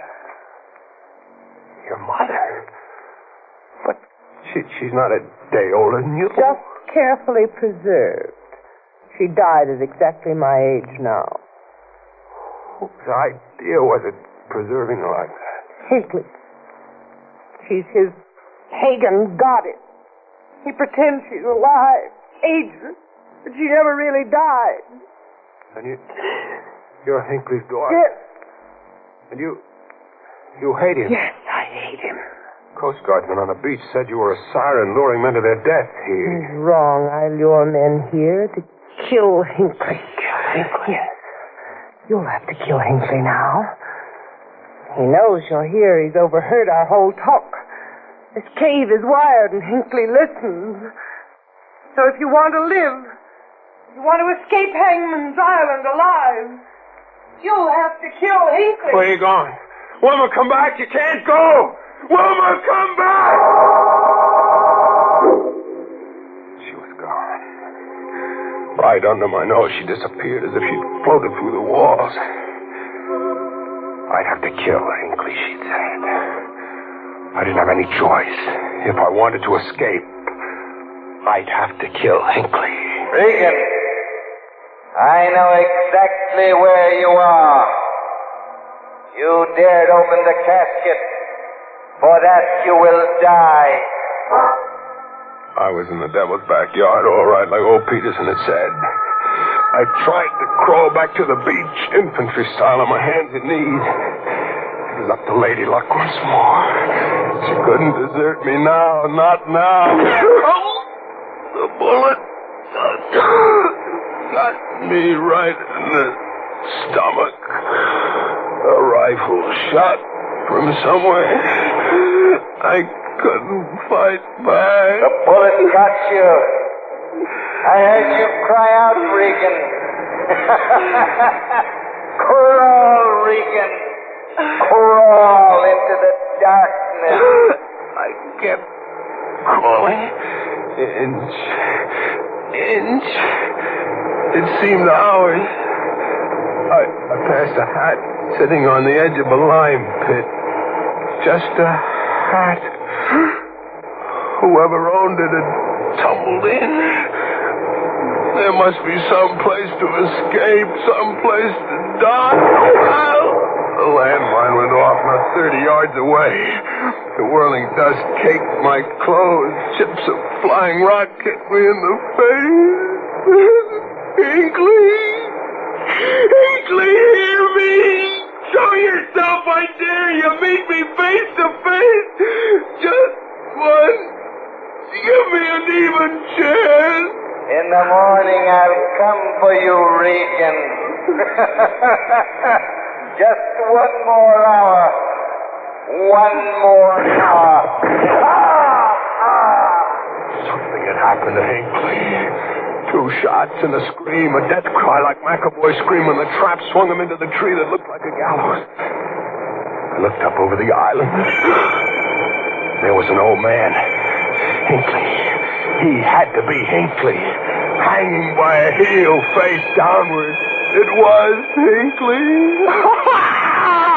Caught in his own movie trap. Regan. Do you hear me, Regan? This is Burnside speaking. Hinckley just lost control of the situation while running for cover from gunfire. Stay exactly where you are. In 1 hour, it'll be morning. Then I'll come for you. 1 hour.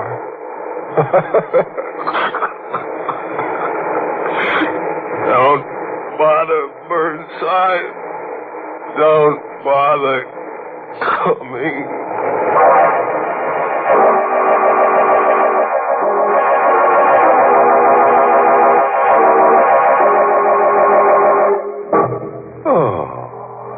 Alas, poor Regan. Out cold and no gold. What a story. A crazy hermit, booby trap, a gallows, quicksand, a mausoleum, a blonde witch. An informant tells me that Dracula was scheduled to appear on page 25, but the author fell into a lime pit on page 24. Moral? Does some jittery Joe want me to hack out a homely hint on how to keep from growing cold? Okay, friends. When bitten by the gold bug, don't yell Eureka. Be cautious. Play safe. Yell help!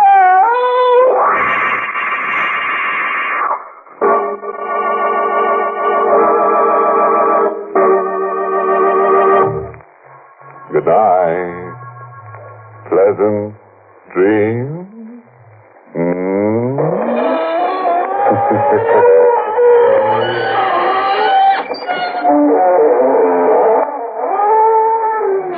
Inner Sanctum came to you through the United States Armed Forces Radio Service, the voice of information and education.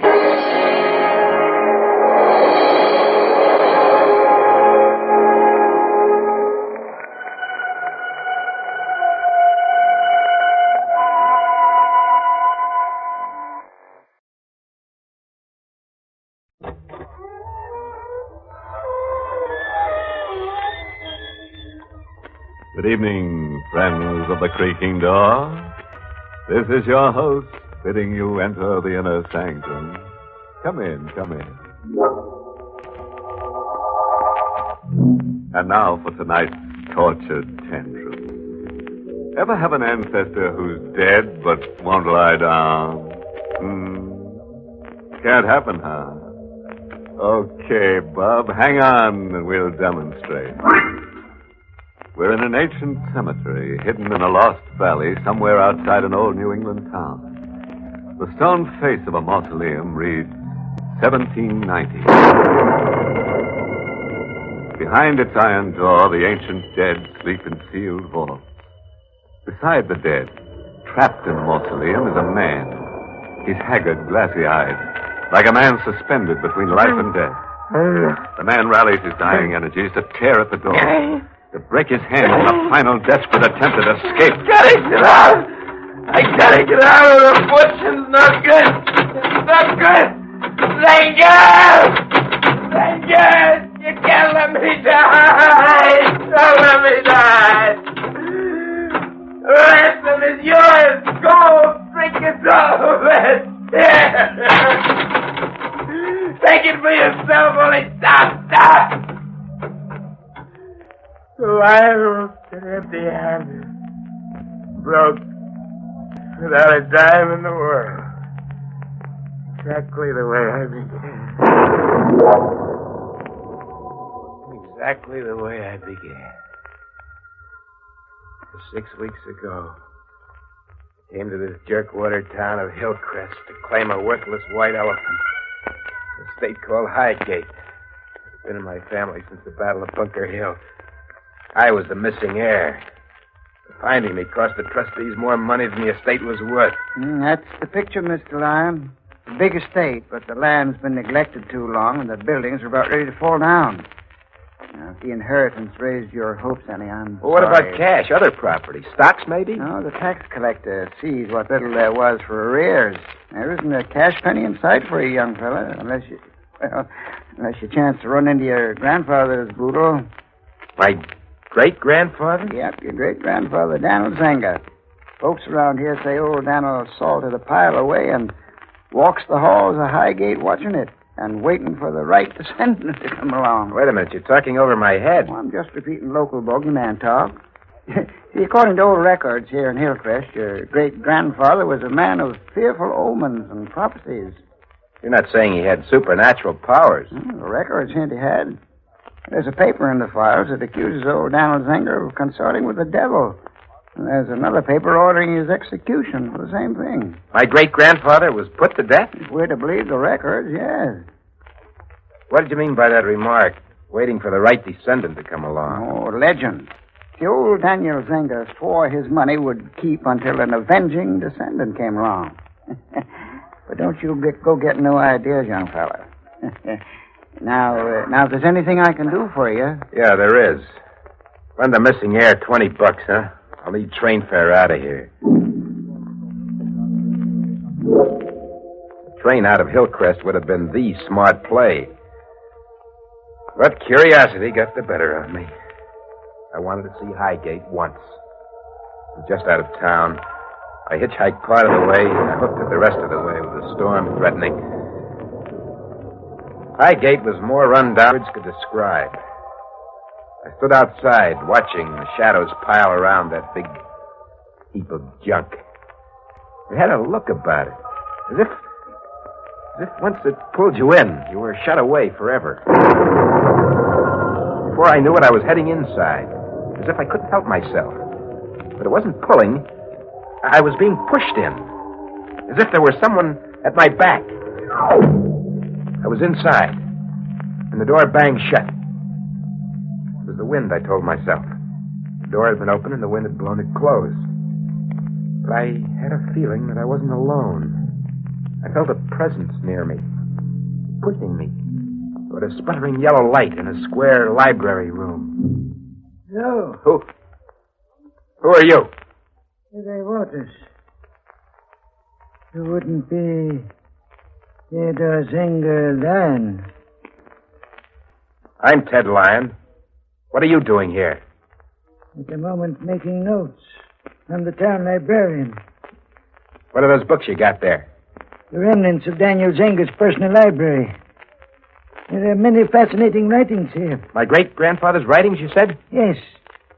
In addition to his other reputed talents, Daniel Zenger was a prolific penman. What do the manuscripts say?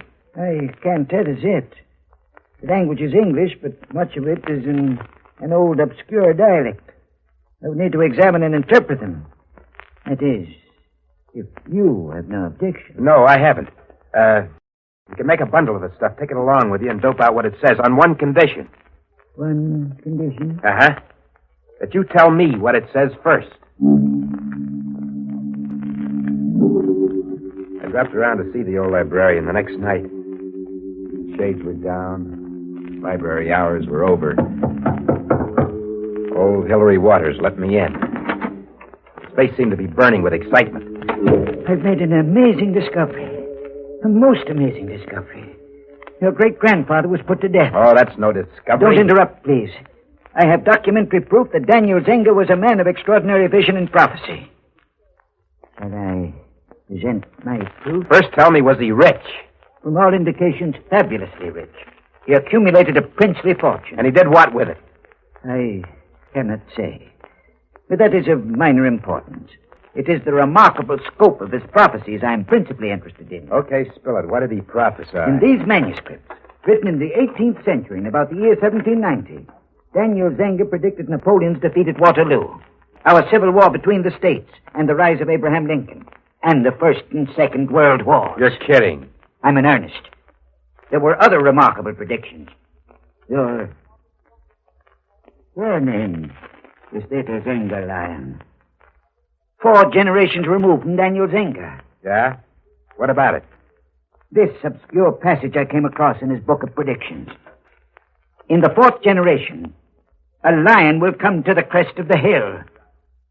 And then, over Highgate. What are you eyeing me for? Me? You're thinking the reference is to me? Yes. I must think that. A lion. That is you, plainly. Theodore Lyon. And you're the 4th generation. And the crest of the hill is Hill Crest. This town. And you're the master of Highgate now. What does the rest of it say? He will first silence the waters, then capture the jewel from the king. Thirdly, after 7 days of wanton darkness, he will fling a tarnished stone into the earth, and a flame in the sky will show him the 4 keys. There's a final line. Read it. And the lion will sit with a ransom at his feet, and the winds will seal him from the wrath of the world. Funny change had come over the old librarian.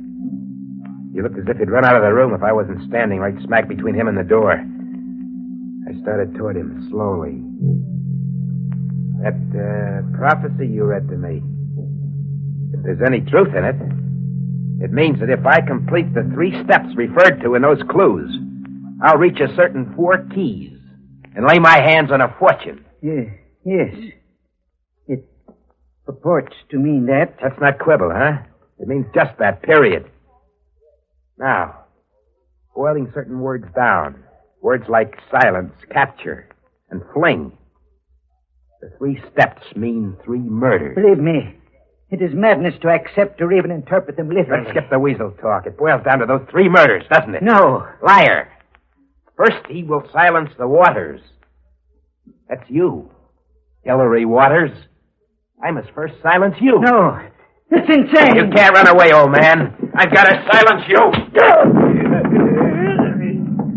The chair came down on his skull, and he dropped. Then my thumb on his windpipe for a couple of minutes. And I'd satisfied the first clue to a princely ransom. I'd silenced the Waters.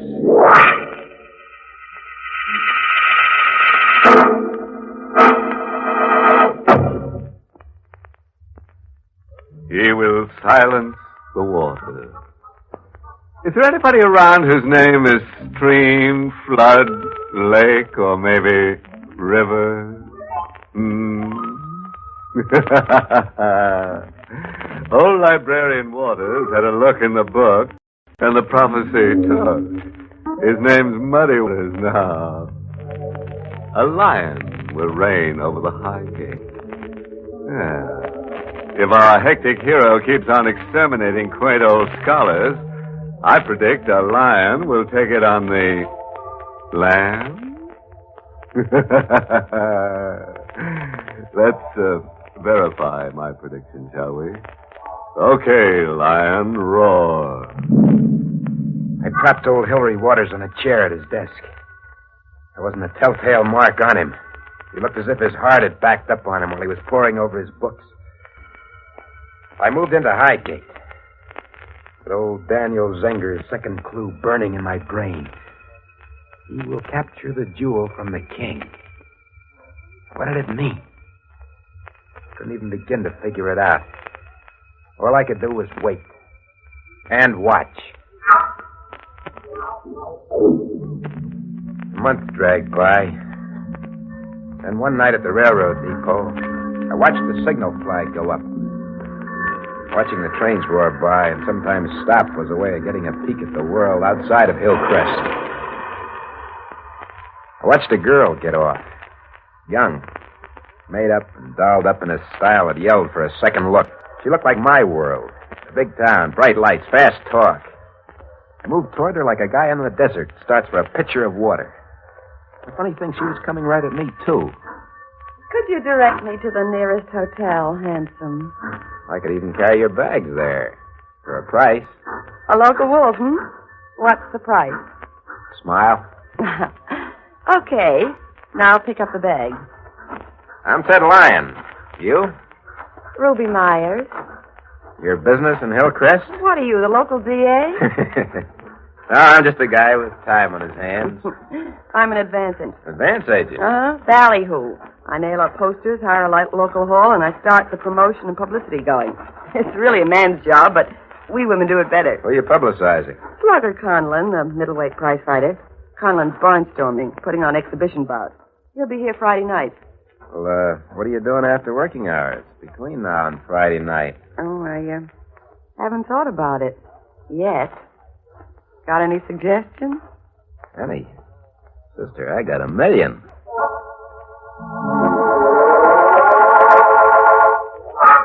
Before the end of the week, we knew each other a whole lot better. Walks, dances, the movies. There was someone behind me, pushing me, as close to her as I could get. You're as nervous as a cat tonight. What's eating you? Nothing. What are you doodling? Doodling? Yeah, you've been scribbling absent-mindedly for an hour. Well, let's see it. He will capture the jewel from the king. That's a funny doodle. What does it mean? Oh, nothing. It's a line I read from a poem somewhere, maybe. Ted. What? We gotta break it up after tonight. I'm somebody's girl. In love with Slugger Conlon? No. Then why brush me off? Well, I've got to. The king's crazy jealous of me. If he saw you around, there'd be murder. Did you say the king? Did you call Slugger Conlon the king? That's his nickname among friends. What's wrong? Nothing. Just the idea of losing you, that's all. Ruby. Yeah? Just came to me. Ruby is a precious jewel. Oh, now you're making with the sweet talk again. Come on, Jewel. Let's have a last dance before the king claims you. Capture the jewel from the king. The second clue in the prophecy had been right under my nose for a week, but I hadn't seen it. When Conlon came in one day ahead of his party, I was right there at the depot waiting for him. Ruby was back at the hotel, freshening up for her boyfriend. Slugger Conlon? That's me, kid. I'm Ted Lyon. I represent the town athletic committee. Welcome to Hillcrest. Oh, thanks, kid. Where can I dig a shower, a steak, and a flop in this flea town? My car's over there. Pile in. I'll drive you to a hotel. Deal.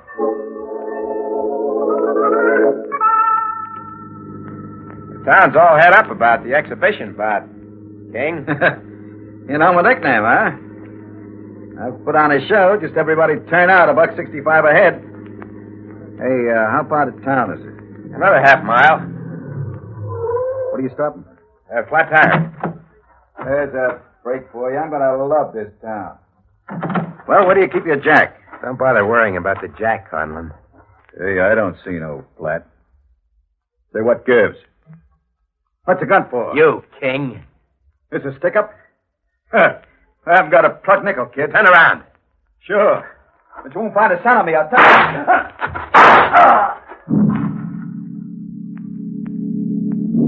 The king was dead. I buried him in an abandoned quarry, baggage and all. His party arrived the next day.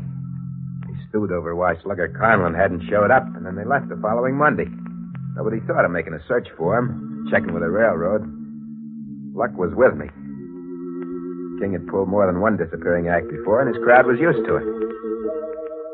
The party left, but the jewel stayed. A week later, I married her.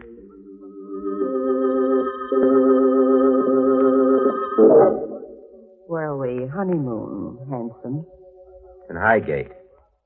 We'll spend 7 days there, alone. Thirdly, after 7 days of darkness and want.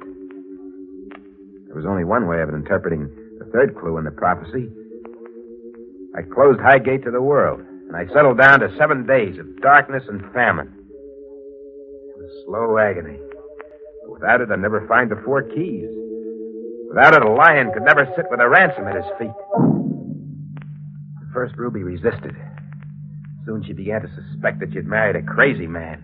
Ted, I've got to get out of here. You'll stick for 7 days. No, not even 7 more minutes. I'm getting out of here right now. You'll stick it out, I said. You'll stick it out if I have to chain you to the floor. You're mad. You're crazy, raving mad. No food, no daylight, just endless dark. But 7 days passed. I was ready for the next clue. He will fling a tarnished stone to the earth, and a flame in the sky will show him the 4 keys. Fling a tarnished stone into the earth. What did it mean? Ruby! Oh, leave me alone. Leave me, darling. Come outside, Ruby, into the daylight. Ruby, I'll make all this up to you. All this suffering, I swear I will, Ruby. I'll sit with a ransom at my feet, and you'll sit right beside me, and there'll be gold and trinkets. No. You'll sit in the hot seat, and I'll sit 20 feet away with the witnesses, watching you burn. What do you mean? Watching me burn? I sat there starving with my body dying by inches, but my mind was alive. I could think. I figured out your crazy doodling and all your crazy recitation. He will capture a jewel from the king. I figured out what that meant. You better stop talking, Ruby. Try and stop me. King. Slugger Conlon. I know why he never showed up that night. You met him and killed him. Ruby stood there, pale and beat up looking, accusing me. The clothes were ragged. She'd lived in them for 7 days and 7 nights. The hard illusion of beauty was gone. Hunger had aged her 7 years. The jewel had lost her sparkle. The tarnish of a misspent and wasted life was all over her. He will fling a tarnished stone into the earth. There was a voice behind me. The voice of someone whose hands were pushing me toward Ruby. Pushing me toward the fourth clue in the prophecy. It was old Daniel Zenger. You're going to kill me. Yes. I didn't know then, Ruby, that you were the jewel and the tarnished stone both. It's no use trying to resist, Ruby. I'm too tired to resist. My fingers on your throat for just a little while. It won't hurt. Too much. She hung limply in my arms. And I flung her to the earth. And then there was a flame in the sky. A lightning spear. It seemed to fix in the sky, pointing like an arrow on an illuminated map. The flame in the sky will show him the 4 keys. I followed the arrow across the countryside. There was a wind behind me, pushing me on. Old Daniel Zenger was behind me, driving me. I reached an ancient cemetery that was hidden in a lost valley. Then the flame was gone from the sky. And in front of me was a mausoleum. The date on its stone face read 1790. And under it was the family name, Keys. The door was unlocked. I turned the knob and opened it. And the wind slammed it shut behind me. The iron door had a knob on the outside only. There was no knob on the inside. I'm in here now. Trapped. Too weak to move. Hearing voices. And the winds will seal him from the wrath of the world. The dead are all around me, waiting for me to close my eyes and join them. Waters, Connell, and Ruby. I'm in here to stay. There's a ransom at my feet. Gold coin. Trinkets that go back to the time of Queen Elizabeth and Sir Walter Raleigh. But the lights are going out for me. The jackpot I won. No good to me now.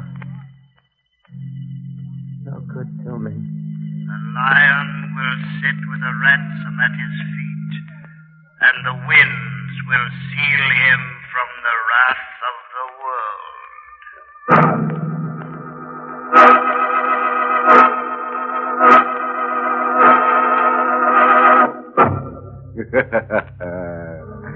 Now there's an industrious lion for you. He built his own cage. A pifflicated prophet named Pennypacker once said, lions in stone cages shouldn't throw predictions. What some fellas won't do for a buck. Kind of brings a moral popping out of a wide crack in my brain. If a dead ancestor cozies up to you, start traveling, Bob. Fan out on a horizontal line before all you can get is vertical transportation.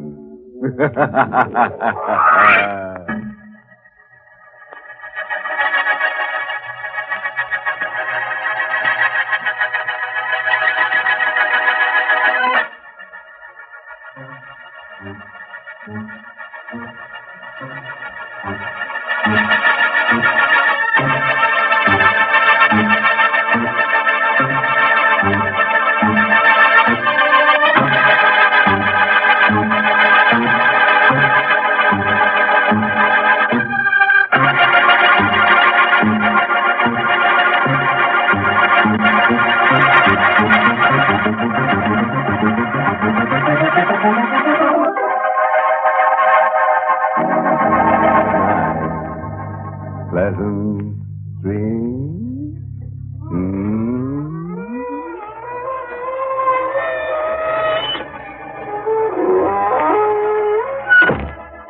Inner Sanctum has been brought to you through the facilities of the United States Armed Forces Radio Service, the voice of information and education.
Good evening, friends. This is your host to welcome you through the creaking door into the Inner Sanctum. Slither in, won't you? Sorry the place is such a mess. I'll sweep it up later.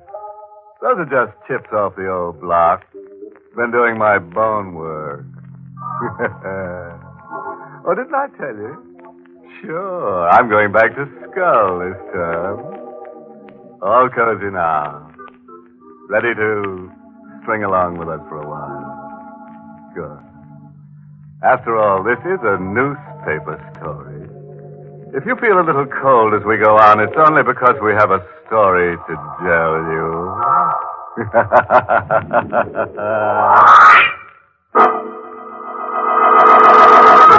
Tonight's Inner Sanctum Mystery, Death of a Doll, was written by Fred Matho and stars Mason Adams in the role of Will, with Ted Osborne as Bo Cousins.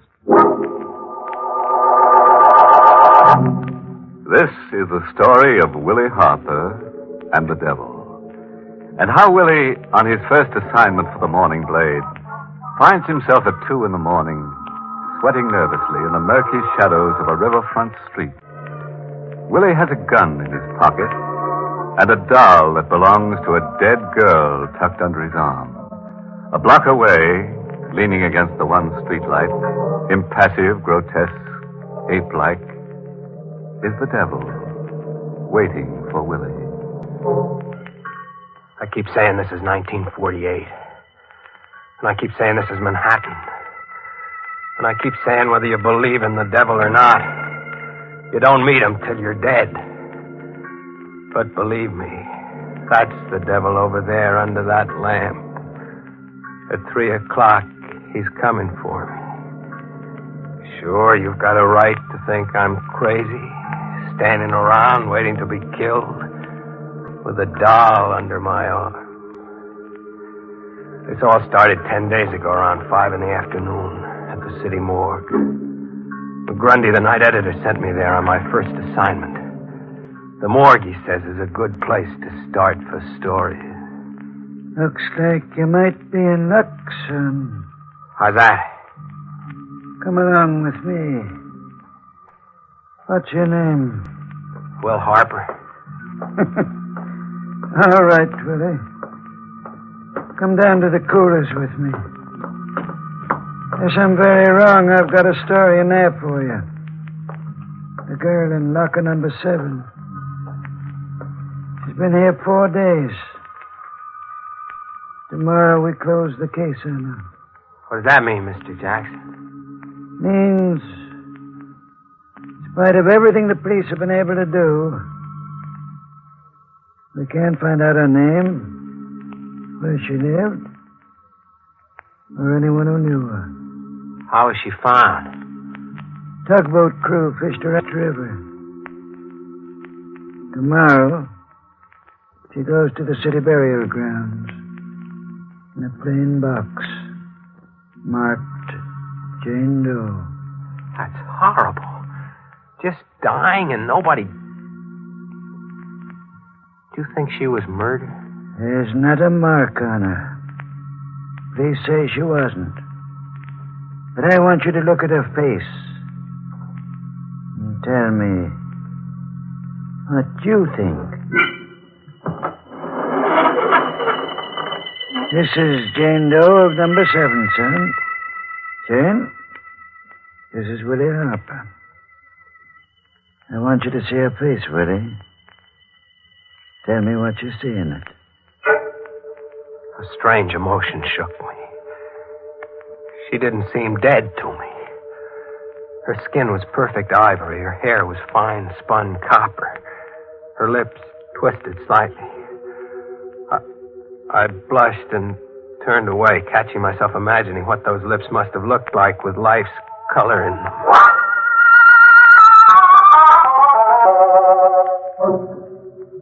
Jackson led me back to his office without speaking. As I lit a shaky cigarette, he fished a brown paper bag out of his desk. He handed it to me, tilting it forward as he did so. What the devil? Yeah. And when they pulled her out, she was clutching this doll close to her. Even the doll hasn't helped trace her. The police are through with it.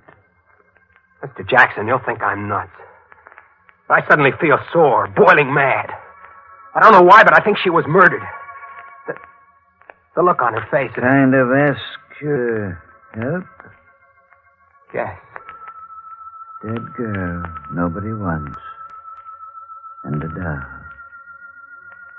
Here's your story, Willie. Too bad you didn't know her before. Yeah.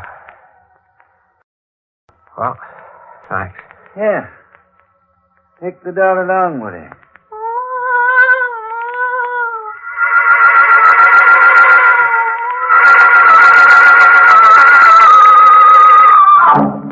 I beat it back to the paper, on fire to do a story about the dead girl and her doll. As I gave McGrundy my report, he stared at me. When I got through, he had a sort of twisted grin on his face, sort of know-it-all. He grunted and tilted the paper-wrapped doll forward. Think she was murdered, huh? Yes. The cops don't think so? No. They're closing that case tomorrow? Yeah.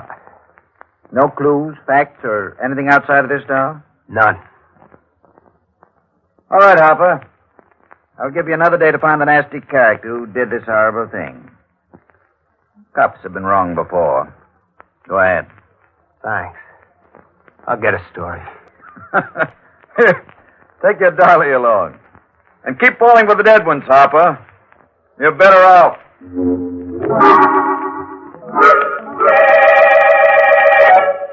Now I know why I resented that crack of McGrundy's. He must have guessed before I did that I had fallen in love with the girl in the morgue.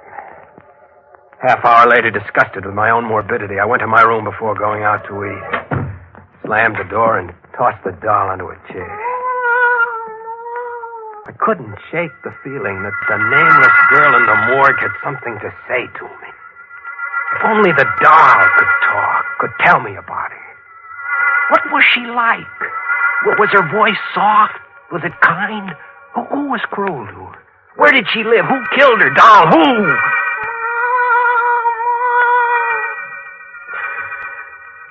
I grinned sheepishly at myself in the mirror. And with that gesture, this story really begins. The next few moments remain electrifyingly vivid. I had set the doll down on the bureau. I didn't touch it. Wasn't even looking at it when a new sound came from it.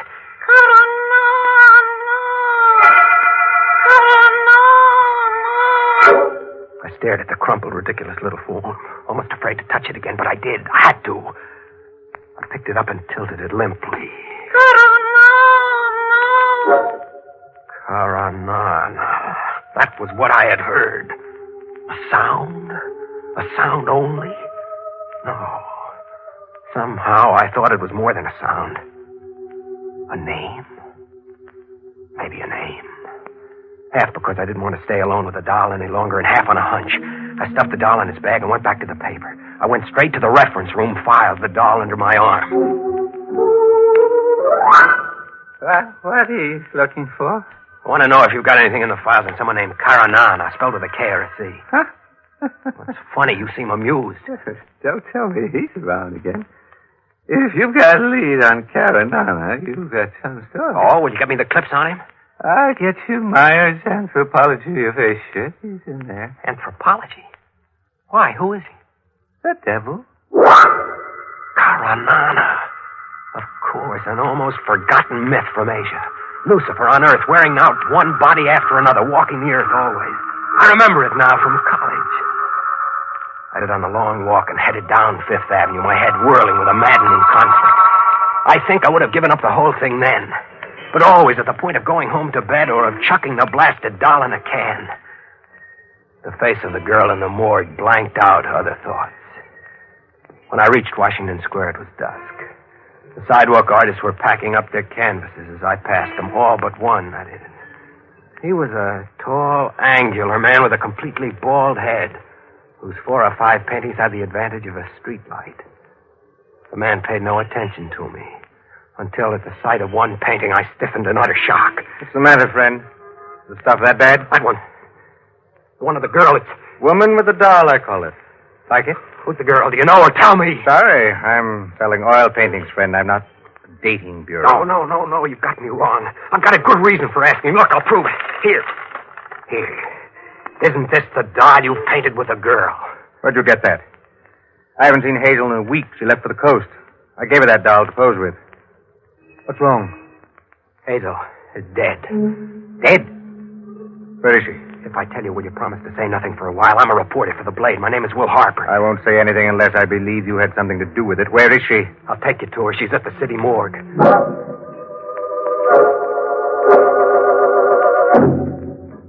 An hour later, we had come out of the morgue. Both cousins had simply nodded at my questioning look. Seeing the girl again, knowing her name now, added to the emotions I already felt for her. I had a sudden impulse. Handed the artist Hazel's doll. Are you giving me the doll? No, I want it back. But I want you to tilt it. Make it cross. What did that sound like to you? What did you hear? The doll said, Caranana. You heard it, too. Again, say that name again. What did you hear the doll say? I distinctly heard it say, Caranana. Then I'm not crazy. And do you know who Caranana is, Mr. Cuddins? I'm afraid I do.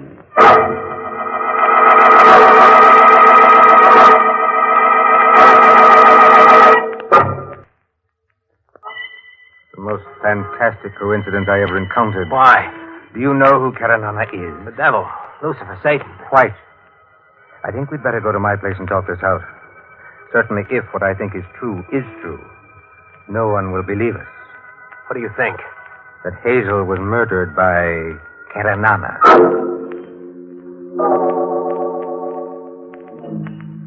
I followed Bo Cousin silently along the dark streets of the lower city. His long legs led us finally to a dingy, narrow, fish-fowl street where we climbed an outside stair to the loft of a warehouse. You're in love with her, aren't you? An amazing circumstance to be in love with someone you met too late. I could have loved her, yes. I met her at a Bowery Mission House. Conceived the idea of painting her with a doll. Somehow that seemed right to me. Go on.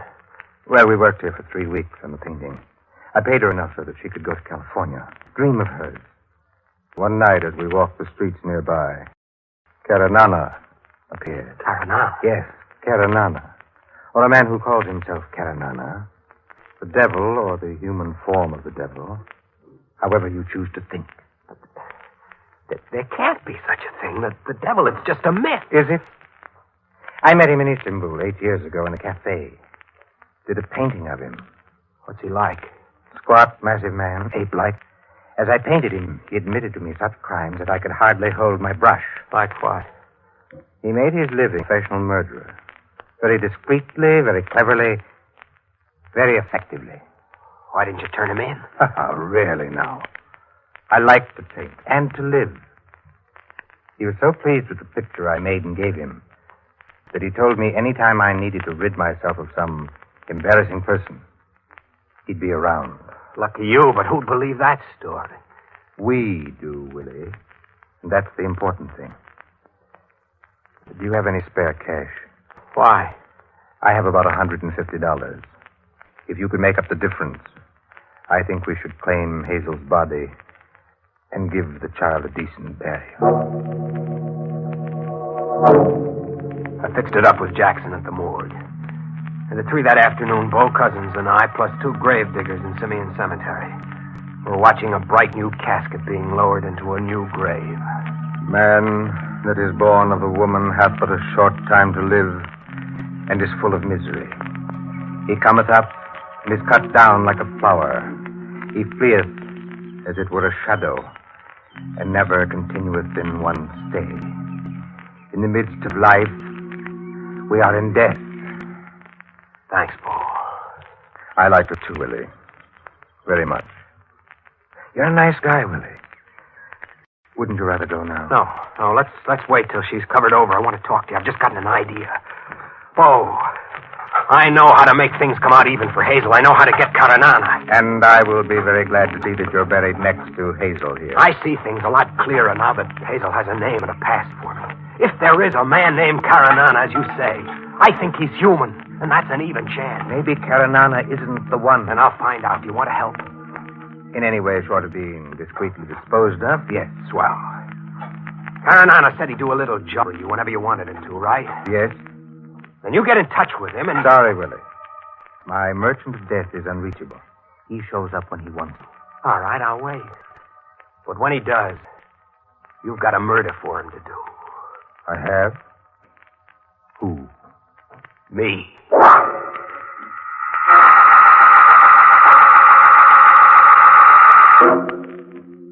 That was a week ago.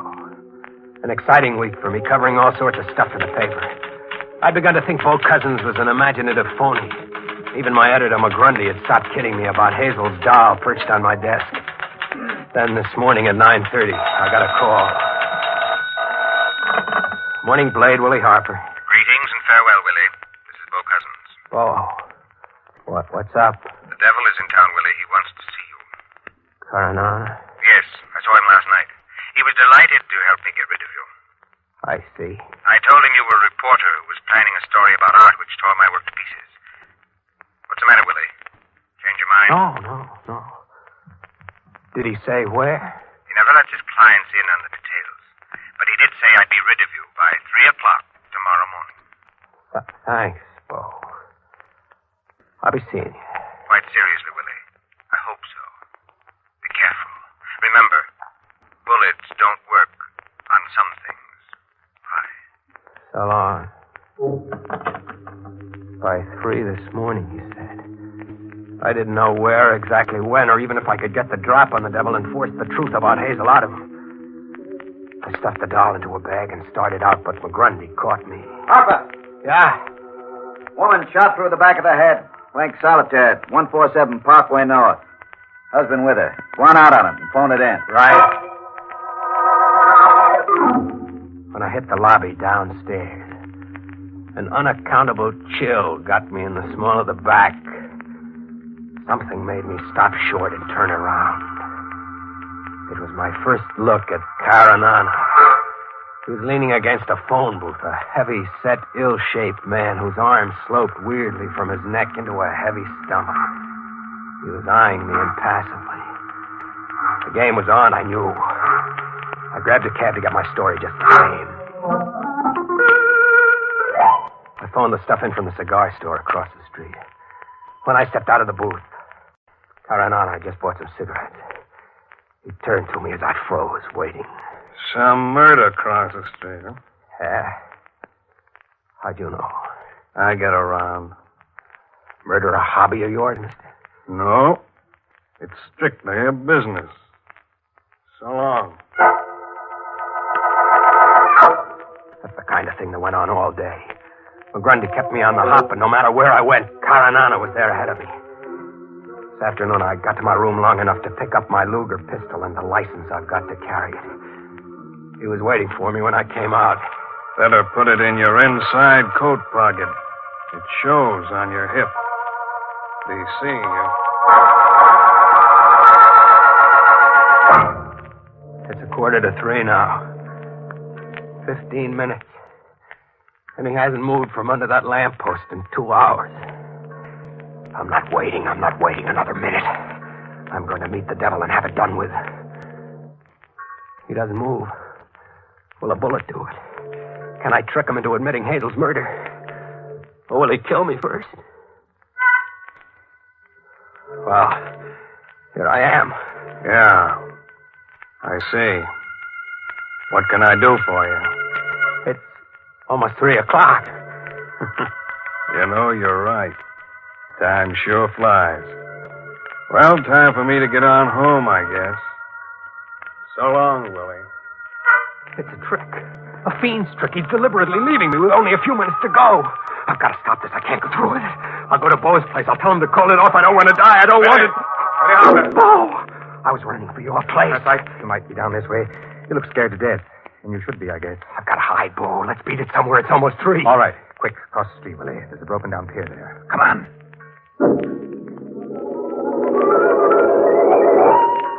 Pretty dark here, Willie. But we're safe for a while. You certainly have worked yourself up. That's the doll you've got there. Yeah. I don't know why I carried it. Glad you did. Got a gun with you? Yeah, my Luger. Let me have it. You're too wrought up. Here. Good. Now be still a moment. 3 o'clock. Yes. 3 o'clock, Willie. Time for us to part. What do you mean? You are not a very astute person, are you, Willie? Why? Maybe Hazel's doll can tell you.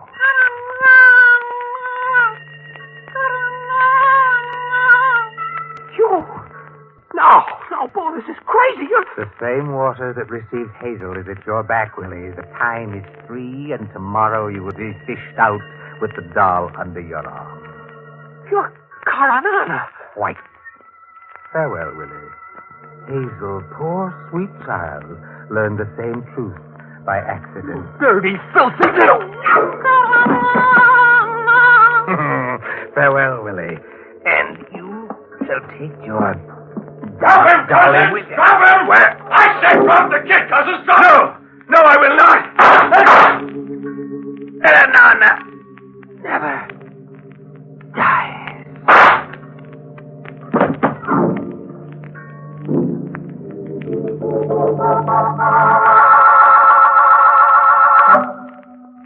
How's the head feel now, Willie? Better, Mr. McGrundy. Thanks, lots better. My professional pride hurts more. Well, it needn't. You followed through like an old-timer on that story, didn't he, Shay? Yes, he'll do. How could I have taken you for the devil, Inspector Shea? I've been called worse. How did you know where I was going to be and all that? How come you were on hand at the end? Well, I cover the morgue, Willie. When a young guy suddenly decides to claim a nameless corpse, it's time to follow up on it. Well, you seemed okay, but Cousins turned out to be wanted as a professional killer. So you tagged me to get to him? Sure. He was after you, no doubt about that. Oh, there's your doll, Willie. Yeah. Well, I tilt the doll and nothing happens. No sound. Must be broke. I guess she doesn't have to speak anymore, Mr. McGrundy. I think the doll is dead.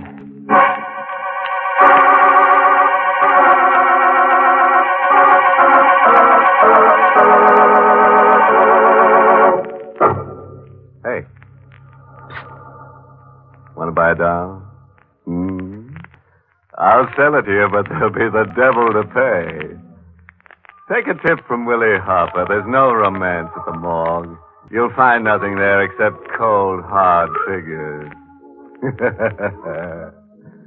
Sorry I've got to skip along now, but I've got a date with Hazel's doll. She promised to help me in a grave situation. I just got to dig up something for next week's show. I think if we work at it long enough, we'll turn something up. Don't you?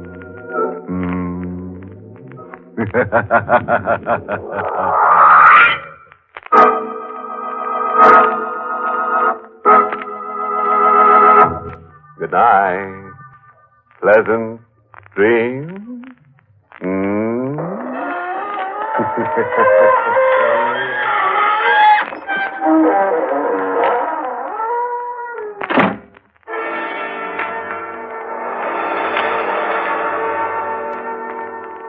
This is the United States Armed Forces Radio Service, the voice of information and education.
Good evening, friends.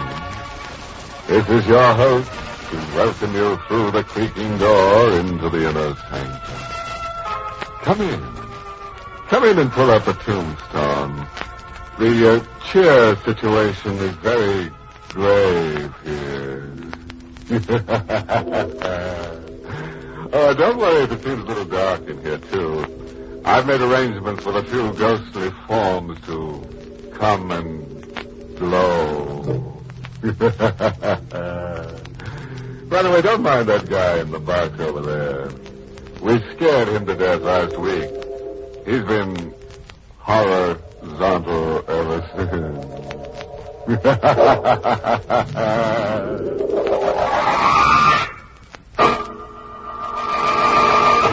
Tonight's Inner Sanctum Mystery, Death Watch in Boston, was written by Fred Matho and stars Mason Adams in the role of Carl, with Ted Osborne as Charon.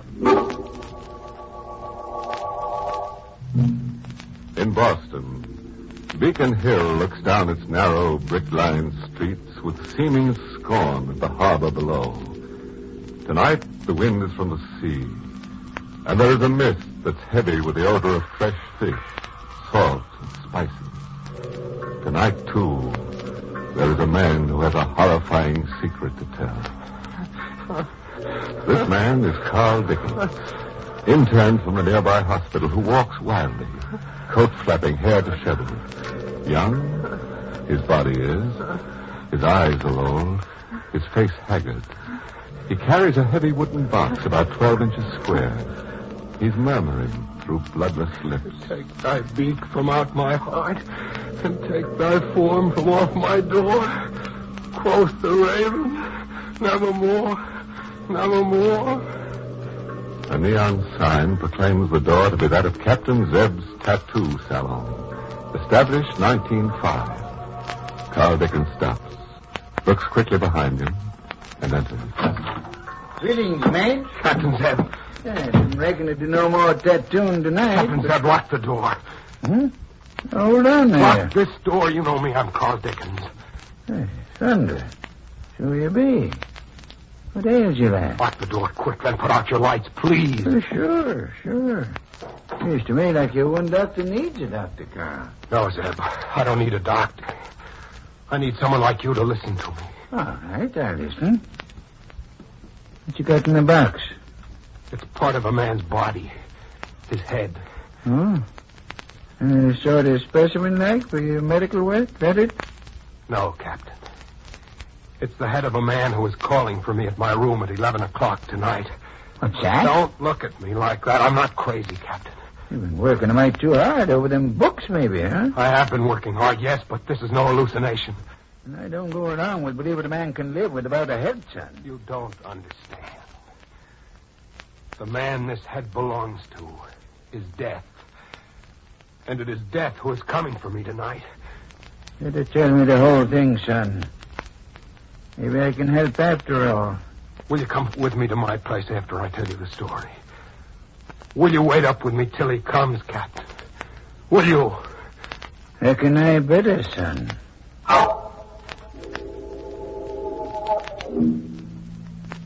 You know my place on Pinckney Street on the hill. It's narrow and cramped with century-old houses. I've got rooms on the second floor of one place, 29 Pinckney.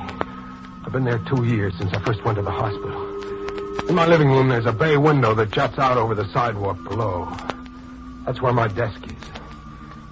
2 weeks ago tonight it was. I'd fallen asleep over my books. Something at the window woke me with a start, a tapping noise. I went to the window and stared. Perched there was a bird. A bird as black as the night itself. I opened the window.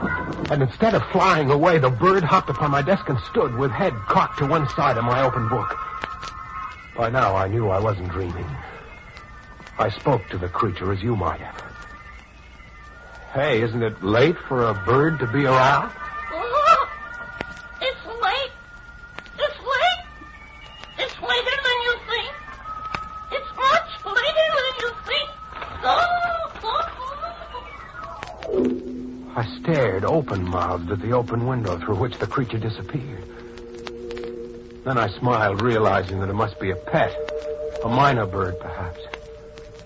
I went to bed then, thinking it an amusing coincidence that the bird had been taught to say, "It's late," and that I had referred to the hour myself. That's what I thought then. Until 2 nights later. That's when I met the stranger for the first time. You see, Captain, I have a bad heart myself, and I'd worked very hard to save a patient who had a heart ailment, the same rather rare heart condition I have. By 10 Wednesday night, I felt certain she'd pull through. Just as I was going off duty, my night nurse hurried to me. Dr. Dickens. Yes? Doctor, the girl in 14. Well? No. Are you trying to say she died? Mm-hmm. I'm sorry, Doctor. But I can't believe it. I did everything that could be done, and it looked certain. Are you positive? Yes, I am. Dr. Smith just confirmed it. Oh, Doctor, you worked so hard on that case. You're worn out. Why don't you go home and rest? I said... Doctor, what's wrong with you? What are you staring at? You were looking toward the window just now, as I was, weren't you? Well, yes, I think so. Why? Didn't you see something black fly past it, a bird? Well, no. Doctor, you look awfully pale. Can I get you something? No. I guess I'm tired. I'll go for a little walk and then straight to bed.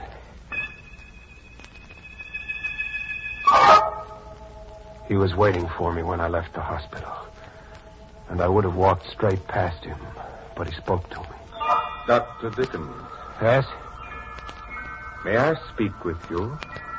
How'd you know my name? Gabriel told me. Gabriel? Yes. This is Gabriel. I think you've met. Oh, that's Gabriel. Say, isn't that the bird that knocked on my window a couple of nights ago? Yes. We were out walking and Gabriel flew to your window. I see that you are very depressed. Can I help in any way, Dr. Dickens? No, thanks. Patient died. Always gets me down. And so needlessly, too. What do you mean, needlessly? You will understand soon, Doctor. Life and death are matters arranged elsewhere. Had it been so desired, your patient would have lived. Who are you? What's your name? I don't think you said. It is Charon. Charon. Charon. Well, Mr. Charon, if I believed what you say, I would have to give up medicine. Not at all. Everyone has a mission to perform, and should. And what is your mission in life, Mr. Charon? That. What is our mission in life, Gabriel? Speak up. It's late. It's late. It's later than you think. That was the first time I met the man who calls himself Charon. I asked for a couple of weeks off at the hospital. I thought it might be nerves. I stayed home and read detective stories.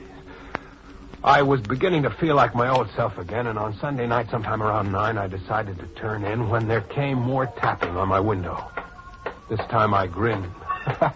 Well, Gabriel, come right in. It's late. I know it's later than I think, Orc. Is that all you can say, Gabriel? Take my beak from off my heart and take my paw from off my door. Close the raven. Nevermore. Yes, I had heard correctly. The bird had quoted a full passage from Poe's poem, The Raven. At the same time, I felt a sudden chill in the room, sensed someone in the room, yet I had heard nothing. But I knew. He also knows a bit of Keats and Shelley, Doctor. How the devil did you get in here, Charon? Your door was not locked.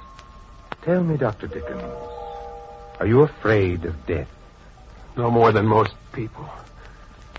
But I'd rather not die if it's all the same to you. I'd hoped you might think differently than others. At any rate, I have nothing to do with it. As I said to you before, Doctor, these matters are arranged elsewhere. Where? Elsewhere. You're trying to tell me that you can predict death, is that it, Charon? Of course. I'd like proof. Will you accept full responsibility for the knowledge? Sure. Give me a moment. As I stood watching him, tall and black against the white door of my room, it seemed to me he had turned himself inward, and that the living part of him had stepped away, leaving only a gaunt shell. There was no life in him, only the eyes staring. You will remember the name of Emily Cartier. Her passage has been arranged for. Good night, Dr. Dickens. After he left, Captain, I walked straight to the phone to call the police. I tried to think of how my story would sound to them. That stopped me for the moment. But I did look up the name Charon had quoted. It was in the phone book, Miss Emily Cartier. Her home was close by in Louisburg Square. I called her at once. Hello. Is this Miss Cartier, Miss Emily Cartier? Oh, yes. Who is this, please? You don't know me, Miss Cartier. My name is Dickens. I met someone who claims to know you well. Oh. Isn't that nice? Who is it? A man named Charon. Oh, well, I'm sorry, Mr. Dickens. There must be some mistake. I don't know anyone by that name. Are you sure? Well, I'm just as sure as... Oh. Miss Cartier! Miss Cartier, what is it? Miss Cartier! But I knew what had happened. I knew all too well. Emily Cartier's passage had been arranged for.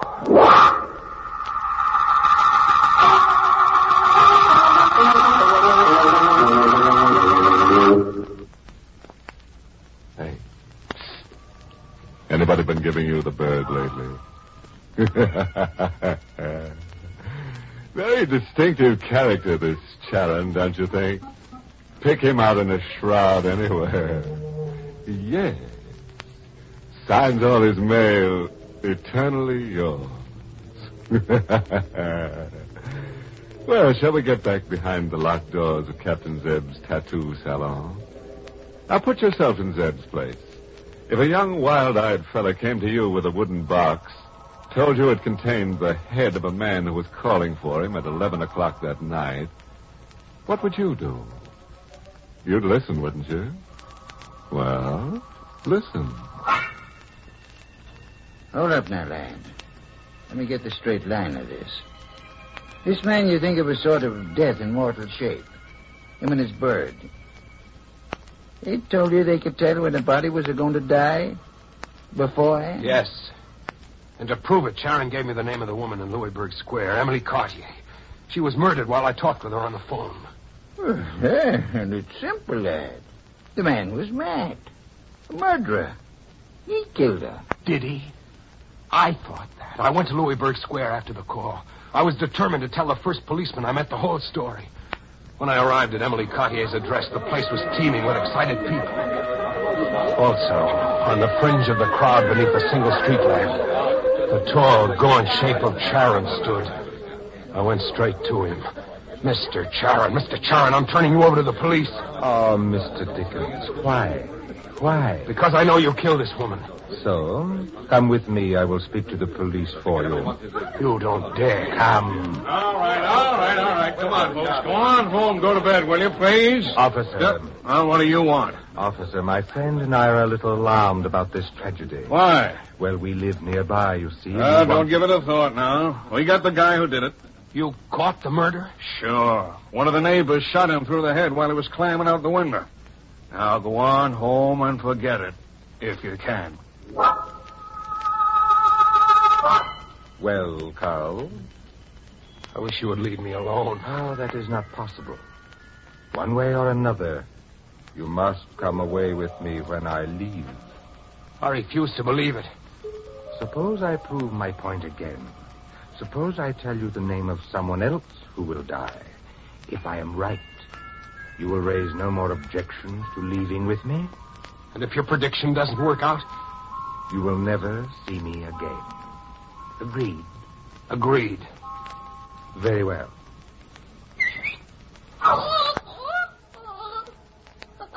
Gabriel, our friend would like to know who, do you know, is next to go.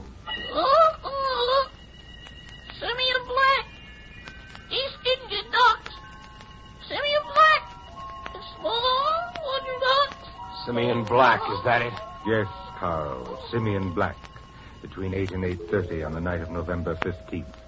That is a week from tonight. All right, fine. If Simeon Black doesn't die then, I will never hear from you again. That is correct.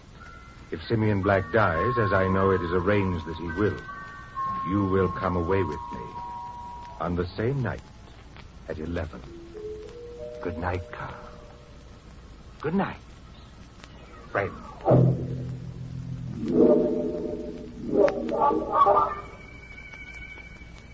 November 15th. It's tonight, isn't it? Yes, Captain Zeb, that's tonight. And what about Simeon Black, lad? This bargain you made now. I found Simeon Black. Found him this evening. He was a seaman. The docks gave me his address, a cheap rooming house near the Charles River. The ship was due in at 7. Simeon Black had to live. I stood outside his rooming house waiting. About 5 minutes after 8, a big, burly, rough man came along, heading for the doorway where I stood. He was carrying this box. Simeon Black with 25 minutes to live. Are you Simeon Black? Yeah. It's very important that I talk with you. Yeah, why? Who are you? My name is Dickens. This is urgent. Please listen. I'm listening. Go ahead. Do you know anyone who might want to do you harm? You crazy mister. Sure I do. Couple of 100 guys all around the world. But you ain't one of them. Where are you? No, I'm not. But I talked to the man who said you were going to die between now and 8:30. That's why I'm here. Who? A man named Charon. A man who has a pet minor bird that talks. Yeah? I think we better go up to my room and talk, chum. Come on.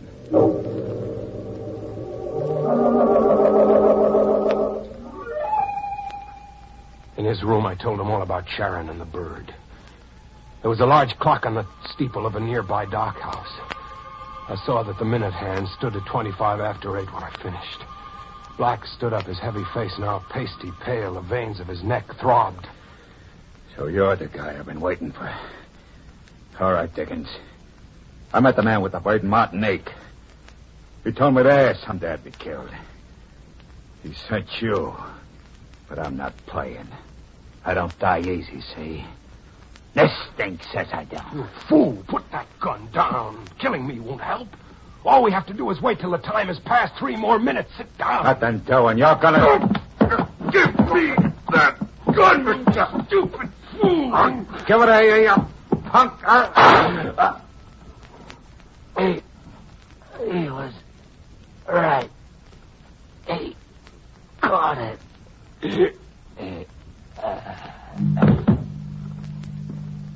I couldn't believe my own eyes. I stood there gaping at the floor. The hook that had been Simeon Black was crumpled grotesquely on the bare boards of the room. his denim shirt staining darker and darker as I watched it. Through my fogged mind, I heard the clock strike the half hour outside. Simeon Black had died as Charon had predicted. But I had killed him. The gun was still in my hand as the door opened and Charon, tall, gaunt, lips smiling, eyes smoldering black, stood there. You see, Carl? I've kept my bargain. Simeon Black is dead. You made me do this. You played me against Black. You knew something like this had happened. Carl, when are you going to understand? Yes, I knew. But these things are arranged. By you. Of course. I made a bargain with you. Yes, you did, Carl. I will call for you at 11. We will leave together. No. You are leaving now, Charon. No! For a moment, I thought I hadn't hit him. He stood there without a tremor. Then from his thin, colorless lips, a trickle of blood coursed down his chin. I can't tell you the triumph of the moment. The days of supernatural, fantastic horror seemed to run out of me. The sight of his blood told me this man wasn't death. This was a clever man who had somehow used me. Everything seemed right again in the world. No matter what happened to me, no matter what.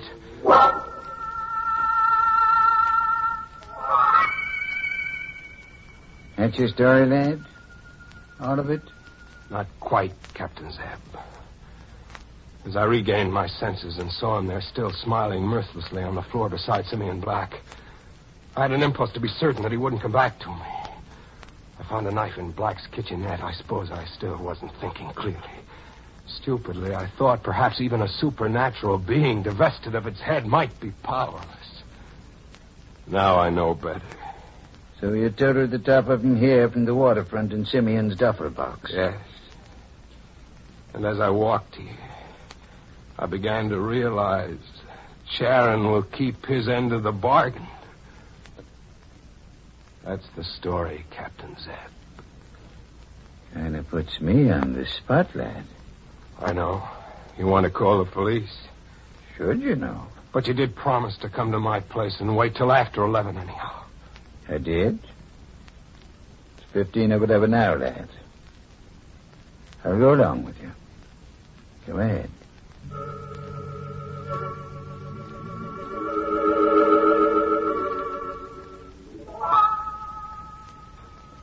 What time is it, Zeb? Most 11. But I tell you again, lad, ain't nothing gonna happen now. But I feel it. Sort of a chill. A tight, scared feeling about my heart. I know Charon is coming for me. I feel it. Bosh.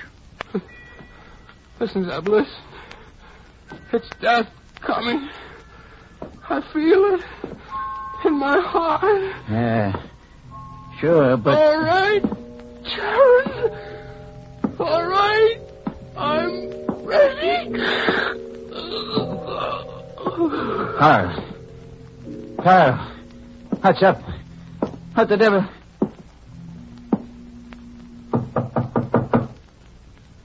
Dead. He's dead. Come in, hang it. Come in. Dickens. Carl Dickens. That's him there, officer. What's wrong with him? Well, you can believe it or not. I was just talking to the lad when he pops off. Turned blue in the face and just stopped talking. He's dead. Thought so. But how? From the look of him, I'd say heart case. Have to wait for the coroner. The queer things you come across in this business. Queer? How come you to be here? Just at 11. That's a queer one to me. Well, we got a stiff without a head down at the waterfront a couple hours back. Found a diary on him, and we've been checking up. Who was it? Guy named Charon. Was let out of Devil's Island when they closed it up a couple of years back. According to the diary, he's been out to get everybody he ever had anything to do with his being sent up. A nut? Must have been a smart one. He names 3 people he wanted to get rid of. Played one against the other, I guess. But who? Who killed him? I don't know. Sergeant's working on it. All I know is in this character's book there's a note says, see Carl Dickens, Pinckney Street, 11 o'clock, November 15th. What? What? Too late. Too late. What's too late? Oh. What the devil was that? It's just the bird here. Minor bird. Talks. Leastways, I think it's a bird.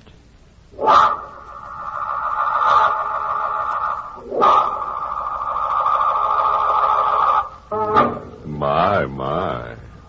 You'd better see the headman's elf. You know, one thing to learn about all this is you should never lose your head in a crisis. Or you shouldn't lose your head anywhere, for that matter. Oh, yes, just a bit of advice, folks. If some bird comes up to you and says, it's late, you agree with them and call the zoo right away.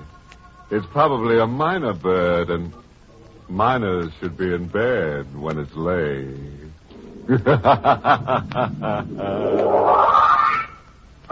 Inner Sanctum came to you through the United States Armed Forces Radio Service, the voice of information and education.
Good evening, friends.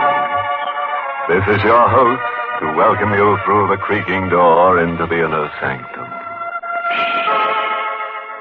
You'll have to be very quiet tonight because one of our guests is asleep in the deep. Poor chap, he was a sailor by trade, an old salt named Peter. He had a corpse in every port. But I'm afraid he went overboard.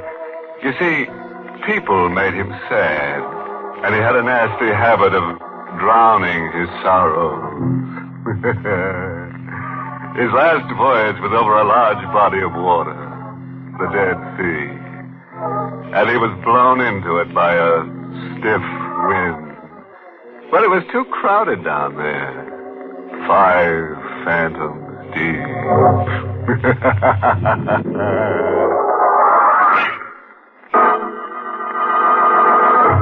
Tonight's Inner Sanctum Mystery, Cause of Death, was written by Bob Sloan and Ed Adamson, and stars Barry Kroger in the role of Ken with Santos Ortega as Al.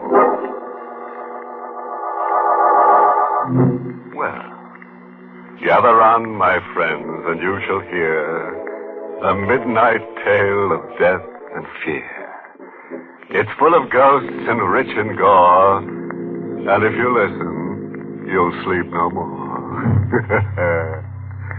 Now sit back in your uneasy chair as Ken Griswold tells us his weird story. Death held no terror for a man like me. I'd seen the dead too often, lived among them, worked among them. And to touch the still, cold flesh of a corpse was a routine experience. For 10 years, I'd been the coroner of Redmond County. I'd seen death in all its cruel, twisted forms. And yet, there had never been one like this. It all began up at the lake. Even the coroner has nerves, and mine had begun to get the best of me. So Inspector Al Hendricks gave me a week off, and I went up to Grandview Lodge alone. On the third day of my vacation, I was sitting on the lakefront dock when I heard my name called. Ken! I turned and saw Al Hendricks coming quickly down the hill. Ken, I'm afraid you'll have to interrupt your vacation. What?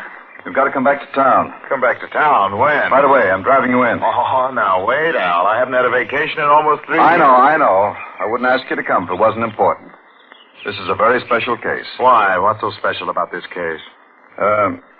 A woman was found dead in her house at 11 this morning.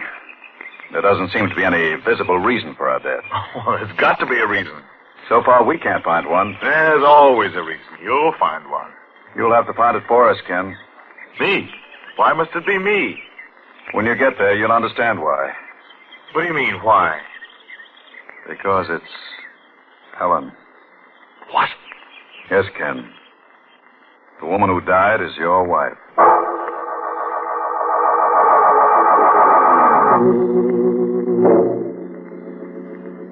Here she is, Ken. Al Hendricks pulled back the sheet. And for the first time, I saw my wife, Ellen, in death. Her face was twisted into a strange smile. And her eyes seemed to stare at me through half-open lids. But somehow, the aura of the dead wasn't about her. It was as if she were only asleep. Dr. Vincent and I stayed there for 3 hours, testing, analyzing, checking back over every bit of evidence which might give us an inkling of the cause of death.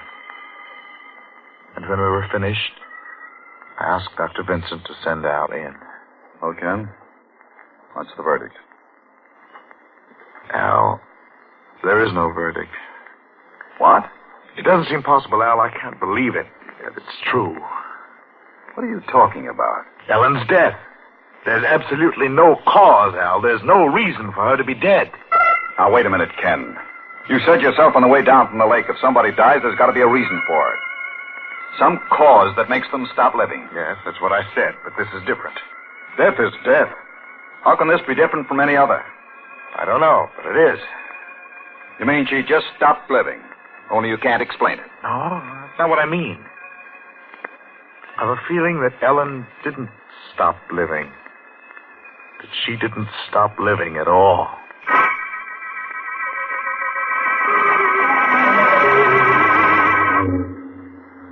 On the official certificate, the cause of death was listed as unknown. 2 days later, Ellen was buried. That night, I sat in the half-dark living room. Outside, a howling wind slashed at the French windows that led to the lawn. I couldn't sleep. Couldn't get the thought out of my mind. The thought that I should never have allowed them to bury Ellen. I just sat there, the idea searing deeper and deeper into my mind. And suddenly, one of the French windows was flung open, and the cold wind whipped into the dim-lit room. I've come back. At first, I thought it was just the echoing wind playing tricks. Then I heard it again, stronger. I'm here, Ken. It was her voice. Ellen. You're not afraid, are you, Ken? She stepped out of the shadows and stood there before me in the yellow light of the lamp. She was dressed just the way she was when they put her in the coffin. The gold bracelet I had given her glistened on her wrist. Why do you look at me that way? It's not you, Ellen. Oh, yes. It can't be. You're dead. Am I? Really? You were buried this morning. You died 2 days ago. Don't you remember, Ken? You told Inspector Hendricks. I heard you. Ellen didn't stop living. No, this is just a dream. You know why I didn't stop living, Ken? It's because you can't make a wish like that come true. What wish? Don't you remember? You said to me, Ellen, I wish you were dead. No, Ellen, I always loved you. You didn't. You never did. When Carl was nice to me, you hated us both for it. You thought I was going to Carl, and so you made your wish. You wished that I would die. I didn't mean it, Ellen. I swear, it was just something I said in anger. You wished me dead, Ken, but you can't kill by willing it. You can see now that I've lived on. This isn't real. You're only in my mind. It's just my nerves. No, Ken. Yes, it is. It's nothing but a trick of my imagination. I'm as real as you are. I'm flesh and blood and bone, the same as you. Here. Here. Touch my hand. I moved back, but she kept coming closer and closer. And then I turned and ran across the room. I saw her follow after me. I got to the bedroom door and I slammed it. I turned the key in the lock. I stood there in the dark, my heart hammering a tattoo of fear that shook my whole body. I tightened my fingers around my throat to hold back the scream that cried silently for release. And then it came. She was knocking at the door. I couldn't hold it back any longer.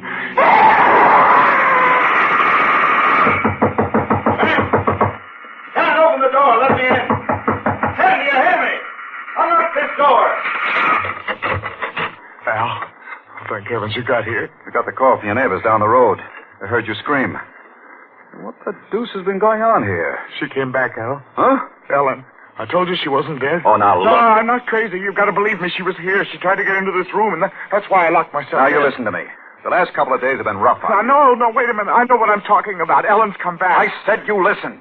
Your wife was buried this morning. I was at the funeral with you. She was buried, and it's all over. Had a nightmare. But Al, just a nightmare. Things like that happen to all of us. She wasn't here. She couldn't have been. It wasn't a dream, Al. She was here. What are you talking about? On the floor, there. That bracelet. That bracelet was on Ellen when she was buried this morning.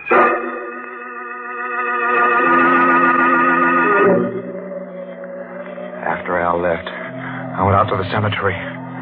The moon dropped a pearl gray blanket over her grave. I dug feverishly into the fresh earth. I still had to prove to Al that Ellen lived on. The bracelet wasn't enough for him. I dug deeper and deeper. I just about removed all the dirt that covered the casket top when the shadow of a human form fell across the grave. Hello, Ken. Al. I went back to your house. You were gone. I figured this is where I'd find you. You're wasting your time, Ken. She's in there and dead. Before Al could stop me, I bent down and snapped open the coffin hinge. I pulled up the lid just as he jumped down beside me. Close that coffin! I told you not to. Ken! We stood there in the grave, our eyes fixed, staring into the empty coffin.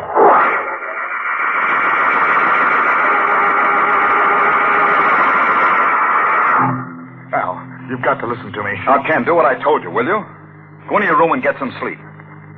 We'll talk about it in the morning. No, Al, you've got to listen to me now. I can explain everything. I know what happened to Ellen. I know why she wasn't in her coffin. Someone's playing a trick on us. The dead don't rise from their graves. But she wasn't dead. Not really dead. She was here tonight, in this room. That was a dream. No. She was real. She spoke to me. She was alive. And she'll be back again tonight. I know it. I can feel her coming closer.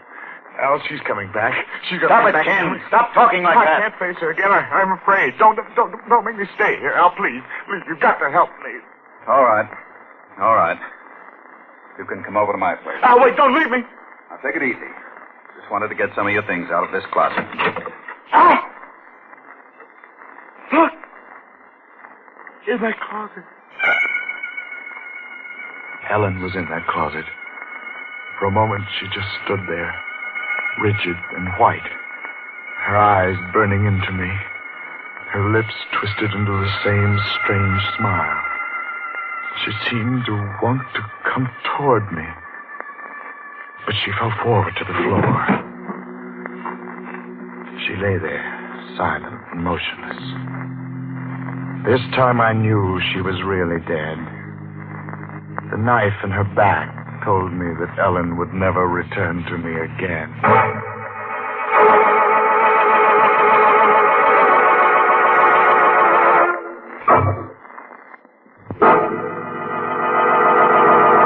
You know, I feel kind of sorry for our coroner friend, Ken Griswold. He never should have picked out that sort of job for himself. Working in a morgue is enough to make anybody slap happy.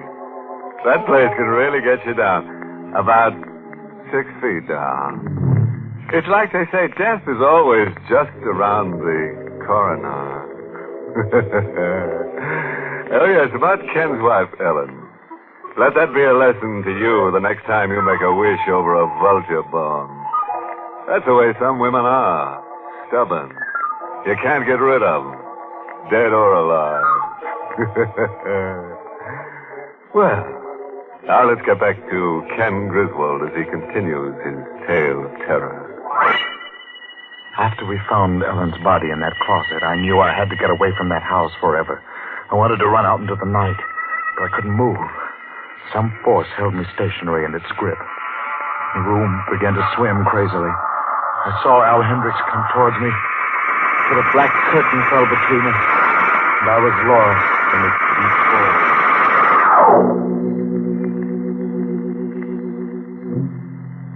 Feeling better, Al? Where am I? What is this place? County Hospital. You've been here 2 days. 2 days?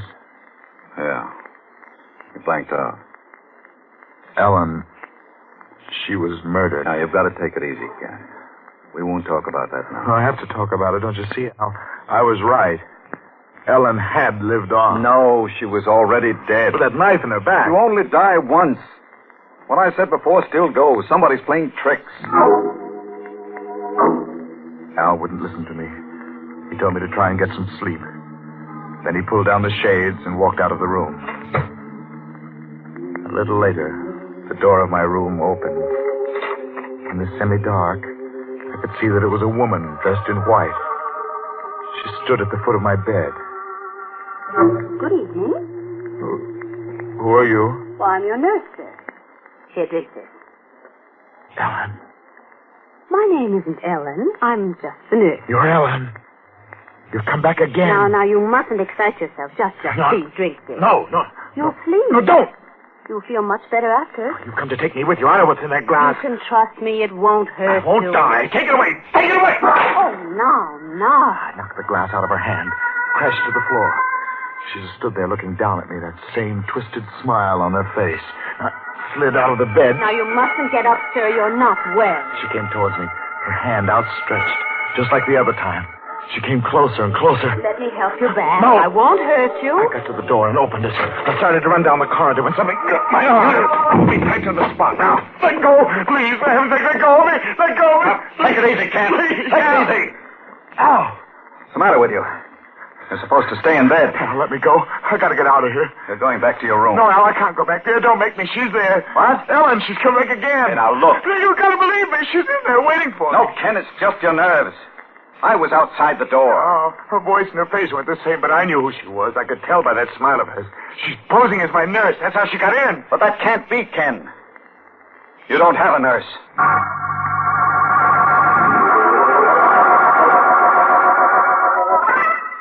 You don't have to worry about her coming back anymore, Ken. Oh, she will. It was all in your mind. I think I can make you see that now. What do you mean? You felt responsible for Ellen's death because of that fight you had with her. That's why your imagination ran wild. Oh, but Al, that bracelet, her body in the closet. Like I told you, she was dead all the time. Somebody was playing tricks. The man who murdered your wife, we've got a lead on him. What are you talking about? What man? One of your neighbors gave us the tip. 2:00 in the morning on that day your wife was found dead, a man was seen leaving your house. He was tall and wore a black hat and coat. The murderer must have known that you were at Grandview Lake. But it couldn't have been murder. The autopsy would have shown that. We couldn't find any cause for Ellen's death. There's always a cause. We'll find Ellen's murderer somehow. When Al left, I thought back over everything he had told me. Someone was playing tricks. A tall man in a black hat and coat. I kept searching my mind, probing. And then the idea struck. Something Ellen had said. When Carl was nice to me, you hated us both for it.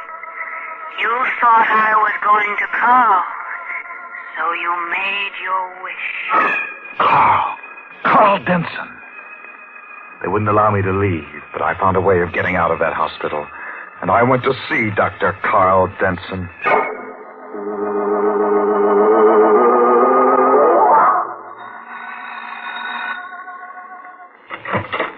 Yes, what is... Hello, Denson.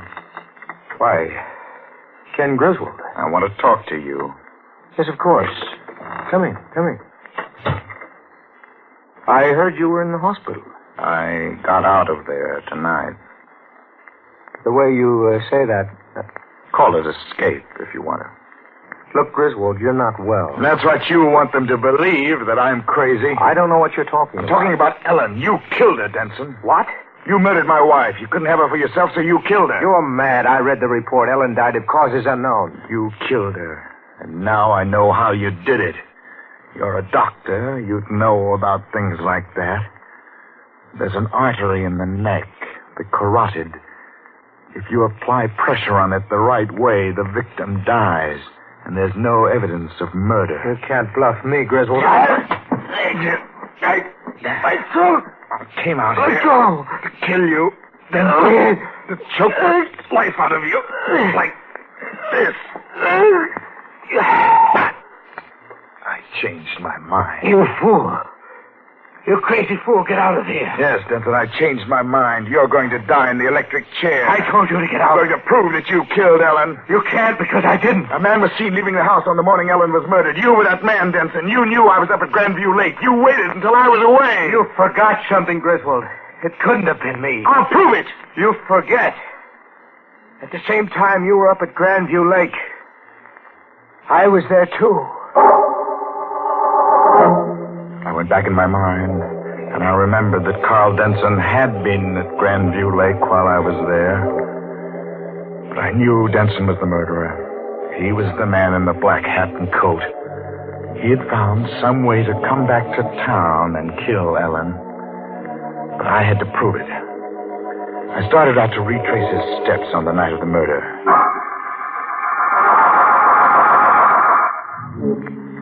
The train let me off at the Grandview Lake station at 4 a.m. I phoned for the village taxi and ordered the sleepy driver to take me out to the lodge. I don't like to make trips this time of the night, mister. Don't worry, I'll pay you extra for it. Only hurry. I can't go much faster. Trouble with you city folks, always hurrying to get nowhere. Reminds me of the fella I drove last week. City fella, too. Got off the 401 just like you. Says he's in a hurry. Wait a minute. Yes? You said he got off that same train? Yep, that's what he said. Same train as you. What day was that? Let's see. Was it Tuesday? Tuesday? Yes, it was Tuesday that. What did he look like? What you want to know from me? Tell me, what did he look like? Well, he was a tall fella. Didn't talk none tall. Couldn't see much of his face, had his coat collar up. The thing about that, wasn't cold either. Was he wearing a black hat? Come to think of it, yes, he was. Black hat and coat. Where did you drive him to? Same place you're going, mister. Grandview Lake Lodge. That proved it. I was right. Denson had gone to town to kill Ellen. Then when he finished, he returned on the early morning train. I had him now. There was just one more step left. When I walked into the lodge, George, the night clerk, was behind the desk. Good morning, Dr. Griswold. Hello, Griswold. George. We weren't expecting you, but we have a room. I'm not staying. Oh? George, I need your help. Yes, of course. What is it? It's important. You must remember something. Remember? About Dr. Denson. You know him? Yes, certainly. Well, this happened just 1 week ago, last Tuesday morning at the same time. You were on duty then? Yes. And you would have seen anyone walk through the lobby here? Yes, I would. Dr. Denson returned to the lodge last Tuesday morning. He was wearing a black hat and coat. He came in here at this same time. You saw him.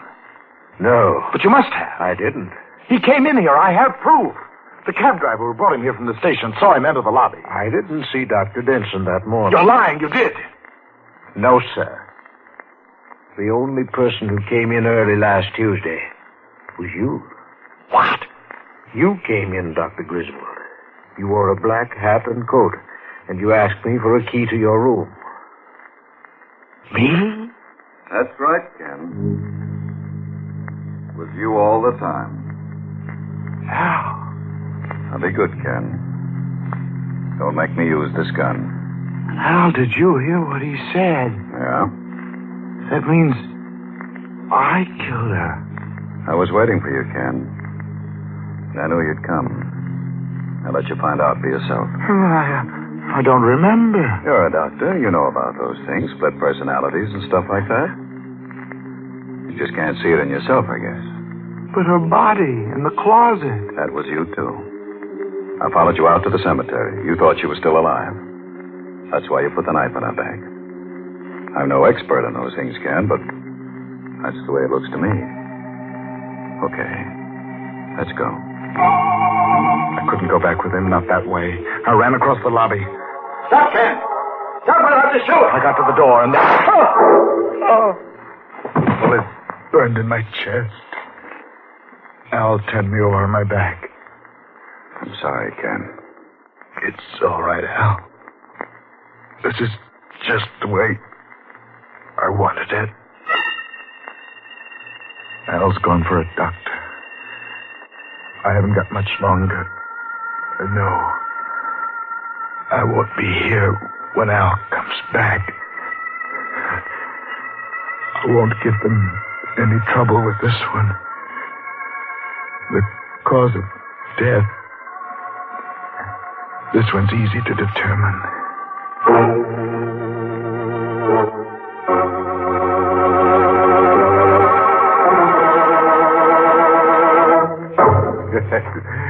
Say, no wonder that Ken Griswold was glad to die. Some wives are bad enough alive, but imagine being henpecked by a corpse. Now, that's the trouble with folks you meet around here. They're dead, but they just don't know enough to lie down. Oh, by the way, there's a good moral in tonight's nerve-shattering narrative. If you're thinking of doing away with your spouse, forget it. Brother, you haven't got a ghost of a chance. This is the United States Armed Forces Radio Service, the voice of information and education.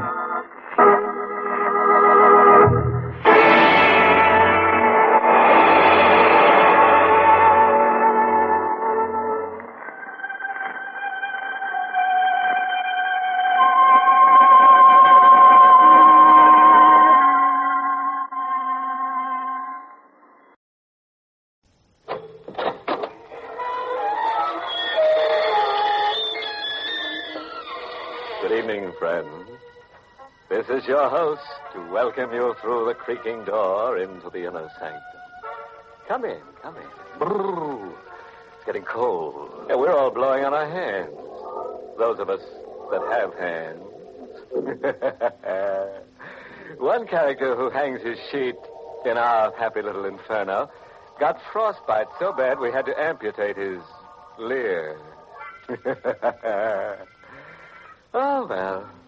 At least the big freeze has brought us one blighted blessing. The stiffs around here will keep refrigerator fresh.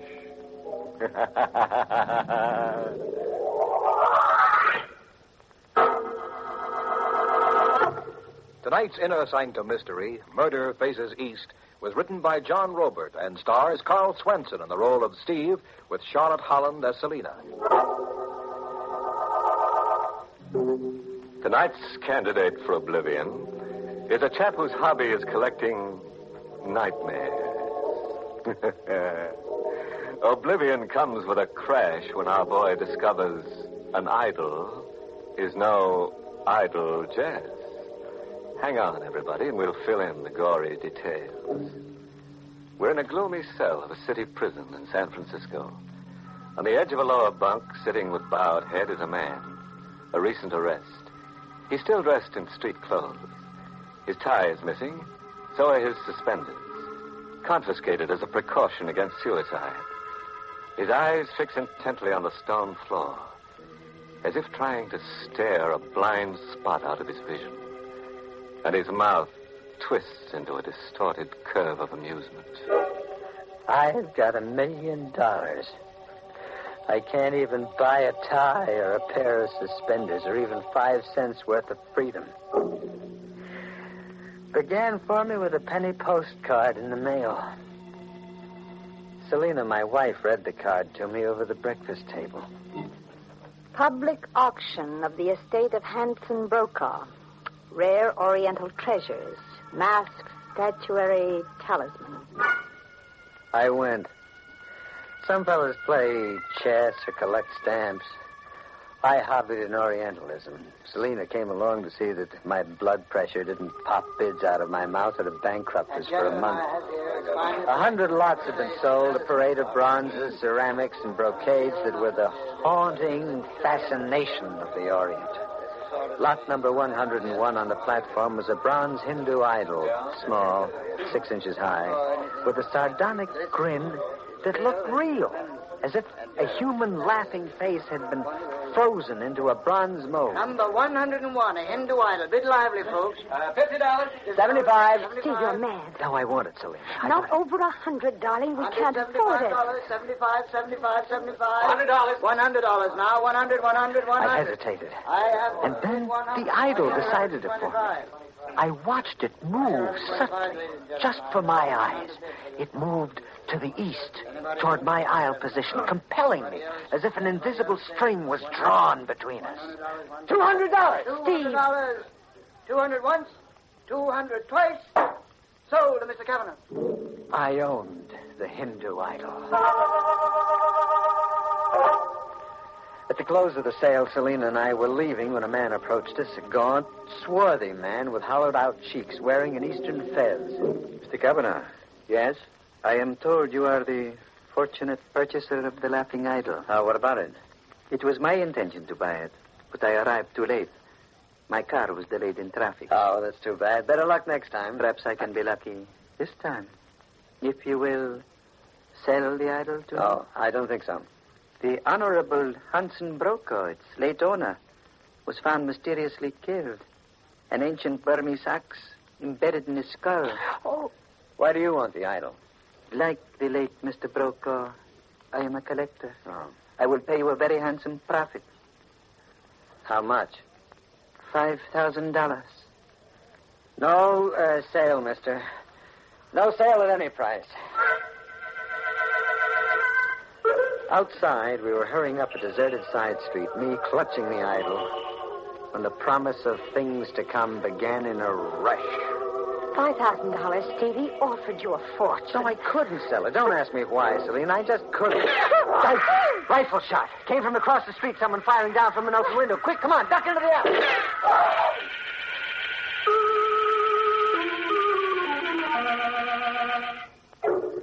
Somehow we got home alive and whole. Selena went to bed in tears. Her brother Howard, who lived with us, coaxed the story from her. I hate to play patsy between a man and his wife, Steve, but isn't possession of that idol kind of borrowing trouble? We don't know that, Howard. Someone tried to kill you. There were 2 rifle shots from a window. That's all we know. We don't know that they had to do with the idol. Someone did offer you $5,000 for an idol you picked up for $200. Now, how about a little sense? Get rid of it, Steve. No. That idol was on the auction stand facing the middle aisle when the bidding began. And I was sitting on the side aisle. When I wanted to quit bidding, it moved to the east, toward me. See, I was meant to buy it. I was meant to own it. I was meant to own it.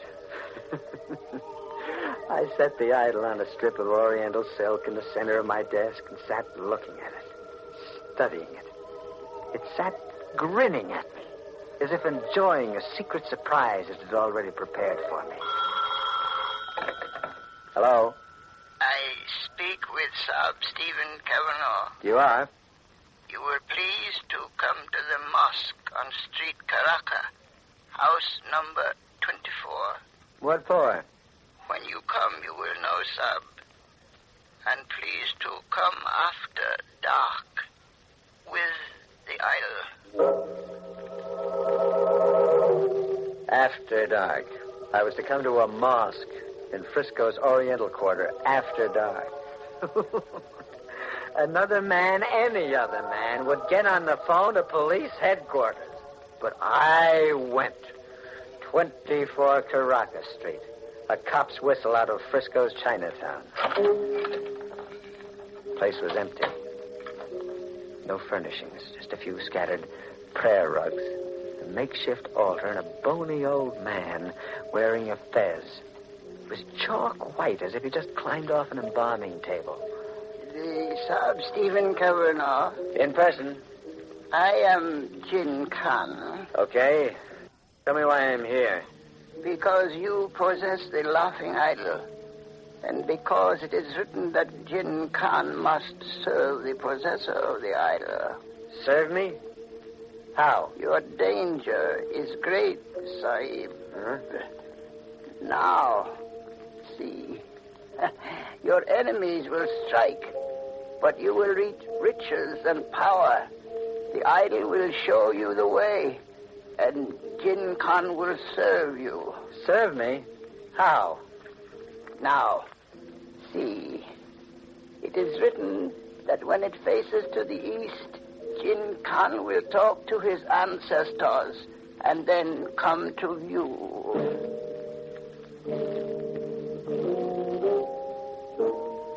I wrapped the idol up and left. 1,000 doubts were whispering in my head. Outside, I had to pinch myself to remember that I was in the States. Everybody had closed up shop and gone home. The street was deserted, not a sound. Except the cat's whining meow. And then I got a sample of what Jin Khan had meant by your danger is great. The first I knew of it was a cold breeze whistling an inch past my head. A sharp-edged instrument had narrowly shaved me and buried into a building side. It was an ancient Burmese axe, 1 inch closer, and I would have been dead.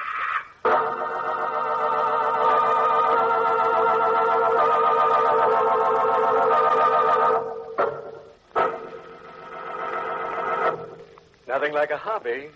Keeps you mentally fit to be tied. But what gives? A chap buys an auction sales bargain and some creep applauds him with a blast of gunfire. And to top it off with a hand-tooled coffin lid, a second creep chirps bravo with an axe. Looks like that Hindu idol is going to make Saab Kavanaugh permanently idle. Let's see exactly how said retirement is accomplished, shall we?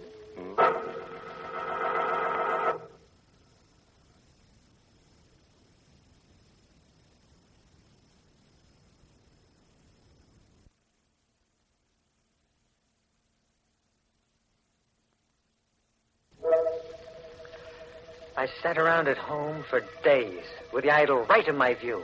My wife, Selena, avoided me. She suspected my sanity. I was moving the Dark Ages right into the middle of my home. I watched the idol for hours, hypnotized by it. It sat grinning at me. And then I saw it move to the east.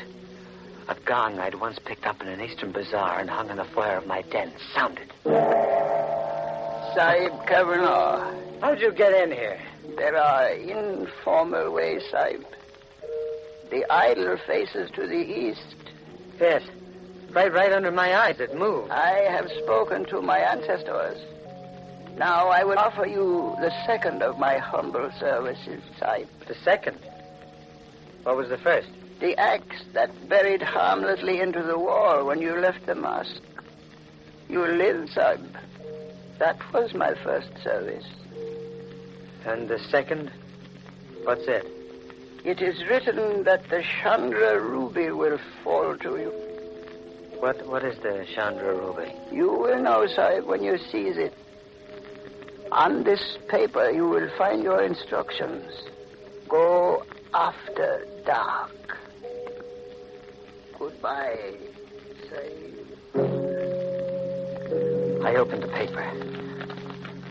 It was a message scribbled on old rice parchment. A drawing like a surveyor's map with some writing on it. It said, Mount Fiore Cemetery. The drawing was a picture of an exposed coffin. And in it was a figure dressed up like a mummy in a sarcophagus.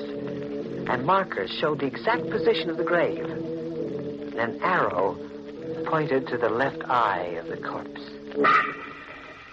That night after dark, I stole into the Mount Fiore Cemetery. The storm was threatening. The grave had no markings, no tombstone.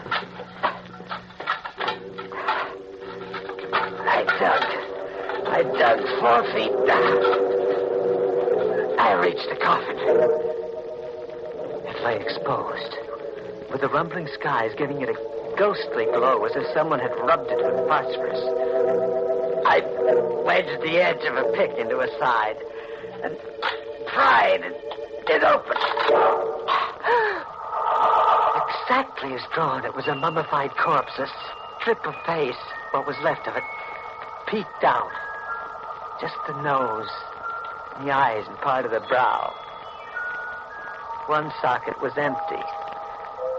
And the other, the left eye, the eye marked by an arrow on the drawing, gleamed red. A lightning spear in the sky caught its radiance, and the eye seemed to burst with a ruby fire. And flicker and dim as the lightning passed.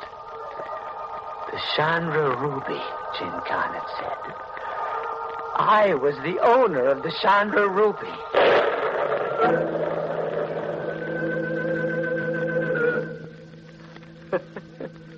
A rare oriental ruby set in the skull of a corpse. Well, I didn't swallow that. Going home, I dropped into Saperstein's jewelry store for an appraisal. Rubies, as you know, fluctuate in value. Well, yes, I know, but just give me an approximate idea. Is it worth, say, $1,000? You can safely multiply that figure by 50, sir, for an approximately fair price. $50,000?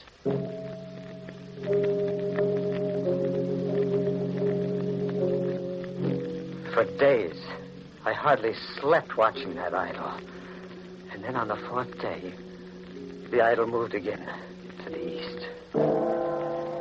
I have spoken with my ancestors. It is written that you will reach great wealth and power. But first, an unhappy task awaits you, Sahib. Oh, an unhappy task? You must kill to save yourself. Kill? Yes, Sahib. Who do I have to kill? Your wife. Kill Selena? No, that's insane. Why? To save yourself. Her hatred for you rages in her mind like a fever. Her wish to destroy you is overwhelming. Selena kill me? No, I don't believe that. It is so written. Search her mind, Sahib, and you will know. Search her mind and convince yourself. Jin was gone. Murderer or be murdered. That was something to swallow. Search her mind, Jin Khan had said twice as if there were a clue in his speech. Search her mind. How? How was I to search her mind so that I couldn't know? I thought about it hard all through the evening. And then, her diary. Selena kept a diary faithfully. I found her diary in the drawer of the night table. Selena was fast asleep. I thumbed through it noiselessly, reading into Selena's secret mind. Jin Khan was right. Selena lived only to hate me. A page written just the day before proved it. The unbearable agony of life with Steve. The bleak, sick days and the terror. When he touches me, I wither and fall away. One day I will destroy him. I must, or be destroyed. Destroy. Or be destroyed. Murder. Or be murdered. I stared over at Selena, and then something, the intensity of my thinking maybe, awakened her. Steve. Steve, you've been prying into my diary. No, not into your diary, into your mind. I've been prying into your secret mind. Steve, what's come over you? A revelation. What? I have been living with a fraud, a murdering fraud. Steve, you're out of your mind. Kill or be killed. Do you hear, Selena? Marriage boils down to a comical simplification. Kill or be killed. Murder or be murdered. Isn't it funny, Selena, huh? No, please, Steve, no.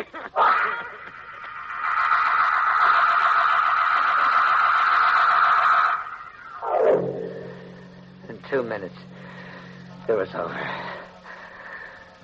I left her curled in her last sleep, turned the key in the lock. I had thinking to do.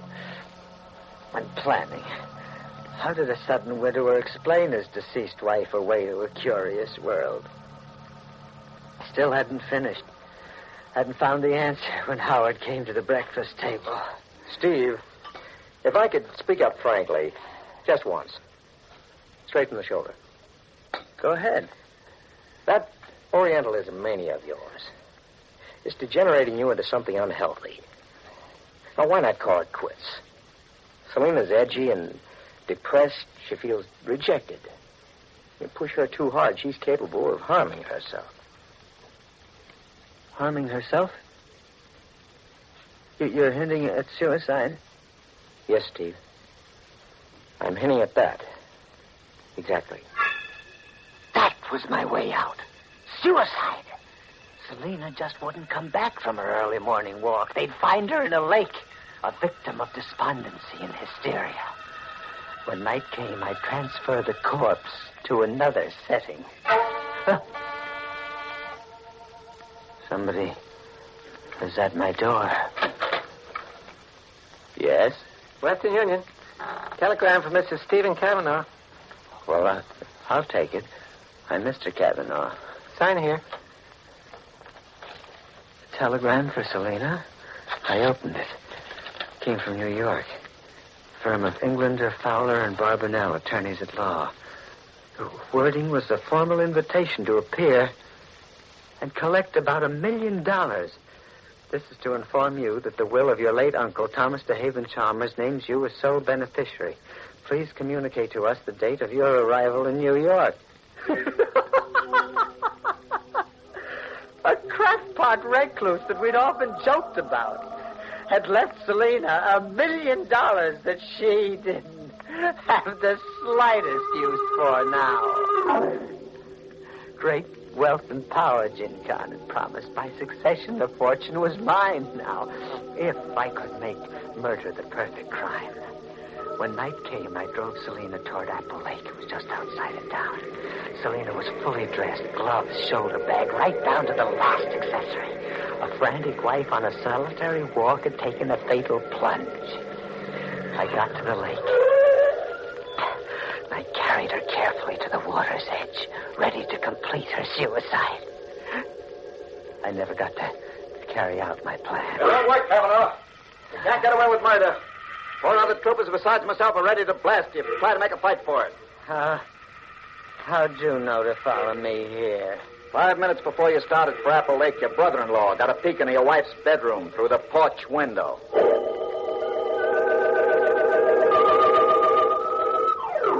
I'm in a city prison on the first lap that leads to the electric chair. Cavanaugh. Yeah? That hysterical yarn you blabbed at the prison stenographer when we brought you in. Yes. We checked every detail. Nothing checked. Okay, so I'm nuts. I had a nightmare. We stopped in at Saperstein's jewelry store, just for the sake of routine. At Saperstein's, your zany story suddenly rang true. Oh? We ran into as ingenious a plot as I've ever encountered. An ingenious plot? It was at Saperstein's that your brother-in-law, Howard, purchased the stone you called the Chandra Ruby. Howard? Mm-hmm. We got a confession out of him. Why? To capitalize on your weakness for Oriental bunkum. It was worth investing $50,000 for a genuine ruby. Worth forging entries in your wife's diary and putting you through the paces as he did. All to sell you the idea of murdering your wife. He knew an uncle had died in New York. That after Selena, the sole heiress, you came. That after you burned for the murder of your wife, he came. But Jin Khan. A hired stooge. Like the man who offered to buy the idol from you after that auction sale. Everything that happened to you was staged from a script prepared by your brother-in-law. And you played leading man, as if you were born to the role. Sucker.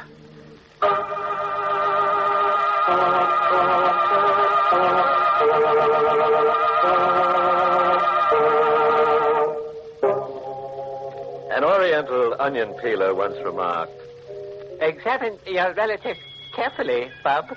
What looks like an in-law might actually be an outlaw. anyhow, it's an ill win. Me. There's nothing like an auction sale to pass the time. Right into tomorrow. Those three little words, going, gone. Steve's going, Howard's going, and Selena's gone. The only thing left standing up is that unclaimed $1 million. Interested? Somebody? This is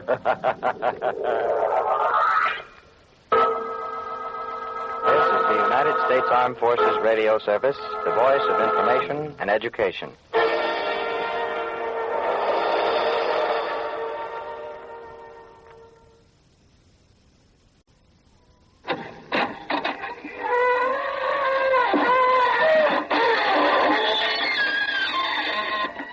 Good evening, friends.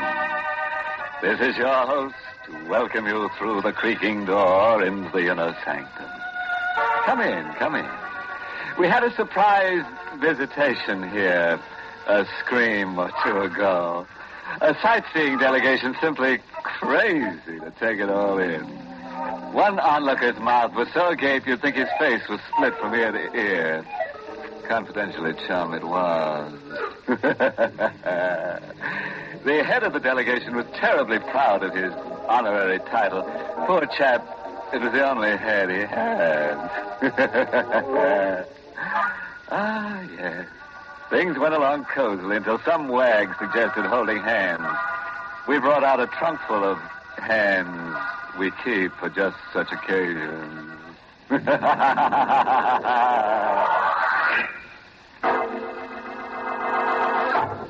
Tonight's Inner Sanctum Mystery, Between Two Worlds, was written by John Robert and stars Mason Adams in the role of Sam, with Ann Shepard as Connie.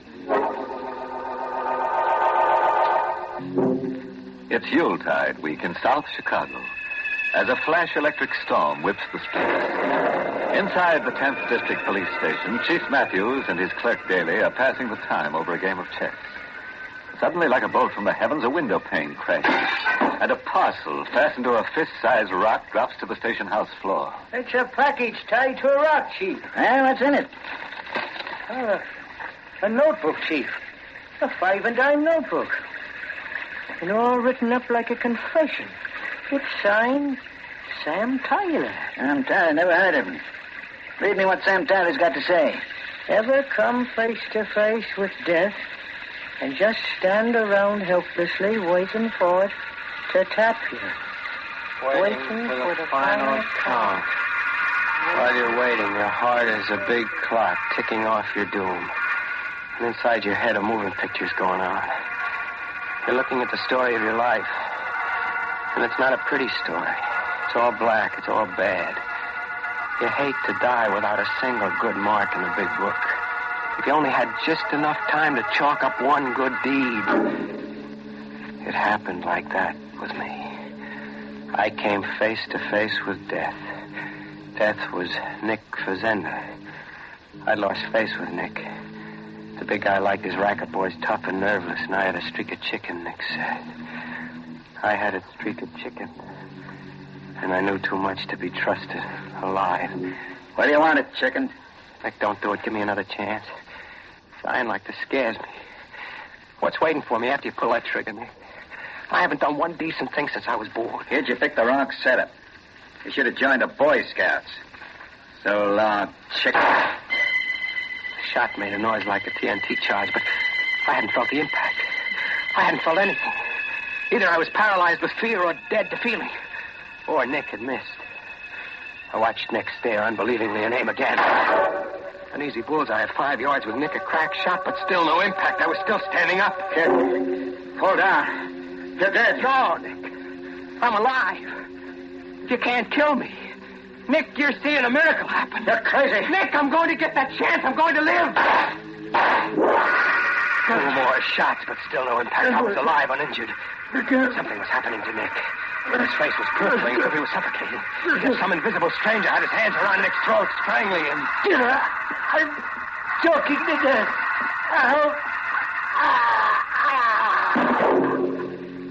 Nick was on the floor. I watched the color wash out of his face, watched him go rigid. I crouched and listened to his heart. Not a sound. Not a murmur.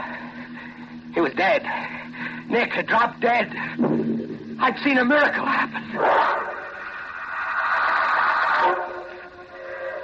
I hopped a midnight freight heading east. I was in a boxcar loaded with crates of eggs, still sweating over my narrow escape, when I got a spooky feeling that I wasn't alone. I lay still, choking back my breath with my hand tight around Nick's gun. You have no need for the gun, Sam. How did you know my name? I know all about you, Sam. Put down your gun. It's up and the trigger is cocked, so no tricks or you're a goner. Goner. Too late for that, Sam. I am a goner already. What kind of crazy talk? I died, Sam, just 1 year ago. You're your own ghost. Get your hands up high, Mr. Whisker, so I can frisk you. I reached to frisk Slopper's pockets for a rod, but there was no one to touch. I was only grabbing at empty air. I told you I died a year ago, Sam. I saved your life tonight. I gave you your wish. Your chance to do one decent thing before you died. Did you mean the promise you made? No. That's Graham. It drive me crazy. Then you lied in the face of eternity. I'll have to recall the time given you. What do you mean, recall the time? You're living on borrowed time, Sam. You were meant to die by Nick's first bullet. You remember how Nick died? Yeah. All of a sudden he couldn't breathe. Felt like his lungs were gone and his heart was calling quits. Like you're beginning to feel now. Like I can't breathe. I'm choking. My lungs are exploding.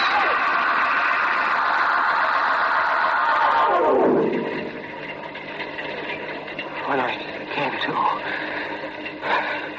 Mr. Whiskers was smiling over me. You did mean your promise to tomorrow, didn't you, Sam? Sure I did. Anything you say. Then continue on to Chicago. When you arrive there, spend your time waiting in a restaurant called the Spread Eagle. Sooner or later you will be approached. You are to lend yourself to any situation that arises. Any situation, understand? Sure, I understand. This good deed I'm to do on borrowed time. What's your interest in it? Deeply personal, Sam. I am no longer among the living, but I have no place among the dead. I walk between 2 worlds. You see, Sam, in life I didn't have one decent thing to point to either. Through you, I hope to find rest.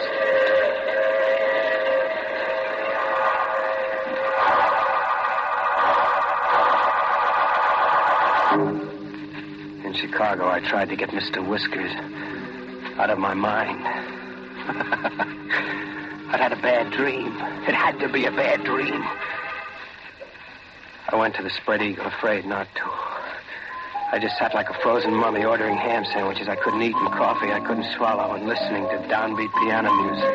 Mind if I join you? Pull up a chair. I'm Tresca, Sam. You know my name, huh? I know your name and all about you. Where you come from, your record, and why you're on the lam. You know all about me, too, huh? I've watched you. I had a confidential operative check into your pedigree. What for? Well, frankly, because I need just such a person as you. For a certain venture I'm involved in. What do you mean, just such a person as me? I wanted a man who's at home in, shall we say, unconventional activities. A man I can trust because he doesn't dare go to the police or even to the underworld. And I'm your man, I guess. You definitely are. Okay, let's go. Did you agree just like that? Without even discussing price or the nature of the work? You said I was your man. Fact is, Tresca, I'm your man, and there's nothing I can do about it.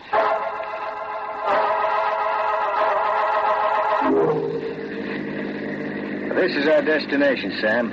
Here? In the middle of nowhere? Up that footpath over there, say 1/8 of a mile, you'll find a private lake. I own it. Hooray for you. Yeah, thank you.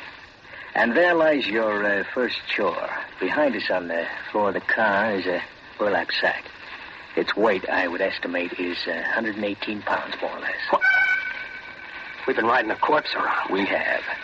You're to carry the burlap bag and contents up that footpath to the lake and drop it in there. And without tears, Sam. Mind you, without tears.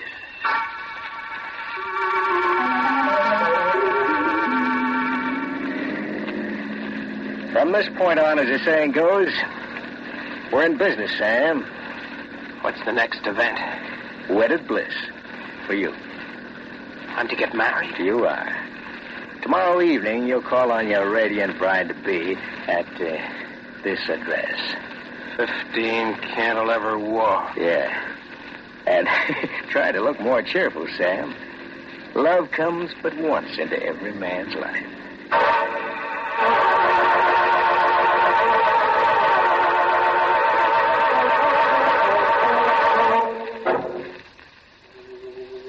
I could hear Mr. Whiskers giving me the horse laugh somewhere as I climbed the steps to 15 Cantilever Walk.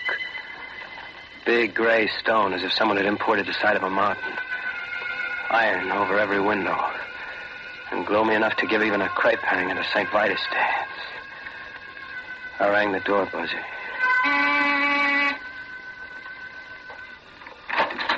Hi, Sam. Do I kill the bride before or after the ceremony? Make yourself at home, Sam. Wander about. I'll see what's keeping your blushing bride. I wandered about with my eyes popping over the expensive layout. Whatever Tresca's game was, it wasn't penny ante. The joint screen, big stakes, right down to the needlepoint footstool. Where did Mr. Whiskers figure in it? A minute later in the library, I began to catch on a little. Mr. Whiskers was right in the game. There, sitting over the fireplace in a big gold frame, was Mr. Whiskers. You like the portrait, Sam? Yeah. Yeah, it's quite a painting. Who is Mr. Whiskers? Mr. Whiskers. That's a trifle irreverent, but an apt nickname. He was my brother Stephen. Was, huh?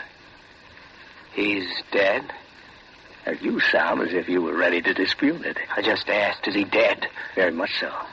Dead and buried. Your manner is a little odd, Sam. I'm sorry. I'm Reggie.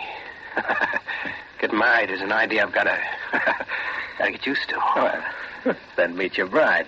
That's one way of bringing the idea to roost. Constance.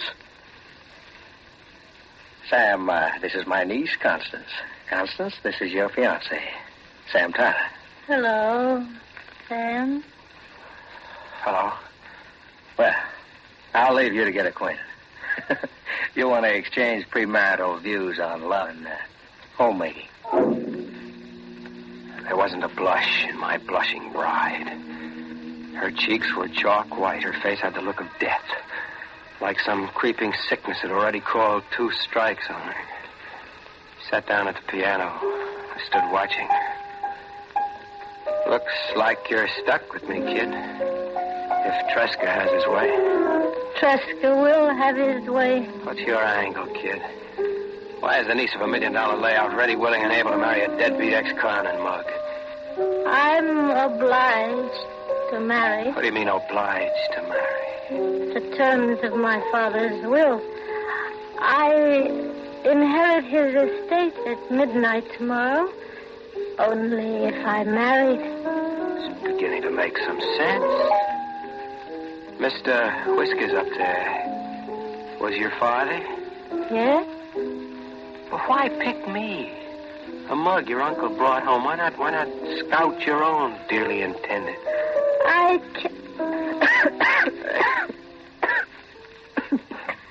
I'm not well enough to... Hey, you sound as if you're not even well enough to live. No, Sam. I'm not well enough to live much longer. We were married, with Tresca and a scrub woman standing as witnesses. I shacked up in the big jail at 15 Cantilever Walk. I was the legal husband of an heiress, but I wasn't congratulating myself on my good luck. There was a hidden gimmick somewhere. I pried. I searched Connie's room. I found the hidden gimmick in a lady's handbag. The handbag was crammed with the usual junk girl stock, a powder case, lipstick, nail file, comb, plus a driver's license and a Christmas Club bank book. But they weren't in Connie's name. The name on them read Ann Powers. I got it as fast as I read the name. The girl was a ringer, another patsy in Tresca's game. You needn't feel too guilty, Sam. What? I left my handbag where you could find it. I had to look. Tresca killed his niece and hired you to stand in for her. You going to deny that? No, How did you come to fall in with Tresca? I was in a restaurant. Tresca came along and hired me. My life, Sam, every bit of it hadn't been good. I couldn't die, leaving it all bad. You wanted to do one decent thing before you died. Yes. You made the wish, and Mr. Whiskers appeared and took you up on it. He sent you to Tresca, and Tresca hired you. You're going to tell me that's what happened. You're hurting me. Is that what happened, I asked? No. You don't know anything about this obsession you have with Mr. Whiskers. What good deed can we do around here, kid? Tresca murdered his niece to steal the estate for himself. We had just phoned. Hooray for Tresca. Connie's father left the money to charity if his daughter failed to marry. Constance refused to marry. She wanted the bundle to go to charity. Yes, to atone for her father's past. His life hadn't been much either. $1 million to charity, that's a lot of squaring up. That could be our one decent act, yours and mine, Sam. Make Tresca's scheme pay off. Quite an ambitious undertaking for newlyweds. Oh, now, don't you two look at me as if I were another supernatural or occult visitation. I entered through a secret sliding panel on the north wall. I overheard your odd tete-a-tete simply by donning earphones. The room is wired. You don't miss a trick, huh? What's the gun for? What are guns for? There was a charge like stale air exploding. I spun around but didn't drop. This was where I had come in. Tresca, like Nick, could empty his gun point blank, but he couldn't rub me out. It was exactly where I had come in. There in front of me, Tresca was getting the same dose Nick got. His face was purpling as if he was suffocating. As if some invisible someone had his hands around Tresca's throat. Having trouble with your breathing, Tresca? I can't breathe. I choked to death.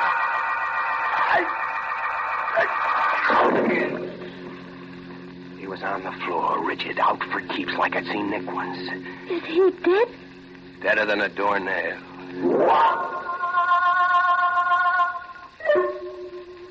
We sat around, the three of us. Tresca, the girl, and me, waiting for Mr. Whiskers.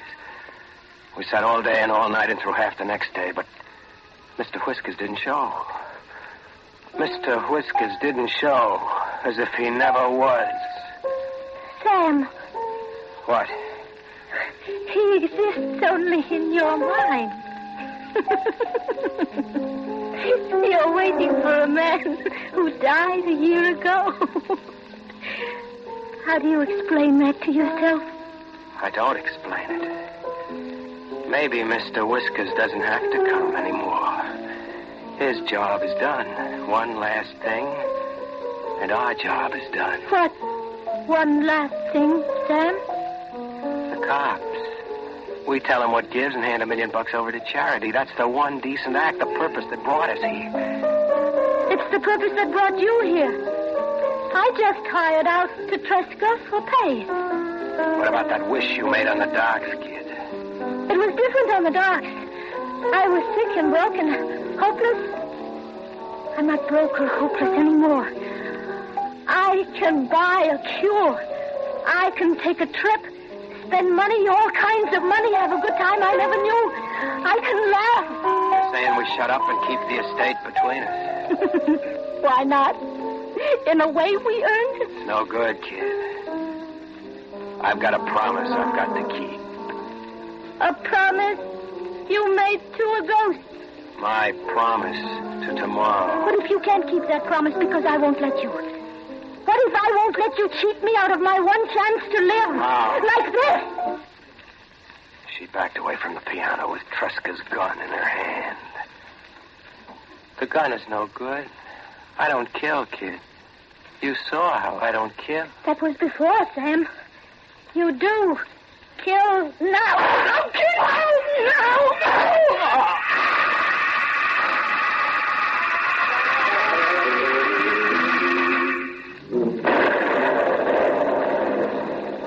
There's one last line, Chief, sort of a dying scribble. The girl was right. I did kill. Now. That's the end of it, Chief. What do you make of it? Suppose we let the answer write itself at 15 Cantilever Walk.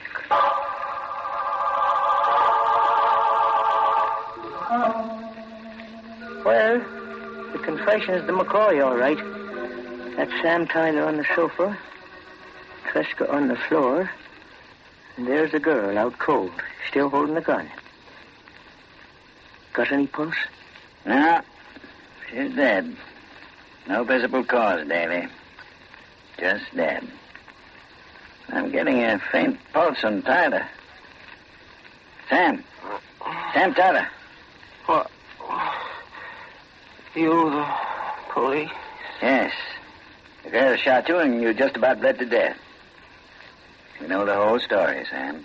So the girl got to do that last decent thing after all. The girl didn't do anything. Her heart blew out after shooting you. We read your confession down at headquarters. My confession? Yes. This 5 and dime notebook. Yeah, see it?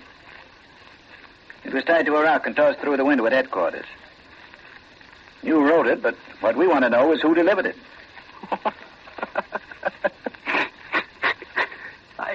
I didn't write that confession, mister. I didn't write it or deliver it. You didn't write... And it was the girl. She had enough left to get downtown and get your story to us. It's not you. It had to be the girl. You'll have to ask Mr. Whiskers about that. If you hurry, you might catch him somewhere between two worlds. Merry Christmas, Chief.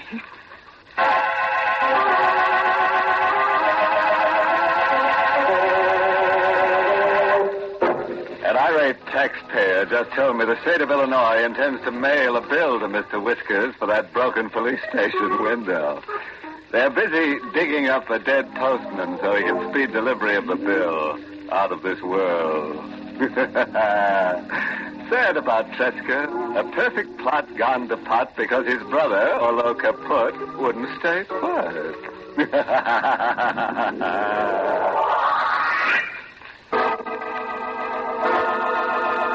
We invite you to join us again next week at this time for Inner Sanctum. This is the United States Armed Forces Radio Service, the voice of information and education.